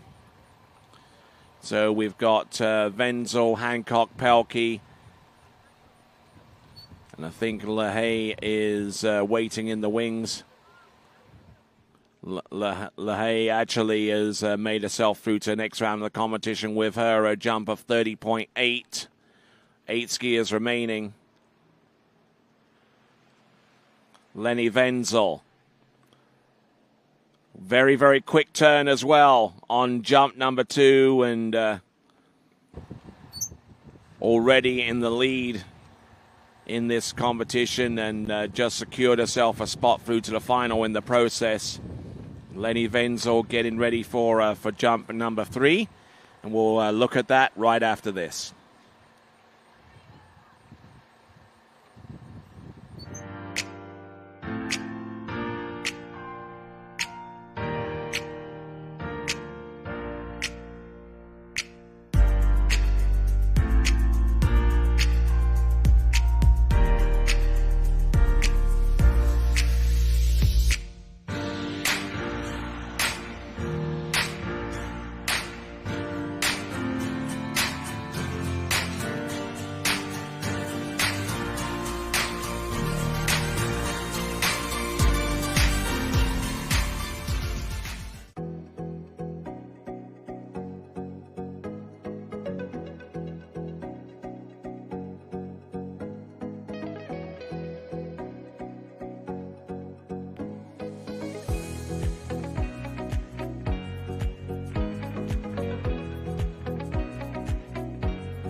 All right, welcome back, ladies and gentlemen. Lenny Wenzel still out in the water and getting ready for jump number 3.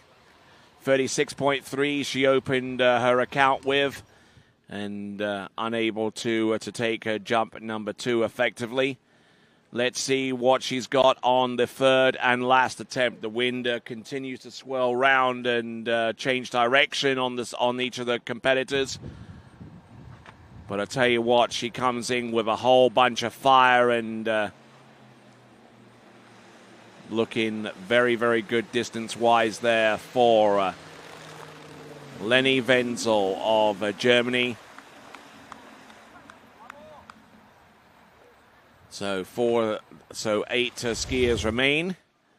Lenny Wenzel just vaulted herself into the lead and is the one of the 4 skiers that have made it through to the girls' jumping final at the very least.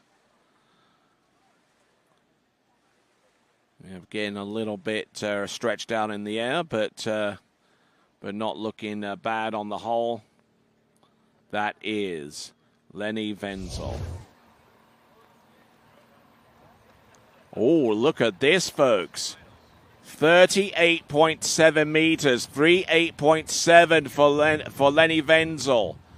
It doesn't change the fact that she's already in the lead, but I tell you what, it puts a significant amount of daylight between her and Maddie Hancock. There's about a 5.5 meter separation between Maddie Hancock and Lenny Wenzel. And when we come back, we have got our latest jumper on the water, the leaderboard. And when we return, we will continue on to our next competitor. And that next competitor is going to be Margarita Serifica next.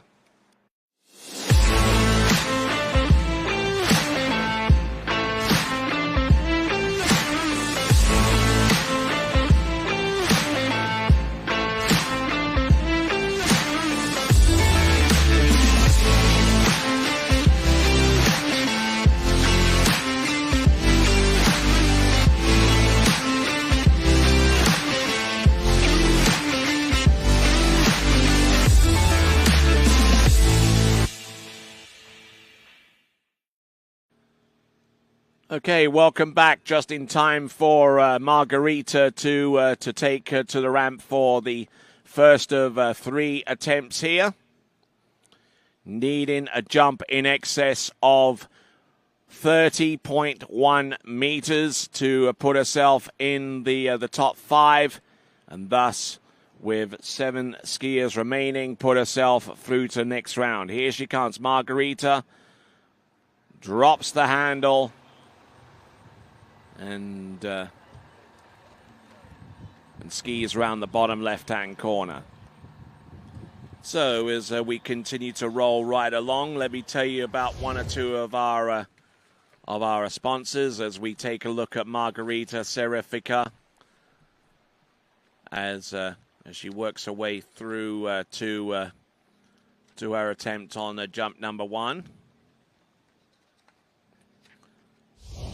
The local sporting scene right here in Calgary. Certainly you can't afford to be missed. The Calgary Stampeders, incidentally, play in the CFL, the Canadian Football League, a totally different brand of football, where the end zones are deeper, the field is longer and wider. You're allowed more than one player in motion prior to the snap, and it's got a 35-second clock. And if you get a chance to check a CFL game, it's certainly an eye-opener. As a matter of fact, the Calgary Stampeders will take on the Toronto Argonauts tomorrow evening at around about 6 p.m. over at McMahon Stadium. And I'll be keeping an eye on the score for that one, no doubt.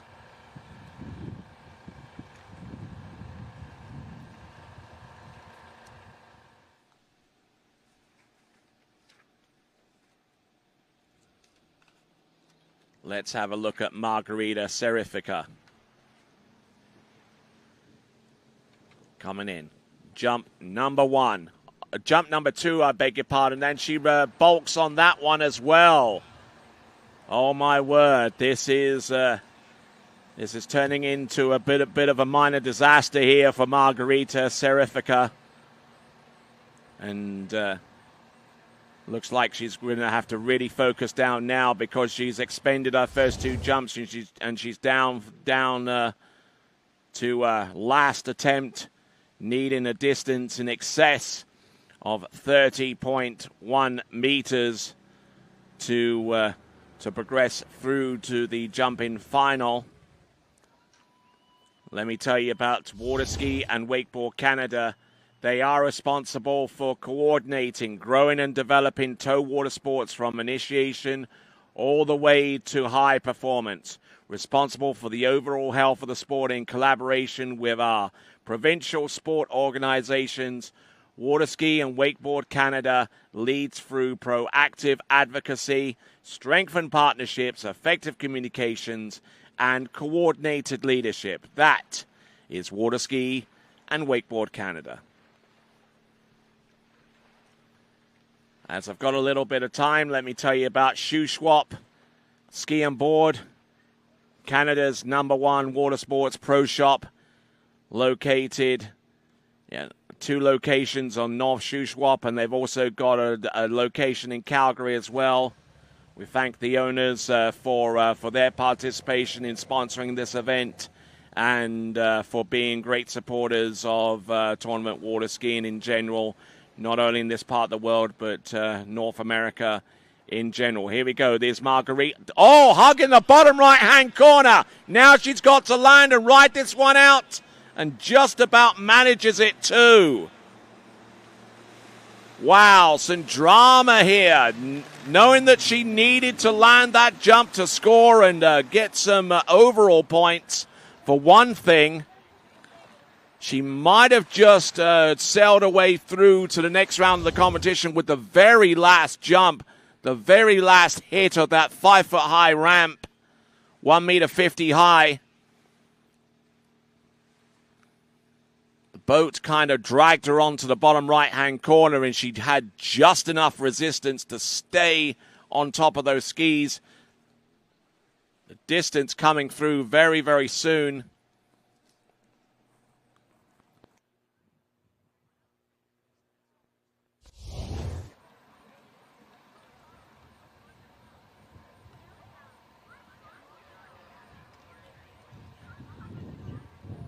Okay, looks like a bit of drama on top of drama, ladies and gentlemen, because Margarita might have to go out again for technical reasons.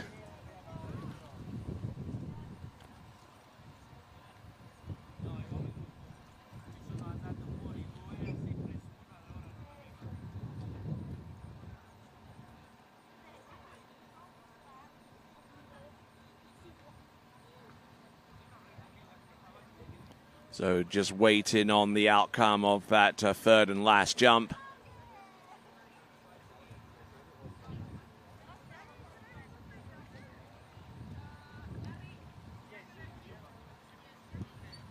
Just waiting to see what transpires, and whilst we do that, we'll take a pause. When we return, we'll have the result of what's happening dockside. We'll be back right after this.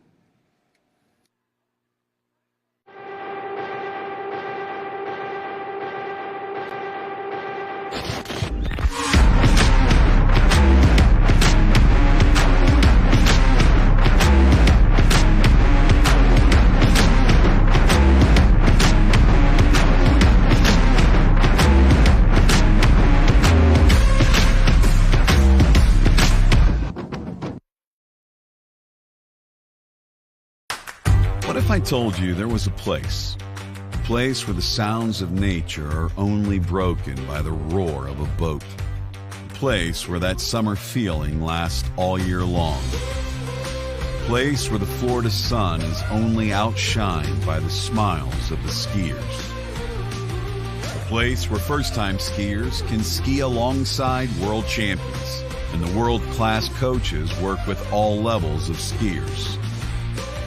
What if I told you there was a place where life slows down and your only job is to make lifelong memories? That place is Swiss Water Ski Resort. Book your trip at SwissWaterSkiResort.com.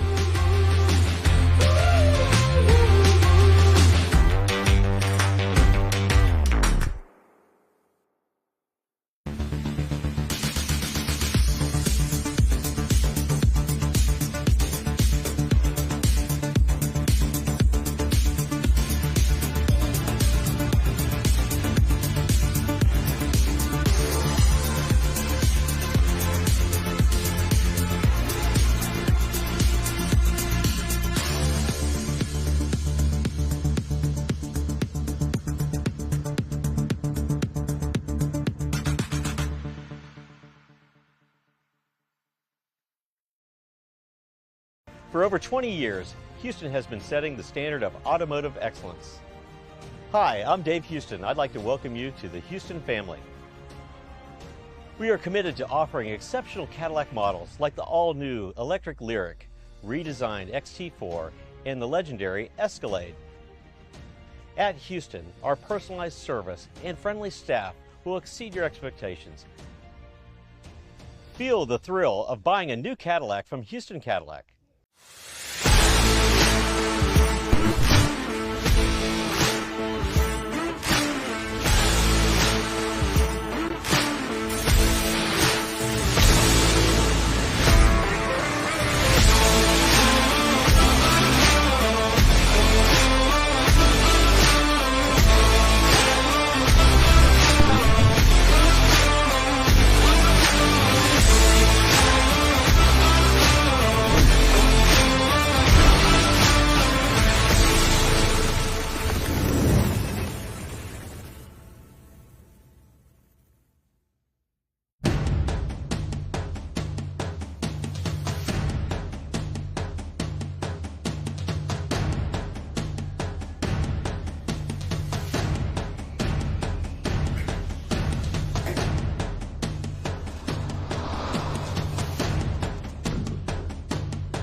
For over 20 years, Houston has been setting the standard of automotive excellence. Hi, I'm Dave Houston. I'd like to welcome you to the Houston family. We are committed to offering exceptional Cadillac models like the all-new electric Lyriq, redesigned XT4, and the legendary Escalade. At Houston, our personalized service and friendly staff will exceed your expectations. Feel the thrill of buying a new Cadillac from Houston Cadillac. For skiers and water enthusiasts, Florida lakes are what dreams are made of. Combined with world-class golf, remarkable weather, natural beauty, theme parks, and so much more, it's easy to see that Florida is paradise. For more than 30 years, I've enjoyed Florida's lakes and many offerings. If you are interested in Florida real estate, let me be your guide and trusted advisor as you search for your paradise. Together, we can make your dreams a reality. All right, welcome back, and you rejoin us as we get the final distance for Margherita Serifica from Italy, 32.6 meters. That vaults her into the top three and puts her into the girls' jumping final. I beg your pardon, and needing to take that last jump in order to make that happen. So there you go. So well done for her. Took the risk of taking the last jump, and it seemed to have paid off. All right there. So next competitor out, representing France, it's going to be Marie-Lou Duverger.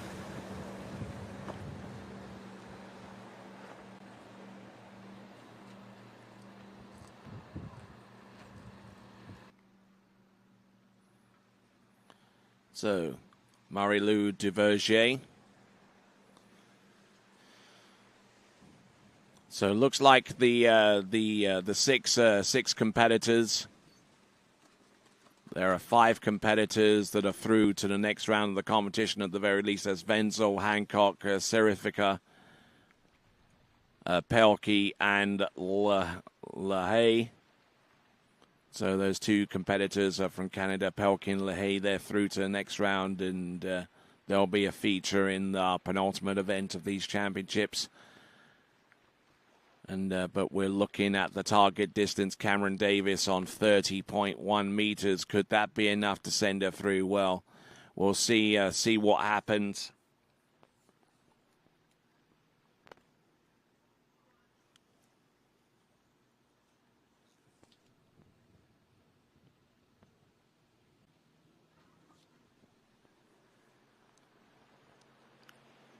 So needing a distance of more than 30.1 to advance herself through to the girls' jumping final. And that might be just enough to do it. And then some. That's Marie-Lou Duverger coming to us from France.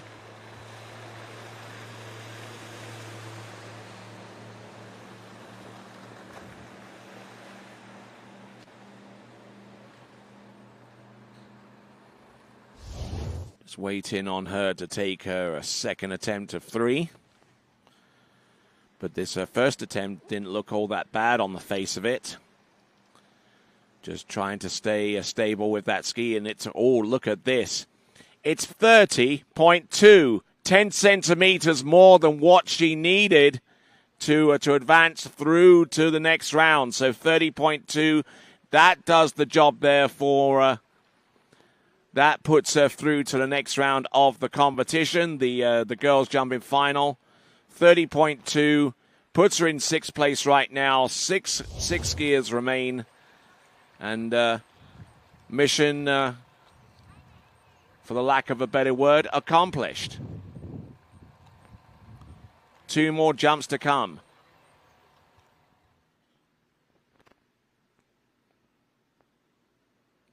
Marie-Lou Duverger.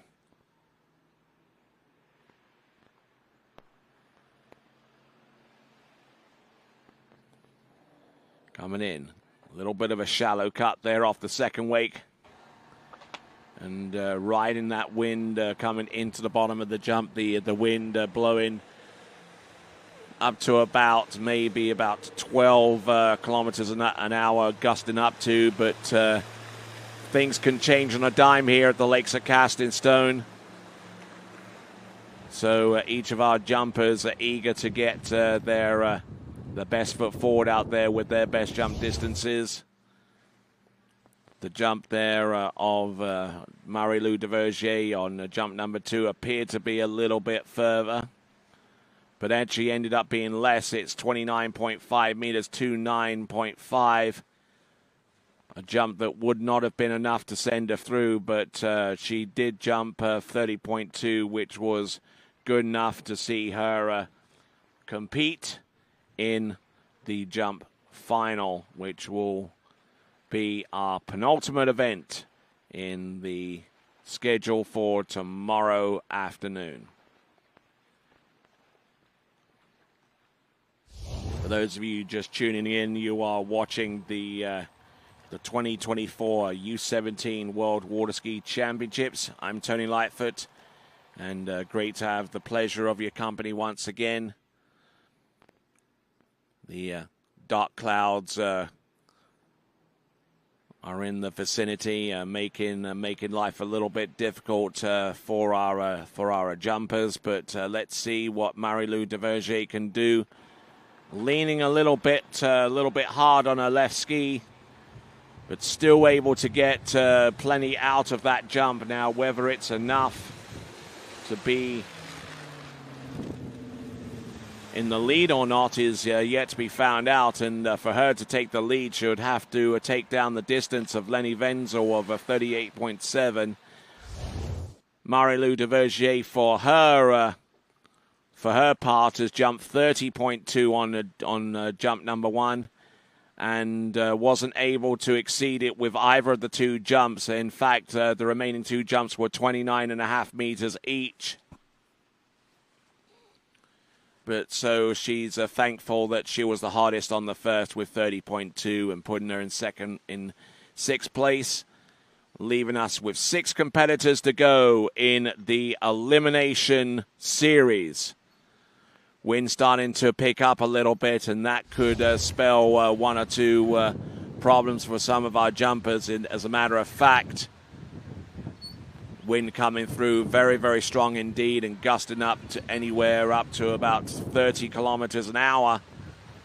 And actually has been advised by the officials to drop the handle and delay the start. So this event now has a weather-related interruption. We'll be back, hopefully, right after this.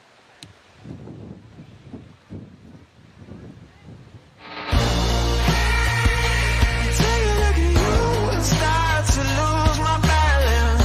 What am I falling into? This feels like something new. I've seen a lot of views, but they were nothing like this. The way you do what you do, I think you're something brand new.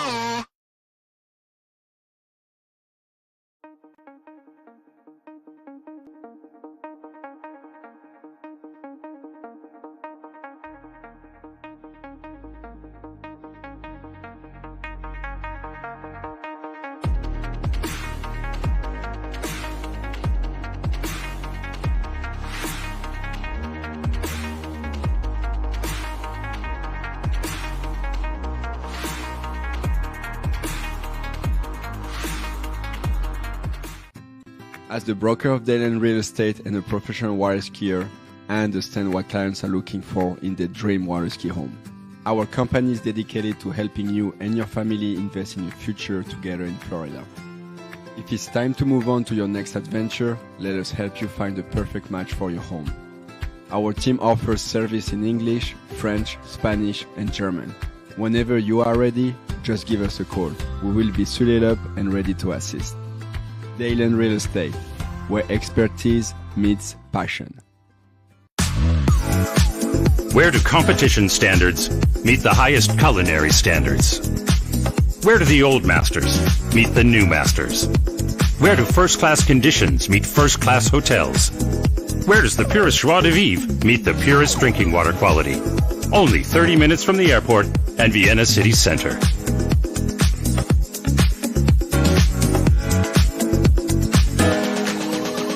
See you in Vienna.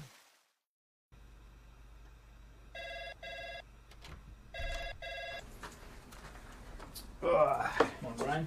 Hey, morning. You have a good weekend? Yeah, got out on the water a couple times. How about you? Yeah, I got to set in. Just gonna make a quick phone call here.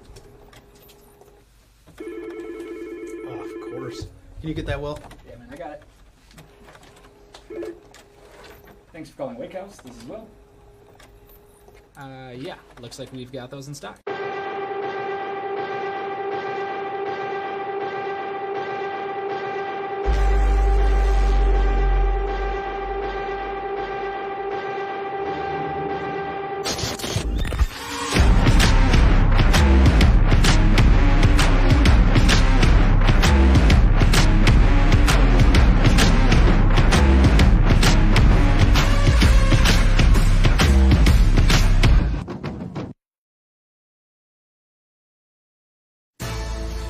At Dillinger Insurance, we have over 50 different carriers to shop your home, auto, and recreational vehicle insurance needs.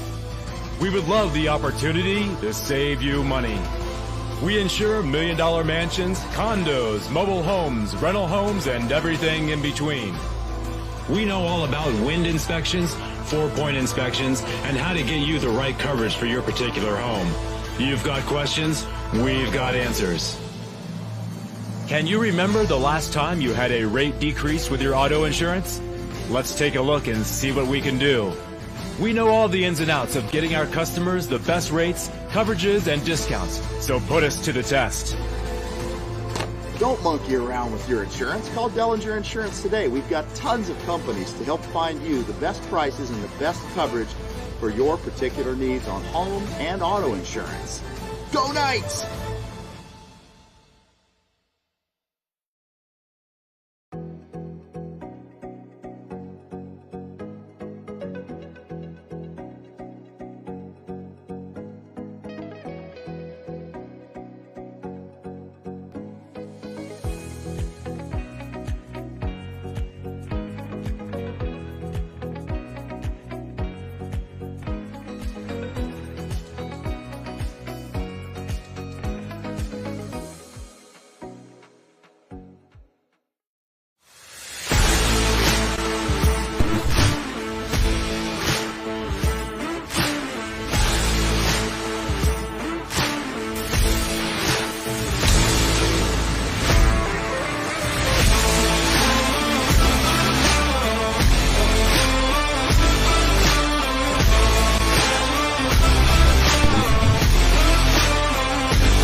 If you've been there, you know Shuswap Ski and Board is Canada's #1 water sports pro shop. They have what's needed for an amazing, fun-filled summer, and you can take it home immediately. Shuswap Ski and Board on 58th Avenue Southeast in Calgary, on Main Street in Sicamous, and online at skiandboard.ca. Remember, it's always summer at Shuswap Ski and Board.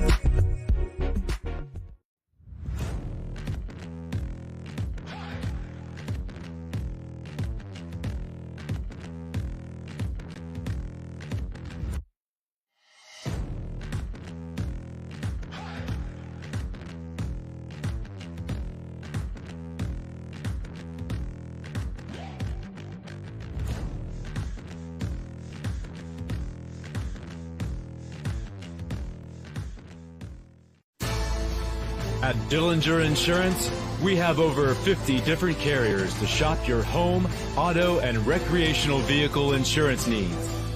We would love the opportunity to save you money. We insure $1 million mansions, condos, mobile homes, rental homes, and everything in between. We know all about wind inspections, 4-point inspections, and how to get you the right coverage for your particular home. You've got questions, we've got answers. Can you remember the last time you had a rate decrease with your auto insurance? Let's take a look and see what we can do. We know all the ins and outs of getting our customers the best rates, coverages, and discounts, so put us to the test. Don't monkey around with your insurance. Call Dellinger Insurance today. We've got tons of companies to help find you the best prices and the best coverage for your particular needs on home and auto insurance. Go Knights!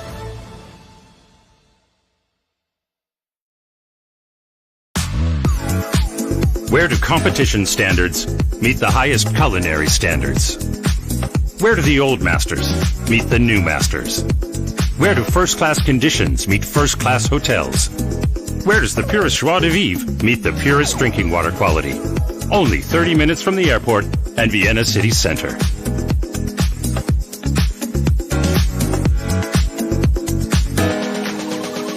See you in Vienna.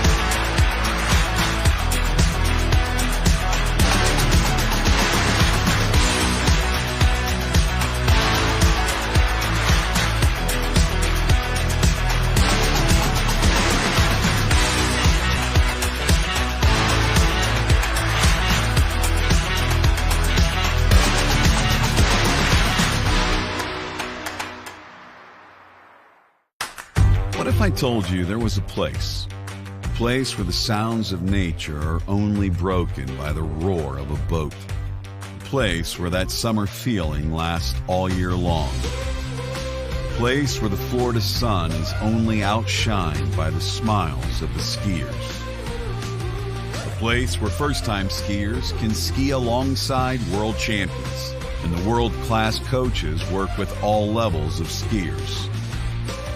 What if I told you there was a place where life slows down and your only job is to make lifelong memories? That place is Swiss Water Ski Resort. Book your trip at SwissWaterSkiResort.com.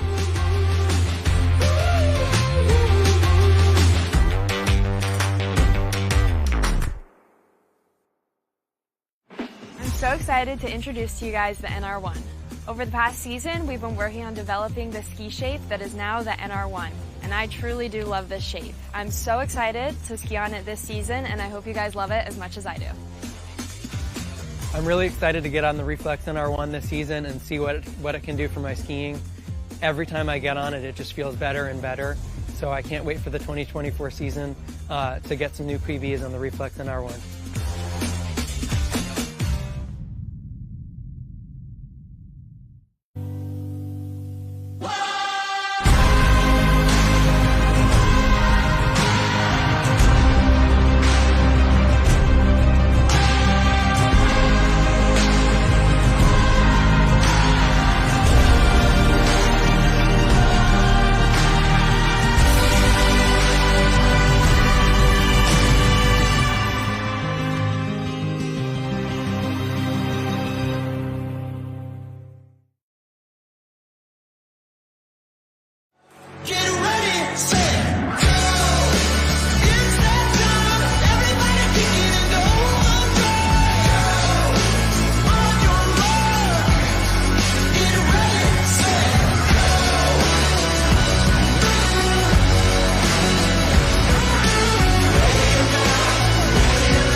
As the broker of Dayland Real Estate and a professional water skier, I understand what clients are looking for in their dream water ski home. Our company is dedicated to helping you and your family invest in your future together in Florida. If it's time to move on to your next adventure, let us help you find the perfect match for your home. Our team offers service in English, French, Spanish, and German. Whenever you are ready, just give us a call. We will be suited up and ready to assist. Dayland Real Estate, where expertise meets passion. What if I told you there was a place where the sounds of nature are only broken by the roar of a boat? A place where that summer feeling lasts all year long. A place where the Florida sun is only outshined by the smiles of the skiers. A place where first-time skiers can ski alongside world champions, and the world-class coaches work with all levels of skiers. What if I told you there was a place where life slows down and your only job is to make lifelong memories? That place is Swiss Water Ski Resort. Book your trip at SwissWaterSkiResort.com.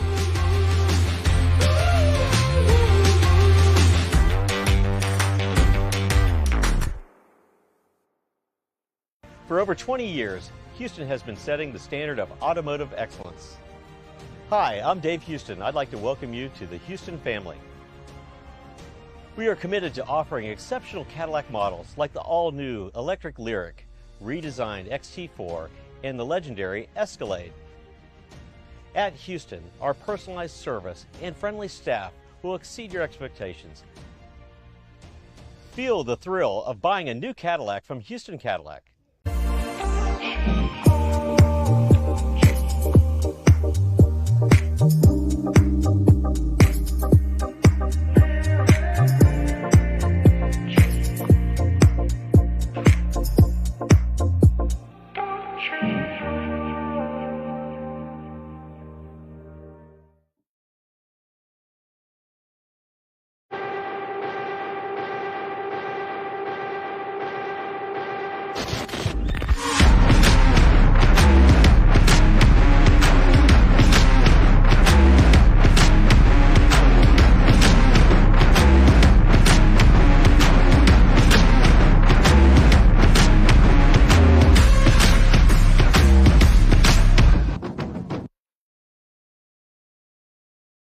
For skiers and water enthusiasts, Florida lakes are what dreams are made of. Combined with world-class golf, remarkable weather, natural beauty, theme parks, and so much more, it's easy to see that Florida is paradise. For more than 30 years, I've enjoyed Florida's lakes and many offerings. If you are interested in Florida real estate, let me be your guide and trusted advisor as you search for your paradise. Together, we can make your dreams a reality.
If you've been there, you know Shuswap Ski and Board is Canada's #1 water sports pro shop. They have what's needed for an amazing, fun-filled summer, and you can take it home immediately. Shuswap Ski and Board on 58th Avenue Southeast in Calgary, on Main Street in Sicamous, and online at skiandboard.ca. Remember, it's always summer at Shuswap Ski and Board.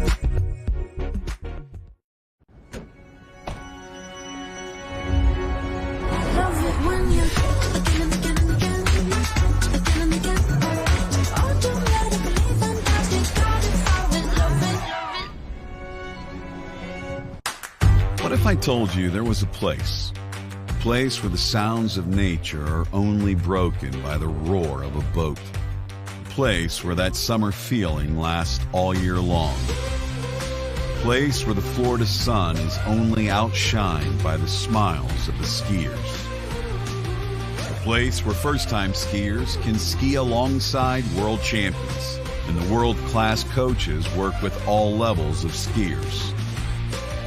What if I told you there was a place where life slows down and your only job is to make lifelong memories? That place is Swiss Water Ski Resort. Book your trip at SwissWaterSkiResort.com.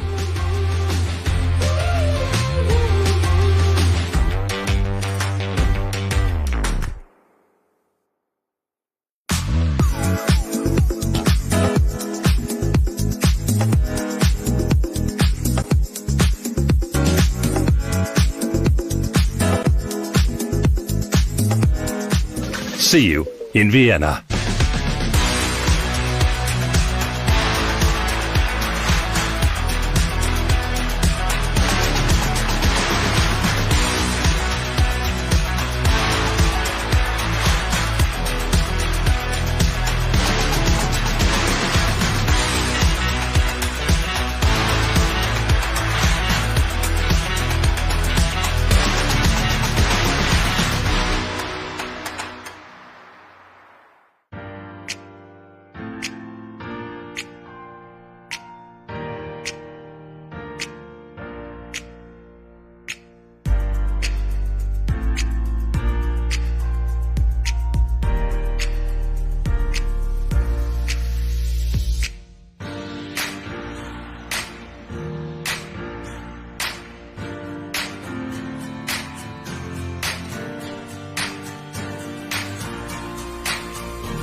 Thanks for calling Wake House. This is Brian. How can I help you?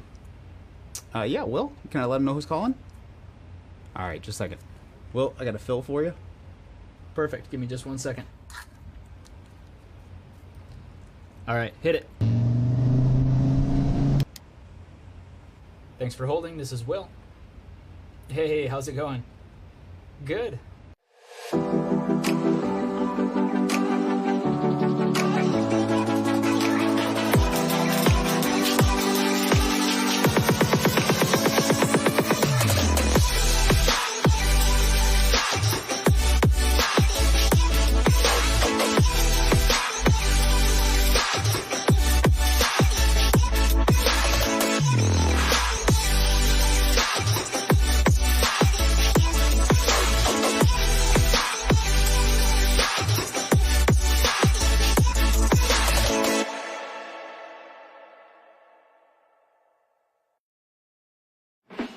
excited to introduce to you guys the NR1.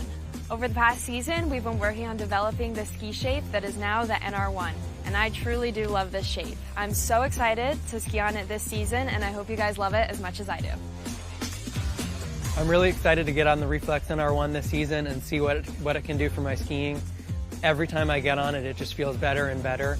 So I can't wait for the 2024 season to get some new PBs on the Reflex NR1.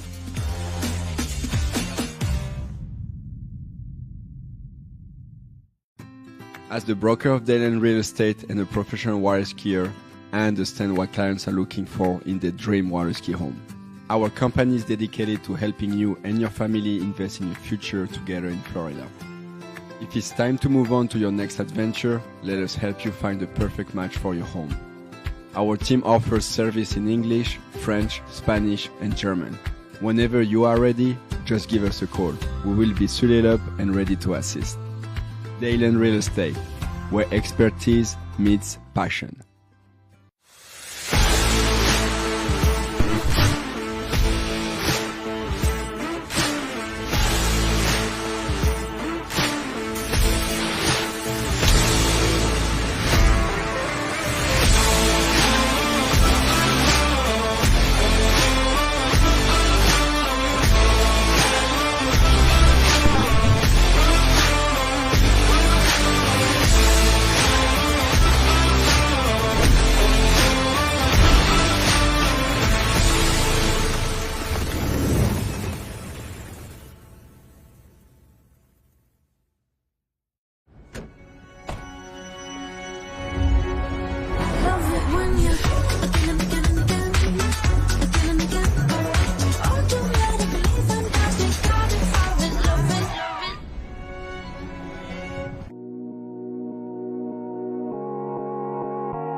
If you've been there, you know Shuswap Ski and Board is Canada's #1 water sports pro shop. They have what's needed for an amazing, fun-filled summer, and you can take it home immediately. Shuswap Ski and Board on 58th Avenue Southeast in Calgary, on Main Street in Sicamous, and online at skiandboard.ca. Remember, it's always summer at Shuswap Ski and Board. For skiers and water enthusiasts, Florida lakes are what dreams are made of. Combined with world-class golf, remarkable weather, natural beauty, theme parks, and so much more, it's easy to see that Florida is paradise. For more than 30 years, I've enjoyed Florida's lakes and many offerings. If you are interested in Florida real estate, let me be your guide and trusted advisor as you search for your paradise. Together, we can make your dreams a reality.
At Dillinger Insurance, we have over 50 different carriers to shop your home, auto, and recreational vehicle insurance needs.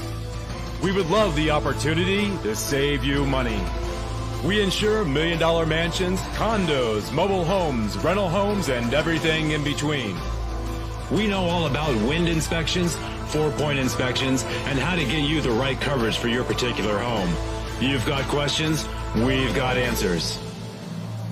Can you remember the last time you had a rate decrease with your auto insurance? Let's take a look and see what we can do. We know all the ins and outs of getting our customers the best rates, coverages, and discounts, so put us to the test. Don't monkey around with your insurance. Call Dellinger Insurance today. We've got tons of companies to help find you the best prices and the best coverage for your particular needs on home and auto insurance. Go Knights!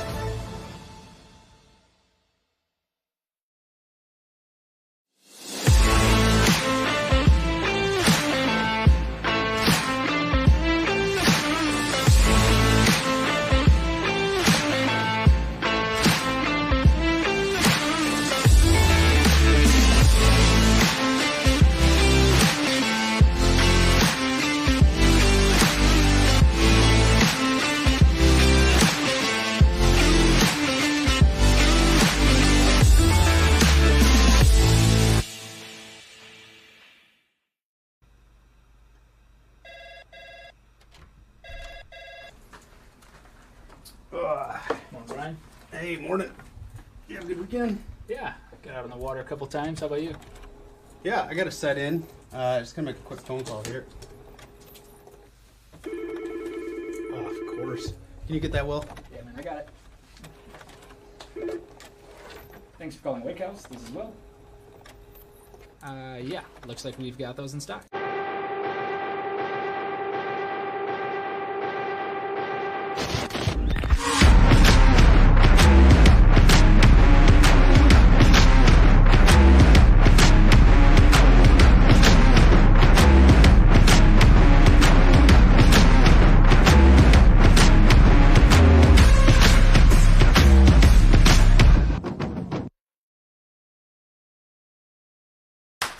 What if I told you there was a place where the sounds of nature are only broken by the roar of a boat, a place where that summer feeling lasts all year long, a place where the Florida sun is only outshined by the smiles of the skiers, a place where first-time skiers can ski alongside world champions and the world-class coaches work with all levels of skiers. What if I told you there was a place where life slows down and your only job is to make lifelong memories? That place is Swiss Water Ski Resort. Book your trip at SwissWaterSkiResort.com.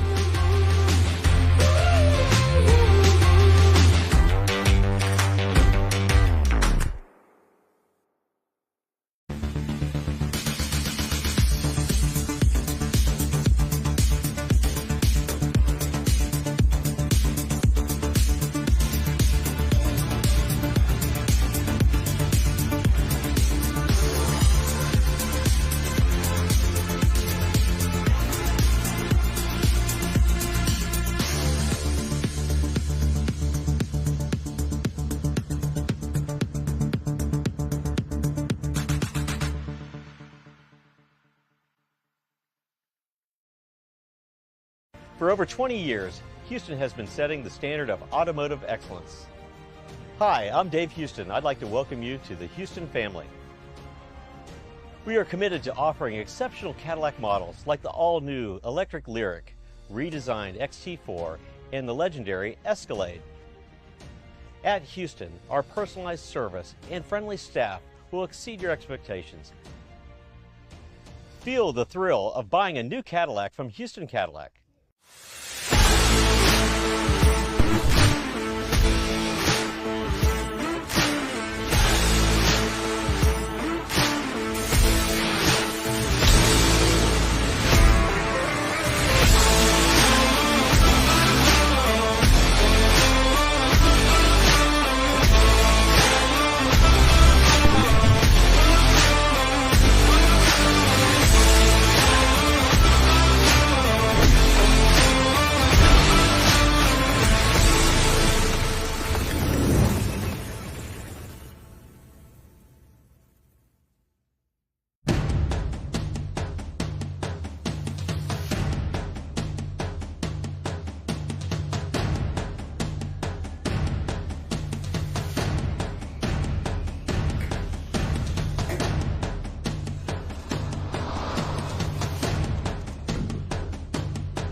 For over 20 years, Houston has been setting the standard of automotive excellence.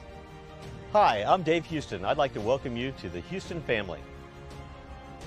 We are committed to offering exceptional Cadillac models like the all-new electric Lyriq, redesigned XT4, and the legendary Escalade. At Houston, our personalized service and friendly staff will exceed your expectations.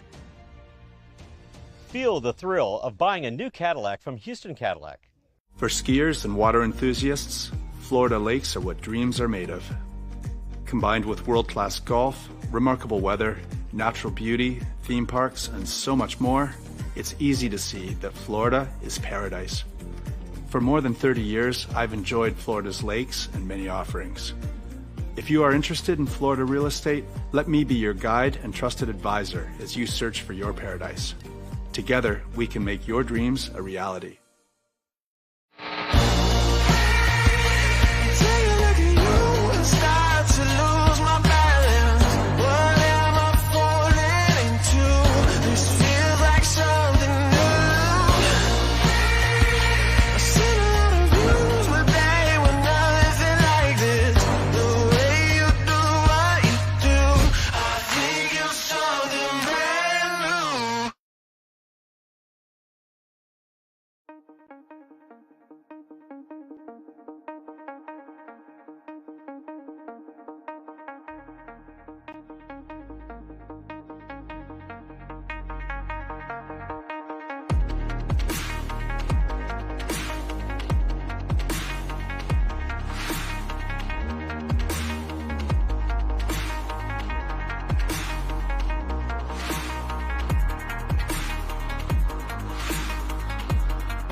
As the broker of Dayland Real Estate and a professional water skier, I understand what clients are looking for in their dream water ski home. Our company is dedicated to helping you and your family invest in your future together in Florida. If it's time to move on to your next adventure, let us help you find the perfect match for your home. Our team offers service in English, French, Spanish, and German. Whenever you are ready, just give us a call. We will be suited up and ready to assist. Dayland Real Estate, where expertise meets passion. Where do competition standards meet the highest culinary standards? Where do the old masters meet the new masters? Where do first-class conditions meet first-class hotels? Where does the purest joie de vivre meet the purest drinking water quality? Only 30 minutes from the airport and Vienna city center.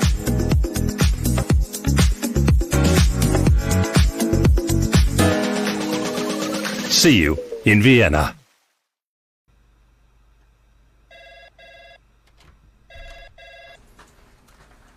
Morning, Brian. Hey, morning. You have a good weekend? Yeah, got out on the water a couple times. How about you? Yeah, I got to set in. Just gonna make a quick phone call here. Oh, of course. Can you get that, Will? Yeah, man, I got it. Thanks for calling Wake House. This is Will. Yeah, looks like we've got those in stock.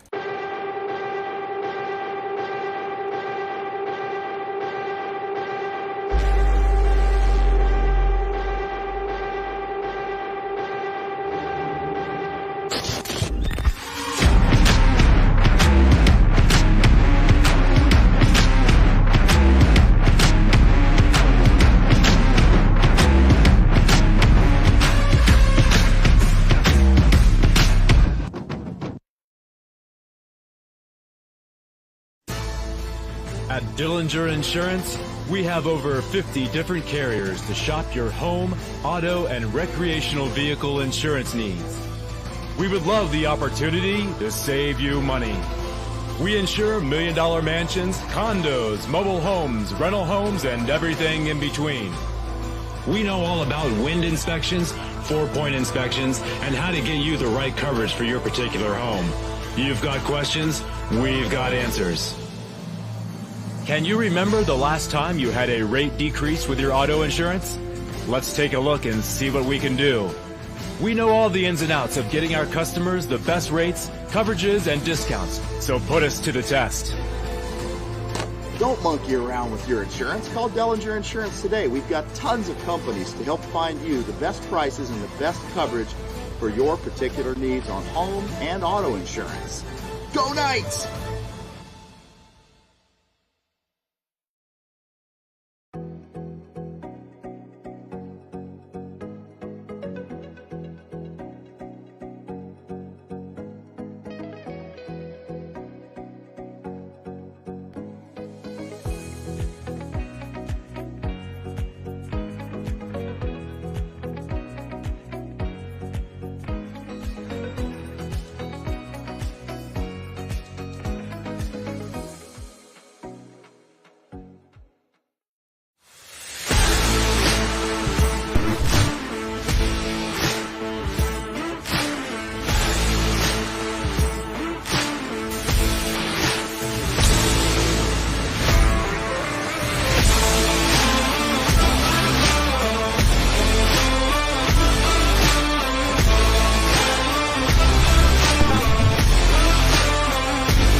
If you've been there, you know Shuswap Ski and Board is Canada's #1 water sports pro shop. They have what's needed for an amazing, fun-filled summer, and you can take it home immediately. Shuswap Ski and Board on 58th Avenue Southeast in Calgary, on Main Street in Sicamous, and online at skiandboard.ca. Remember, it's always summer at Shuswap Ski and Board.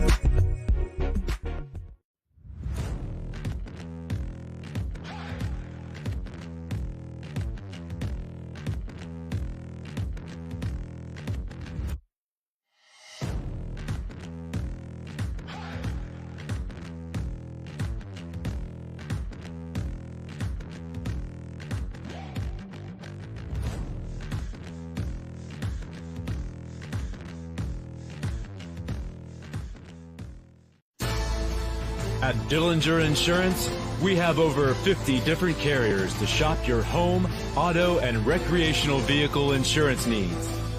We would love the opportunity to save you money. We insure million-dollar mansions, condos, mobile homes, rental homes, and everything in between. We know all about wind inspections, 4-point inspections, and how to get you the right coverage for your particular home. You've got questions, we've got answers. Can you remember the last time you had a rate decrease with your auto insurance? Let's take a look and see what we can do. We know all the ins and outs of getting our customers the best rates, coverages, and discounts, so put us to the test.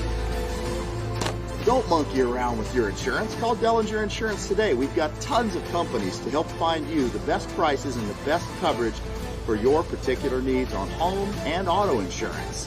Go Knights!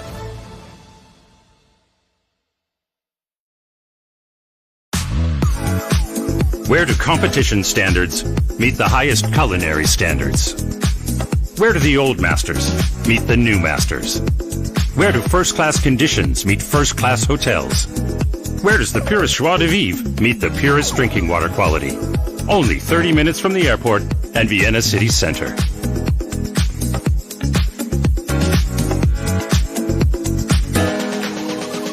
See you in Vienna.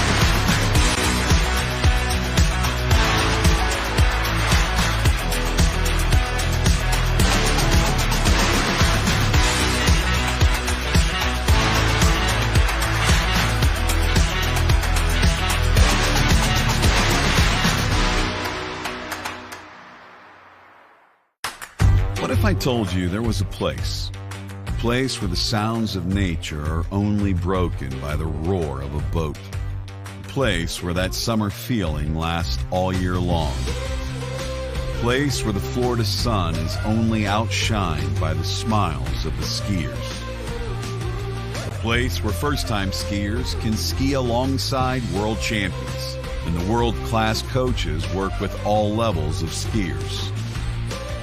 What if I told you there was a place where life slows down and your only job is to make lifelong memories? That place is Swiss Water Ski Resort. Book your trip at SwissWaterSkiResort.com.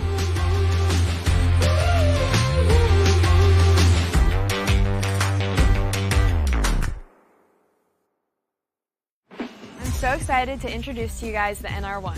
Over the past season, we've been working on developing the ski shape that is now the NR1, and I truly do love this shape. I'm so excited to ski on it this season, and I hope you guys love it as much as I do. I'm really excited to get on the Reflex NR1 this season and see what it can do for my skiing. Every time I get on it, it just feels better and better. So I can't wait for the 2024 season to get some new PBs on the Reflex NR1.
As the broker of Dayland Real Estate and a professional water skier, I understand what clients are looking for in their dream water ski home. Our company is dedicated to helping you and your family invest in your future together in Florida. If it's time to move on to your next adventure, let us help you find the perfect match for your home. Our team offers service in English, French, Spanish, and German. Whenever you are ready, just give us a call. We will be suited up and ready to assist. Dayland Real Estate, where expertise meets passion. What if I told you there was a place where the sounds of nature are only broken by the roar of a boat? A place where that summer feeling lasts all year long. A place where the Florida sun is only outshined by the smiles of the skiers. A place where first-time skiers can ski alongside world champions, and the world-class coaches work with all levels of skiers. What if I told you there was a place where life slows down and your only job is to make lifelong memories? That place is Swiss Water Ski Resort. Book your trip at SwissWaterSkiResort.com.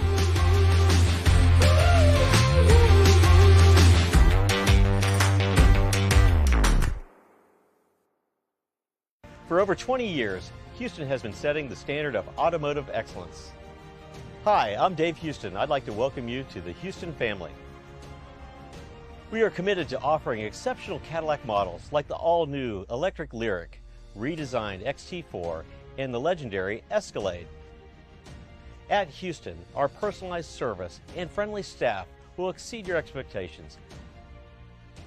Feel the thrill of buying a new Cadillac from Houston Cadillac.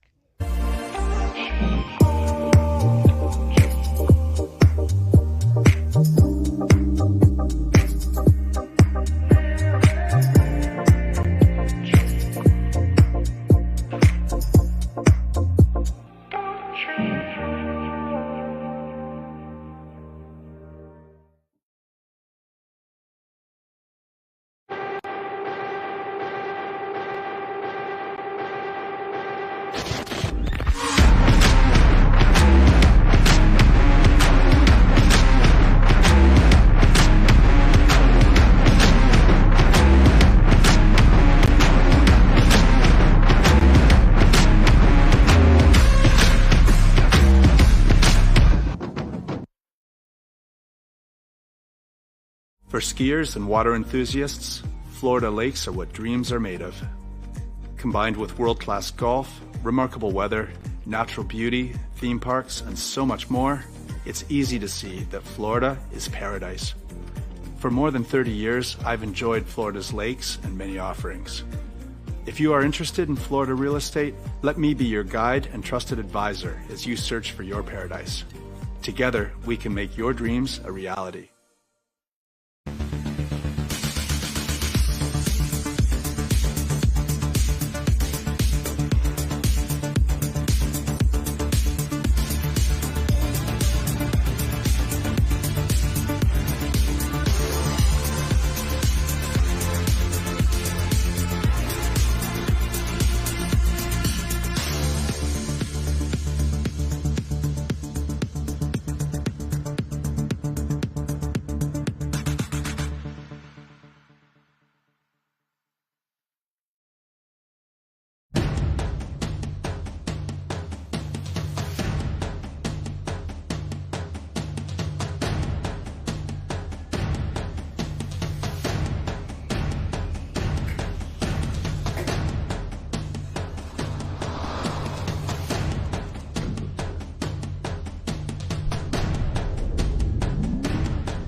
If you've been there, you know Shuswap Ski and Board is Canada's #1 water sports pro shop.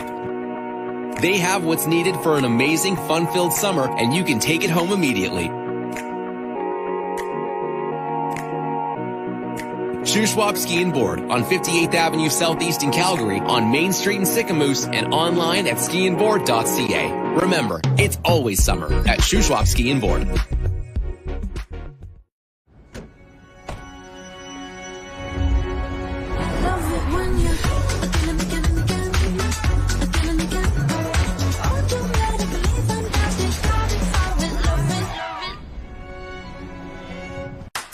What if I told you there was a place where the sounds of nature are only broken by the roar of a boat, a place where that summer feeling lasts all year long, a place where the Florida sun is only outshined by the smiles of the skiers, a place where first-time skiers can ski alongside world champions and the world-class coaches work with all levels of skiers.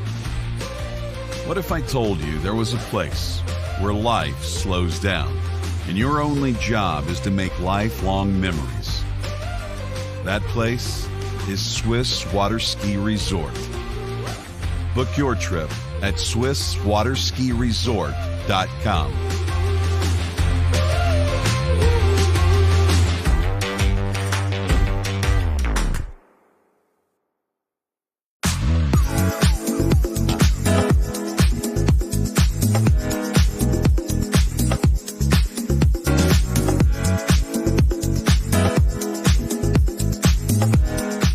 See you in Vienna.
Well, ladies and gentlemen, we've just gotten past the little bit of delay here, courtesy of a storm system, one of those ever-famous Chinooks. These warm wind patterns can cause the temperature to rise dramatically within hours, offering a reprieve from the typical cold and snowy winters. Summers in Calgary are warm and balmy, making it an ideal time for a myriad of activities and around the city and surroundings here. Despite occasional temperature fluctuations, the overall climate nurtures a lively year-round outdoor culture, from skiing and snowboarding in the winter to hiking, biking, and water sports during the summer months. So we just got a little bit of an idea of the volatility of the Canadian climate, especially during the summer. But you know, whenever there's a little bit of dark clouds, there's always some light afterwards as well. So we've got 5 more competitors remaining. We've already sent 7 competitors through to the girls jump in the final, which will be our penultimate event tomorrow. And we've got 5 competitors about to take to the water. We'll have Katarina Hafner of Austria, Cameron Waters of the United States, Kate Pensano of Canada, Maze Jakobsen of Denmark, and finally from Australia, Christy Appleton. Currently, the temperature has dropped significantly from up around the mid-70s to about 50 degrees. The rain certainly did its number to cool the temperatures around here very, very dramatically here at the lakes of cast in stone, the home of the Predator Bay Water Ski Club. And this part of the world, proud of its sporting heritage. As a matter of fact, you can go back to the likes of the 1988 Winter Olympic Games, where anyone that was around at the time reveled in the underdog story that was Eddie the Eagle Edwards, Britain's sole competitor in the Nordic snow ski jumping event. There was even a movie made about that, starring Taron Egerton and Hugh Jackman. And an even earlier movie was made about the exploits of the Jamaican bobsled team, which made its debut at the '88 Winter Olympic Games as well. And that featured a legendary Canadian actor, the late John Candy, along with a great cast in that particular movie. That was called Cool Runnings, another underdog story exemplified by true life events that took place during the '88 Winter Olympic Games. On top of which, there were some great performances back then as well from the likes of Alberto Tomba La Bomba, along with Katarina Witt as well during those Winter Olympic Games. And it was actually the very, very first time that speed skating was actually held at the Winter Olympic Games in an indoor setting, and provided the paradigm for how that sport conducted itself for the Winter Olympic Games that carried on afterwards in the successive years. And so it's fair to say that when it comes down to sporting events, whether it's in the winter or the summer, Calgary is definitely in the middle, in the epicenter of everything that goes on in the world of sports. So great to have you back on board. For those of you that are getting ready to watch our next competitor, it should be Zali Reeves from Australia getting ready to go. There are 6 competitors remaining. We've already sent 7. We've already sent 6 through to the next round of the competition. We've got Lenny Wenzel, we've got Maddie Hancock, Margherita Serifica of Italy, Sophie Pelkey, Sophie LaHaye, and Marie-Lou Duverger. 6 competitors are on the list ready to go. Zaire Reeves, and then we're going to go with Katharina Hafner of Austria, Cameron Walters of the United States, Kate Pinsoneau, Canada, Maze Jacobson, Denmark, and Australia's Christy Appleton. So we've had some great competition, interrupted a little bit by the weather, but we won't let that affect us too much as we continue to roll right along. Of course, I mentioned a little bit about Calgary and the Alberta area's sporting heritage. Mentioned a little while ago about the Calgary Stampeders, and one of the legendary teams in the Canadian Football League playing their games over at McMahon Stadium, very close to the west side of downtown. And they play their next game tomorrow night. They take on the Toronto Argonauts. Yeah, it's an East versus West Division matchup against those two stellar powerhouse teams from the CFL. And also during the winter, the Calgary Flames contest the National Hockey League Stanley Cup title, looking to qualify to compete in the postseason. And the Calgary Flames, one of NHL's Canadian-based teams, represented the city of Calgary. It was actually founded as the Atlanta Flames in 1972 before relocating 8 years later to Calgary in 1980. And ever since their move, it's become an integral part of the city's identity and has developed a passionate fan base known as the Sea of Red, referring to the Sea of Red jerseys worn by fans during the home games that are held at the Scotiabank Saddledome. All right. So, looks like we're going to get a thumbs up, a green flag to continue on.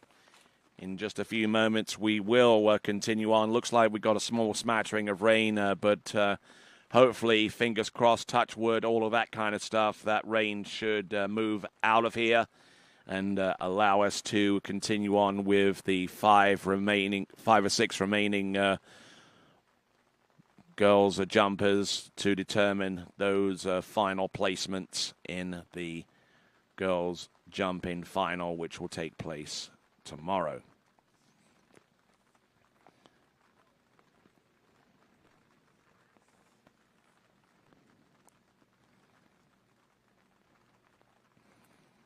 So it looks like we're getting the towboat in, and as I say, it's a small smattering of rain, so it shouldn't affect too much of what goes on out the water. It could completely dissipate by the time we take on our first jumper in this section. We're about halfway through the Series 1.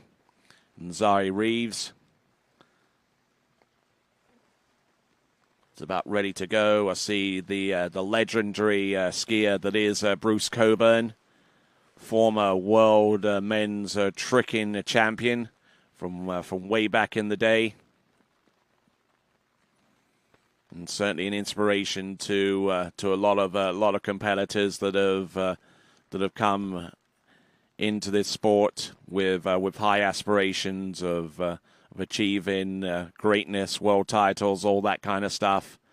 And certainly one of Australia's greatest athletes and a member of their water ski Hall of Fame, Bruce Coburn, on dockside, offering his advice and direction going forward for our next competitor, who is Zari Reeves.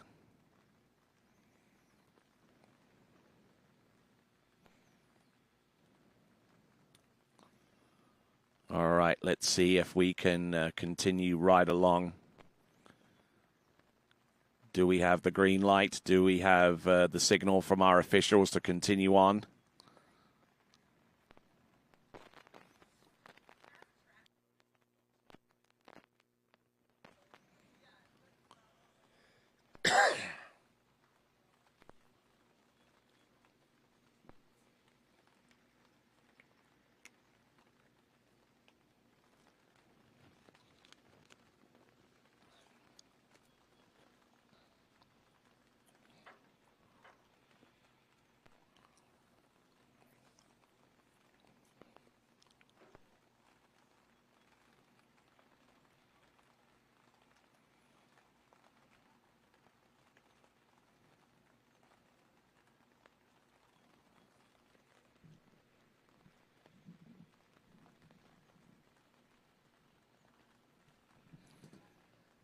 Looks like the helmet's been put on for Zari Reeves, and looks like everything is in place. We just need the boat to be signaled to go for 3 jumps for Zari Reeves.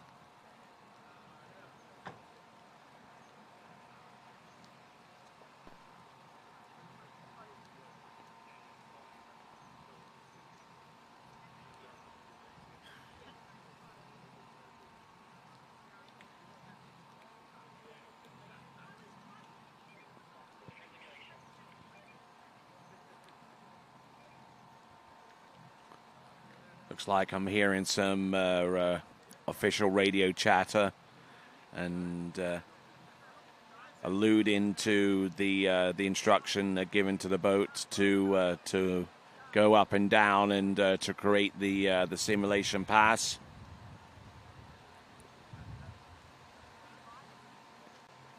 And that also gives us time to get all of our cameras and equipment back in working order and tested out completely. We see the imagery at the judges' corner of this facility. And there you saw the little bit of the boat departing from the dock, and it'll make its way up and down to to completely check and make sure that all of the electronics stuff is working.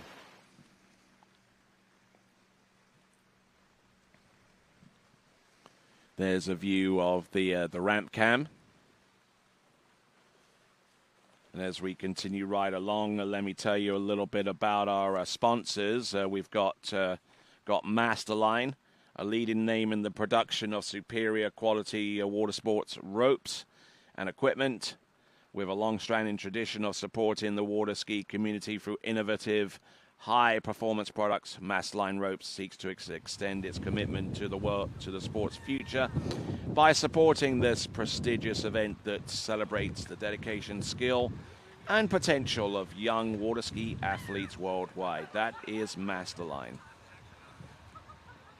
Of course, let me tell you about D3 Skis and KC Technology. D3 Skis designs, manufactures, and sells world record-setting slalom, trick, and jump water skis. D3 skis are the best in the industry, designed and built by skiers using the latest aerospace high-performance materials and lightweight laminates. All skis are manufactured in the United States, are available for purchase from d3skis.com and in more than 30 countries worldwide. Located in Auburn, Washington, D3 Skis is a subsidiary of KC Technology Incorporated and is the only company dedicated exclusively to producing skis for all 3 tournament events.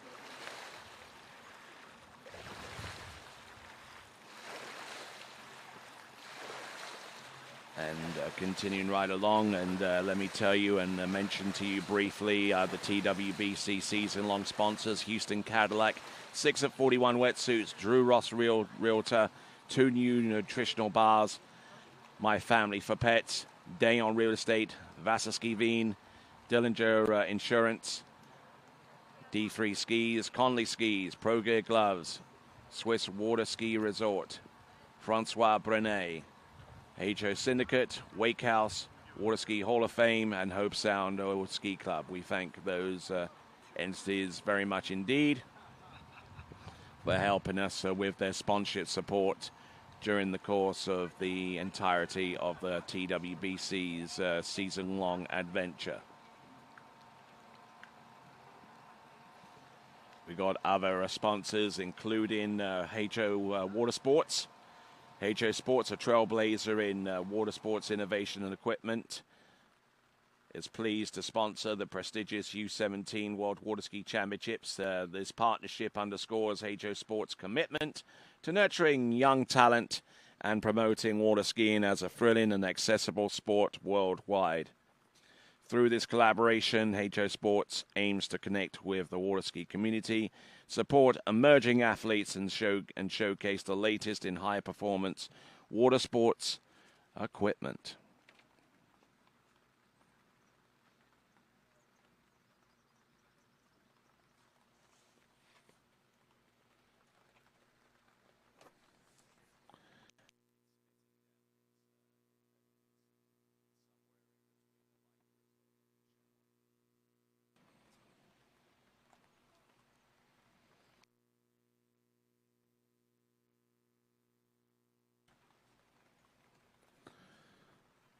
So continuing to rain a little bit. Just waiting for the signal from our officials. The towboat has made its run up and down to constitute the simulation pass. So that formality is out of the way. Now, typically we would send the boat and the skier out to the course immediately after the boat is docked, but there appears to be a little bit of an additional delay going forwards.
All right, just taking a look at one of our camera views, our ramp cam on the ski jump that is located halfway down the lake. And as you can see, the rain continuing to fall, and we don't need to use much of that ramp water.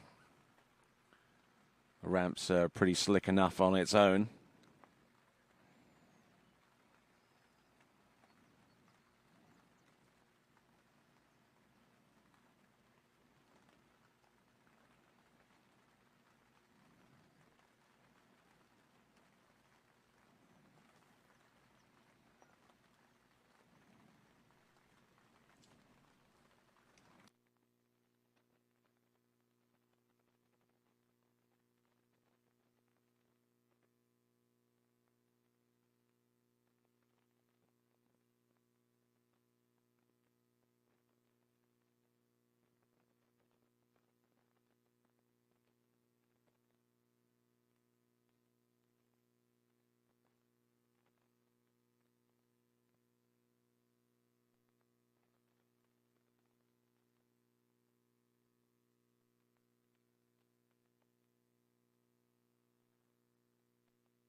All right then, folks, for those of you waiting patiently, we are going to go. It looks like we got the green light from our officials to proceed on.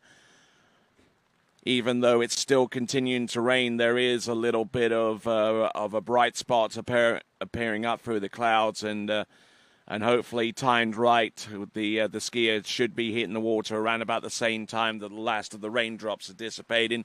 So we're using a little bit of local knowledge in regards to the typical climate here at this this time of year to kind of move the event forward a little bit. So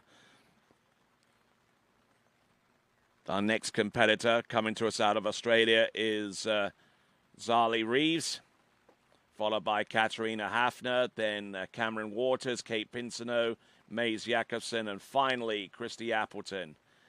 6 skiers remain. We've already sent 6 through to the final round of the competition. In the girls' jump in, Lenny Wenzel still out in the lead with 38.7.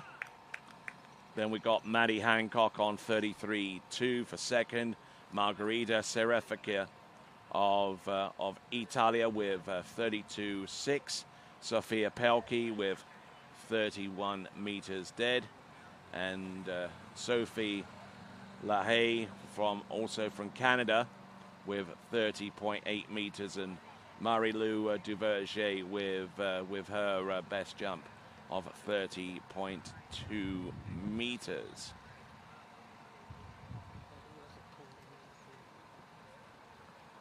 So bouncing up and down, Zali Reeves from Australia, just trying to get her blood and back into her legs and get a little bit of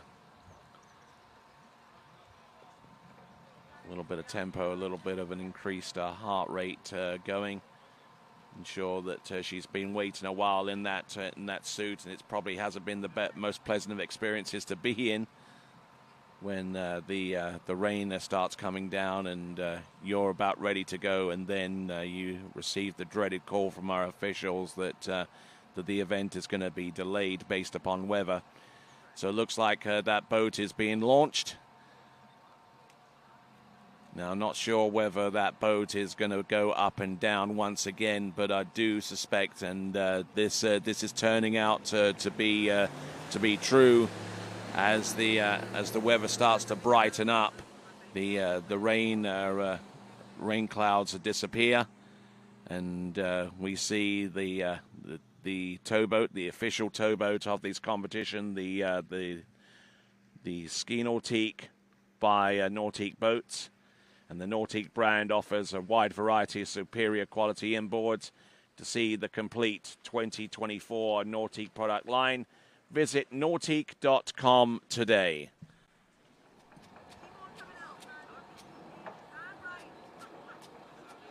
So a bit of discussion going on with the USA team folks, especially where it pertains to their jumper taken to the water, Cameron Waters.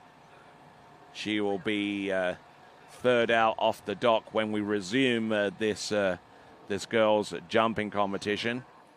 6 competitors remain before we put a cap on the elimination round series before we go into the 6 finals, which will constitute the balance of this tournament, the 2024 U17 World Water Ski Championships.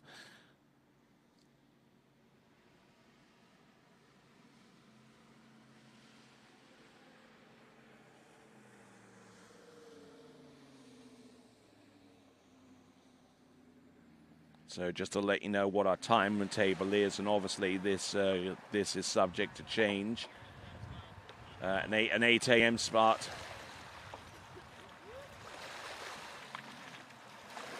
So tomorrow, our Sunday final, for those of you wanting to stay ahead of the curve, starts at 8 a.m. Tomorrow, according to the official scoring website of this event.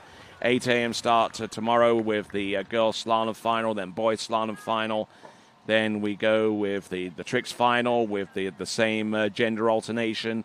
And then the final two events, the under 17 girls jumping final, which we're trying to fill the remaining 6 spots for right now. And the boys jump final will be our very last event that will take place at these championships tomorrow. In the meantime, on the water, Zali Reeves from Australia resuming the action.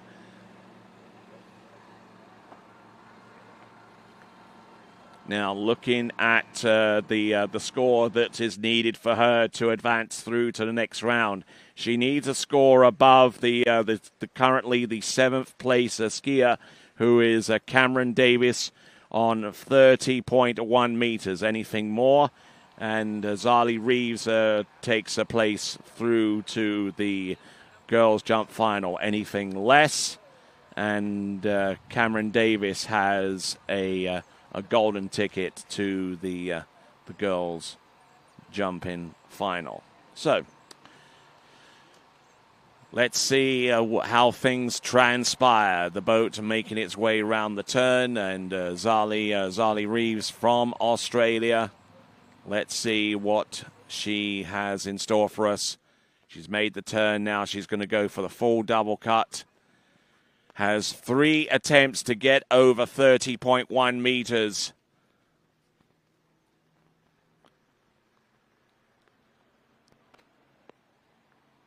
Let's see if that delay has affected her in any way, shape, or form. Zali Reeves up and over. And there we go, our first jumper recorded after the delay. Zali Reeves, good, solid opening attempt, and that one should be enough to see her through to the girls jumping final, just on the speed and the that little bit of lift alone. We'll get the distance very, very soon. It's going to be very, very close, I suspect.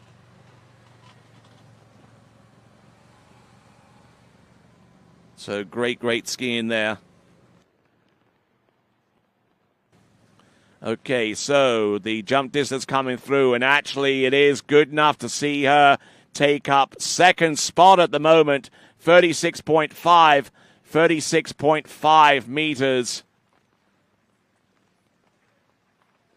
So already through to the next round, already in the second spot, and has a viable target ahead of her if she fancies a chance at jumping about 2.3 meters further. Then she will take the lead away from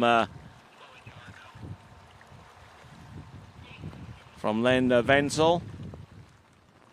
Wenzel, who is the current leader right now with that distance of 38.7. So Zali Reeves already through to the final. Can't deny her of that spot. And it looks like the boat is slowing down. I'm not too sure why, though. So it looks like the rain has returned. Hopefully it's not going to stick around. But Zali Reeves, for her part, is on the first jump able to accomplish the primary mission, which is put oneself into the final round, which will take place tomorrow. But Zali Reeves in the water right now. I think that she will be transported back to the dock now. Whether she will elect to complete the remaining 2 jumps is entirely her prerogative.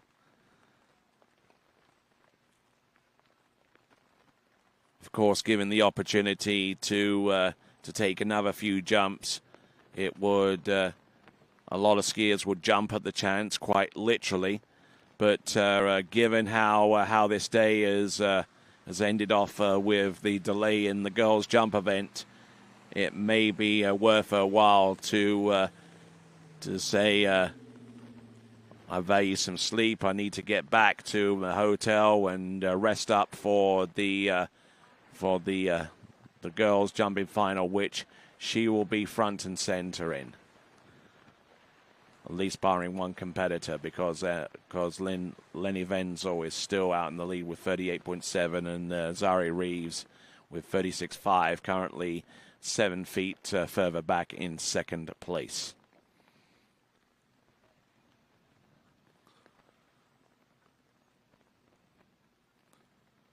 So I'm sure the discussion is made on the dock side now whether she should continue on with the remaining 2 jumps.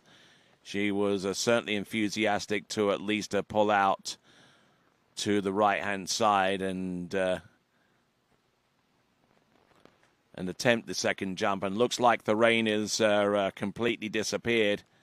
And helmet goes back on. Remaining 2 jumps for Zali Reeves.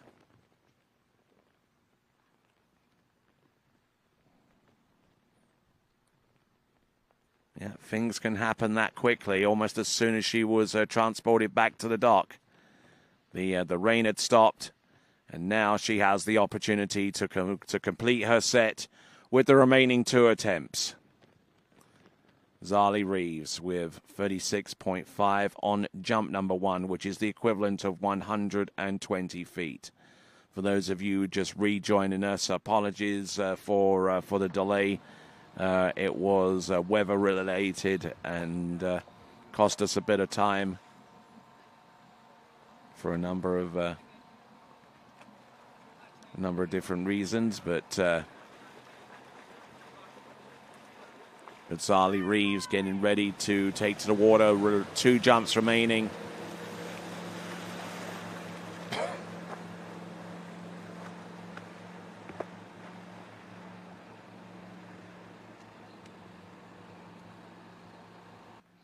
So Zali Reeves, 2 more attempts, and certainly appreciates the presence of the Aussie crowd along the shore side. They're going to be sticking around a little bit, though, because they've got Christy Appleton, their final jumper, to take to the water before we round off today's action.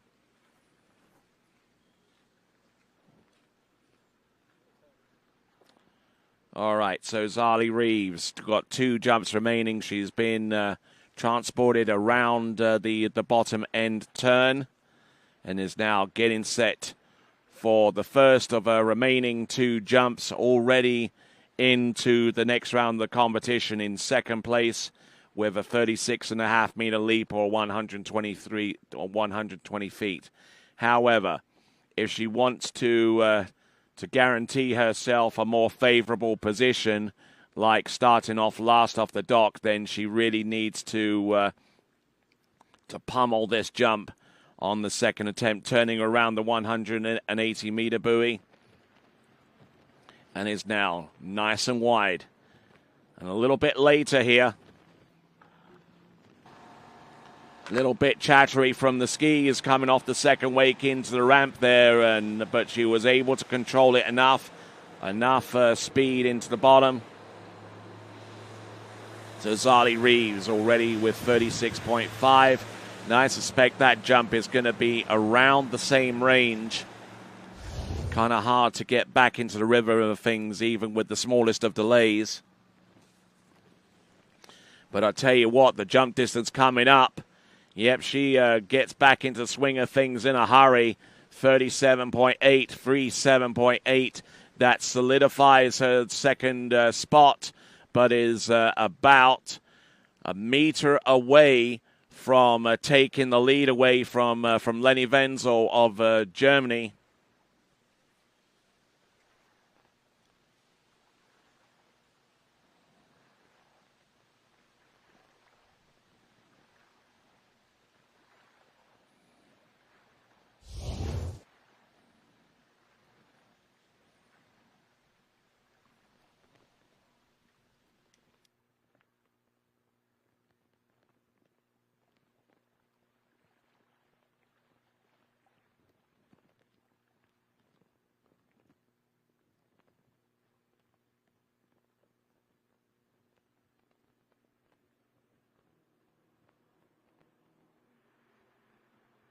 So coming in on jump number 3, this is Zali Reeves. Coming in, getting stretched off the second wake and into the bottom, and didn't fancy taking too much in the way of risk, just for an extra a meter to try and put her on level terms with Lenny Wenzel. But for her part, Zari Reeves, her mission is completed, through to the next round of the competition. There is your leaderboard. Lenny Wenzel still out in the lead with 38.7. Zari Reeves with 37.8. Maddie Hancock in third place with 33.2 meters. And some good jumping so far. And we'll continue on to the next competitor.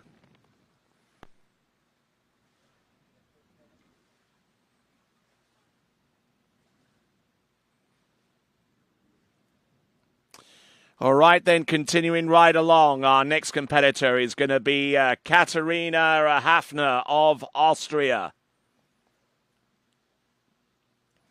5 competitors to go, this being the first of them.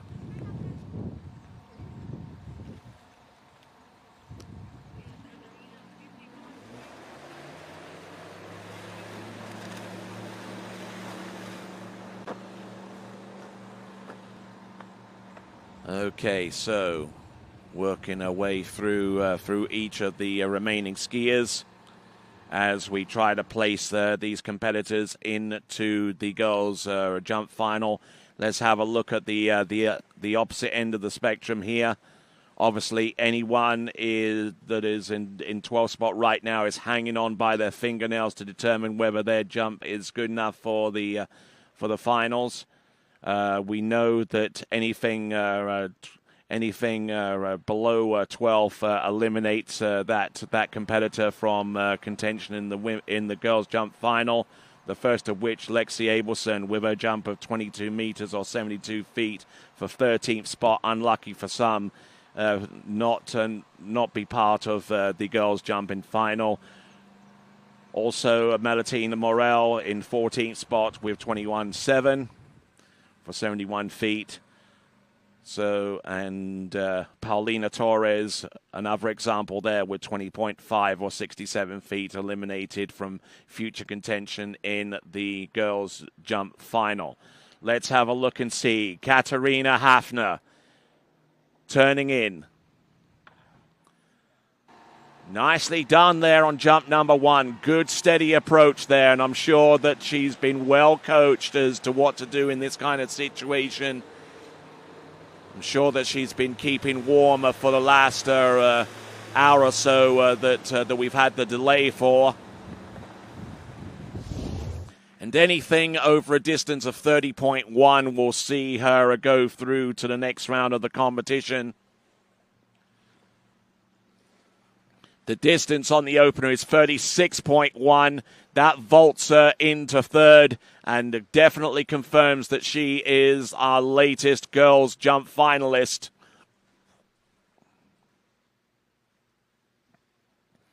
Getting broken over off the second wake, but I'll tell you what, she's strong enough and conditioned enough to be able to fend off a minor error like that. But continuing on, Katharina Hafner of Austria. We see some activity around the starting dock. We see Jack Critchley there, along with Cole Grant in the background, and the legend that is Bruce Coburn, along just congregating there with the chief judge, Kerry Lee. And here comes Katharina Hafner, already guaranteed a spot. Good enough to make it through to the jump final, but now looking to try and push herself a little bit closer towards the end of the jump-in final, so far as the order off the starting dock. And she was extremely close to tagging the bottom right-hand corner. She was that late. Katharina Hafner, the latest of a long line of Austrian water ski jumpers that hold high praise for their courage and their technique and their skill out there on the water. We'll get the jump distance for Katarina Hafner in just a moment or so.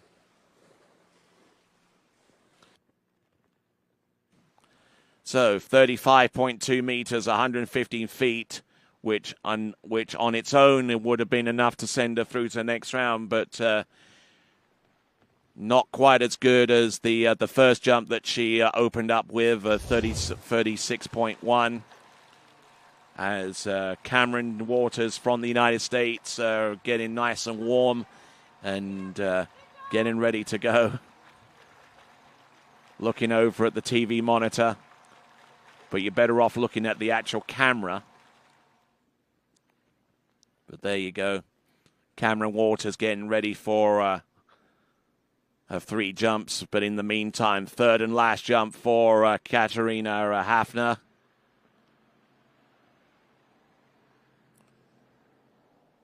Oh, a little bit late on this one. Oh, nice, though. Well-constructed looking jump there. A good confidence boost going into tomorrow's final. 36.1 on the opener, 35.2 on the backup. And let's see what this distance is going to end up being there for Katarina Hafner of Austria. We'll also get an indication as to how the girls overall is shaping up as well.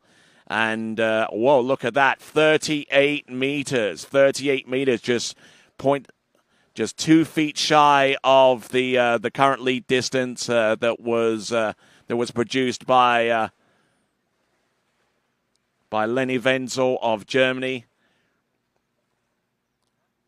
So the battle of the two Germanic nations, Austria and Germany, coming to a head there, with about 0.7 of a meter separating the two. Germany against Austria, 38.7 for Leni Wenzel, and Katarina Hafner in second place right now with 38 exactly. So, Cameron Waters.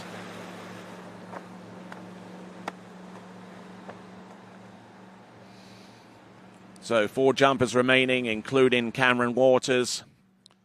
I'm sure she's well aware of what she needs to do to make an appearance in the girls' jumping final. Anything more than the jump of Cameron Davis, whose distance of 30.1 meters is looking precarious every single time a new jumper hits the water.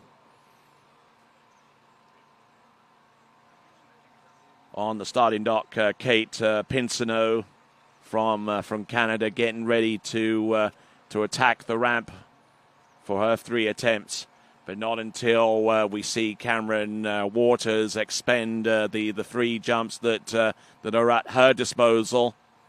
Cameron Waters, who resides a little ways outside of Groveland in Florida. As a matter of fact, she trains over at the International Tournament Ski in Sunset Lakes.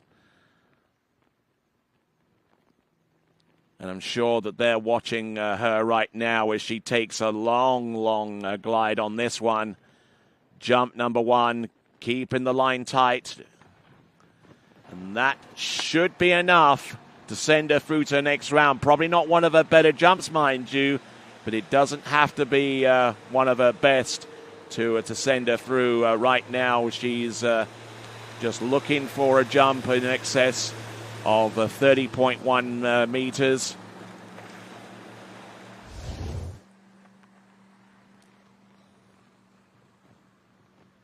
Definitely came in with a lot of heat on jump number 1.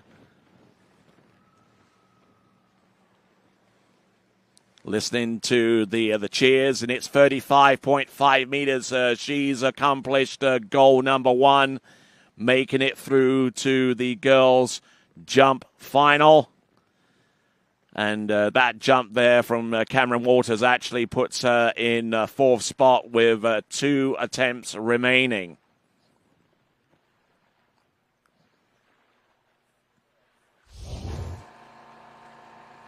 So, Cameron Davis still hanging on precariously with 30.1. There are 3 more competitors to go, and that is still the cut line for anyone aspiring to be a part of the girls' jumping final. Cameron Waters has been able to usurp that distance and is now looking to try and push her way towards the top. Here comes Cameron Waters. Oh, a little bit later there on jump number 2. Driving on home. And that's a better looking jump, more speed. Certainly better timed and later. And hopefully she'll get more in the way of distance as a result of all of those elements coming into play.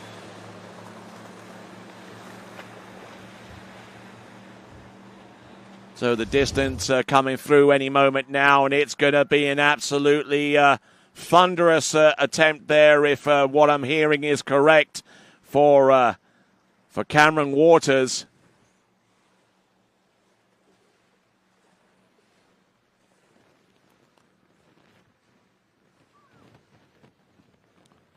So looking at this second jump, we know that this jump distance is going to be further than jump number 1. How far in front of jump number 1 we won't know until...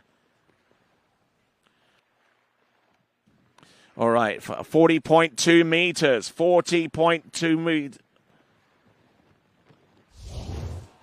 So 40.2 meters on jump number 2. Okay, so corrected to 40.3, 132 feet. She now has the lead in this competition with 2 skiers remaining, actually 3 skiers remaining, guaranteed of at least a 4 from last off the dock. Here she comes. Dropping the handle, skiing into the shore, and just diving through the skis. She's as pleased as punch out there, and she'll be looking to try and get as much rest as possible and get ready for the girls' jump final, which will take place tomorrow. So, 40.3, our new leader, Cameron Waters. All right, so 3 more competitors to go. 1 competitor from Denmark, another from Australia, but preceding those competitors, from Canada, Kate Pinsonneau.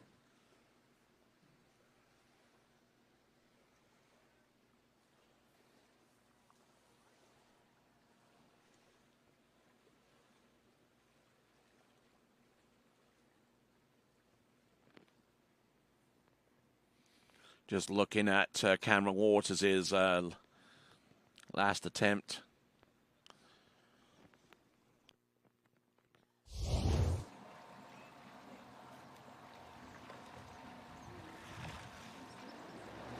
And certainly Kate Pinsonneau knows the target. Anything more than 30.1 meters will seal the deal there for her.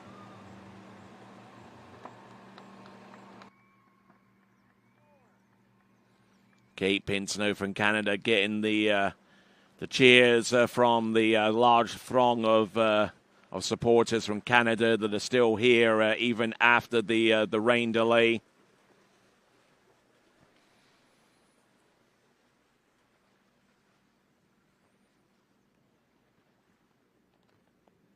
So on the water, Kate Pinsonneau. Let's have a look at some of the previous scores that she's racked up, at least so far as the 2023 season are concerned. She's jumped consistently into the mid to high 30-meter range. So looking for something similar going forward here in 2024. Here comes Kate Pinsonneau. Nice and wide on jump number 1 and waiting for the opportunity to turn around the 180-meter buoy. Look at her go.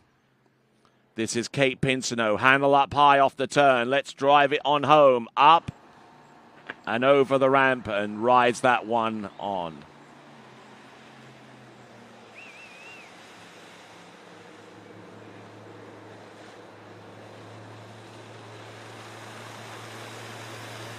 So, Kate Pinsonneau.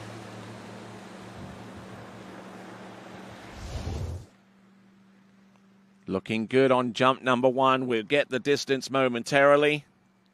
It's coming through, and it's 39.5 meters, which slots right there behind Cameron Waters, who has a lead jump distance of 40.3 meters in the lead, and Kate Pinsonneau now in second spot with 39.5 meters.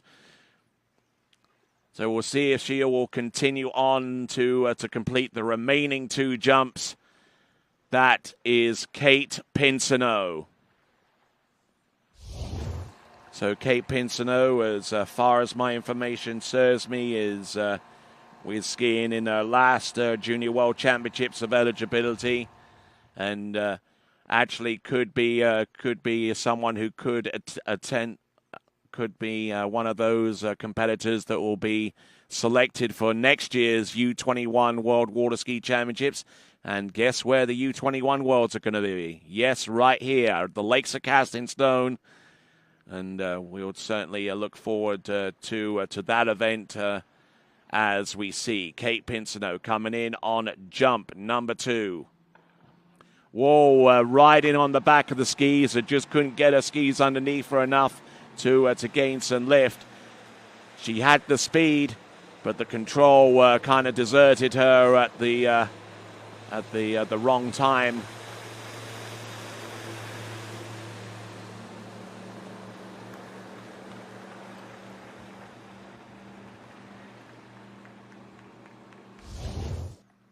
So Kate Pinsonneau turning at around about the same place in respect to the 180-meter buoy.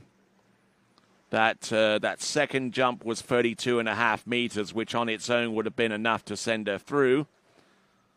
But she already has 39.5 meters under her belt, and looked to try and get some more distance by way of this second jump, but just got squatted down and was unable to extend there, and actually got squatted down more with one leg as opposed to the other, which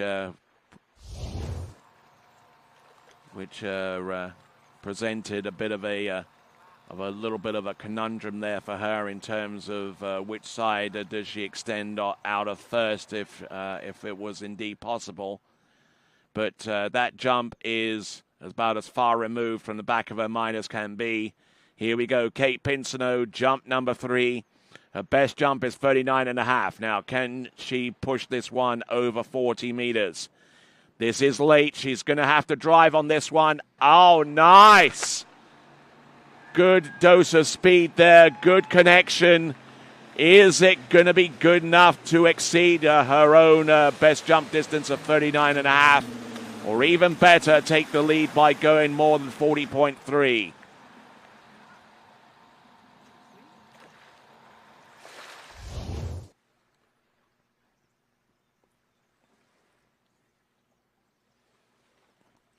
So waiting on the distance to come through, and it looks like it's a new leader. 40.8 meters for 0.8 meters. That puts her half a meter ahead of Cameron Waters, who has been relegated to second with her jump distance of 40.3.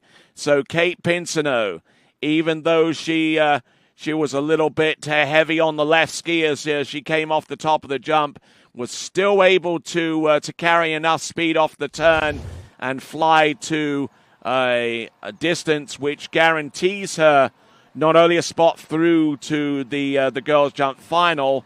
I mean, she'd already established that on jump number 1, but it also means that she'll start no earlier than third from last off the dock. She could potentially be our penultimate skier on the water tomorrow, or even the very last skier, but that is to be determined by the distances produced by the last two competitors.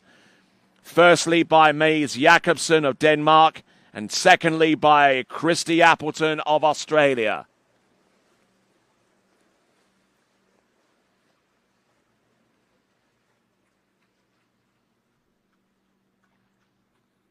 So Mads Jakobsen. Looking at some of the competitions that she has been a part of this season, mostly at Valensbæk, which is the national site for the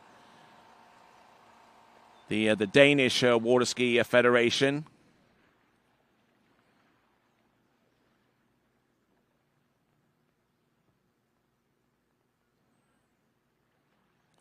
Now, so far as her best score of this season is concerned, it's 41.3 meters that was produced in the Open Nationals over in Valensbeck, and here she comes, jump number 1.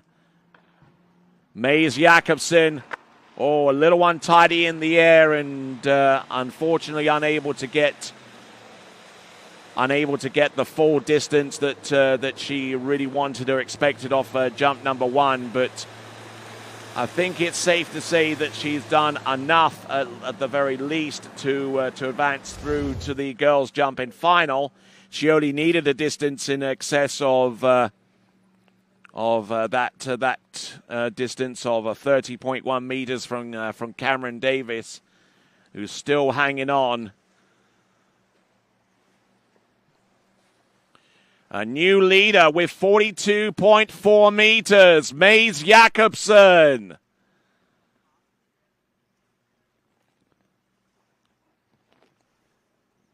There you go. Good thrust there off the top of the jump.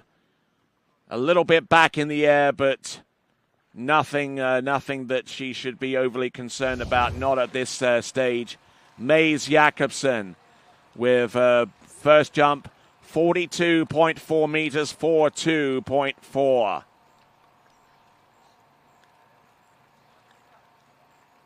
And there we see in that shot there 2 legendary coaches, Larry Giesler and Matt Reaney, right here on dockside, looking on as they see Mays Jakobsen try to put on more distance on top of 42.4 meters or 139 feet. Here she comes, jump number 2. Good lift again. A little bit more controlled coming into the jump and off it.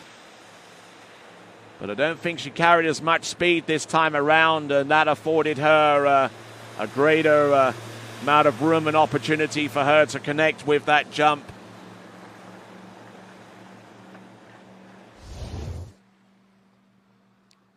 So 42.4 on the opener. I suspect that one is going to be over 40 meters again. Indeed it is, but not as much as the first jump, 41.4. 41.4 on jump number 2, or the equivalent of 136 feet. We're down to our final 4 jumps here. The 3 jumps of Christy Appleton, who would be taken to the water next, our last competitor out. And the one final jump afforded to Mays Jakobsen of Denmark, who has already flown away through to the girls' jumping final on the strength of her first 2 jumps.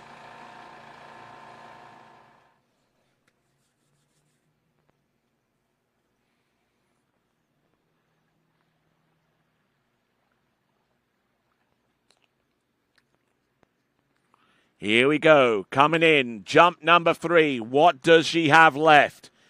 Let's see if she can empty the tank here on the jump number 3.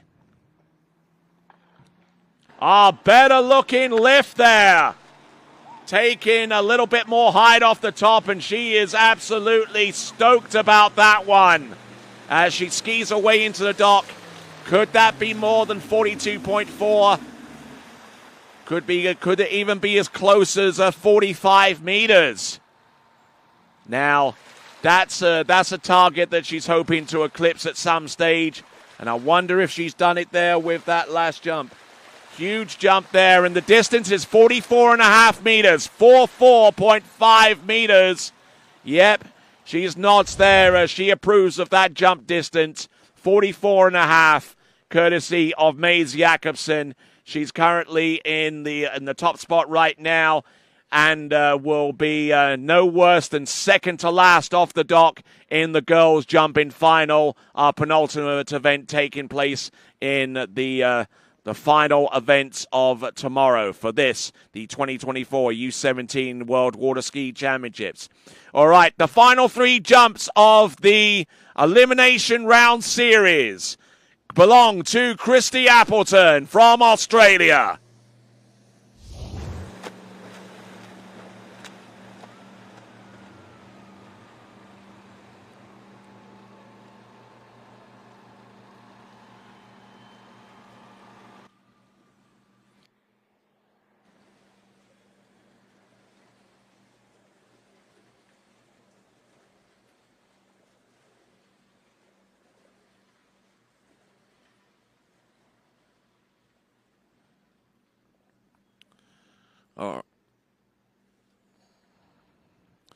All right, so Christy Appleton making the turn around the bottom corner. I don't have too much in terms of information regarding her best jump distances, but looking back at some of the results that she posted last season, distances upwards of around 42.5 meters she was able to produce at various locations during the course of the 2023 calendar year season. Here we go, Christy Appleton. A good drive there off the 600-foot cut buoy, or 180 meters away. And here she goes.